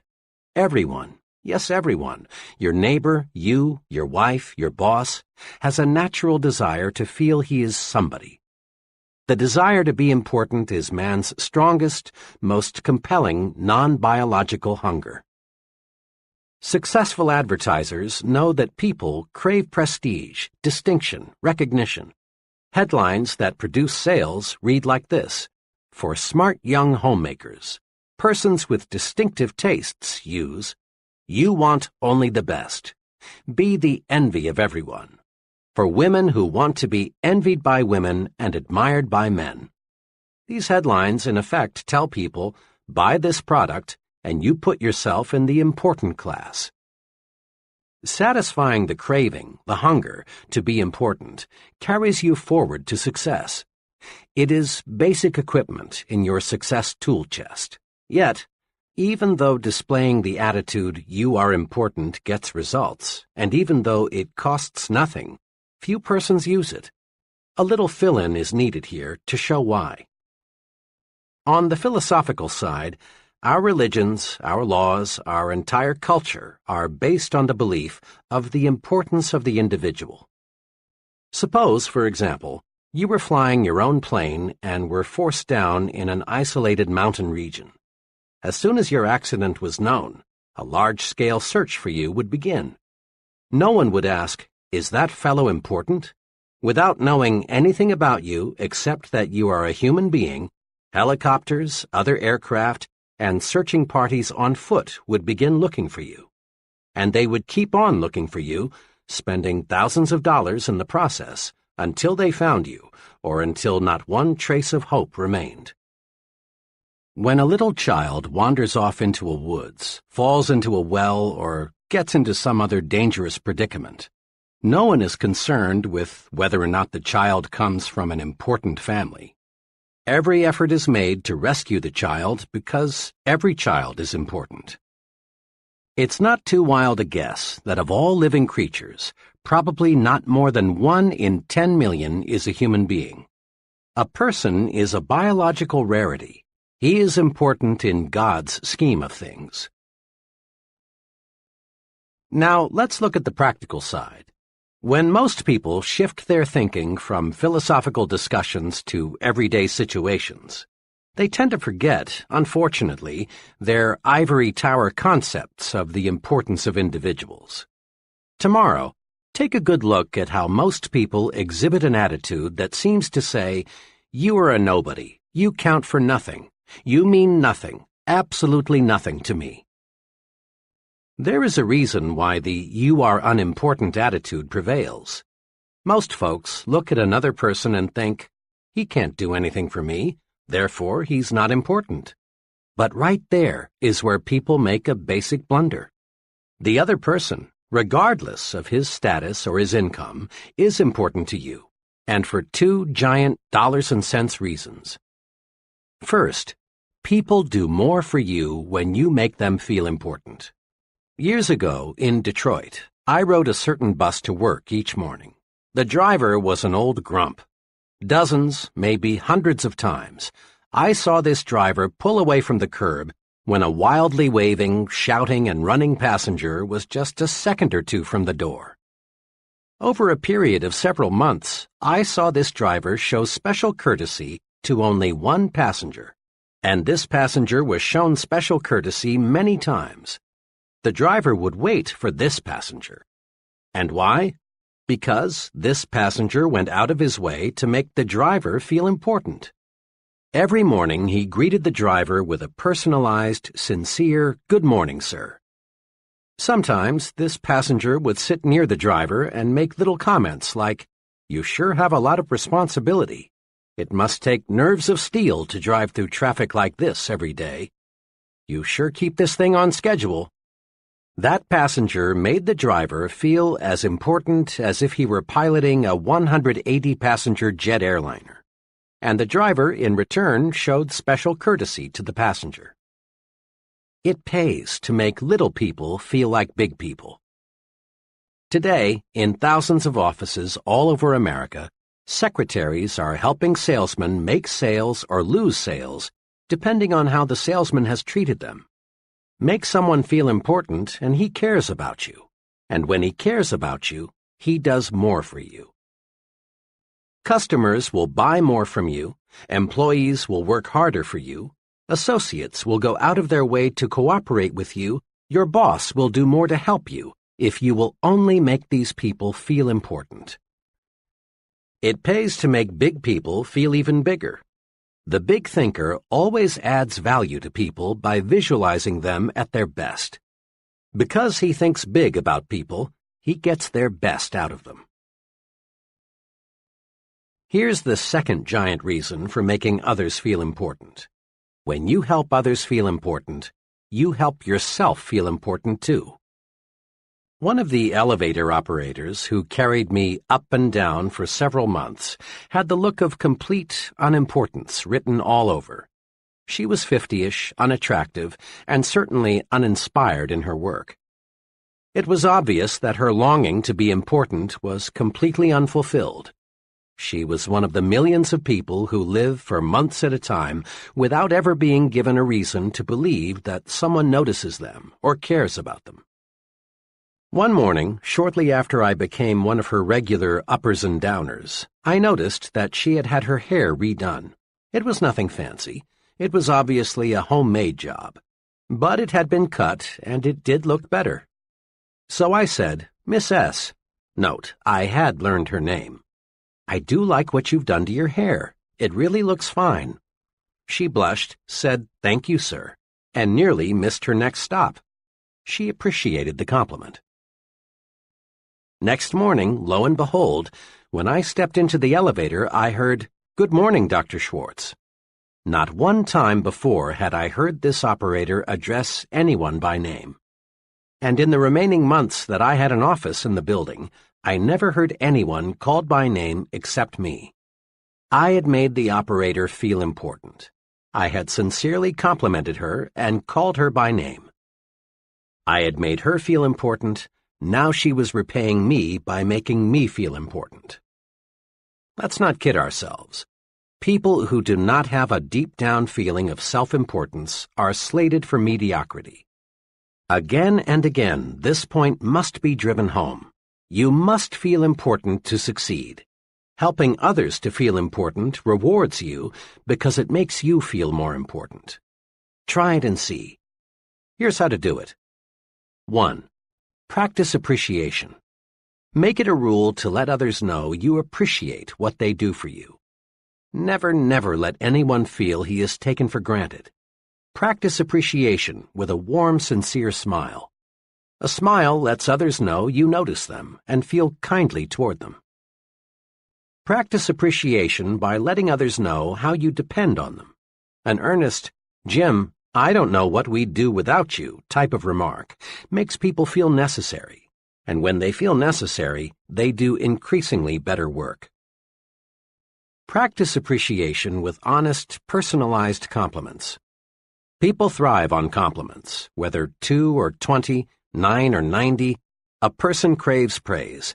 He wants to be assured that he's doing a good job, that he is important. Don't feel that you should hand out praise only for big accomplishments. Compliment people on little things, their appearance, the way they do their routine work, their ideas, their loyal efforts. Praise by writing personal notes, complimenting people you know on their achievements. Make a special phone call or a special trip to see them. Don't waste time or mental energy trying to classify people as very important persons, or unimportant persons. Make no exceptions. A person, whether he is garbage collector or company vice president, is important to you. Treating someone as second class never gets you first-class results. 2. Practice calling people by their names. Every year, shrewd manufacturers sell more briefcases, pencils, Bibles, and hundreds of other items just by putting the buyer's name on the product. People like to be called by name. It gives everyone a boost to be addressed by name. 2 special things you must remember. Pronounce the name correctly and spell it correctly. If you mispronounce or misspell someone's name, that person feels that you feel he is unimportant. And here's one special reminder. When talking with people you don't know well, add the appropriate title, Miss, Mr., or Mrs. The office boy prefers Mr. Jones to just Jones. So does your junior assistant. So do people at every level. These little titles help tremendously to make people feel important. 3. Don't hog glory. Invest it instead. Just recently, I was a guest at an all-day sales convention. After dinner that evening, the vice president in charge of sales for the company passed out awards to the 2 district managers, a man and a woman, whose sales organizations had attained the best records for the year just ended. Then the vice president asked those district managers to take 15 minutes to tell the entire group how their organizations did so exceptionally well. The first district manager, who I later learned had been appointed a manager only 3 months before and was therefore only partially responsible for his organization's record, got up and explained how he did it. He conveyed the impression that his efforts, and his efforts alone, caused the sales increase. Remarks such as, "When I took over, I did such and such. Things were in a mess, but I cleared them up. It wasn't easy, but I just grabbed hold of the situation and wouldn't let go," characterized his talk. As he talked, I could see the increasing resentment gathering in the faces of his salesmen. They were being ignored for the sake of the district manager's personal glory. Their hard work, which was responsible for the sales increase, was completely unrecognized. Then the second district manager got up to make her short talk. But this lady used an entirely different approach. First, she explained that the reason for her organization's success was the wholehearted effort of her sales force. Then she asked each one to stand and paid a sincere personal compliment to each for his or her efforts. Note this difference. The first manager squandered the vice president's praise entirely on himself. In doing so, he offended his own people. His sales force was demoralized. The second passed the praise on to her sales force, where it could do more good. This manager knew that praise, like money, can be invested to pay dividends. She knew that passing the credit on to her salespeople would make them work even harder next year. Remember, praise is power. Invest the praise you receive from your superior. Pass praise on down to your subordinates, where it will encourage still greater performance. When you share praise, your subordinates know you sincerely appreciate their value. Here's a daily exercise that pays off surprisingly well. Ask yourself every day, what can I do today to make my wife and family happy? This may seem almost too simple, but it is amazingly effective. One evening, as part of a sales training program, I was discussing building the home environment for selling success. To illustrate a point, I asked the salesmen, who were all married, When was the last time, aside from Christmas, your wedding anniversary, or her birthday, that you surprised your wife with a special gift? Even I was shocked at the answers. Of the 35 salesmen, only one had surprised his wife in the past month. Many of the group answered between 3 and 6 months, and over a third said, "I can't remember." Imagine. And some men wonder why their wives no longer treat them like Mr. King with a crown. I wanted to impress these salesmen with the power of the thoughtful gift. The next evening, I arranged to have a florist appear just before the close of the session. I introduced him and leveled with them. I want each of you to discover what a little unexpected remembrance will do to build a better home environment. I've arranged with the florist for each of you to get a fine, long-stemmed red rose for just 50 cents. Now, if you don't have 50 cents, or if you think your wife isn't worth that, they laughed, I'll buy the flower for her myself. All I ask is that you take the rose to your wife, and then tomorrow evening tell us what happened. Don't, of course, tell her how you came to purchase this rose for her. They understood. Without exception, every fellow testified the next evening that the mere investment of 50 cents had made his wife happy. Do something special for your family often. It doesn't have to be something expensive. It's thoughtfulness that counts. Anything that shows that you put your family's interests first will do the trick. Get the family on your team. Give them planned attention. In this busy age, a lot of people never seem able to find time for their families. But if we plan, we can find it. One company vice president told me of this method, which he says works well for him. My job carries a lot of responsibility, and I have no choice but to bring quite a lot of work home every night. But I will not neglect my family, because it's the most important thing in my life. It's the main reason I work as hard as I do. I've worked out a schedule that enables me to give attention to my family as well as to my work. From 7:30 to 8:30 every evening, I devote my time to my 2 young children. I play games with them, read them stories, draw, answer questions, anything they want me to do. After an hour with those kids of mine, they're not only satisfied, but I'm 100% fresher. At 8:30, they trot off to bed, and I settle down to work for 2 hours. At 10:30, I quit working and spend the next hour with my wife. We talk about the kids, her various activities, our plans for the future. This hour, undisturbed by anything, is a wonderful way to cap off the day. I also reserve Sundays for my family. The whole day is theirs. I find my organized program for giving my family the attention it deserves is good not only for them, but also good for me. It gives me new energy. Want to make money?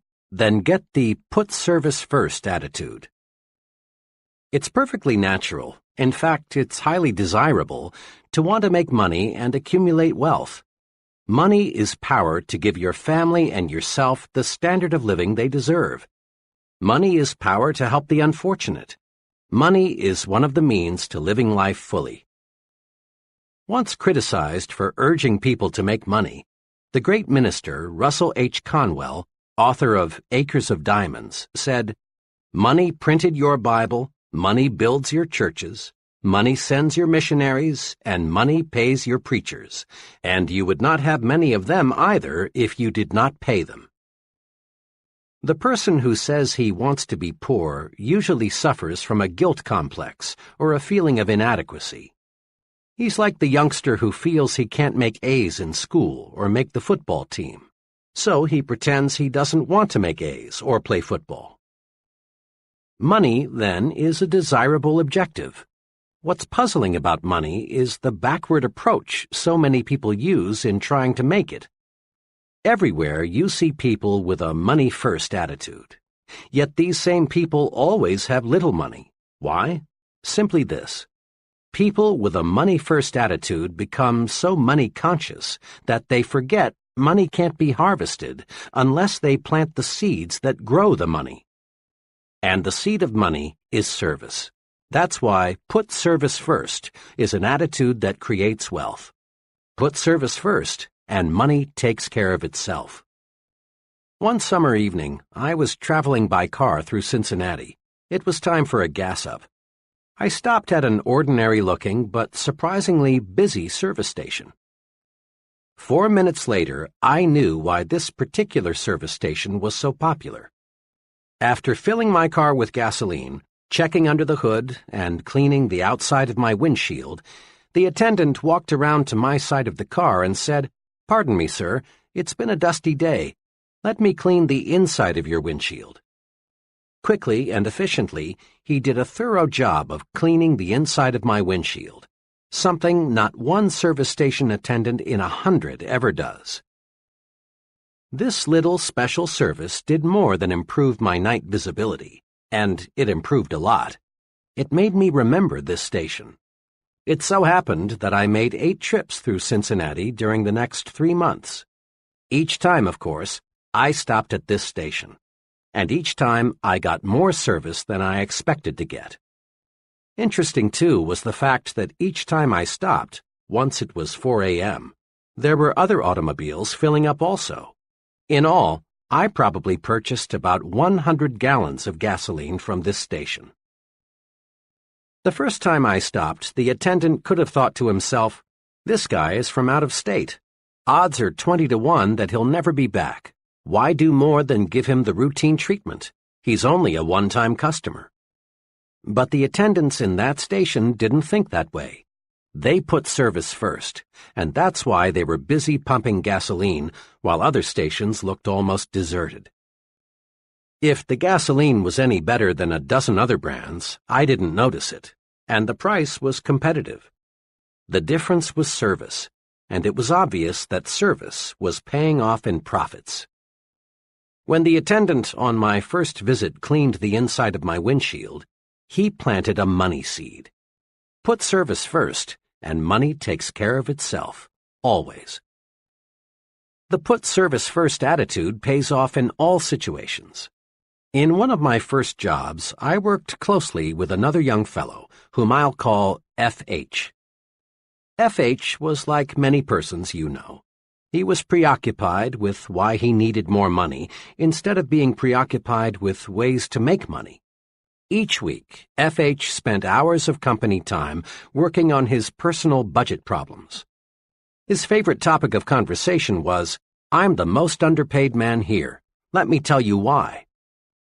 F.H. had the not uncommon attitude of, "This is a big company. It's netting millions. It's paying a lot of people big salaries, so it ought to pay me more, too." F.H. had been passed over several times for pay increases. Finally, one day he decided that it was high time he went in there and demanded more money. About 30 minutes later, F.H. was back, all heated up. His expression made it obvious that next month's check would look exactly like this month's check. Immediately, F.H. began to let go. Boy, am I mad. What do you suppose the old man said when I told him I wanted more money? He had the gall to ask me, "Why do you believe you are justified in asking for an increase?" I gave him plenty of reasons, F.H. went on. I told him I'd been passed over when others around here were getting pay raises. I told him my bills are getting larger and my paycheck isn't. And I told him that I do everything around here they ask me to do. Can you beat that? I need a raise, but instead of paying me more, they give out raises to other guys around here who don't need it half as much as I do. Why, the way he acted, F.H. continued, you'd think I was asking for charity. All he would say is, "When your record shows that you deserve more money, you'll get more money." Sure, I could do a better job if they paid me for it, but only a fool does something he isn't paid for. F.H. is an example of the breed that is blind to the how of making money. His last remark sums up his mistake.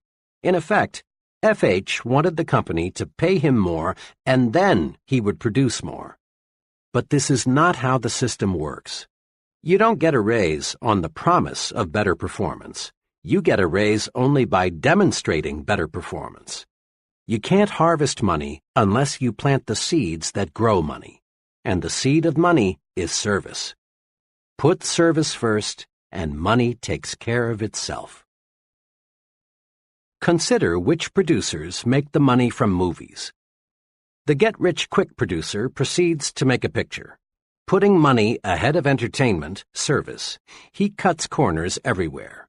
He buys a poorly written script and employs second-rate writers to adapt it. In employing actors, arranging sets, even recording sound, he puts money first.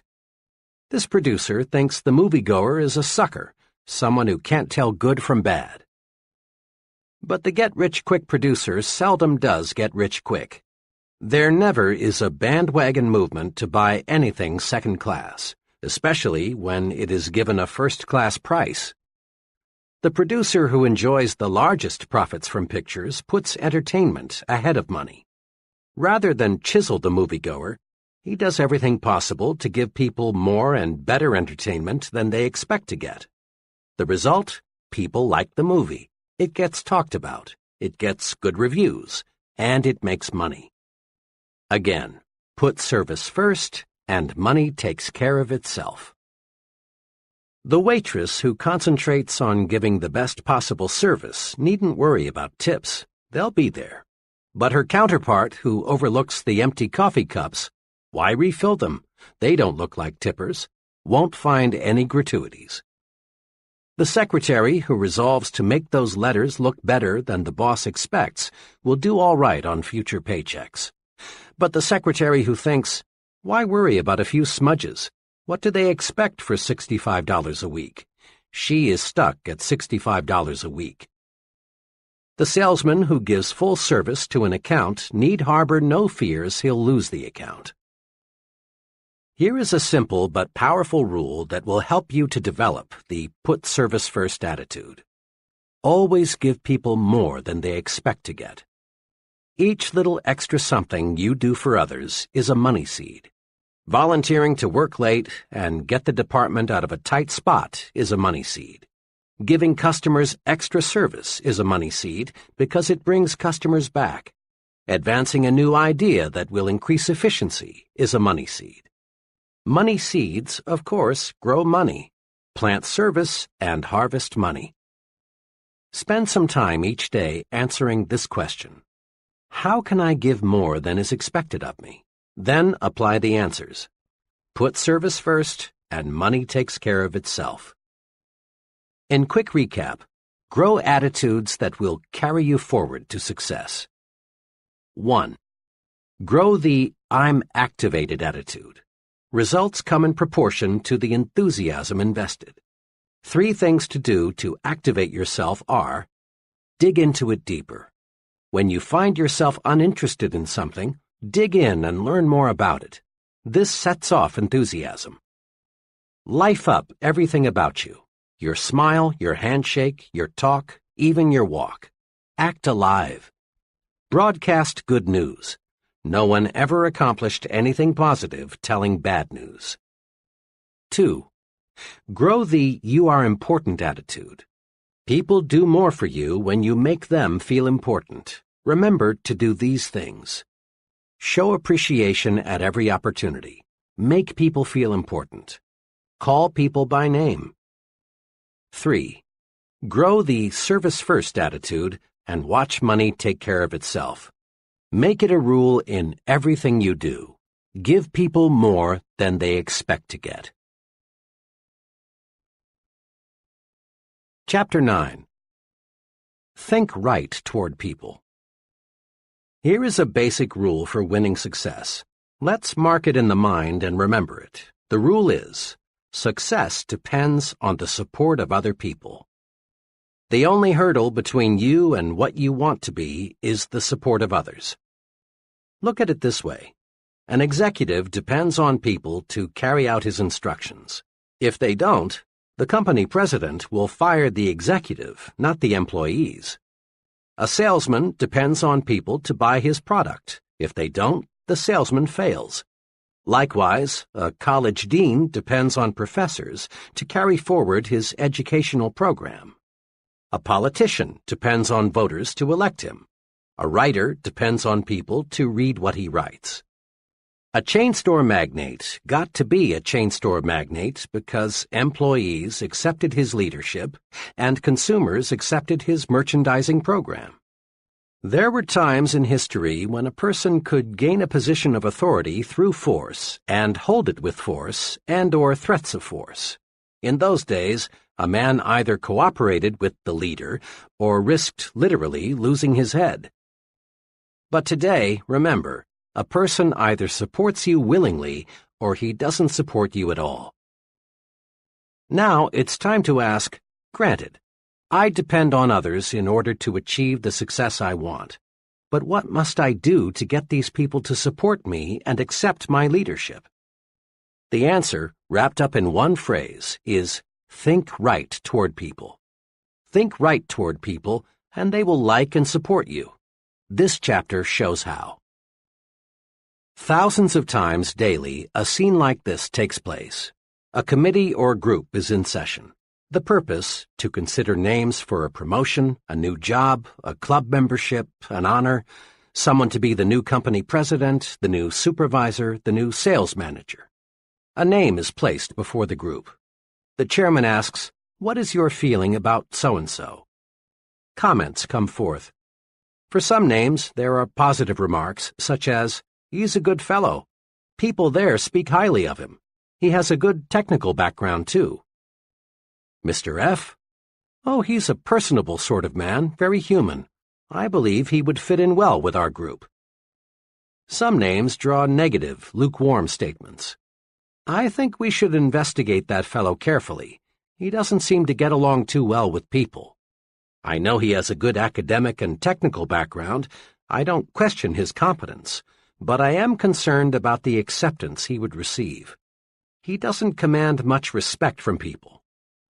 Now, here is an exceptionally important observation. In at least 9 cases out of 10, the likability factor is the first thing mentioned. And in an overwhelmingly large number of cases, the likability factor is given far more weight than the technical factor. This holds true even in selecting scholars for university professorships.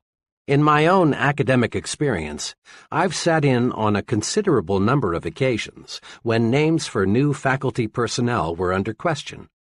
When a name came up, the group would weigh most carefully thoughts such as, will he fit in? Will students like him? Will he cooperate with others on the staff? Unfair? Unacademic? No. If the fellow isn't likable, he can't be expected to get through to his students with maximum effectiveness. Mark this point well. A person is not pulled up to a higher-level job, rather he is lifted up.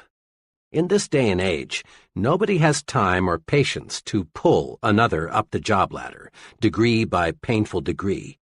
The individual is chosen whose record makes him stand higher than the rest. We are lifted to higher levels by those who know us as likable, personable individuals. Every friend you make lifts you just one notch higher, and being likable makes you lighter to lift. Successful people follow a plan for liking people. Do you? People who reach the top don't discuss much their techniques for thinking right toward people. But you would be surprised how many really big people have a clear, definite, even written plan for liking people. Consider the case of President Lyndon Johnson. Long before he became president, Johnson, in the process of developing his amazing power of personal persuasion, developed his own 10-point formula for success. His rules, which even a casual observer of the president can see are practiced in everything he does, are quoted directly. 1. Learn to remember names. Inefficiency at this point may indicate that your interest is not sufficiently outgoing. 2. Be a comfortable person, so there is no strain in being with you. Be an old shoe kind of individual. 3. Acquire the quality of relaxed, easygoing, so that things do not ruffle you. 4. Don't be egotistical. Guard against the impression that you know it all. 5. Cultivate the quality of being interesting so people will get something of value from their association with you. 6. Study to get the scratchy elements out of your personality, even those of which you may be unconscious. 7.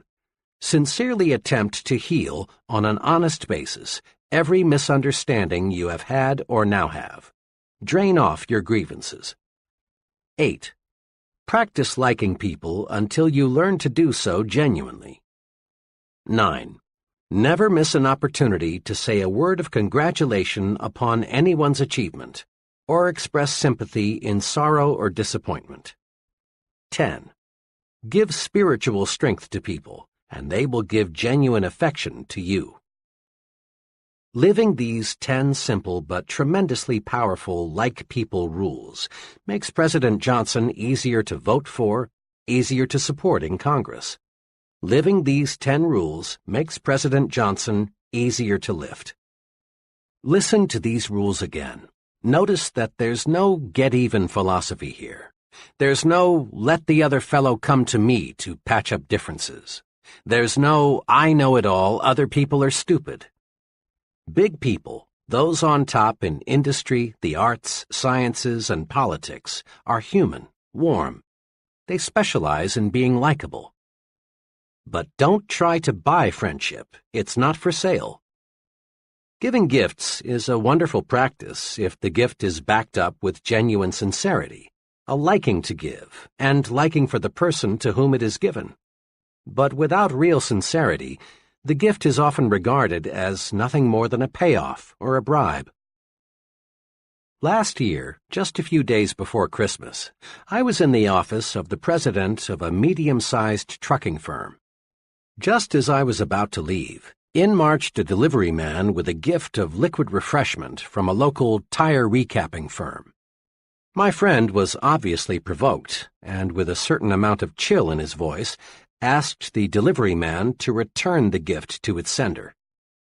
After the delivery man left, my friend hastened to explain to me, "Don't misunderstand. I like to give gifts, and I like to get them."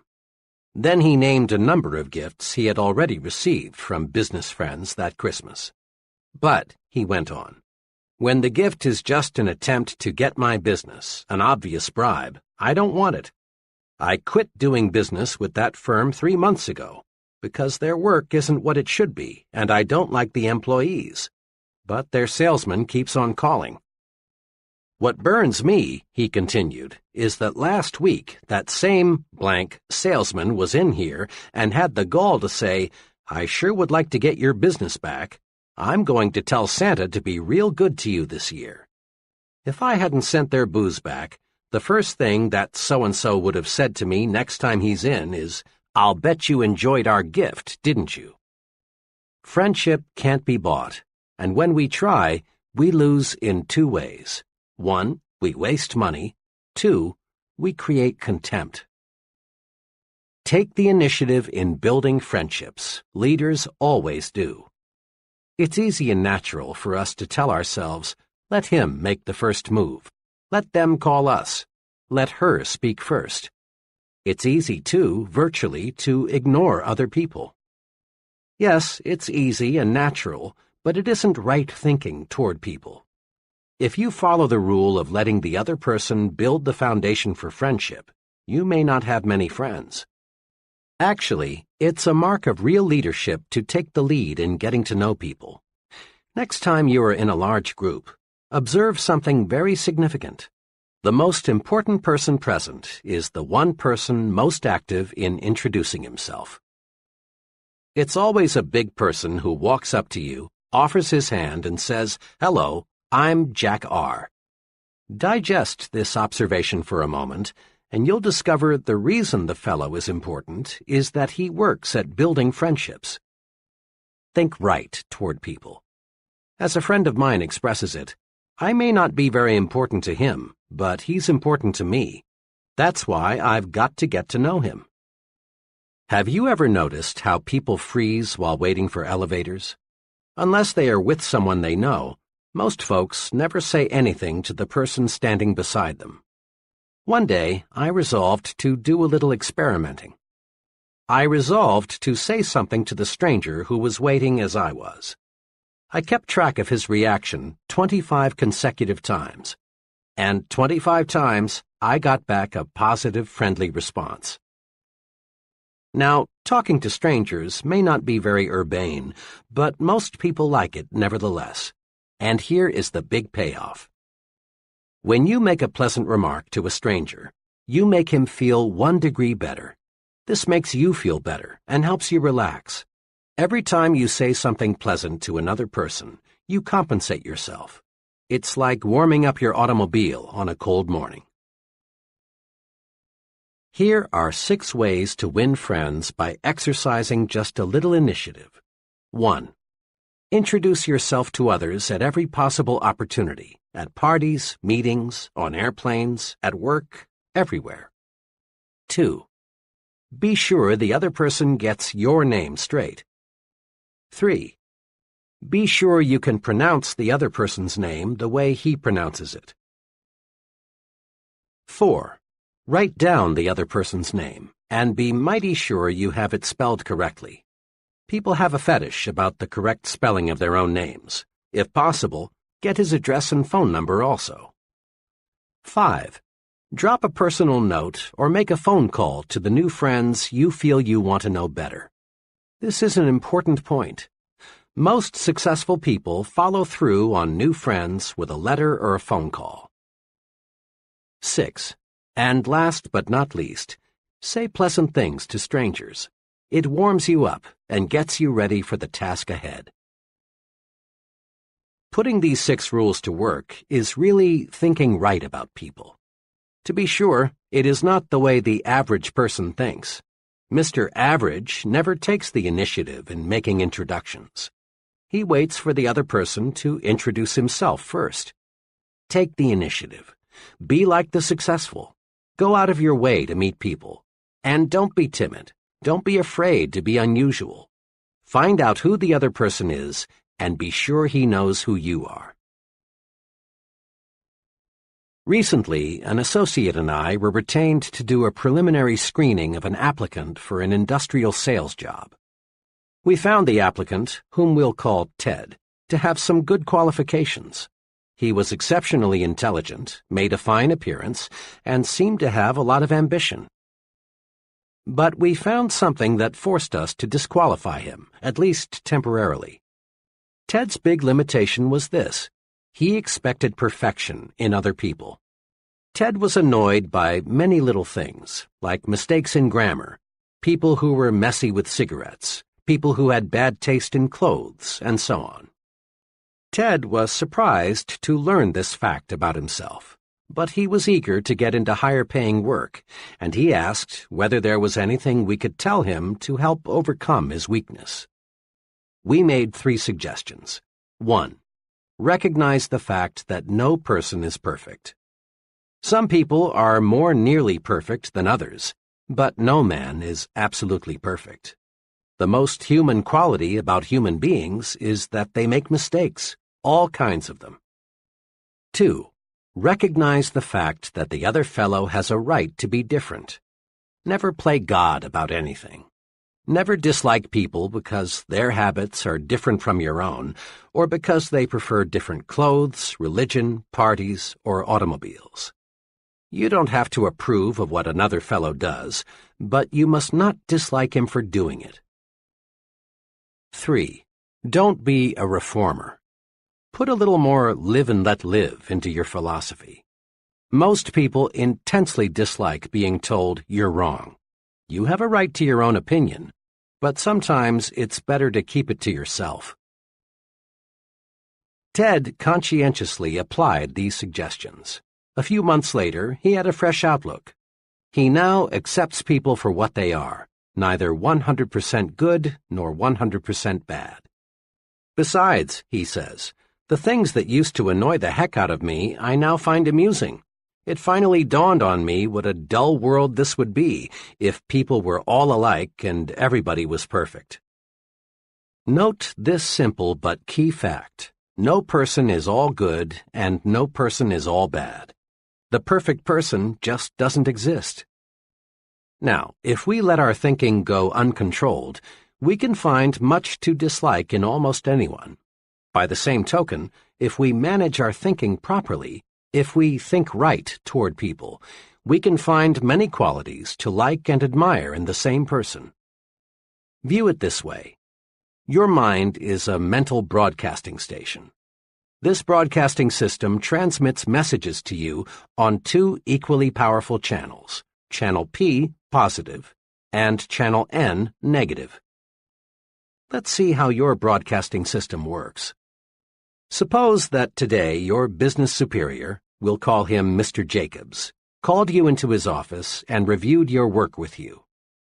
He complimented you on your work, but he also made some specific suggestions on how you can do it better. Tonight, it's only natural for you to recall the incident and do some thinking about it. If you tune in Channel N, the announcer will be saying something like this: "Watch out! Jacobs is out to get you. He's a crab. You don't need any of his advice. To heck with it. Remember what Joe told you about Jacobs? He was right. Jacobs wants to grind you down like he did Joe. Resist him. Next time he calls you in, fight back. Better still, don't wait. Tomorrow, go in and ask him just what he really meant by his criticism." But tune in Channel P, and the announcer will say something along these lines. "You know, Mr. Jacobs is a pretty good fellow. Those suggestions he made to me seem pretty sound. If I put them to use, I can probably do a better job and position myself for an increase. The old boy did me a favor. Tomorrow I'll go in and thank him for his constructive help. Bill was right. Jacobs is a good man to work with." In this specific case, if you listen to Channel N, you're almost certain to make some bad, perhaps fatal mistake in your relations with your superior. But if you are tuned to Channel P, you are definitely certain to benefit from your superior's suggestions and at the same time draw yourself closer to him. He will appreciate that visit. Try it and see. Bear in mind that the longer you stay tuned to either Channel P or Channel N, the more interested you become and the harder it is to switch channels. This is true because one thought, positive or negative, sets off a whole chain reaction of similar thought. You may, for example, start off with such a simple minor negative thought as a person's accent, and find yourself soon thinking negatively about such unrelated topics as his political and religious beliefs, the car he drives, his personal habits, his relationship with his wife, even the way he combs his hair. And thinking this way surely won't get you where you want to go. You own it, so manage your thought broadcasting station. When your thoughts turn to people, make Channel P your listening habit. If Channel N cuts in, say stop, then switch channels. To make the switch, all you must do is think of one positive quality about the individual. In true chain reaction style, this one thought will lead to another and another, and you will be glad. When you are alone, you and only you can decide whether you will listen to Channel P or Channel N. But when you are talking with someone else, that person has a measure of control over how you think. We must remember that most people do not understand the concepts of thinking right toward people.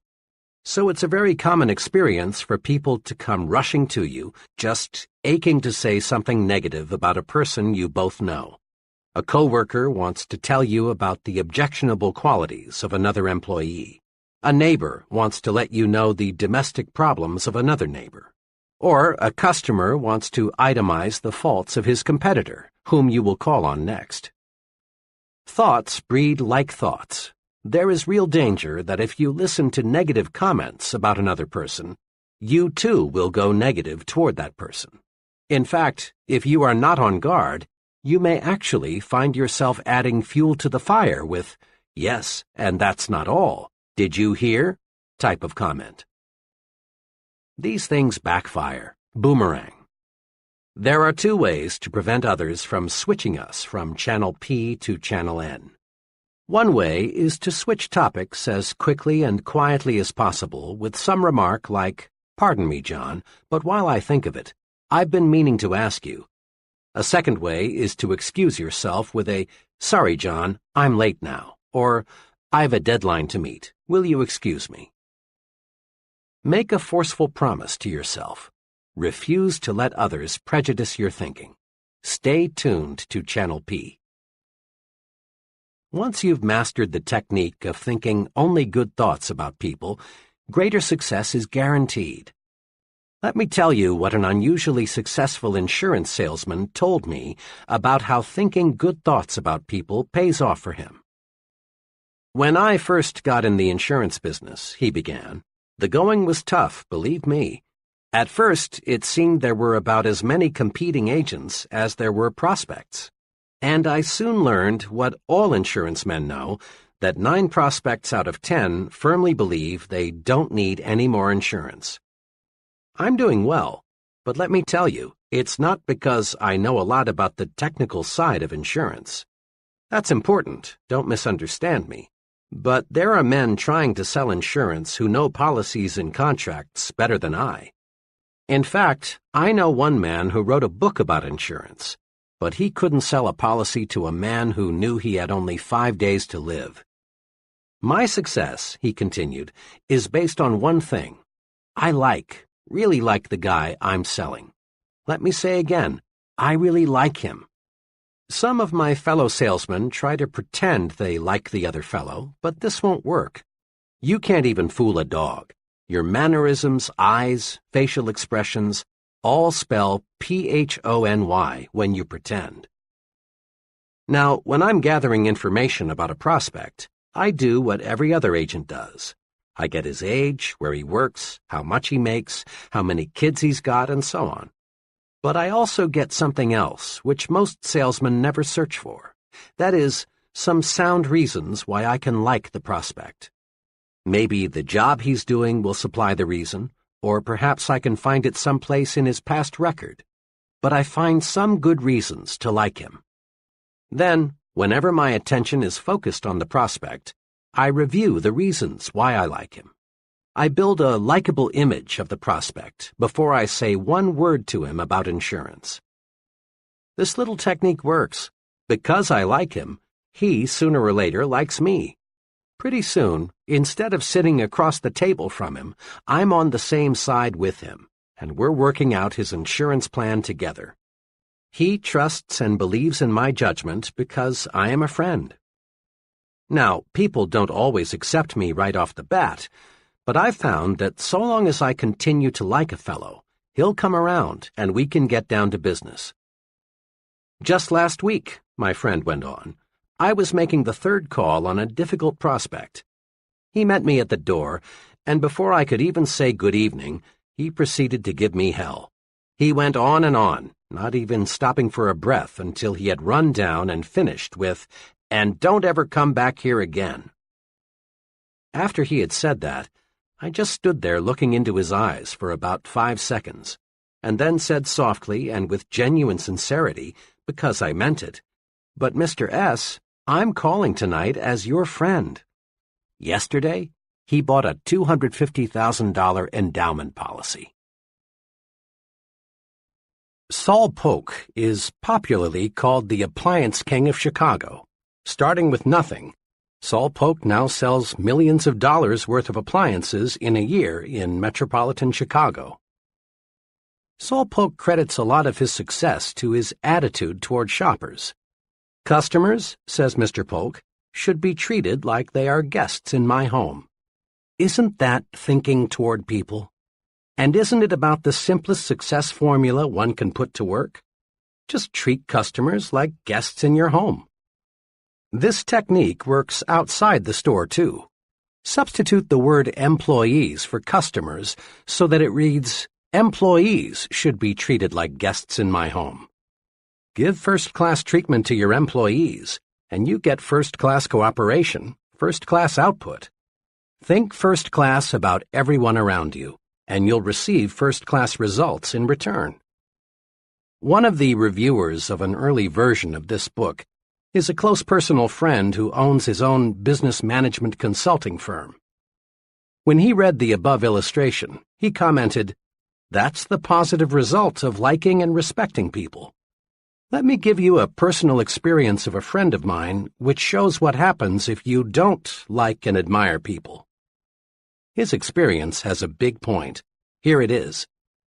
My firm obtained a contract to provide consulting services to a relatively small soft drink bottling concern. The contract was substantial. The client had little formal education. His business was in bad shape, and in recent years he had made some very costly mistakes.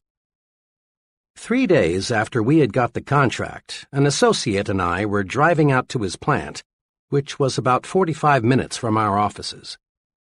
To this day, I don't know how it started, but somehow we began talking about the negative qualities of our client. Before we realized it, we were talking about how his own stupidity had brought about the mess he was in, instead of discussing how we could best approach solving his problems. I remember one remark I made which I thought particularly clever. "The only thing holding up Mr. F is fat." My associate laughed and came up with an equally choice observation. "And that son of his, Junior, must be all of 35, but the only qualification he has for the job he's holding is he speaks English." The whole drive out, we talked about nothing else but what a weak-minded numbskull we had as a client. Well, the conference that afternoon was cold. Looking back, I think our client sensed somehow the way we felt toward him. He must have thought, "These fellows think I'm stupid or something, and all they're going to do for my money is give me some smooth-sounding talk." 2 days later, I got a 2-sentence letter from this client. It said, "I've decided to cancel our contract for your consulting services. If there is a charge for your services to date, please bill me." Printing ourselves with negative thoughts for only 40 minutes cost us a contract. What made it even more painful was learning about a month later that this former client had contracted with an out-of-town firm for the professional assistance he needed. We would never have lost him had we concentrated on his many fine qualities, and he has them. Most people do. Here's how you can have some fun and discover a basic success principle at the same time. For the next 2 days, listen in on as many conversations as you can. Note 2 things. Which person in the conversation does the most talking, and which person is the more successful. Hundreds of my own little experiments have revealed this. The person who does the most talking and the person who is the most successful are rarely the same person. Almost without exception, the more successful the person, the more he practices conversation generosity. That is, he encourages the other person to talk about himself, his views, his accomplishments, his family, his job, his problems. Conversation generosity paves the way to greater success in 2 important ways. 1. Conversation generosity wins friends. 2. Conversation generosity helps you learn more about people. Remember this, the average person would rather talk about himself than anything else in this world. When you give him the chance, he likes you for it. Conversation generosity is the easiest, simplest, and surest way there is to win a friend. The second benefit of conversation generosity, learning more about other people, is important too. As we said in Chapter 1, people are what we study in our success lab. The more we can learn from them, their thought processes, their strong and weak points, why they do what and as they do, the better equipped we are to influence them effectively in the way that we want. Let me illustrate. A large New York advertising agency, like all advertising agencies, specializes, of course, in telling the public why it should buy the products it advertises. But this agency does something else, too. It requires its copywriters to spend 1 week each year behind counters so they can listen to what the people say about the products they promote. Listening provides the clues these copywriters need to write better, more effective ads. Many progressive businesses conduct so-called terminal interviews with employees who are leaving. The reason is not to sell the employees on staying with the company, but to find out why he is quitting. Then the company can bring about improvements in its employee relations. Listening pays off. Listening pays off for the salesman, too. Often people think of a good salesman as a good talker or a fast talker. Sales managers, however, are not as impressed by a good talker as they are by a good listener, a fellow who can ask questions and get desired answers. Don't be a conversation hog. Listen, win friends, and learn. Courtesy, practiced in every relationship with another person, is the finest tranquilizer you can use. No commercial preparation is 1/10 as effective in relaxing you as doing little things for other people. Thinking right toward people removes frustrations and stress. When you boil it all down, the big cause of stress is negative feelings toward other people. So think positive toward people and discover how wonderful, really wonderful this world is. The real test for thinking right toward people comes when things don't go exactly the way we want. How do you think when you're passed up for a promotion? Or when you fail to win an office in a club you belong to? Or when you're criticized for the job you've done? Remember this: how you think when you lose determines how long it will be until you win. The answer for thinking right toward people when things don't go exactly our way comes from Benjamin Fairless, one of the century's most outstanding persons. Mr. Fairless, who rose from very modest circumstances to become chief executive of the United States Steel Corporation, said this, quoted in Life magazine, October 15, 1956. "It depends on how you look at things. For example, I never had a teacher I hated. Naturally, I was disciplined just like every other pupil, but I always figured it was my fault that the discipline was necessary. I have also liked every boss I ever had. I always tried to please him and do more than he expected if I possibly could, never less. I have had some disappointments, times when I greatly wanted a promotion and somebody else got it. But I never figured that I was the victim of office politics or prejudice or bad judgment on the boss's part. Instead of sulking or quitting in a huff, I reasoned things out. Obviously, the other fellow deserved the promotion more than I did. What could I do to make myself deserving of the next opportunity? At the same time, I never got angry with myself for losing, and never wasted any time berating myself. Remember Benjamin Fairless when things go wrong. Just do two things. 1. Ask yourself, what can I do to make myself more deserving of the next opportunity? 2. Don't waste time and energy being discouraged. Don't berate yourself. Plan to win next time. In a capsule, put these principles to work. 1. Make yourself lighter to lift. Be likable. Practice being the kind of person people like. This wins their support and puts fuel in your success-building program. 2. Take the initiative in building friendships. Introduce yourself to others at every opportunity. Make sure you get the other person's name straight, and make certain he gets your name straight, too. Drop a personal note to your new friends you want to get to know better. 3. Accept human differences and limitations. Don't expect anyone to be perfect. Remember, the other person has a right to be different. And don't be a reformer. 4. Tune in to Channel P, the Good Thoughts Station. Find qualities to like and admire in a person, not things to dislike. And don't let others prejudice your thinking about a third person. Think positive thoughts toward people and get positive results.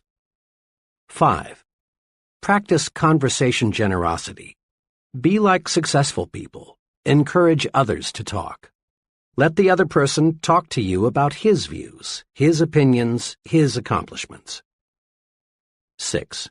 Practice courtesy all the time. It makes other people feel better. It makes you feel better, too. 7. Don't blame others when you receive a setback. Remember, how you think when you lose determines how long it will be until you win. Chapter 10. Get the action habit. Here's something leaders in every field agree on. There is a shortage of top-flight, expertly qualified persons to fill key positions. There really is, as the saying goes, plenty of room at the top. As one executive explained, there are many almost qualified people, but there is one success ingredient often missing. That is, the ability to get things done, to get results. Every big job, whether it be operating a business, high-level selling, in science, the military, or the government, requires a man who thinks action. Principal executives, looking for a key person, demand answers to questions like, will he do the job? Will he follow through? Is he a self-starter? Can he get results, or is he just a talker? All these questions have one aim, to find out if the fellow is a man of action. Excellent ideas are not enough. An only fair idea acted upon and developed is 100% better than a terrific idea that dies because it isn't followed up. The great self-made merchant John Wanamaker often said, "Nothing comes merely by thinking about it." Think of it. Everything we have in this world, from satellites to skyscrapers to baby food, is just an idea acted upon. As you study people, both the successful and the just average, you find they fall into two classes. The successful are active. We'll call them activationists. The just average, the mediocre, the unsuccessful, are passive. We'll call them passivationists. We can discover a success principle by studying both groups. Mr. Activationist is a doer. He takes action, gets things done, follows through on ideas and plans. Mr. Passivationist is a don'ter. He postpones doing things until he has proved he shouldn't or can't do them, or until it's too late. The difference between Mr. Activationist and Mr. Passivationist shows through in countless little ways. Mr. Activationist plans a vacation. He takes it. Mr. Passivationist plans a vacation, but he postpones it until next year. Mr. A decides he should attend church regularly. He does.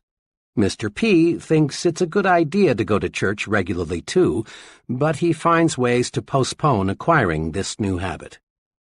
Mr. A feels that he should drop a note to someone he knows to congratulate him on some achievement. He writes the note. Under the same circumstances, Mr. P finds a good reason to put off writing the note, and it never gets written. The difference shows up in big things, too. Mr. A wants to go into business for himself. He does. Mr. P also wants to go into business for himself, but he discovers just in the nick of time a good reason why he had better not. Mr. A, age 40, decides he wants to take up a new line of work. He does. The same idea occurs to Mr. P, but he debates himself out of doing anything about it. The difference between Messrs. Activationist and Passivationist shows through in all forms of behavior. Mr. A gets the things done he wants done, and as byproducts he gains confidence, a feeling of inner security, self-reliance, and more income. Mr. P doesn't get the things done he wants done because he won't act. As byproducts, he loses confidence in himself, destroys his self-reliance, lives in mediocrity. Mr. Activationist does. Mr. Passivationist is going to do, but doesn't. Everyone wants to be an activationist. So, let's get the action habit. A lot of passivationists got that way because they insisted on waiting until everything was 100% favorable before they took action. Perfection is highly desirable, but nothing man-made or man-designed is or can be absolutely perfect. So to wait for the perfect set of conditions is to wait forever. Here are 3 case histories that show how 3 persons reacted to conditions. Case number 1. Why G.N. hasn't married. Mr. G.N. is now in his late 30s, is well-educated, works as an accountant, and lives alone in Chicago. G.N.'s big desire is to get married.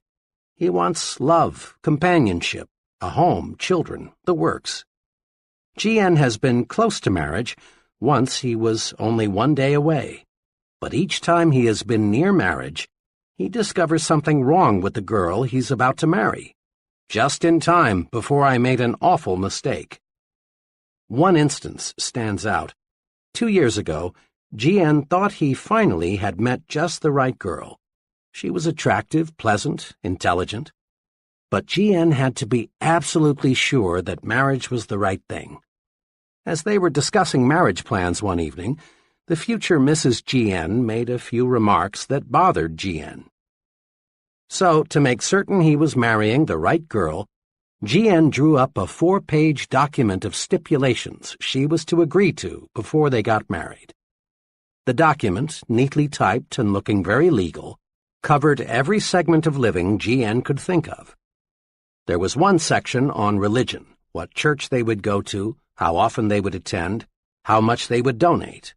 Another section covered children, how many and when.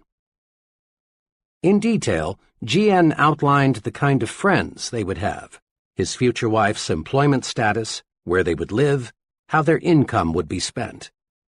To finish the document, G.N. devoted half a page to listing specific habits the girl must break or must acquire. This covered such habits as smoking, drinking, makeup, entertainment, and so on. When G.N.'s prospective bride reviewed his ultimatum, she did what you would expect. She sent it back with a note saying, "The usual marriage clause, for better or for worse, is good enough for everyone else, and it's good enough for me. The whole thing is off." As G.N. was relating his experience to me, he said worriedly, "Now what was so wrong in writing out this agreement? After all, marriage is a big step. You can't be too careful." But G.N. was wrong. You can be too careful, too cautious, not only in planning a marriage, but in planning anything in the world where things get done. The standards can be too high. G.N.'s approach to marriage was very much like his approach to his work, his savings, his friendships, everything else. The test of a successful person is not an ability to eliminate all problems before they arise, but to meet and work out difficulties when they do arise. We must be willing to make an intelligent compromise with perfection, lest we wait forever before taking action. It's still good advice to cross bridges as we come to them. Case number 2. Why J.M. lives in a new home. In every big decision, the mind battles with itself, to act or not to act, to do or not to do. Here's how one young fellow elected to act and reaped big rewards. J.M.'s situation is similar to that of a million other young men. He is in his 20s, has a wife and child, and still has only a modest income. Mr. and Mrs. J.M. lived in a small apartment. Both wanted a new home. They wanted the advantage of more space, cleaner surroundings, a place for the youngster to play, and a chance to build up equity in their own property. But there was a hitch to buying a new home, the down payment. One day, as J.M. was writing next month's rent check, he became very disgusted with himself. He observed that the rent payment was as much as monthly payments on a new home. J.M. called his wife and said, "How would you like to buy a new home next week?" "What's got into you?" she asked. "Why make jokes? You know we can't. We haven't even got the money for the down payment." But JM was determined. There are hundreds of thousands of couples like us who are going to buy a new home someday, but only about half of them ever do. Something always comes up to stop them. We're going to buy a home. I don't know yet how we'll raise the down payment, but we will. Well, the next week they found a house they both liked, quite unpretentious but nice, for $1,200 down. Now, the obstacle was to find a way to raise $1,200. JM knew he couldn't borrow it through the usual channels, for this would encumber his credit so that he couldn't get a mortgage for the sale price. Where there's a will, there's always a way. Suddenly, JM got a brainstorm. Why not contact the builder and work out a private loan arrangement for $1,200? This JM did. At first, the builder was cold to the idea, but JM persisted.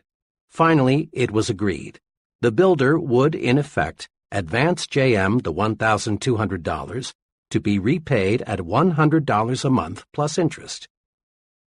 Now, all JM had to do was to find $100 a month.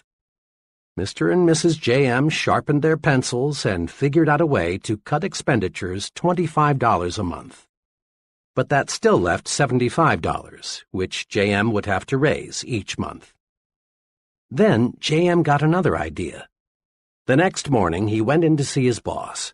He explained to his employer what he was doing. His boss was glad to learn that JM was going to buy a new home. Then JM said, "Look, Mr. T, to work this deal out, I've got to earn at least $75 more each month. Now I know," JM continued, "you'll give me a raise when you feel that I deserve it. What I want now is just a chance to earn more money. There are some things around here that could best be done on weekends. Will you make it possible for me to work then?" The employer was impressed with JM's sincerity and ambition. He proposed a way for JM to work 10 extra hours each weekend, and Mr. and Mrs. JM moved into their new home. 1. The resolution to take action ignited JM's mind to think of ways to accomplish his goal. 2. JM gained tremendously in new confidence. It will be much easier for him to take action in other major situations. 3.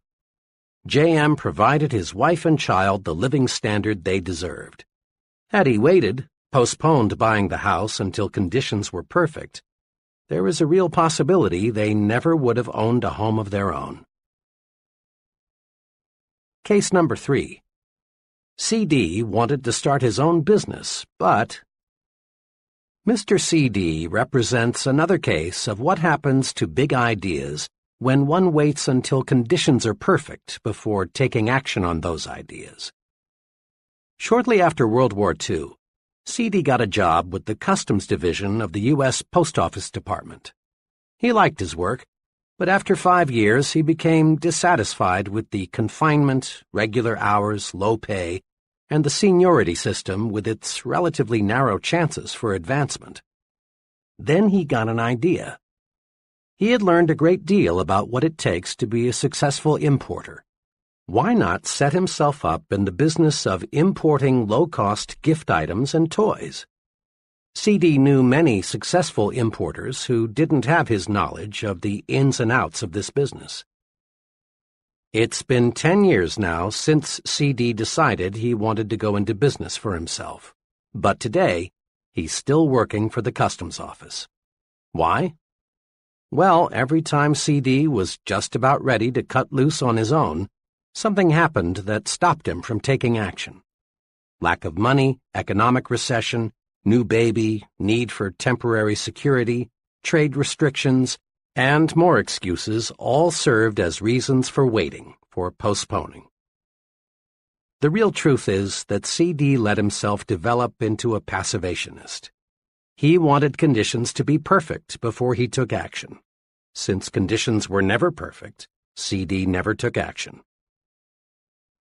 Here are 2 things to do to help you avoid the costly mistake of waiting until conditions are perfect before you act. 1. Expect future obstacles and difficulties. Every venture presents risks, problems, and uncertainties. Let's suppose you wanted to drive your car from Chicago to Los Angeles, but you insisted on waiting until you had absolute assurance that there would be no detours, no motor trouble, no bad weather, no drunken drivers, no risk of any kind. When would you start? Never. In planning your trip to Los Angeles, it makes sense to map your route, check your car, in other ways to eliminate as much risk as possible before you start. But you can't eliminate all risks. 2. Meet problems and obstacles as they arise. The test of a successful person is not the ability to eliminate all problems before he takes action, but rather the ability to find solutions to difficulties when he encounters them. In business, marriage, or in any activity, cross bridges when you come to them. We can't buy an insurance policy against all problems. Make up your mind to do something about your ideas. 5 or 6 years ago, a very capable professor told me of his plans for writing a book, a biography of a controversial personality of a few decades ago.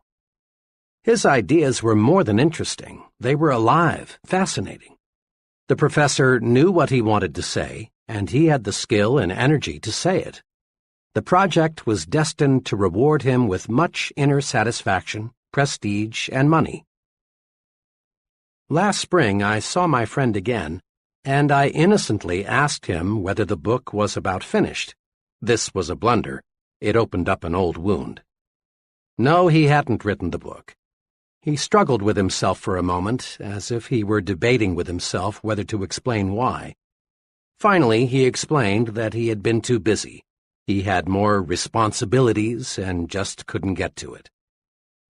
In reality, what the professor had done was to bury the idea deep in his mental graveyard. He let his mind grow negative thoughts. He visualized the tremendous work and sacrifices that would be involved. He saw all sorts of reasons why the project would fail. Ideas are important. Let's make no mistake about that. We must have ideas to create and improve anything. Success shuns the man who lacks ideas. But let's make no mistakes about this point either. Ideas in themselves are not enough. That idea for getting more business, for simplifying work procedures, is of value only when it is acted upon. Every day, thousands of people bury good ideas because they are afraid to act on them. And afterward, the ghosts of those ideas come back to haunt them. Put these 2 thoughts deep in your mind. First, give your ideas value by acting on them. Regardless of how good the idea, unless you do something with it, you gain nothing. Second, act on your ideas and gain mind tranquility. Someone once said that the saddest words of tongue or pen are these: "It might have been." Every day you hear someone saying something like, "Had I gone into business 7 years ago, I'd sure be sitting pretty now." Or, "I had a hunch it would work out like that. I wish I had done something about it." A good idea, if not acted upon, produces terrible psychological pain. But a good idea acted upon brings enormous mental satisfaction. Got a good idea? Then do something about it. Use action to cure fear and gain confidence. Here's something to remember. Action feeds and strengthens confidence. Inaction, in all forms, feeds fear. To fight fear, act. To increase fear, wait, put off, postpone. Once I heard a young paratrooper instructor explain, "The jump really isn't so bad. It's the waiting to jump that gets a fellow." On the trip to the jump site, I always try to make the time pass quickly for the men. It's happened more than once that a trainee thought too much about what may happen and panicked. If we can't get him to jump the next trip, he's through as a paratrooper. Instead of gaining confidence, the longer he postpones the jump, the more scared he gets. Waiting even makes the experts nervous. Time magazine reported that Edward R. Murrow, the nation's top newscaster, perspires and is on edge just before he telecasts. But once he's in action, fear disappears. Many veteran actors experience the same sensation. They agree that the only cure for stage fright is action. Getting right out there before the audience is the cure for dread, worry, fear. Action cures fear. One evening, we were visiting in a friend's home when their 5-year-old boy, who had been put to bed 30 minutes before, cried out. The youngster had been overstimulated by a science fiction film and was afraid the little green monsters were going to enter his room and kidnap him. I was intrigued by the way the boy's father relieved the lad's worry. He didn't say, "Don't worry, son, nothing is going to get you, go back to sleep." Instead, he took positive action. He made quite a show for the boy by inspecting the windows to be sure they were tight. Then he picked up one of the boy's plastic guns and put it on a table beside his bed and said, "Billy, here's a gun for you just in case." The little fellow had a look of complete relief. 4 minutes later, he was fast asleep. Many physicians give neutral, harmless medication to people who insist they've got to have something to make them sleep. To lots of folks, the act of swallowing a pill, even though, unknown to them, the pill has no medication, makes them feel better. It's perfectly natural to experience fear in one of many forms, but the usual methods of combating it simply don't work. I've been with many salesmen who tried to cure fear, which creeps up on even the most experienced of them at times, by going around the block a few times or drinking extra coffee. But these things don't get results. The way to combat that kind of fear, yes, any kind of fear, is action. Dread making a certain phone call? Make it and dread disappears. Put it off, and it will get harder and harder to make. Dread going to a doctor for a checkup? Go and your worry vanishes. Chances are nothing serious is wrong with you, and if there is, you know where you stand. Put off that checkup, and you feed your fear until it may grow so strong that you actually are sick. Dread discussing a problem with your superior?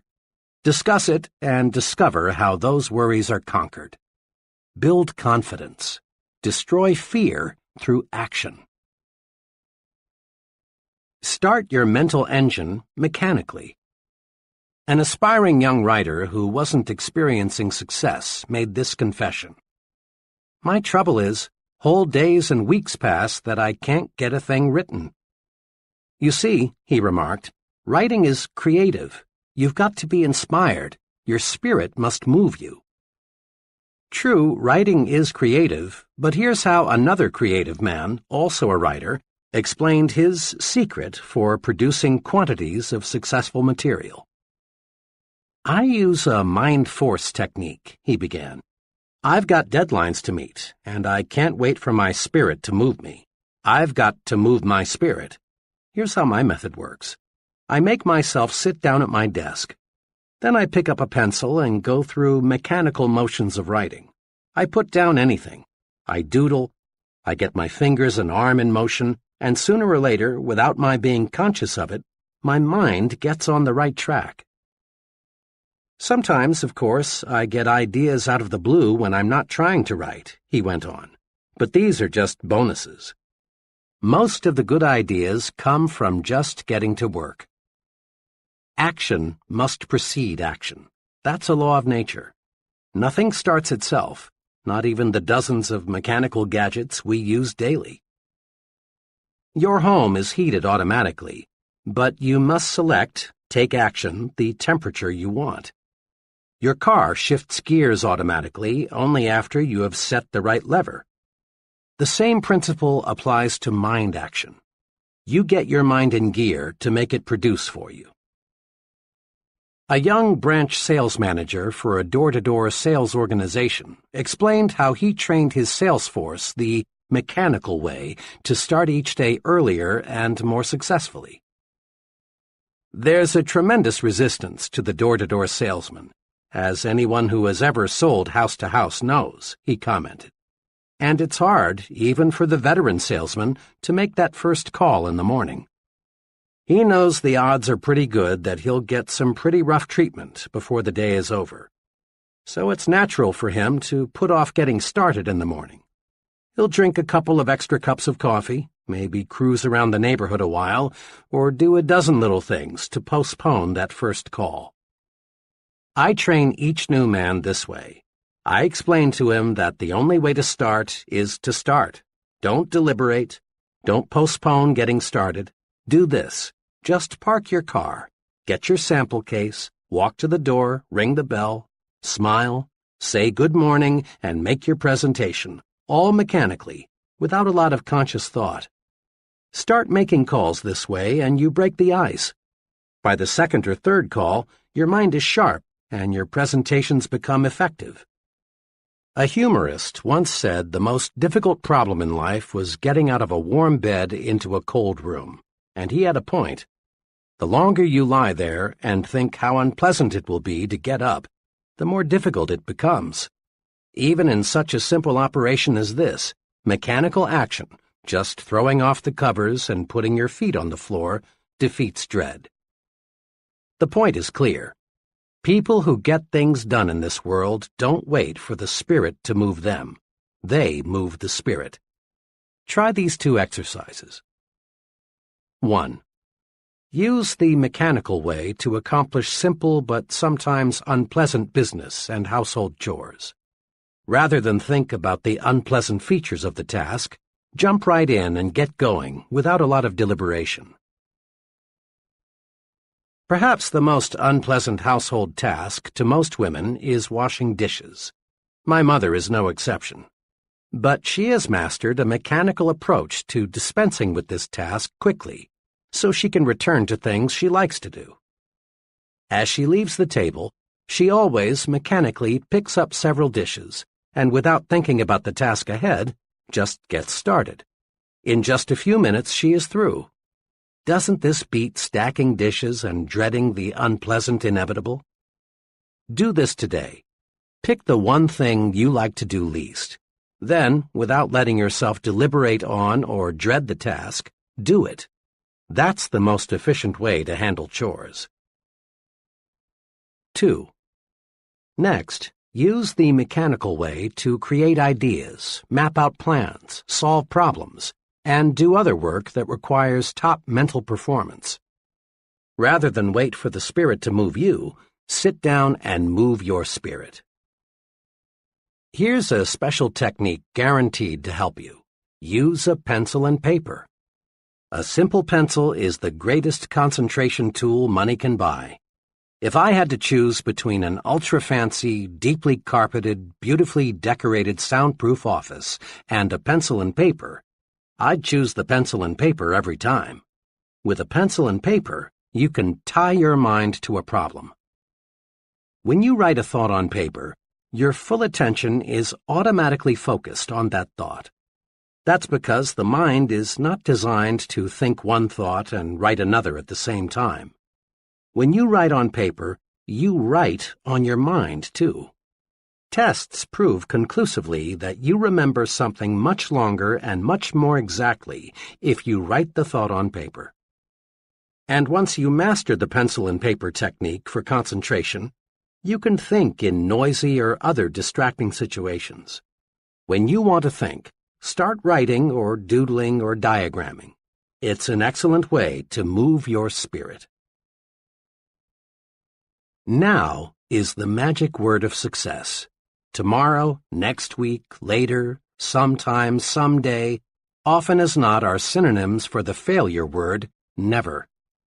Lots of good dreams never come true because we say, "I'll start someday," when we should say, "I'll start now, right now."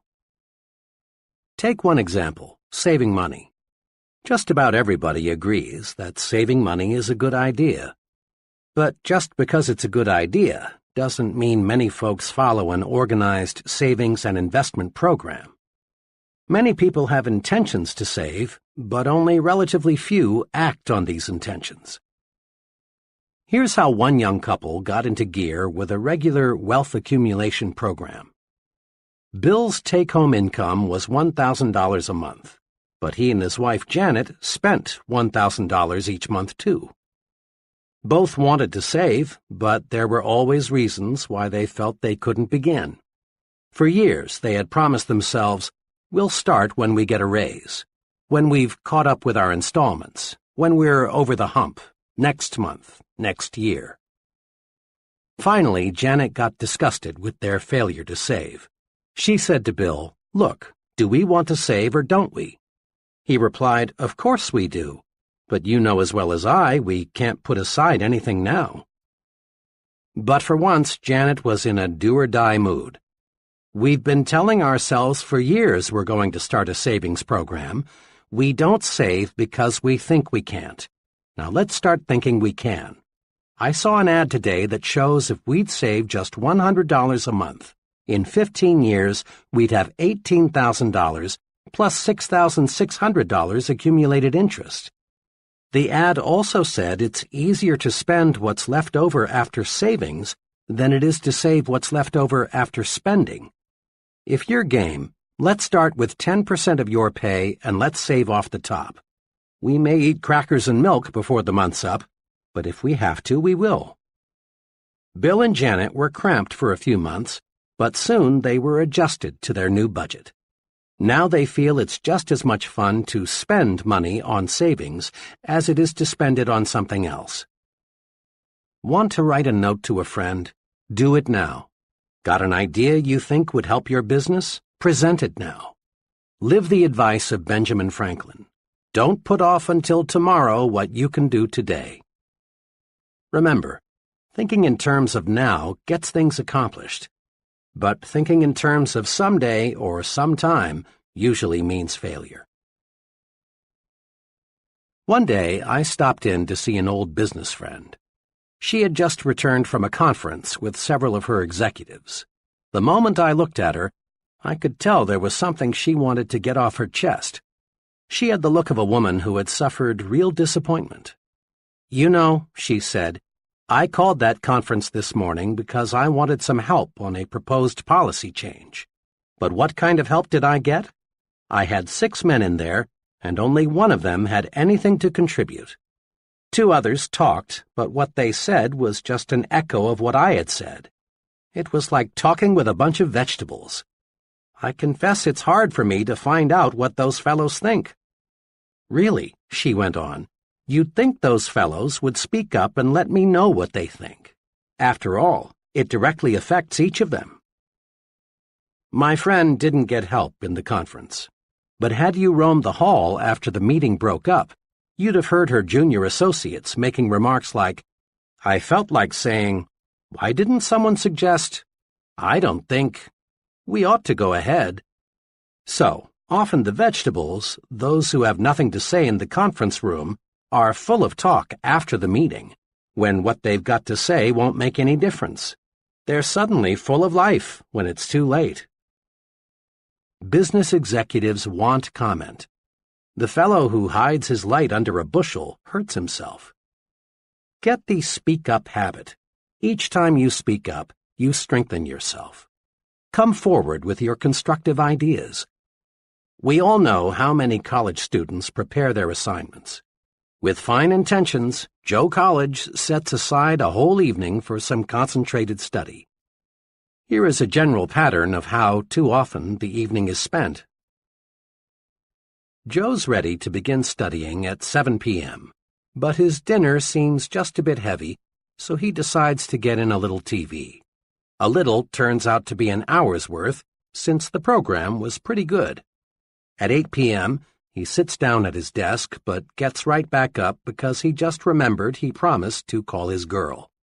This shoots another 40 minutes. He hadn't talked to her all day. An incoming call takes another 20 minutes. On his way back to his desk, Joe is drawn into a ping-pong game. Another hour gone. The ping-pong makes him feel sweaty, so he takes a shower. Next, he needs a snack. The combined effect of the ping-pong and the shower have made him hungry. And so the evening planned with good intentions drifts away. Finally, at 1 a.m., he opens the book, but he's too sleepy to absorb the subject. Finally, he surrenders completely. Next morning, he tells the professor, "I hope you give me a break. I studied till 2 a.m. for this exam." Joe College didn't get into action because he spent too much time getting ready to get into action. And Joe College isn't alone in being a victim of overpreparedness. Joe Salesman, Joe Executive, Joe Professional Worker, Josephine Housewife.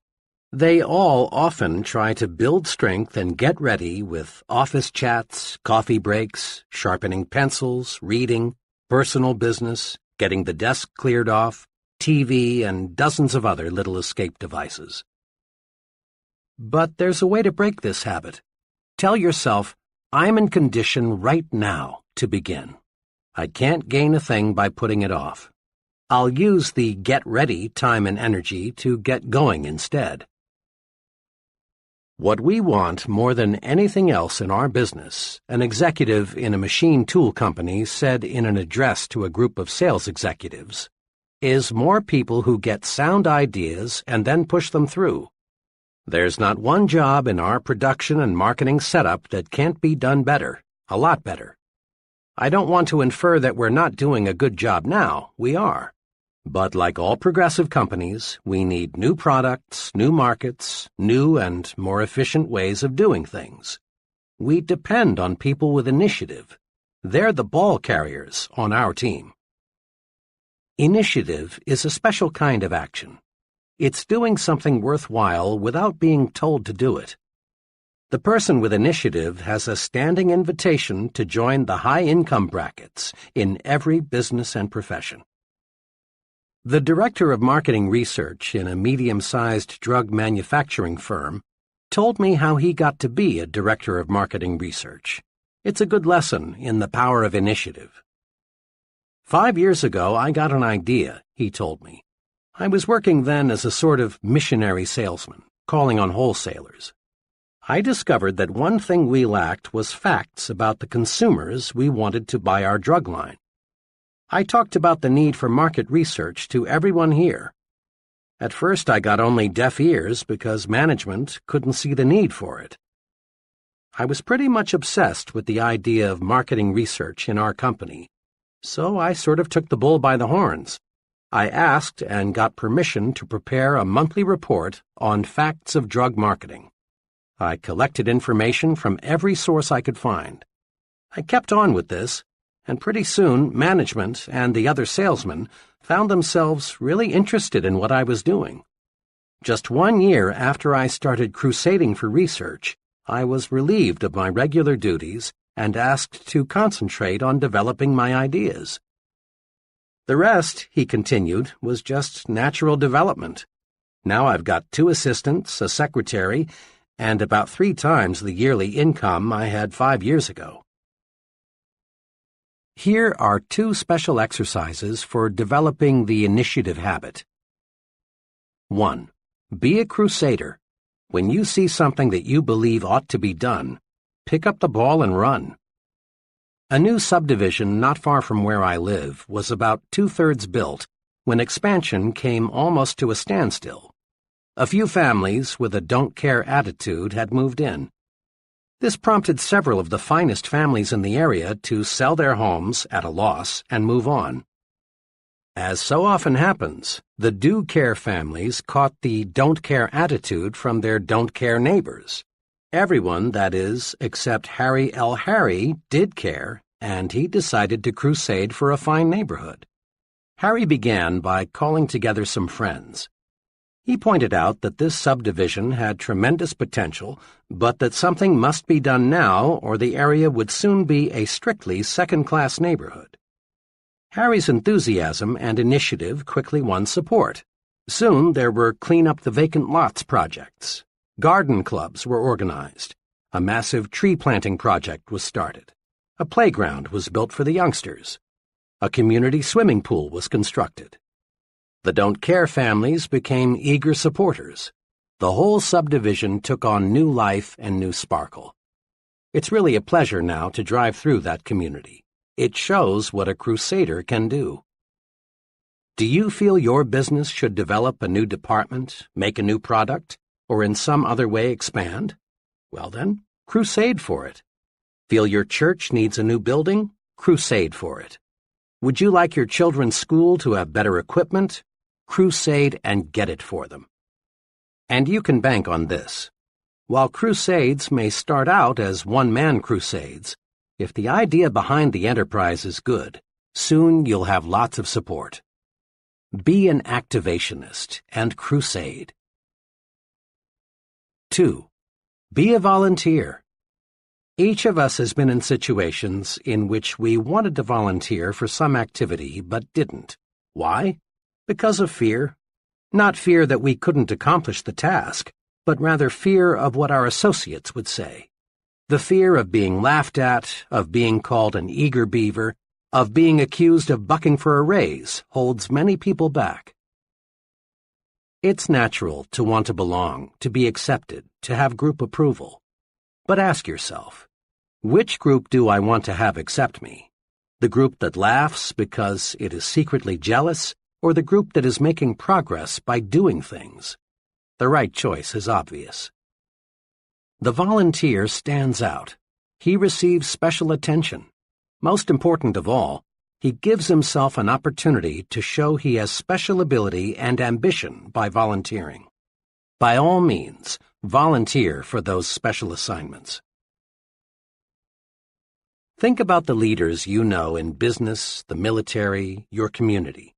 Do they fit the description of activationist, or would you say they are passivationists? 10 times out of 10, they're activationists, people who do things.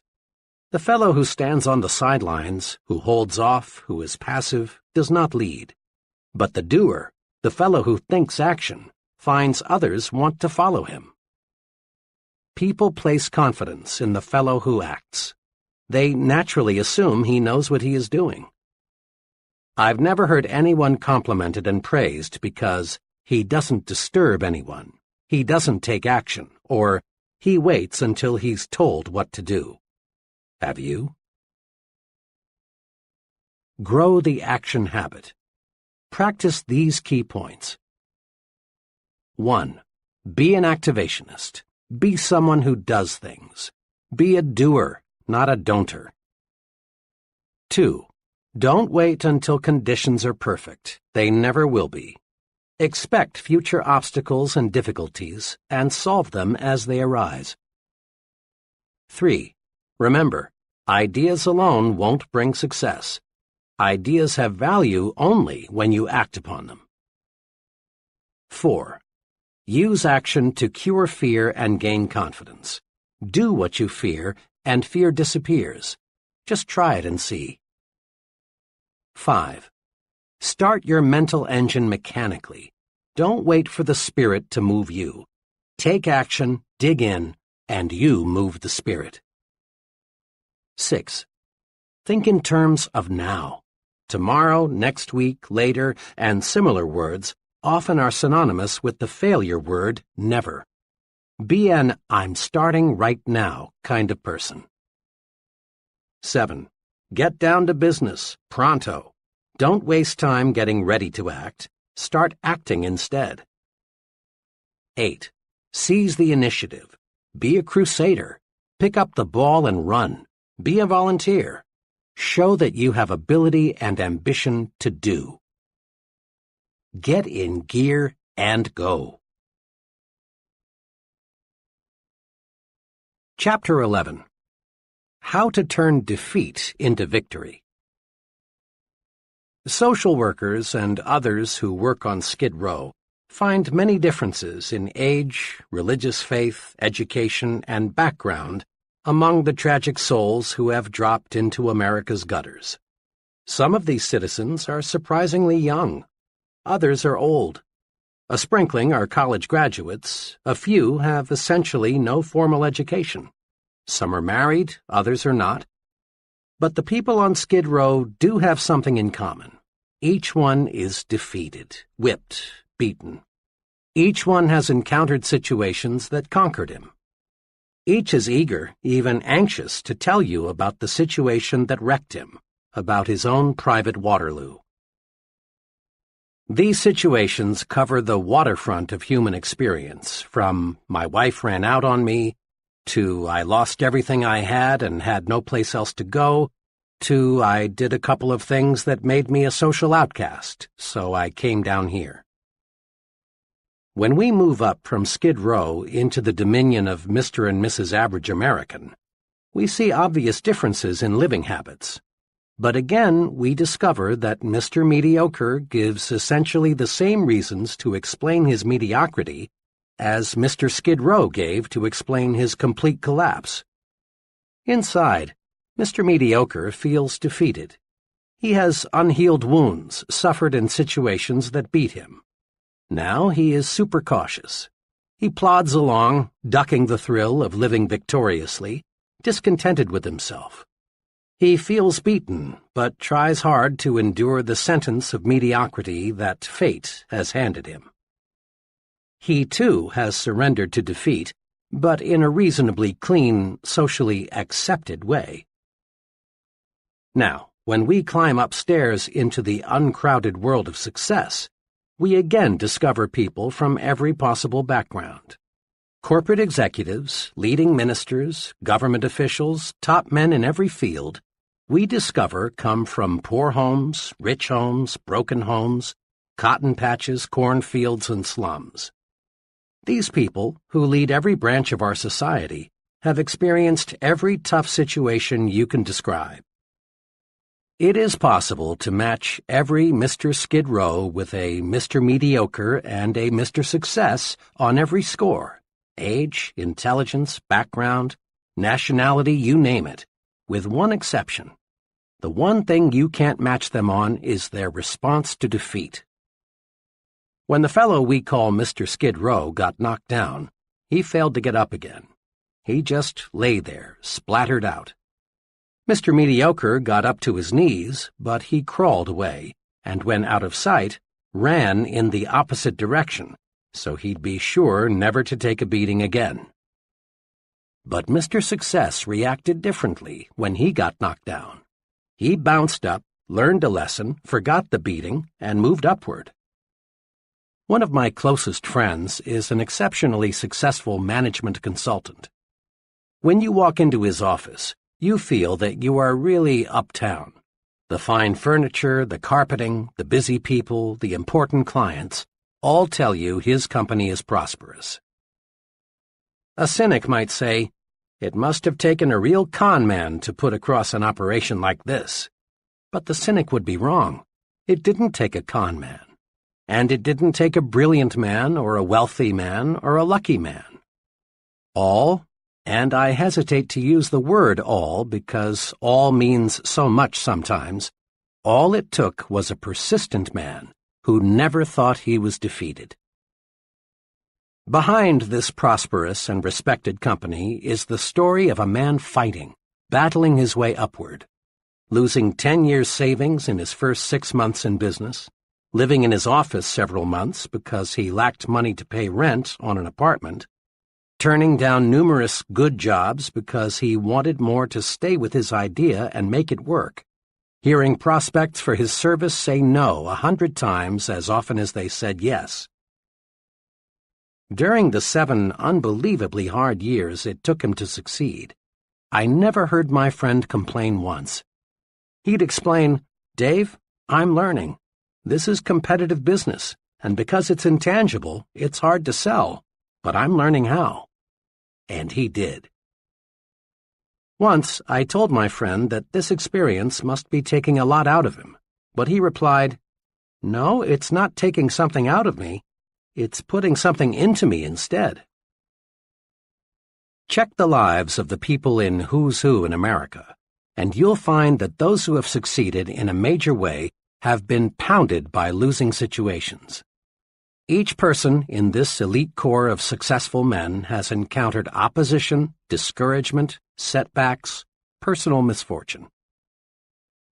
Read the biographies and autobiographies of great people, and again you discover that each of these people could have surrendered to setbacks many times. Or do this. Learn the background of the president of your company or the mayor of your city, or select any person you consider a real success. When you probe, you'll discover the individual has overcome big, real obstacles. It is not possible to win high-level success without meeting opposition, hardship, and setback. But it is possible to use setbacks to propel you forward. Let's see how. I saw some commercial airline statistics recently showing that there is only one fatality per 10 billion miles flown. Air travel is a magnificently safe way to go these days. Unfortunately, air accidents still occur. But when they do, the Civil Aviation Administration is on the scene quickly to find out what caused the crash. Fragments of metal are picked up from miles around and pieced together. A variety of experts reconstruct what probably happened. Witnesses and survivors are interviewed. The investigation goes on for weeks, months, until the question, what caused this crash, is answered. Once the CAA has the answer, immediate steps are taken to prevent a similar accident from happening again. If the crash was caused by a structural defect, other planes of that type must have that defect corrected. Or if certain instruments are found faulty, corrections must be made. Literally hundreds of safety devices on modern aircraft have resulted from CAA investigations. The CAA studies setbacks to pave the way to safer air travel, and it's obvious that their efforts pay off. Doctors use setbacks to pave the way to better health and longer life. Often, when a patient dies for an uncertain reason, doctors perform a post-mortem to find out why. In this way, they learn more about the functioning of the human body, and lives of other people are saved. A sales executive friend of mine devotes one entire sales meeting a month to helping his salesmen discover why they lost important sales. The lost sale is reconstructed and carefully examined. In this way, the salesman learns how to avoid losing similar sales in the future. The football coach who wins more games than he loses goes over the details of each game with his team to point out their mistakes. Some coaches have movies made of each game so the team can literally see its bad moves. The purpose? To play the next game better. CAA officials, successful sales executives, physicians, football coaches, and professionals in every field follow this success principle. Salvage something from every setback. When a setback hits us personally, our first impulse is often to become so emotionally upset that we fail to learn the lesson. Professors know that a student's reaction to a failing grade provides a clue to his success potential. When I was a professor at Wayne State University in Detroit some years ago, I had no choice but to turn in a failing grade for a graduating senior. This was a real blow to the student. He had already made graduation plans, and canceling was embarrassing. He was left with two alternatives: retake and pass the course and receive his degree at a later graduation, or quit school without earning a degree. I expected that the student would be disappointed, perhaps even somewhat belligerent, when he learned of his setback. I was right. After I explained that his work was far below passing standards, the student admitted that he hadn't put forth a serious effort in the course. But, he continued, my past record is at least average. Can't you consider that? I pointed out that I could not, because we measure performance one course at a time. I added that rigid academic codes prohibited changing grades for any reason other than an honest mistake on the part of the professor. Then the student, realizing that all avenues toward a grade change were closed, became quite angry. Professor, he said, I could name 50 people in this city who've succeeded in a big way without taking this course or even knowing about it. What's so blasted important about this course? Why should a few bad marks in one course keep me from getting my degree? Thank God, he added, they don't look at things on the outside like you professors do. After that remark, I paused for about 45 seconds. I've learned that when you've been sniped at, one fine way to prevent a war of words is to take a long pause before answering. Then I said to my student friend, "Much of what you say is true. There are many, many highly successful people who know absolutely nothing about the subject matter in this course.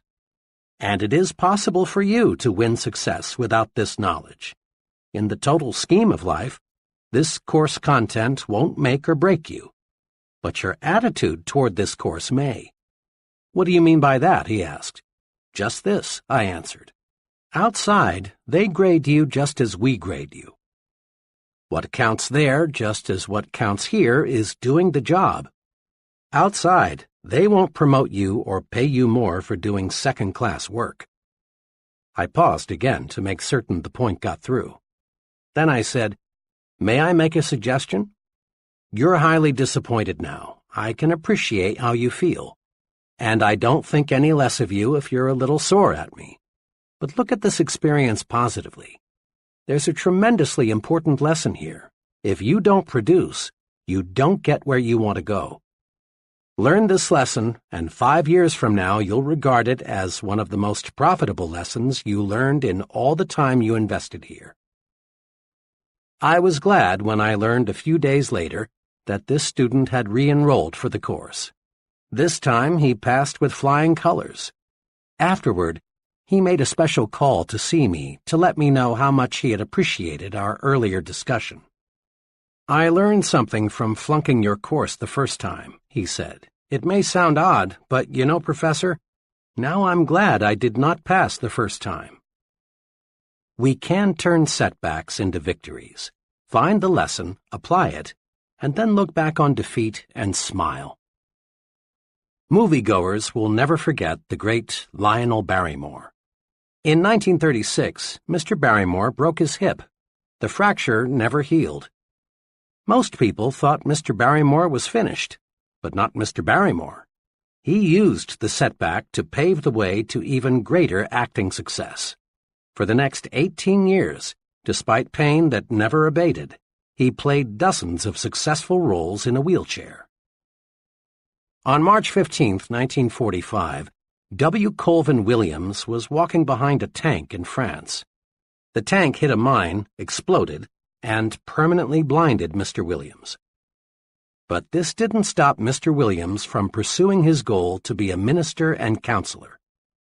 When he was graduated from college, and with honors too, Mr. Williams said he thought his blindness will actually be an asset in my career.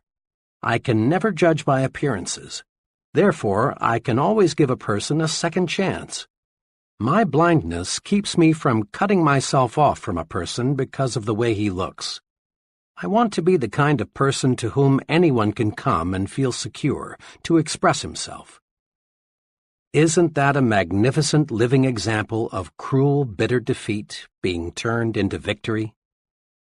Defeat is only a state of mind, and nothing more. One of my friends, who is a substantial and successful investor in the stock market, carefully appraises each investment decision in the light of his past experiences. One time he told me, "When I first started investing 15 years ago, I really got singed a few times. Like most amateurs, I wanted to get rich quick. Instead, I got broke quick. But that didn't stop me. I knew the basic strengths of the economy, and that over the long pull, well-selected stocks are about the best investment anybody can make. So I just regarded those first bad investments as part of the cost of my education," he laughed. On the other hand, I know a number of people who, having made an unwise investment or two, are strictly anti-securities. Rather than analyze their mistakes and join in a good thing, they reach the completely false conclusion that investing in common stocks is just a form of gambling, and sooner or later everybody loses. Decide right now to salvage something from every setback. Next time things seem to go wrong on the job or at home, calm down and find out what caused the trouble. This is the way to avoid making the same error twice. Being licked is valuable. if we learn from it. We human beings are curious creatures. We're quick to accept full credit for our victories. When we win, we want the world to know about it. It's natural to want others to look at you and say, "There goes the fellow who did such and such." But human beings are equally quick to blame someone else for each setback. It's natural for salesmen to blame customers when sales are lost. It's natural for executives to blame employees or other executives when things get out of gear.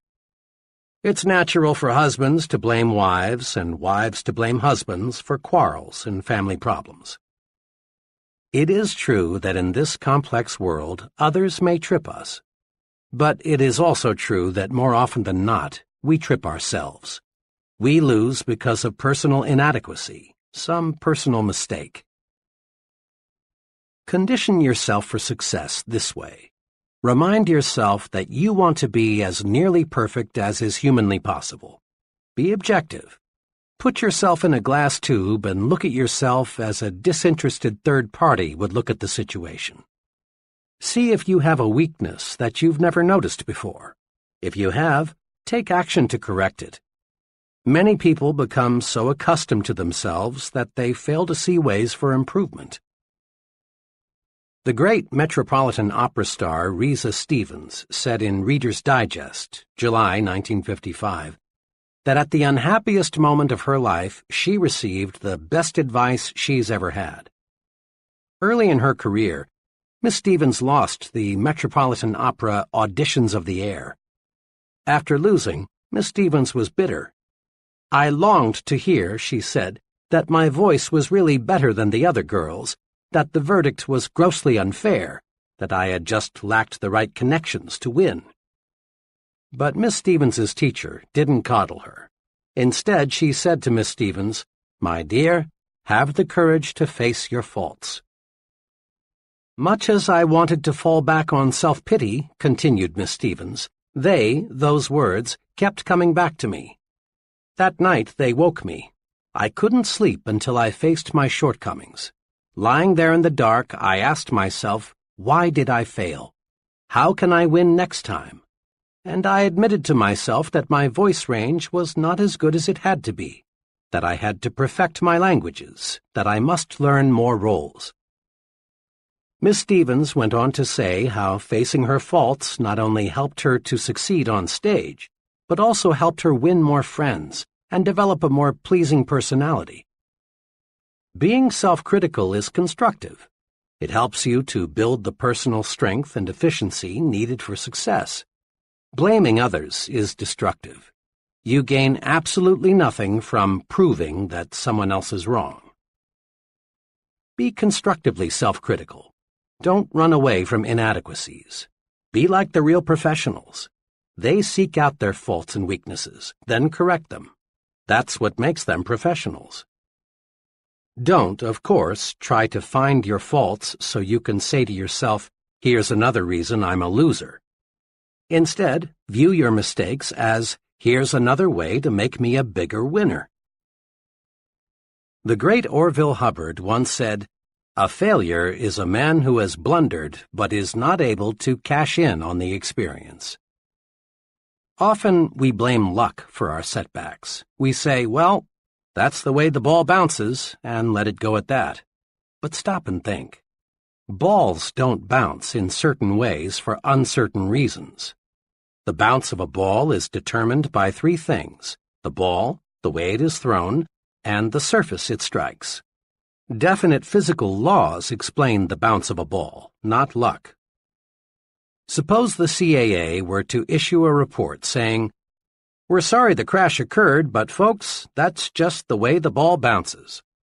You'd say it's time to get a new CAA. Or suppose a doctor explained to a relative, "I'm awfully sorry, I don't know what happened. It's just one of those things." You'd switch doctors when you or another relative became ill. The "that's the way the ball bounces" approach teaches us nothing. We're no better prepared to avoid a duplication of the mistake the next time we face a similar situation. The football coach who takes Saturday's loss with, "Well, boys, that's the way the ball bounces," isn't helping his team avoid the same mistakes the next Saturday. Orville Hubbard, mayor of Dearborn, Michigan for 17 consecutive years, is one of the nation's most colorful and respected urban administrators. For 10 years prior to becoming mayor of Dearborn, Mr. Hubbard could have used the bad luck excuse and stepped out of politics. Before becoming a perennial winner, Orville Hubbard was unlucky 3 times in trying to get the nomination for mayor. 3 times he tried to get the nomination for state senator, but failed. Once he was beaten in a race for a congressional nomination. But Orville Hubbard studied these setbacks. He regarded them as part of his political education. And today he is one of the sharpest, most unbeatable politicians in local government. Instead of blaming luck, research those setbacks. If you lose, learn. Lots of folks go through life explaining their mediocrity with hard luck, tough luck, sour luck, bad luck. These people are still like children, immature, searching for sympathy. Without realizing it, they fail to see opportunities to grow bigger, stronger, more self-reliant. Stop blaming luck. Blaming luck never got anyone where he wanted to go. A friend, who is a literary consultant, writer, and critic, chatted with me recently about what it takes to be a successful writer. A lot of would-be writers, he explained, simply aren't serious about wanting to write. They try for a little while, but give it up when they discover there is real work involved. I haven't much patience with these people because they're looking for a shortcut, and there just isn't one. But, he went on, I don't want to imply that pure persistence is enough. The plain truth is, often it isn't. Just now, I'm working with a fellow who's written 62 short fiction pieces but hasn't sold one. Obviously, he is persistent in his goal to become a writer. But this fellow's problem is that he uses the same basic approach in everything he writes. He's developed a hard format for his stories. He has never experimented with his material, his plots and characters, and perhaps even style. What I'm trying to do now is to get this client to try some new approaches and some new techniques. He has ability, and if he'll do some experimenting, I'm sure he'll sell much of what he writes. But until he does, he'll just go on receiving one rejection slip after another. The advice of the literary consultant is good. We must have persistence. But persistence is only one of the ingredients of victory. We can try and try and try and try and try again and still fail, unless we combine persistence with experimentation. Edison is credited with being one of America's most persistent scientists. It's reported that he conducted thousands of experiments before he invented the electric light bulb. But note, Edison conducted experiments. He persisted in his goal to develop a light bulb. But he made that persistence pay off by blending it with experimentation. Persisting in one way is not a guarantee of victory. But persistence blended with experimentation does guarantee success. Recently, I noticed an article about the continuous search for oil. It said that oil companies study the rock formations carefully before they drill a well. Yet, despite their scientific analysis, 7 out of 8 wells drilled turn out to be dry holes.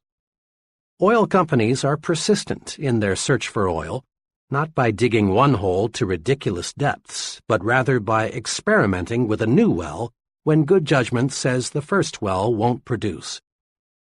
Many ambitious people go through life with admirable persistence and show of ambition, but they fail to succeed because they don't experiment with new approaches.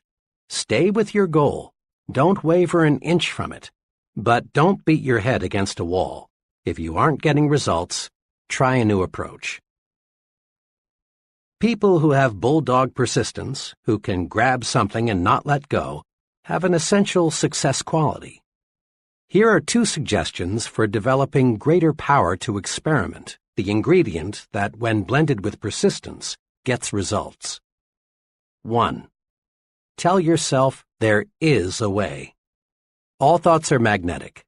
As soon as you tell yourself, I'm beaten, there's no way to conquer this problem, negative thoughts are attracted, and each of these helps convince you that you are right, that you are whipped.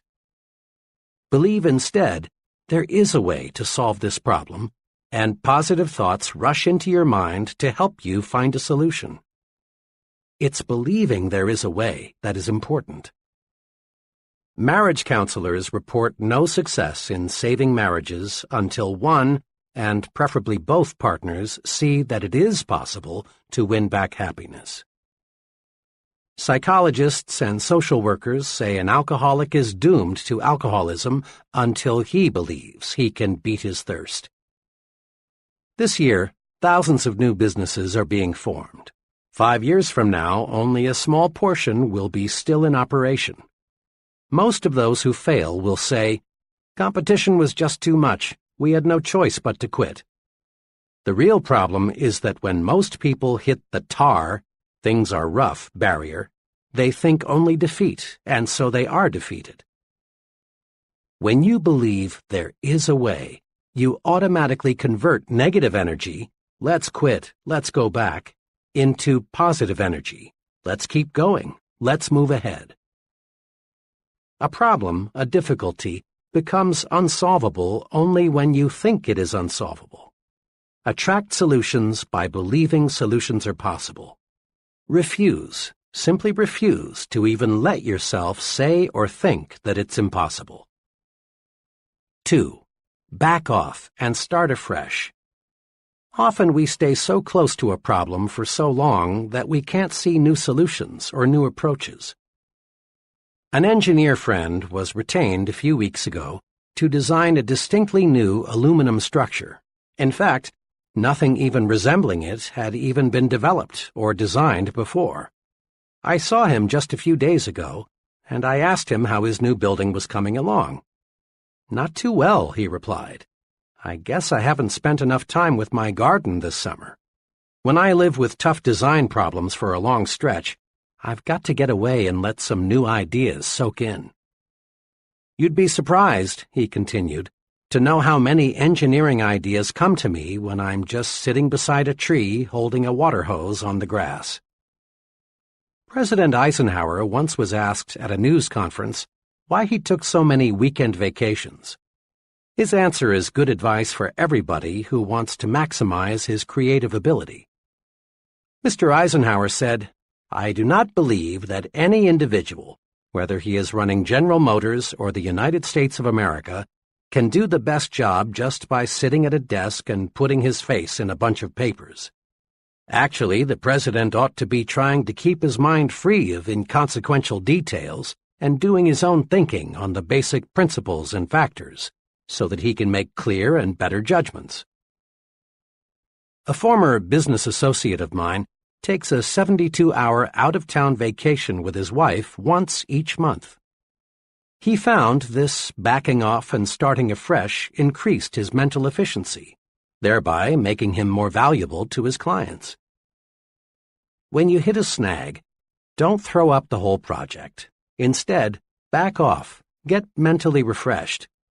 Try something as simple as playing some music or taking a walk or a short nap. Then, when you tackle it again, the solution often comes almost before you know it. Seeing the good side pays off in big situations, too. A young man told me how he concentrated on seeing the good side when he lost his job. He explained it this way. I was working for a large credit reporting company. One day I was given short notice to leave. There was an economy wave on, and they dismissed the employees who were least valuable to the company. The job didn't pay too well, but by the standards I grew up with, it was pretty good. I really felt terrible for a few hours, but then I decided to look at being bounced as a blessing in disguise. I really didn't like the job much, and had I stayed there, I'd never have gone far. Now I had a chance to find something I really liked to do. It wasn't long until I found a job that I liked a lot better that paid more money, too. Being fired from that credit company was the best thing that ever happened to me. Remember, you see in any situation what you expect to see. See the good side and conquer defeat. All things do work together for good if you'll just develop clear vision. In quick review, the difference between success and failure is found in one's attitudes towards setbacks, handicaps, discouragements, and other disappointing situations. 5 guideposts to help you turn defeat into victory are: 1. Study setbacks to pave your way to success. When you lose, learn, and then go on to win next time. 2. Have the courage to be your own constructive critic. Seek out your faults and weaknesses, and then correct them. This makes you a professional. 3. Stop blaming luck. Research every setback. Find out what went wrong. Remember, blaming luck never got anyone where he wanted to go. 4. Blend persistence with experimentation. Stay with your goal, but don't beat your head against a stone wall. Try new approaches. Experiment. 5. Remember, there is a good side in every situation. Find it. See the good side and whip discouragement. Chapter 12. Use goals to help you grow. Every bit of human progress, our inventions, big and little, our medical discoveries, our engineering triumphs, our business successes, were first visualized before they became realities. Baby moons circle the Earth not because of accidental discoveries, but because scientists set conquer space as a goal. A goal is an objective, a purpose. A goal is more than a dream. It's a dream being acted upon. A goal is more than a hazy, "Oh, I wish I could." A goal is a clear, "This is what I'm working toward." Nothing happens, no forward steps are taken until a goal is established. Without goals, individuals just wander through life. They stumble along, never knowing where they are going, so they never get anywhere. Goals are as essential to success as air is to life. No one ever stumbles into success without a goal. No one ever lives without air. Get a clear fix on where you want to go. Dave Mahoney rose from a low-paying job in the mailroom of an advertising agency to an agency vice president at 27 and president of the Good Humor Company at 33. This is what he says about goals. The important thing is not where you were or where you are, but where you want to get. The Progressive Corporation plans company goals 10 to 15 years ahead. Executives who manage leading businesses must ask, where do we want our company to be 10 years from now? Then they gauge their efforts accordingly. New plant capacity is built not for today's needs, but rather for needs 5 to 10 years in the future. Research is undertaken to develop products that won't appear for a decade or longer. The modern corporation does not leave its future to chance, should you? Each of us can learn a precious lesson from the forward-looking business. We can and should plan at least 10 years ahead. You must form an image now of the person you want to be 10 years from now, if you are to become that image. This is a critical thought. Just as the business that neglects to plan ahead will be just another business, if it even survives, the individual who fails to set long-range goals will most certainly be just another person lost in life's shuffle. Without goals, we cannot grow. Let me share with you an example of why we must have long-run goals to achieve real success. Just last week, a young man, let me call him FB, came to me with a career problem. FB looked well-mannered and intelligent. He was single and had finished college 4 years ago. We talked for a while about what he was doing now, his education, his aptitudes, and general background. Then I said to him, "You came to see me for help on making a job change. "What kind of job are you looking for?" "Well," he said, "that's what I came to see you about. I don't know what I want to do."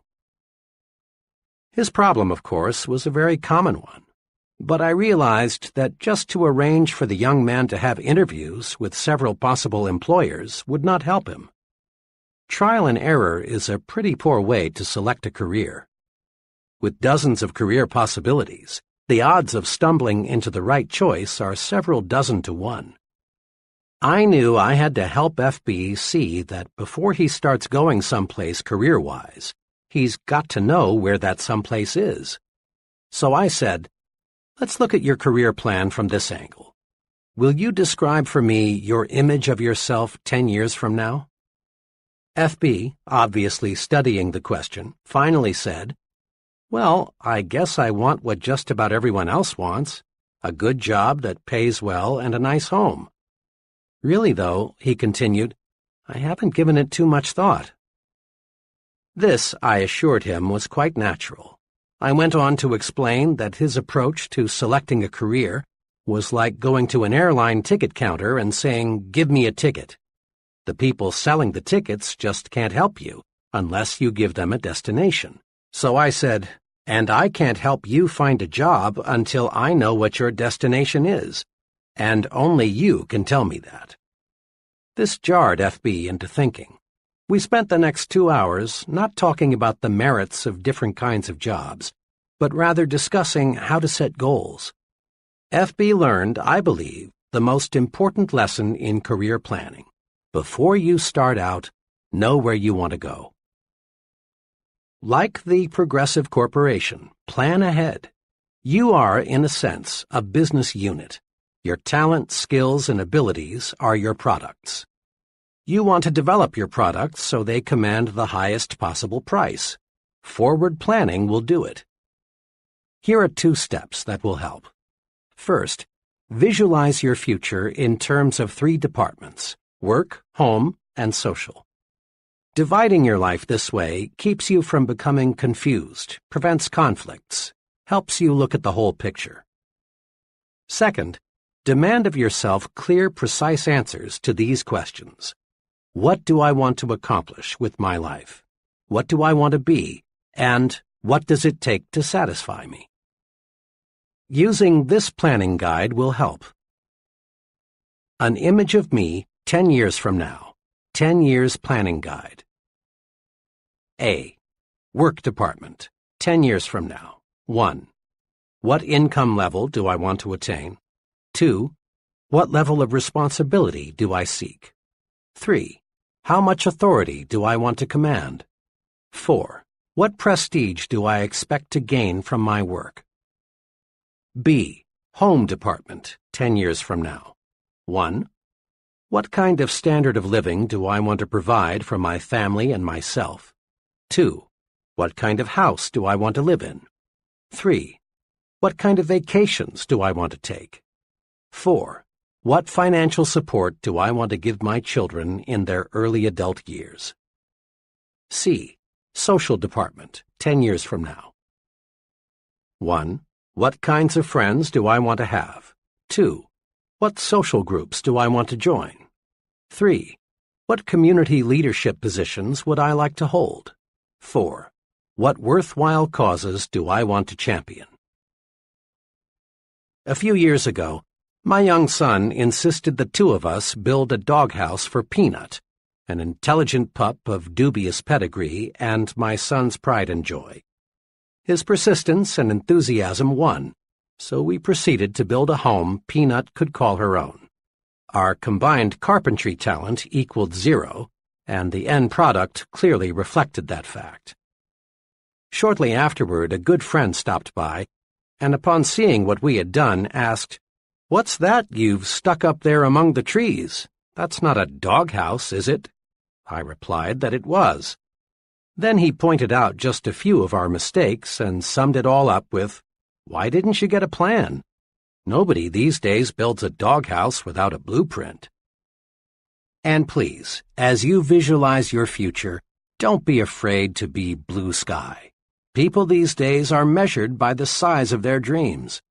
No one accomplishes more than he sets out to accomplish. So visualize a big future. Here is a word-for-word excerpt from the life plan of one of my former trainees. Listen to it. Note how well this fellow visualized his home future. As he wrote this, it is obvious he really saw himself in the future. My home goal is to own a country estate. The house will be of the typical Southern manor type, 2 stories, white columns and all. We will have the grounds fenced in, and probably we'll have a fish pond or 2 on the place, as my wife and I both enjoy fishing. We will keep our Doberman kennels back of the house somewhere. The thing I have always wanted is a long winding driveway with trees lining each side. But a house is not necessarily a home. I am going to do everything I can to make our house more than just a place to eat and sleep. Of course, we do not intend to leave God out of our plans, and throughout the years we will spend a certain amount of time in church activities. 10 years from now, I want to be in a position to take a family cruise around the world.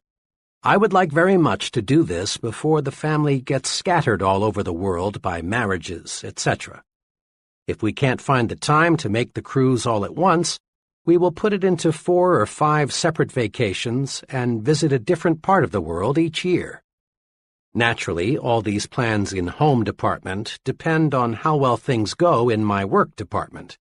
So I'll have to keep on the ball if I'm to accomplish all this. This plan was written 5 years ago. The trainee then owned 2 small dime stores. Now he owns 5, and he has purchased 17 acres for his country estate. He's thinking and progressing right along toward his goal. The 3 departments of your life are closely interrelated. Each depends on the others to some extent. But the one department that has the most influence over the other departments is your work. Thousands of years ago, the caveman who had the happiest home life and was most respected by his cave mates was the fellow who was most successful as a hunter. As a generalization, the same point holds true today. The standard of living we provide our families and the social and community respect we attain depends largely on our success in the work department. Not long ago, the McKinsey Foundation for Management Research conducted a large-scale study to determine what it takes to become an executive. Leaders in business, government, science, and religion were questioned. Over and over again, in different ways, these researchers kept getting one answer.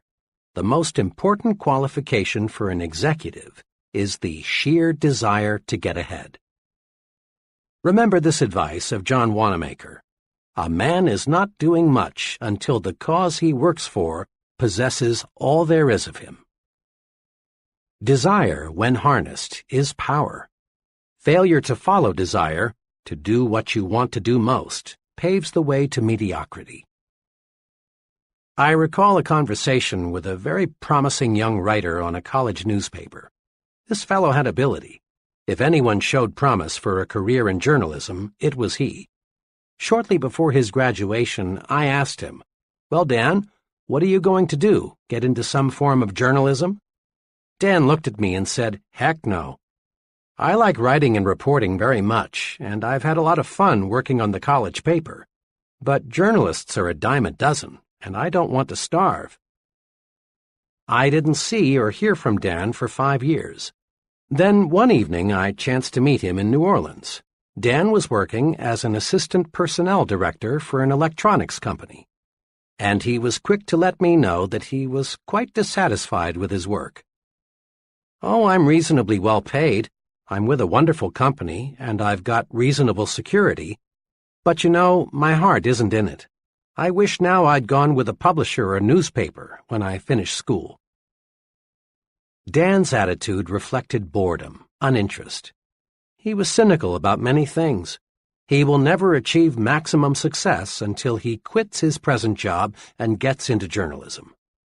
Success requires heart and soul effort, and you can put your heart and soul only into something you really desire. Had Dan followed his desire, he could have risen to the very top in some phase of communication. And over the long pull, he would have made much more money and achieved far more personal satisfaction than he will find in his present kind of work. Switching from what you don't like to do to what you do like to do is like putting a 500-horsepower motor in a 10-year-old car. All of us have desires. All of us dream of what we really want to do. But few of us actually surrender to desire. Instead of surrendering to desire, we murder it. 5 weapons are used to commit success suicide. Destroy them. They're dangerous. 1. Self-depreciation. You have heard dozens of people say, "I would like to be a doctor, or an executive, or a commercial artist, or in business for myself, but I can't do it. I lack brains. I'd fail if I tried. I lack the education and/or experience." Many young folks destroy desire with the old negative self-depreciation. 2. Security-itis. Persons who say, "I've got security where I am," use the security weapons to murder their dreams. 3. Competition. The field is already overcrowded. People in that field are standing on top of each other, are remarks which kill desire fast. 4. Parental dictation. I've heard hundreds of young people explain their career choice with, "I'd really like to prepare for something else, but my parents want me to do this, so I must." Most parents, I believe, do not intentionally dictate to their children what they must do. What all intelligent parents want is to see their children live successfully. If the young person will patiently explain why he or she prefers a different career, and if the parent will listen, there will be no friction. The objectives of both the parent and the young person for the young person's career are identical: success. 5. Family responsibility. The attitude of, "It would have been wise for me to change over 5 years ago, but now I've got a family and I can't change," illustrates this kind of desire murder weapon. Throw away those murder weapons. Remember, the only way to get full power, to develop full go force, is to do what you want to do. Surrender to desire and gain energy, enthusiasm, mental zip, and even better health. And it's never too late to let desire take over. The overwhelming majority of really successful people work much longer than 40 hours a week, and you don't hear them complain of overwork. Successful people have their eyes focused on a goal, and this provides energy. The point is this: energy increases, multiplies, when you set a desired goal and resolve to work toward that goal. Many people, millions of them, can find new energy by selecting a goal and giving all they've got to accomplish that goal. Goals cure boredom. Goals even cure many chronic ailments. Let's probe a little deeper into the power of goals. When you surrender yourself to your desires, when you let yourself become obsessed with a goal, you receive the physical power, energy, and enthusiasm needed to accomplish your goal. But you receive something else, something equally valuable. You receive the automatic instrumentation needed to keep you going straight to your objective. The most amazing thing about a deeply entrenched goal is that it keeps you on course to reach your target. This isn't double talk. What happens is this: when you surrender to your goal, the goal works itself into your subconscious mind. Your subconscious mind is always in balance. Your conscious mind is not, unless it is in tune with what your subconscious mind is thinking. Without full cooperation from the subconscious mind, a person is hesitant, confused, indecisive. Now, with your goal absorbed into your subconscious mind, you react the right way automatically. The conscious mind is free for clear, straight thinking. Let's illustrate this with 2 hypothetical persons. As you listen, you'll recognize these characters among the real people you know. We'll call them Tom and Jack. These fellows are comparable in all respects except one. Tom has a firmly entrenched goal. Jack does not. Tom has a crystal-clear image of what he wants to be. He pictures himself as a corporation vice president 10 years hence. Because Tom has surrendered to his goal through his subconscious mind signals to him saying, do this, or don't do that, it won't help get you where you want to go. The goal constantly speaks, I am the image you want to make real. Here is what you must do to make me real. Tom's goal does not pilot him in vague generalities. It gives him specific directions in all his activities. When Tom buys a suit, the goal speaks and shows Tom the wise choice. The goal helps to show Tom what steps to take to move up to the next job, what to say in the business conference, what to do when conflict develops, what to read, what stand to take. Should Tom drift a little off course, his automatic instrumentation, housed securely in his subconscious mind, alerts him and tells him what to do to get back on course. Tom's goal has made him supersensitive to all the many forces at work that affect him. Jack, on the other hand, lacking a goal, also lacks the automatic instrumentation to guide him. He is easily confused. His actions reflect no personal policy. Jack wavers, shifts, guesses at what to do. Lacking consistency of purpose, Jack flounders on the ruddy road to mediocrity. May I suggest you listen to this section again, right now. Let this concept soak in. Then look around you. Study the very top echelon of successful persons. Note how they, without exception, are totally devoted to their objective. Observe how the life of a highly successful person is integrated around a purpose. Surrender to that goal. Really surrender. Let it obsess you and give you the automatic instrumentation you need to reach that goal. On occasion, all of us have waked up on Saturday morning with no plans, no agenda, either mental or written, that spells out what we're going to do. On days like that, we accomplish next to nothing. We aimlessly drift through the day, glad when it's finally over. But when we face the day with a plan, we get things done. This common experience provides an important lesson. To accomplish something, we must plan to accomplish something. Before World War II, our scientists saw the potential power locked in the atom. But relatively little was known about how to split the atom and unleash that tremendous power. When the United States entered the war, forward-thinking scientists saw the potential power of an atomic bomb. A crash program was developed to accomplish just one goal: build an atomic bomb. The result is history.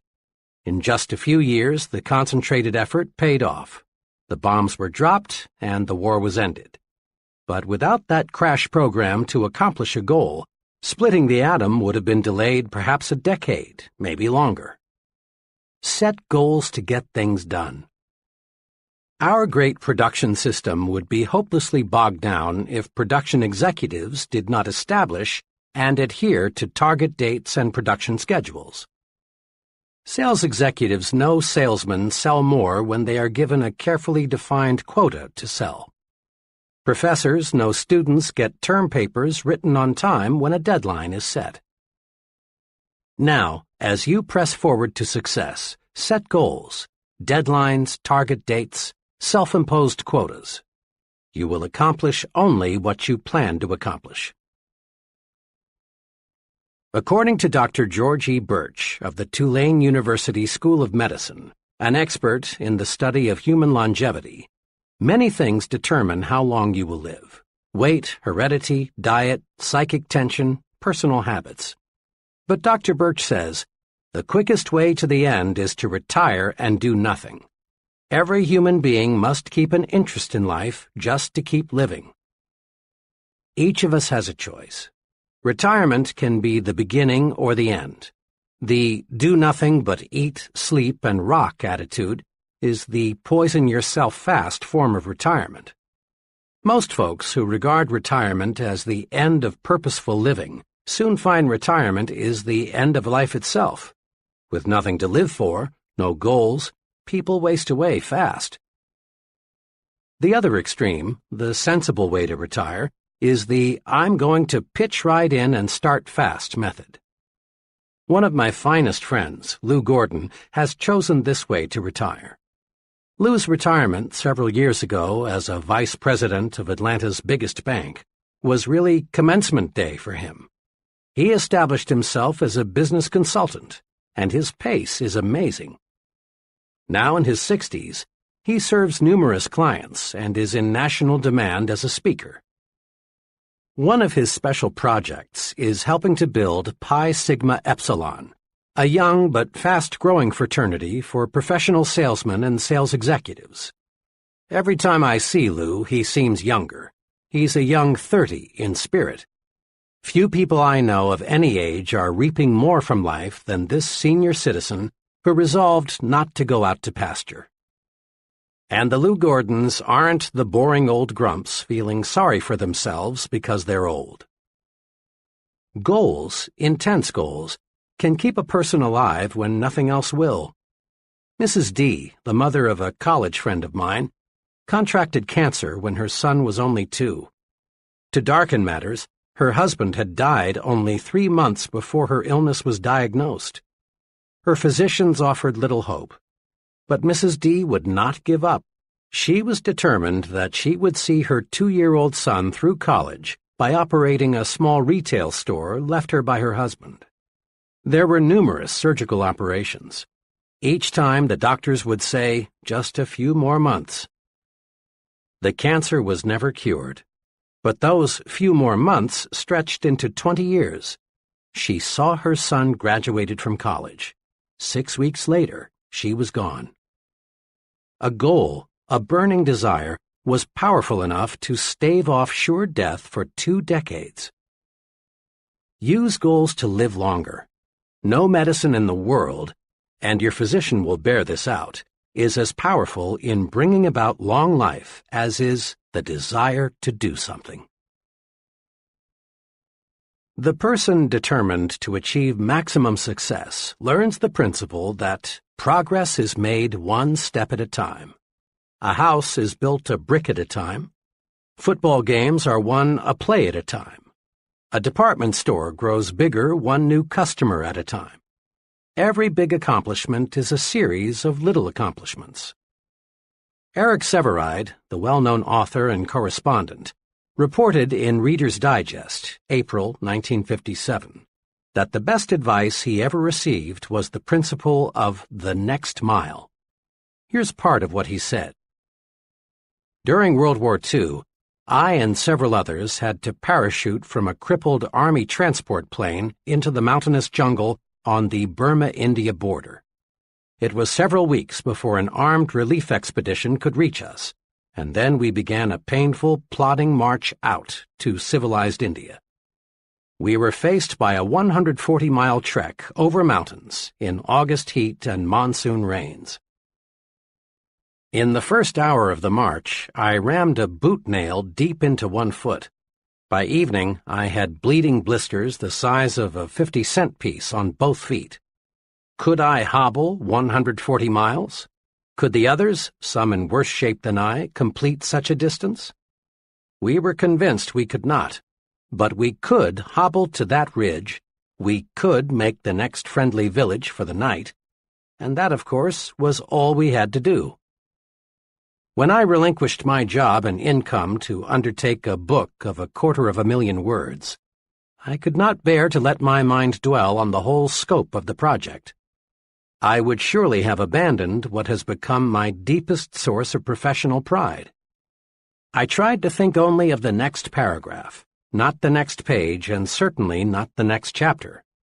Thus, for 6 solid months, I never did anything but set down one paragraph after another.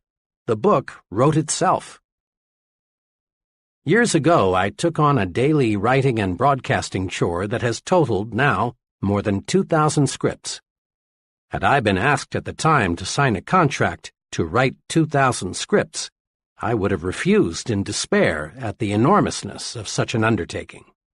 But I was only asked to write one, the next one, and that is all I have ever done. The principle of the next mile works for Eric Sevareid, and it will work for you. The step-by-step method is the only intelligent way to attain any objective. The best formula I have heard for quitting smoking, the one that has worked for more of my friends than any other, I call the hour-by-hour method. Instead of trying to reach the ultimate goal, freedom from the habit, just by resolving never to smoke again, the person resolves not to smoke for another hour. When the hour is up, the smoker simply renews his resolution not to smoke for another hour. Later, as desire diminishes, the period is extended to 2 hours, later to a day. Eventually, the goal is won. The person who wants freedom from the habit all at once fails because the psychological pain is more than he can stand. An hour is easy. Forever is difficult. Winning any objective requires a step-by-step method.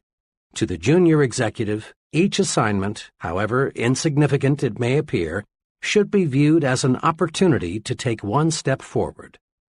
A salesman qualifies for management responsibilities one sale at a time. To the minister, each sermon; to the professor, each lecture; to the scientist, each experiment; to the business executive, each conference is an opportunity to take one step forward toward the large goal. Sometimes it appears that someone achieves success all at once. But if you check the past histories of people who seemed to arrive at the top suddenly, you'll discover a lot of solid groundwork was previously laid. And those successful people who lose fame as fast as they found it simply were phonies who had not built a solid foundation. Just as a beautiful building is created from pieces of stone, each of which in itself appears insignificant, in like manner the successful life is constructed. Do this. Start marching toward your ultimate goal by making the next task you perform, regardless of how unimportant it may seem, a step in the right direction. Commit this question to memory and use it to evaluate everything you do. Will this help take me where I want to go? If the answer is no, back off. If yes, press ahead. It's clear we do not make one big jump to success. We get there one step at a time. An excellent plan is to set monthly quotas for accomplishment. Here is a guide to help achieve these goals. Examine yourself. Decide what specific things you should do to make yourself more effective. Then, when the 30-day period is up, check your progress and build a new 30-day goal. Always keep working on the little things to get you in shape for the big things. 30-Day Improvement Guide.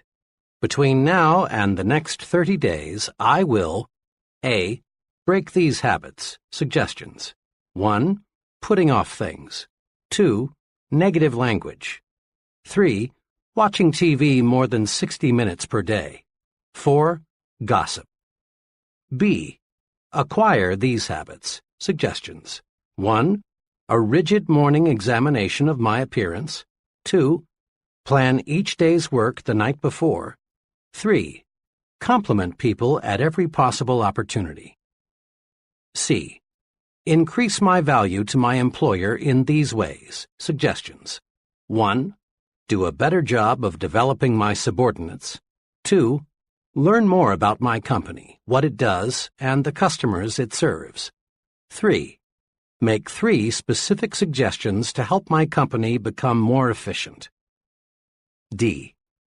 Increase my value to my home in these ways. Suggestions. 1. Show more appreciation for the little things my wife does that I've been taking for granted. 2. Once each week, do something special with my whole family. 3. Give 1 hour each day of my undivided attention to my family. E. Sharpen my mind in these ways. Suggestions. 1.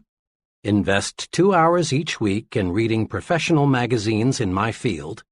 2. Read 1 self-help book. 3. Make 4 new friends. 4. Spend 30 minutes daily in quiet, undisturbed thinking.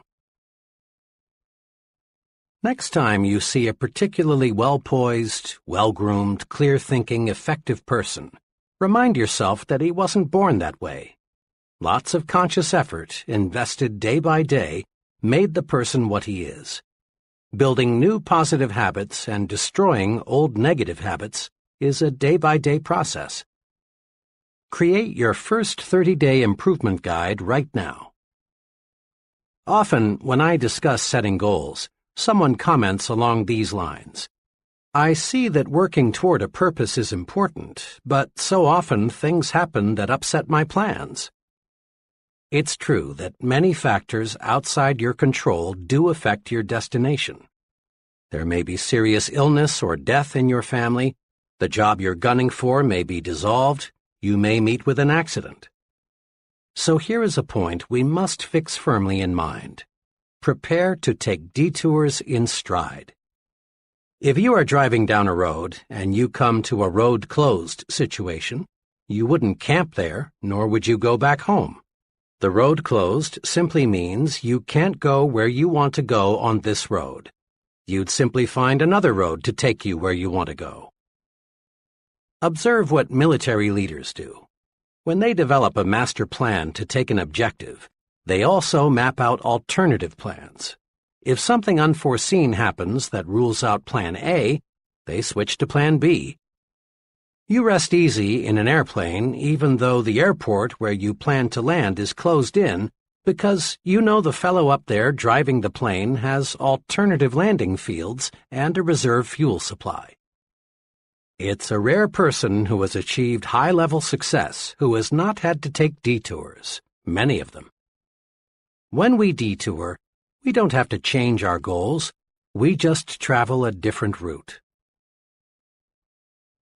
You've probably heard many persons say something like, "Oh, how I wish I had bought XX stock back in 19 blank. I'd have a pile of money today." Normally, people think of investing in terms of stocks or bonds, real estate, or some other type of property. But the biggest and most rewarding kind of investment is self-investment, purchasing things that build mental power and proficiency. The progressive business knows that how strong it will be 5 years from now depends not on what it does 5 years in the future, but rather on what it does, invests, this year. Profit comes from only one source, investment. There's a lesson for each of us. To profit, to get the extra reward above a normal income in the years ahead, we must invest in ourselves. We must invest to achieve our goals. Here are 2 sound self-investments that will pay handsome profits in the years ahead. 1. Invest in education. True education is the soundest investment you can make in yourself. But let's be sure we understand what education really is. Some folks measure education by the number of years spent in school or the number of diplomas, certificates, and degrees earned. But this quantitative approach to education doesn't necessarily produce a successful person. Ralph J. Cordiner, chairman of General Electric, expressed the attitude of top business management toward education this way. 2 of our most outstanding presidents, Mr. Wilson and Mr. Coffin, never had an opportunity to attend college. Although some of our present officers have doctor's degrees, 12 out of 41 have no college degrees. We are interested in competency, not diplomas. A diploma or degree may help you get a job, but it will not guarantee your progress on the job.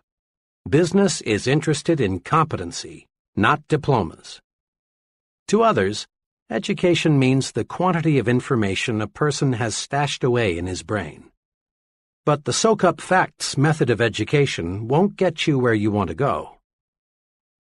More and more we depend on books, files, and machines to warehouse information. If we can do only what a machine can do, we're in a real fix. Real education, the kind worth investing in, is that which develops and cultivates your mind. How well educated a person is measured by how well his mind is developed, in brief, by how well he thinks. Anything that improves thinking ability is education, and you can obtain education in many ways. But the most efficient sources of education for most people are nearby colleges and universities. Education is their business. If you haven't been to college lately, you're in for some wonderful surprises. You'll be pleased at the wide course offerings available. You'll be even more pleased to discover who goes to school after work. Not the phonies, but rather really promising persons, many of whom already hold very responsible positions. In one evening class of 25 persons I conducted recently, there were an owner of a retail chain of 12 stores, 2 buyers for a national food chain, 4 graduate engineers, an Air Force colonel, and several others of similar status. Many people earn degrees in evening programs these days, but the degree, which in the final analysis is only a piece of paper, is not their primary motivation. They are going to school to build their minds, which is a sure way to invest in a better future. And make no mistake about this, education is a real bargain. A moderate investment will keep you in school one night each week for a full year. Compute the cost as a percentage of your gross income, and then ask yourself, isn't my future worth this small investment? Why not make an investment decision right now? Call it school, one night a week for life. It will keep you progressive, young, alert. It will keep you abreast of your areas of interest, and it will surround you with other people who also are going places. 2. Invest in idea starters. Education helps you mold your mind, stretch it, train it to meet new situations and solve problems. Idea starters serve a related purpose. They feed your mind, give you constructive material to think about. Where are the best sources of idea starters? There are many, but to get a steady supply of high-quality idea material, why not do this? Resolve to purchase at least one stimulating book each month and subscribe to 2 magazines or journals that stress ideas. For only a minor sum and a minimum of time, you can be tuned in to some of the best thinkers available anywhere. At a luncheon one day, I overheard one fellow say, "But it costs too much. I can't afford to take the Wall Street Journal." His companion, obviously a much more success-minded person, replied, "Well, I've found that I can't afford not to take it." Again, take your cue from the successful people. Invest in yourself. Let's take action. Now, in a quick recap, put these success-building principles to work. 1. Get a clear fix on where you want to go. Create an image of yourself 10 years from now. 2. Write out your 10-year plan. Your life is too important to be left to chance. Put down on paper what you want to accomplish in your work, your home, and your social departments. 3. Surrender yourself to your desires. Set goals to get more energy. Set goals to get things done. Set goals and discover the real enjoyment of living. 4. Let your major goal be your automatic pilot. When you let your goal absorb you, you'll find yourself making the right decisions to reach your goal. 5. Achieve your goal one step at a time. Regard each task you perform, regardless of how small it may seem, as a step toward your goal. 6. Build 30-day goals. Day-by-day effort pays off. 7. Take detours in stride. A detour simply means another route. It should never mean surrendering the goal. 8. Invest in yourself. Purchase those things that build mental power and efficiency. Invest in education. Invest in idea starters. Chapter 13. How to Think Like a Leader. Remind yourself once again that you are not pulled to high levels of success. Rather, you are lifted there by those working beside and below you. Achieving high-level success requires the support and the cooperation of others. And gaining this support and cooperation of others requires leadership ability. Success and the ability to lead others, that is, getting them to do things they wouldn't do if they were not led, go hand in hand. The success-producing principles explained in the previous chapters are valuable equipment in helping you develop your leadership capacity. At this point, we want to master 4 special leadership rules or principles that can cause others to do things for us in the executive suite, in business, in social clubs, in the home, anywhere we find people. These 4 leadership rules or principles are: 1. Trade minds with the people you want to influence. 2. Think. What is the human way to handle this? 3. Think progress, believe in progress, push for progress. 4. Take time out to confer with yourself and develop your supreme thinking power. Practicing these rules produces results. Putting them to use in everyday situations takes the mystery out of that gold-plated word, leadership. Let's see how. Leadership rule number 1. Trade minds with the people you want to influence. Trading minds with the people you want to influence is a magic way to get others, friends, associates, customers, employees, to act the way you want them to act. Study these 2 case histories and see why.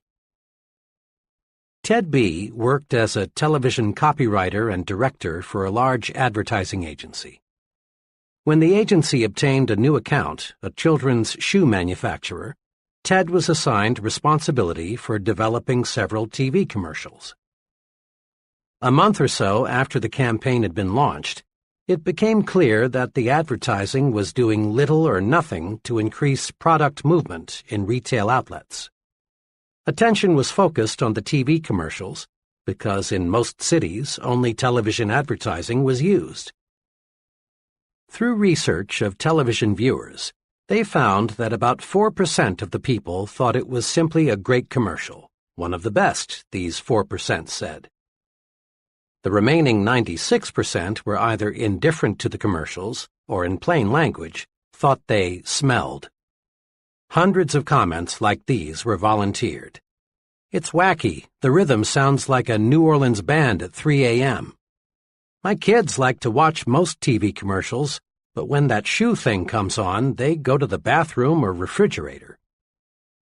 I think it's too uppity up. Seems to me someone's trying to be too clever. Something especially interesting turned up when all the interviews were put together and analyzed.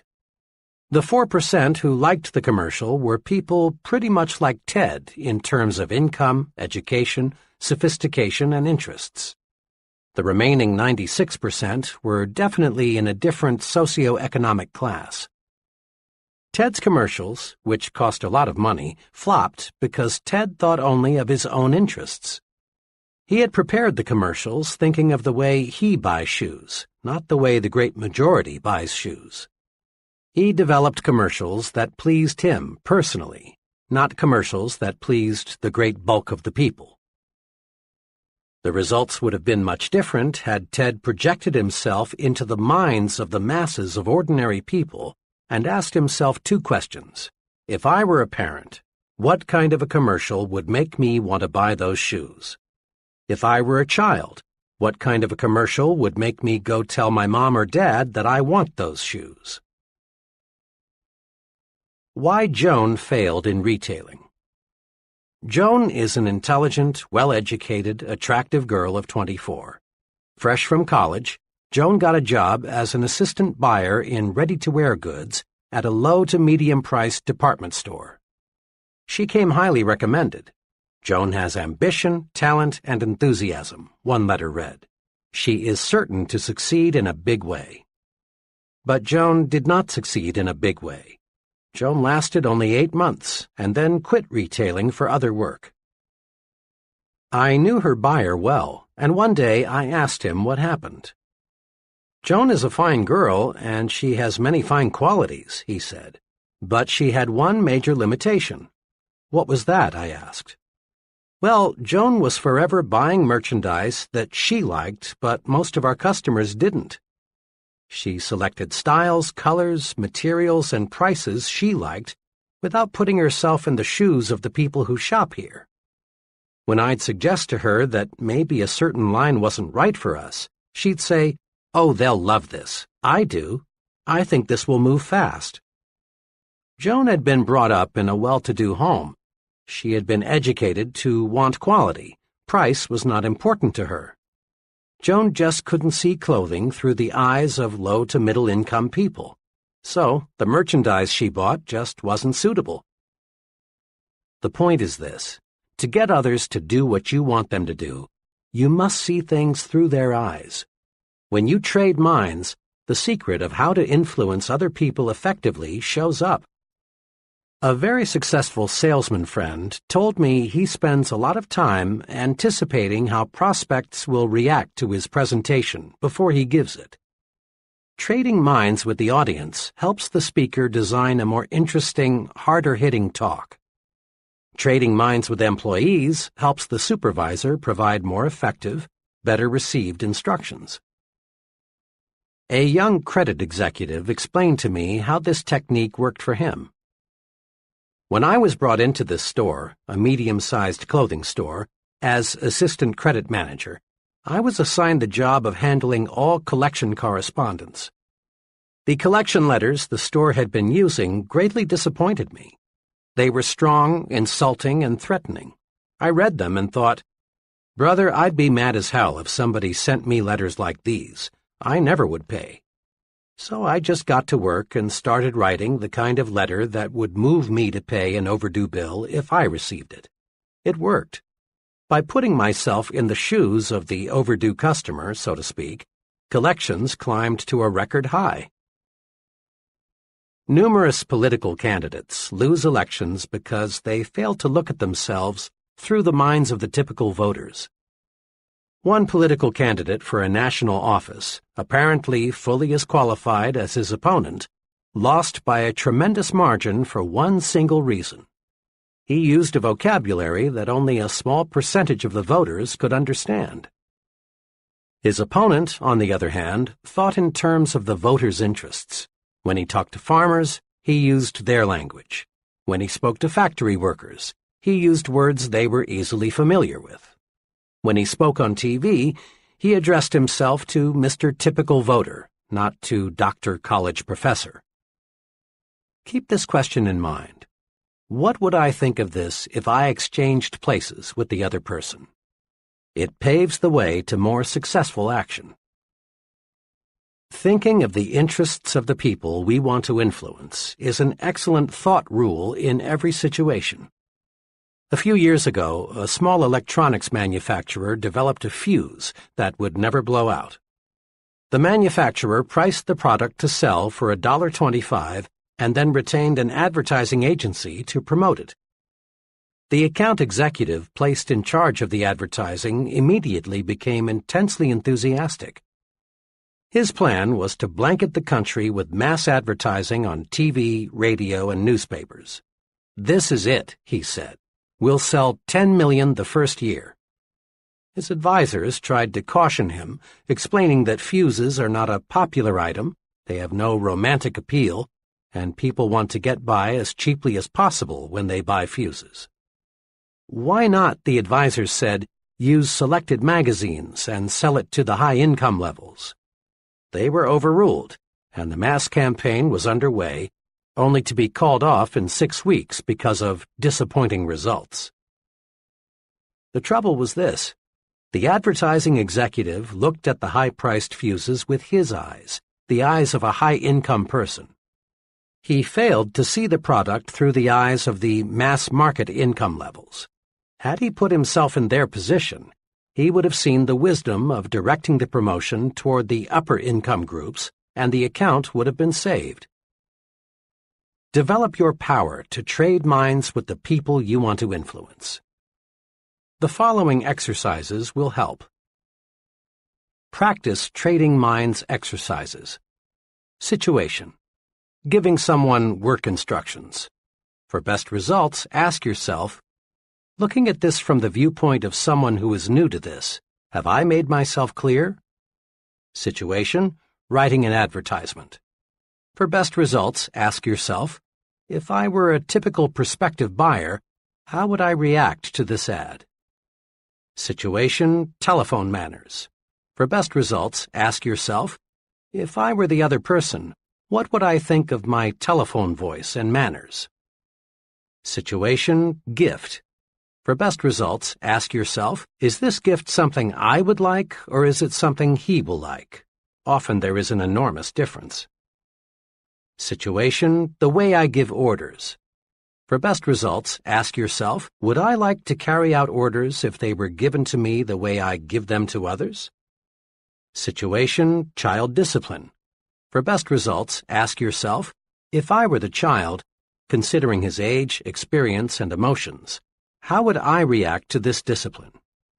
Situation: my appearance.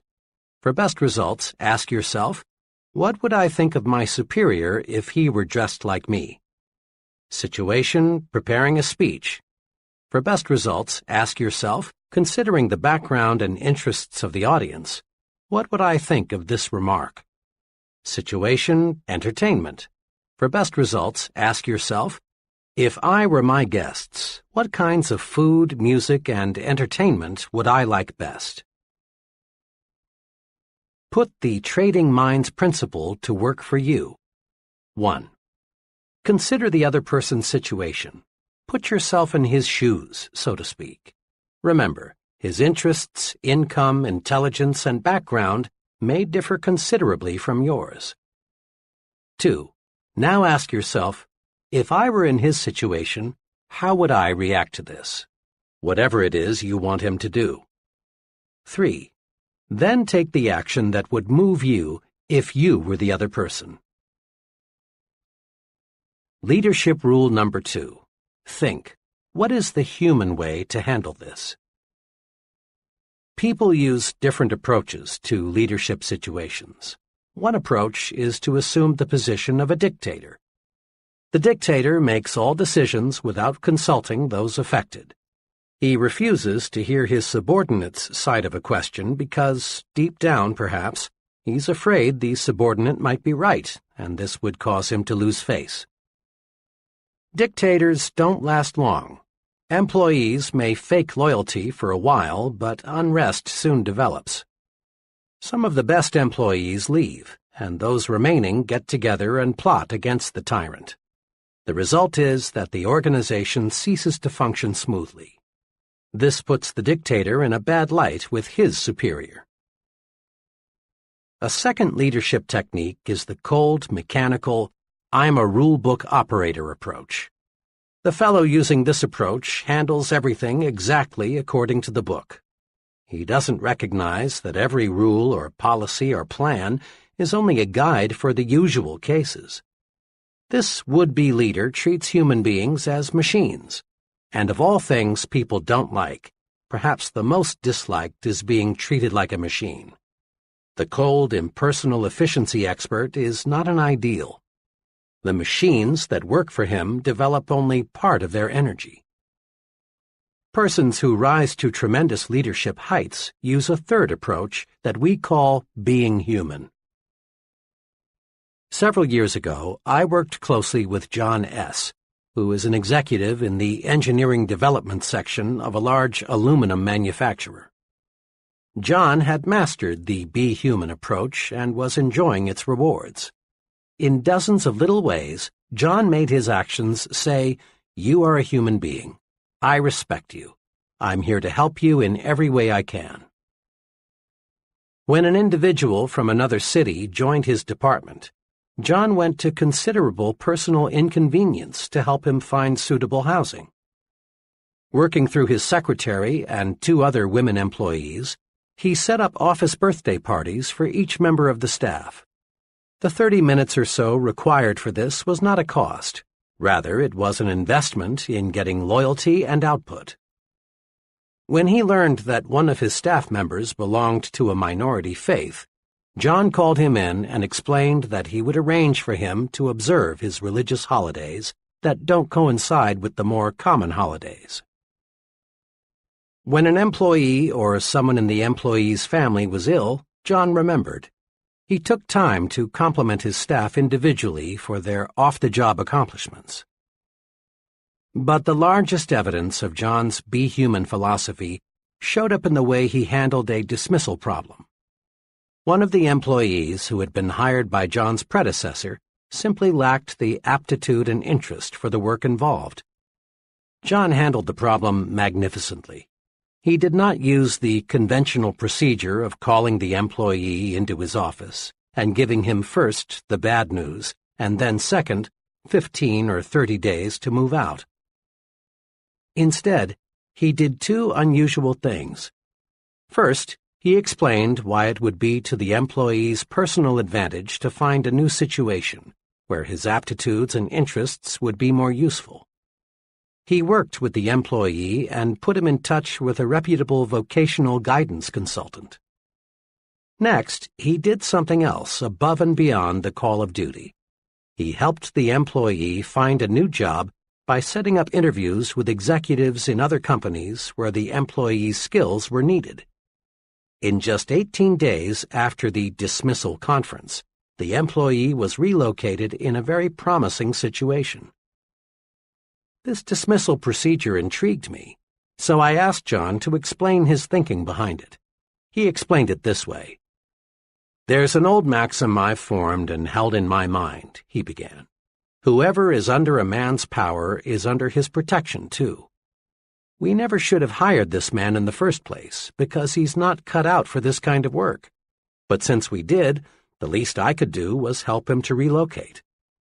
Anybody, John continued, can hire a man, but the test of leadership is how one handles the dismissal. By helping that employee relocate before he left us, built up a feeling of job security in everyone in my department. I let them know by example that no one gets dumped on the street as long as I'm here. Make no mistake, John's Be Human brand of leadership paid off. There were no secret gossip sessions about John. He received unquestioned loyalty and support. He had maximum job security because he gave maximum job security to his subordinates. For about 15 years, I've been close to a fellow I'll call Bob W. Bob is in his late 50s. He came up the hard way. With a hit-or-miss education and no money, Bob found himself out of work in 1931. But he's always been a scrambler. Not one to be idle, Bob started an upholstery shop in his garage. Thanks to his untiring efforts, the business grew, and today it's a modern furniture manufacturing plant with over 300 employees. Today, Bob is a millionaire. Money and material things have ceased to be a concern. But Bob is rich in other ways, too. He's a millionaire in friends, contentment, and satisfaction. Of Bob's many fine qualities, his tremendous desire to help other people stands out. Bob is human, and he's a specialist in treating others the way human beings want to be treated. One day, Bob and I were discussing the matter of criticizing people. Bob's human way of doing it is a master formula. Here's the way he put it. "I don't think you could find anybody who would say I'm a softy or a weakling. I run a business. When something isn't going right, I fix it. But it's the way I fix it that's important. If employees are doing something wrong or are making a mistake, I am doubly careful not to hurt their feelings and make them feel small or embarrassed. I just use 4 simple steps. First, I talk to them privately. Second, I praise them for what they are doing well. Third, I point out the one thing at the moment that they could do better, and I help them find the way. Fourth, I praise them again on their good points. And this 4-step formula works. When I do it this way, people thank me because I've found that's exactly the way they like it. When they walk out of this office, they have been reminded that they are not only pretty good, they can be even better. I've been betting on people all my life, Bob says, and the better I treat them, the more good things happen to me. I honestly don't plan it that way. That's just the way it works out. Let me give you an example. Back about, 5 or 6 years ago, one of the production men came to work drunk. Pretty soon there was a commotion in the plant. It seems this fellow had taken a 5-gallon can of lacquer and was splashing it all over the place. Well, the other workmen took the lacquer away from him, and the plant superintendent escorted him out. I walked outside and found him sitting against the building in a kind of stupor. I helped him up, put him in my car, and took him to his home. His wife was frantic. I tried to reassure her that everything would be all right. "Oh, but you don't understand," she said. "Mr. W, me, doesn't stand for anyone being drunk on the job. Jim's lost his job, and now what will we do?" I told her Jim wouldn't be dismissed. She asked how I knew. The reason, I explained, is because I'm Mr. W. She almost fainted. I told her I'd do all I could to help Jim at the plant, and I hoped she'd do all she could at home, and just have him on the job in the morning. When I got back to the plant, I went down to Jim's department and spoke to Jim's coworkers.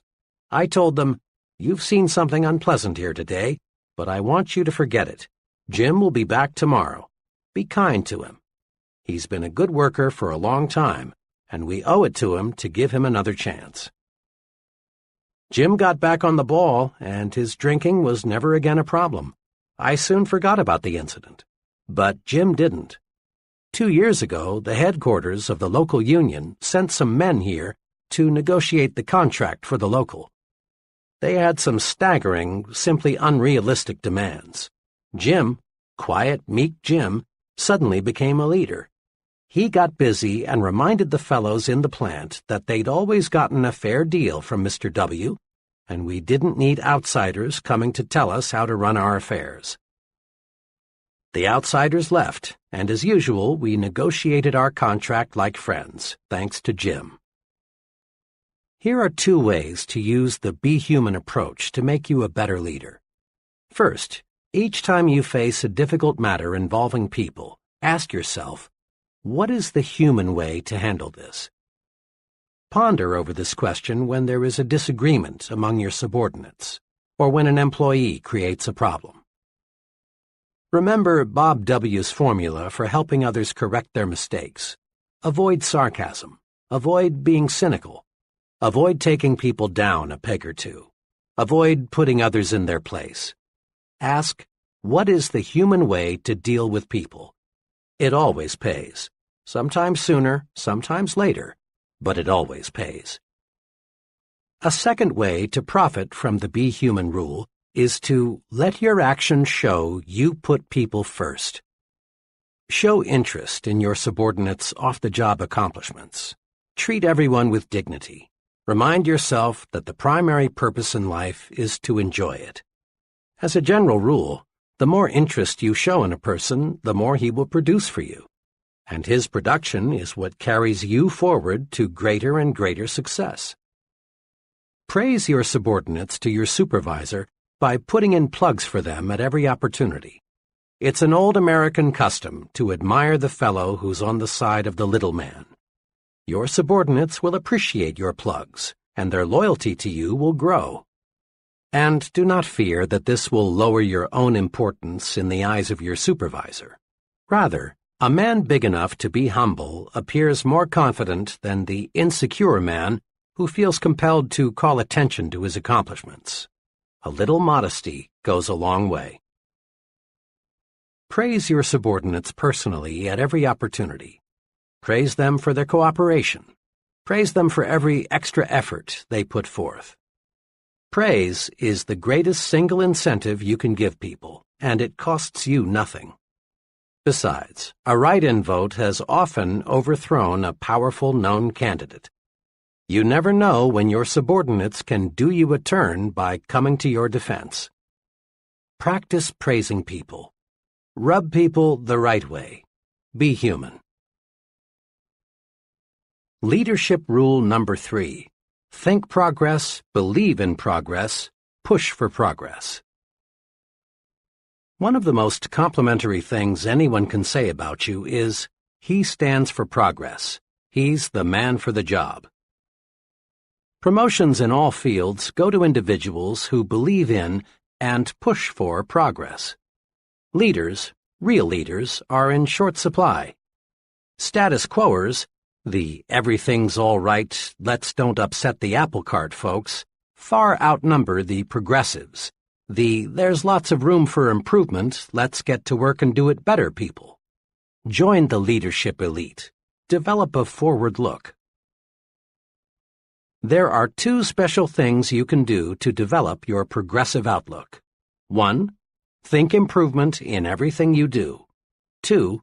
Think high standards in everything you do.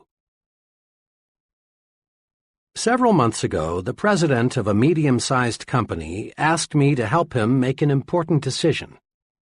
This executive had built the business by himself and had been functioning as sales manager.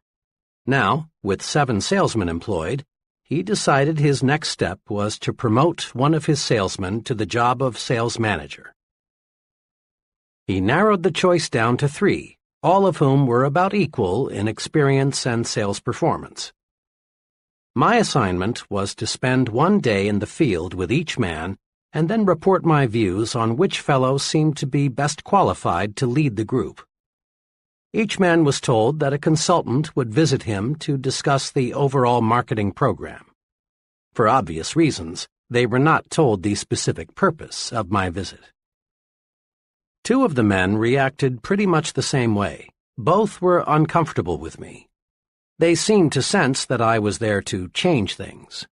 Each of these men was a real defender of the status quo.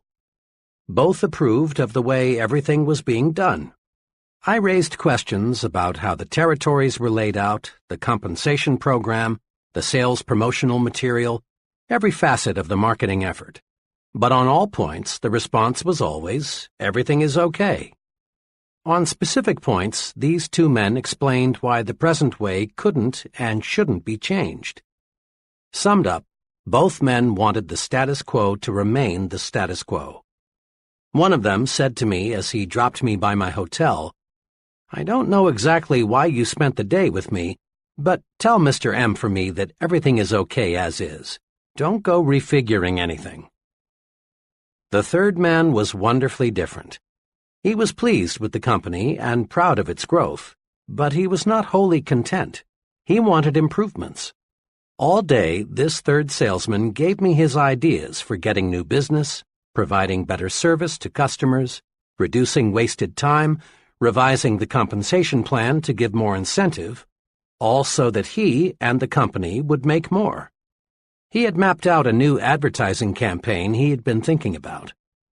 When I left him, his parting remark was, I sure appreciate the chance to tell someone about some of my ideas. We've got a good outfit, but I believe we can make it better.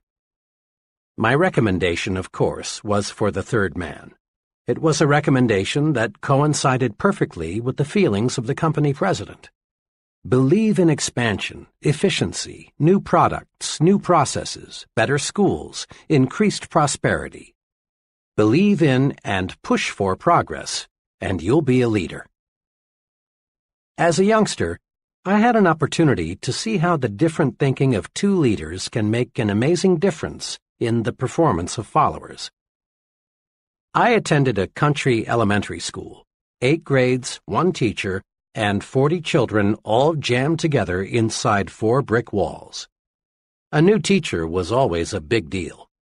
Led by the big boys, the 7th and 8th graders, the pupils set out to see how much they could get away with.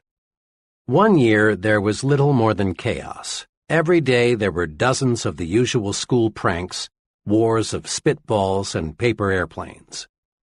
Then there were the major incidents, such as locking the teacher outside the school for half a day at a time, or on another occasion, the opposite, barricading her within the building for hours. Another day, each boy in the upper grades brought his dog into the schoolroom. Let me add that these children were not delinquents. Stealing, physical violence, and deliberate harm were not their objectives. They were healthy kids conditioned by vigorous rural living and needing an outlet for their tremendous pent-up energies and ingenuities. Well, the teacher somehow managed to stay with the school until the end of that year. To no one's surprise, there was a new teacher the following September. The new teacher extracted strikingly different performance from the children. She appealed to their personal pride and sense of respect. She encouraged them to develop judgment.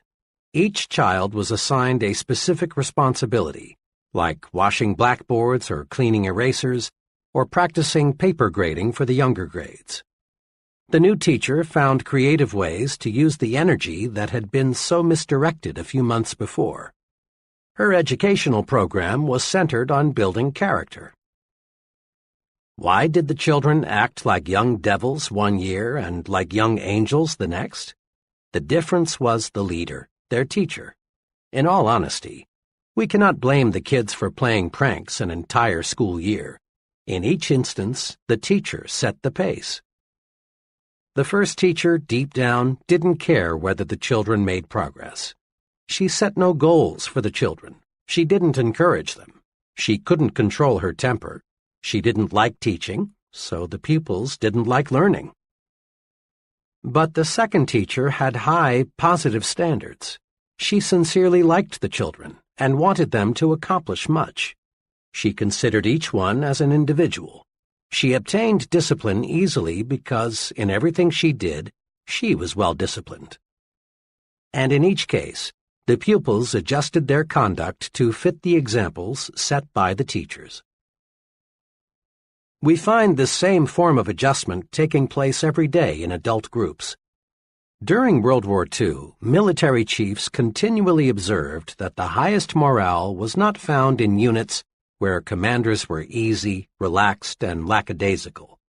Crack units were led by officers with high standards who enforced military regulations fairly and properly. Military personnel simply do not respect and admire officers with low standards. College students, too, take their cue from the examples set by the professors. Students under one professor cut classes, copy term papers, and connive in various ways to pass without serious study. But the same students under another professor willingly work extra hard to master the subject. In business situations, we again find individuals patterning their thinking after that of the superior. Study a group of employees closely. Observe their habits, mannerisms, attitudes toward the company, ethics, self-control.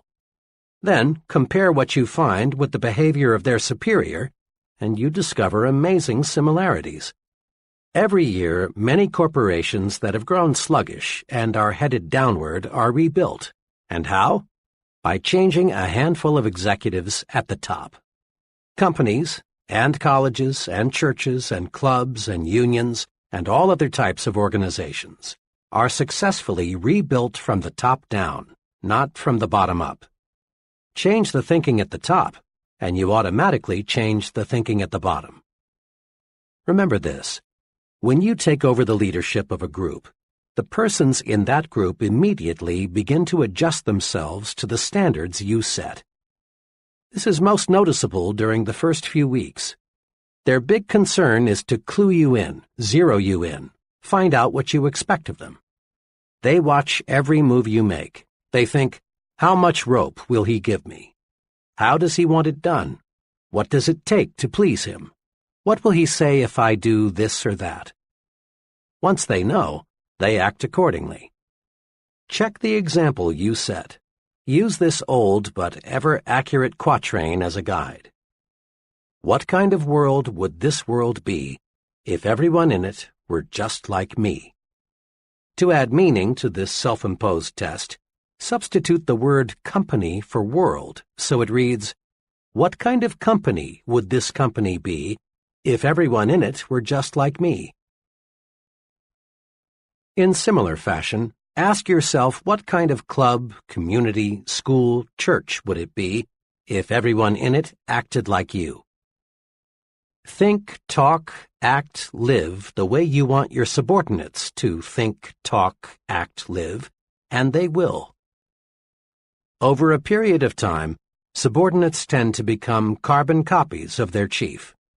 The simplest way to get high-level performance is to be sure the master copy is worth duplicating.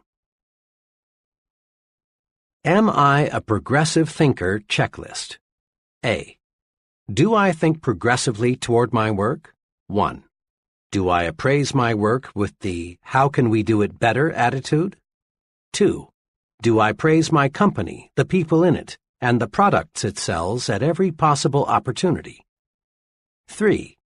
Are my personal standards with reference to the quantity and quality of my output higher now than 3 or 6 months ago? 4. Am I setting an excellent example for my subordinates, associates, and others I work with? B. Do I think progressively toward my family? 1. Is my family happier today than it was 3 or 6 months ago? 2. Am I following a plan to improve my family's standard of living? 3. Does my family have an ample variety of stimulating activities outside the home? 4. Do I set an example of a progressive, a supporter of progress for my children? C. Do I think progressively toward myself? 1. Can I honestly say I am a more valuable person today than 3 or 6 months ago? 2. Am I following an organized self-improvement program to increase my value to others? 3. Do I have forward-looking goals for at least 5 years in the future? 4. Am I a booster in every organization or group to which I belong? D. Do I think progressively toward my community? 1. Have I done anything in the past 6 months that I honestly feel has improved my community, neighborhood, churches, schools, etc.? 2. Do I boost worthwhile community projects rather than object, criticize, or complain? 3. Have I ever taken the lead in bringing about some worthwhile improvement in my community? 4. Do I speak well of my neighbors and fellow citizens? Leadership rule number 4. Take time out to confer with yourself and tap your supreme thinking power. We usually picture leaders as exceptionally busy people, and they are. Leadership requires being in the thick of things, but while it's usually overlooked, it is noteworthy that leaders spend considerable time alone with nothing but their own thinking apparatus. Check the lives of the great religious leaders, and you'll find each of them spent considerable time alone. Moses frequently was alone, often for long periods of time. So were Jesus, Buddha, Confucius, Mohammed, Gandhi. Every outstanding religious leader in history spent much time in solitude, away from the distractions of life. Political leaders, too, those who made lasting names in history for good or bad, gained insight through solitude. It is an interesting question whether Franklin D. Roosevelt could have developed his unusual leadership capacities had he not spent much time alone while recovering from his polio attack. Harry Truman spent much time as a boy and as an adult alone on a Missouri farm. Quite possibly, Hitler would never have achieved power had he not spent months in jail alone, where he had time to construct Mein Kampf, that brilliantly wicked plan for world conquest that sold the Germans in a blind moment. Many of the leaders of communism who proved to be so diplomatically skillful, Lenin, Stalin, Marx, and many others, spent time in jail, where they could, without distraction, plan their future moves. Leading universities require professors to lecture as few as 5 hours per week, so that the professor has time to think. Many outstanding business executives are surrounded all day by assistants, secretaries, telephones, and reports. But follow them around for 168 hours a week and 720 hours a month, and you discover they spent a surprising amount of time in uninterrupted thought. The point is this: The successful person in any field takes time out to confer with himself or herself. Leaders use solitude to put the pieces of a problem together, to work out solutions, to plan, and in one phrase, to do their super thinking. Many people fail to tap their creative leadership power because they confer with everybody and everything else but themselves. You know this kind of person well. He's the fellow who goes to great lengths not to be alone. He goes to extremes to surround himself with people. He can't stand being alone in his office, so he goes prowling to see other people. Seldom does he spend evenings alone. He feels a compelling need to talk with others every waking moment. He devours a huge diet of small talk and gossip. When this person is forced by circumstances to be physically alone, he finds ways to keep from being mentally alone. At times like these, he resorts to television, newspapers, radio, telephone, anything that will take over his thinking process for him. In effect, he says, "Here, Mr. TV, Mr. Newspaper, occupy my mind for me. I'm afraid to occupy it with my own thoughts." Mr. I can't stand to be alone shuns independent thought. He keeps his own mind blacked out. He is psychologically scared of his own thoughts. As time goes by, Mr. I can't stand to be alone grows increasingly shallow. He makes many ill-considered moves. He fails to develop firmness of purpose, personal stability. He is unfortunately ignorant of the superpower lying unused just behind his forehead. Don't be a Mr. I can't stand to be alone. Successful leaders tap their superpower through being alone. You can too. Let's see how. As part of a professional development program, I asked 13 trainees to closet themselves for 1 hour each day for 2 weeks. The trainees were asked to shut themselves off from all distractions and think constructively about anything that came to mind. At the end of 2 weeks, each trainee, without exception, reported the experience proved amazingly practical and worthwhile. One fellow stated that before the managed solitude experiment, he was on the verge of a sharp break with another company executive. But through clear thinking, he found the source of the problem and the way to correct it. Others reported that they solved problems relating to such varied things as changing jobs, marriage difficulties, buying a home, and selecting a college for a teenage child. Each trainee enthusiastically reported that he had gained a much better understanding of himself, his strengths and weaknesses, than he had ever had before.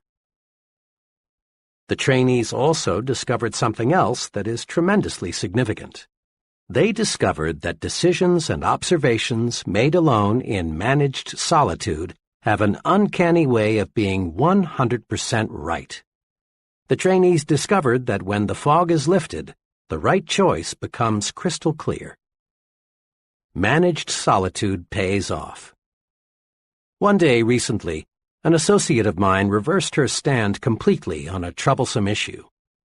I was curious to know why she had switched her thinking, since the problem was very basic. Her answer went like this: "Well, I haven't been at all clear in my mind as to what we should do. So I got up at 3:30 this morning, fixed a cup of coffee, and just sat on the sofa and thought until 7 a.m. I see the whole matter a lot clearer now, so the only thing for me to do is reverse my stand." And her new stand proved completely correct. Resolve now to set aside some time each day, at least 30 minutes, to be completely by yourself. Perhaps early in the morning, before anyone else is stirring about, would be best for you. Or perhaps late in the evening would be a better time. The important thing is to select a time when your mind is fresh and when you can be free from distractions. You can use this time to do 2 types of thinking, directed and undirected. To do directed thinking, review the major problem facing you. In solitude, your mind will study the problem objectively and lead you to the right answer. To do undirected thinking, just let your mind select what it wishes to think about. In moments like these, your subconscious mind taps your memory bank, which in turn feeds your conscious mind. Undirected thinking is very helpful in doing self-evaluation. It helps you get down to the very basic matters, like, how can I do better? What should be my next move? Remember, the main job of the leader is thinking, and the best preparation for leadership is thinking. Spend some time in managed solitude every day and think yourself to success. Summary. To be a more effective leader, put these 4 leadership principles to work. 1. Trade minds with the people you want to influence. It's easy to get others to do what you want them to do if you'll see things through their eyes. Ask yourself this question before you act. What would I think of this if I exchanged places with the other person? 2. Apply the Be Human rule in your dealings with others. Ask, what is the human way to handle this? In everything you do, show that you put other people first. Just give other people the kind of treatment you like to receive. You'll be rewarded. 3. Think progress, believe in progress, push for progress. Think improvement in everything you do. Think high standards in everything you do. Over a period of time, subordinates tend to become carbon copies of their chief. Be sure the master copy is worth duplicating. Make this a personal resolution. At home, at work, in community life, if it's progress, I'm for it. 4. Take time out to confer with yourself and tap your supreme thinking power. Managed solitude pays off. Use it to release your creative power. Use it to find solutions to personal and business problems. So spend some time alone every day just for thinking. Use the thinking technique all great leaders use. Confer with yourself. How to use the magic of thinking big in life's most crucial situations. There is magic in thinking big, but it is so easy to forget. When you hit some rough spots, there is danger that your thinking will shrink in size, and when it does, you lose. Here are some brief guides for staying big when you're tempted to use the small approach. Perhaps you'll want to put these guides on small cards for even handier reference. A. When little people try to drive you down, think big. To be sure, there are some people who want you to lose, to experience misfortune, to be reprimanded. But these people can't hurt you if you'll remember 3 things. 1. You win when you refuse to fight petty people. Fighting little people reduces you to their size. Stay big. 2. Expect to be sniped at. It's proof you're growing. 3. Remind yourself that snipers are psychologically sick. Be big. Feel sorry for them. Think big enough to be immune to the attacks of petty people. B. When that I haven't got what it takes feeling creeps up on you, think big. Remember, if you think you are weak, you are. If you think you're inadequate, you are. If you think you're second class, you are. Whip that natural tendency to sell yourself short with these tools. 1. Look important. It helps you think important. How you look on the outside has a lot to do with how you feel on the inside. 2. Concentrate on your assets. Build a sell yourself to yourself commercial and use it. Learn to supercharge yourself. Know your positive self. 3. Put other people in proper perspective. The other person is just another human being, so why be afraid of him? Think big enough to see how good you really are. C. When an argument or quarrel seems inevitable, think big. Successfully resist the temptation to argue and quarrel by 1.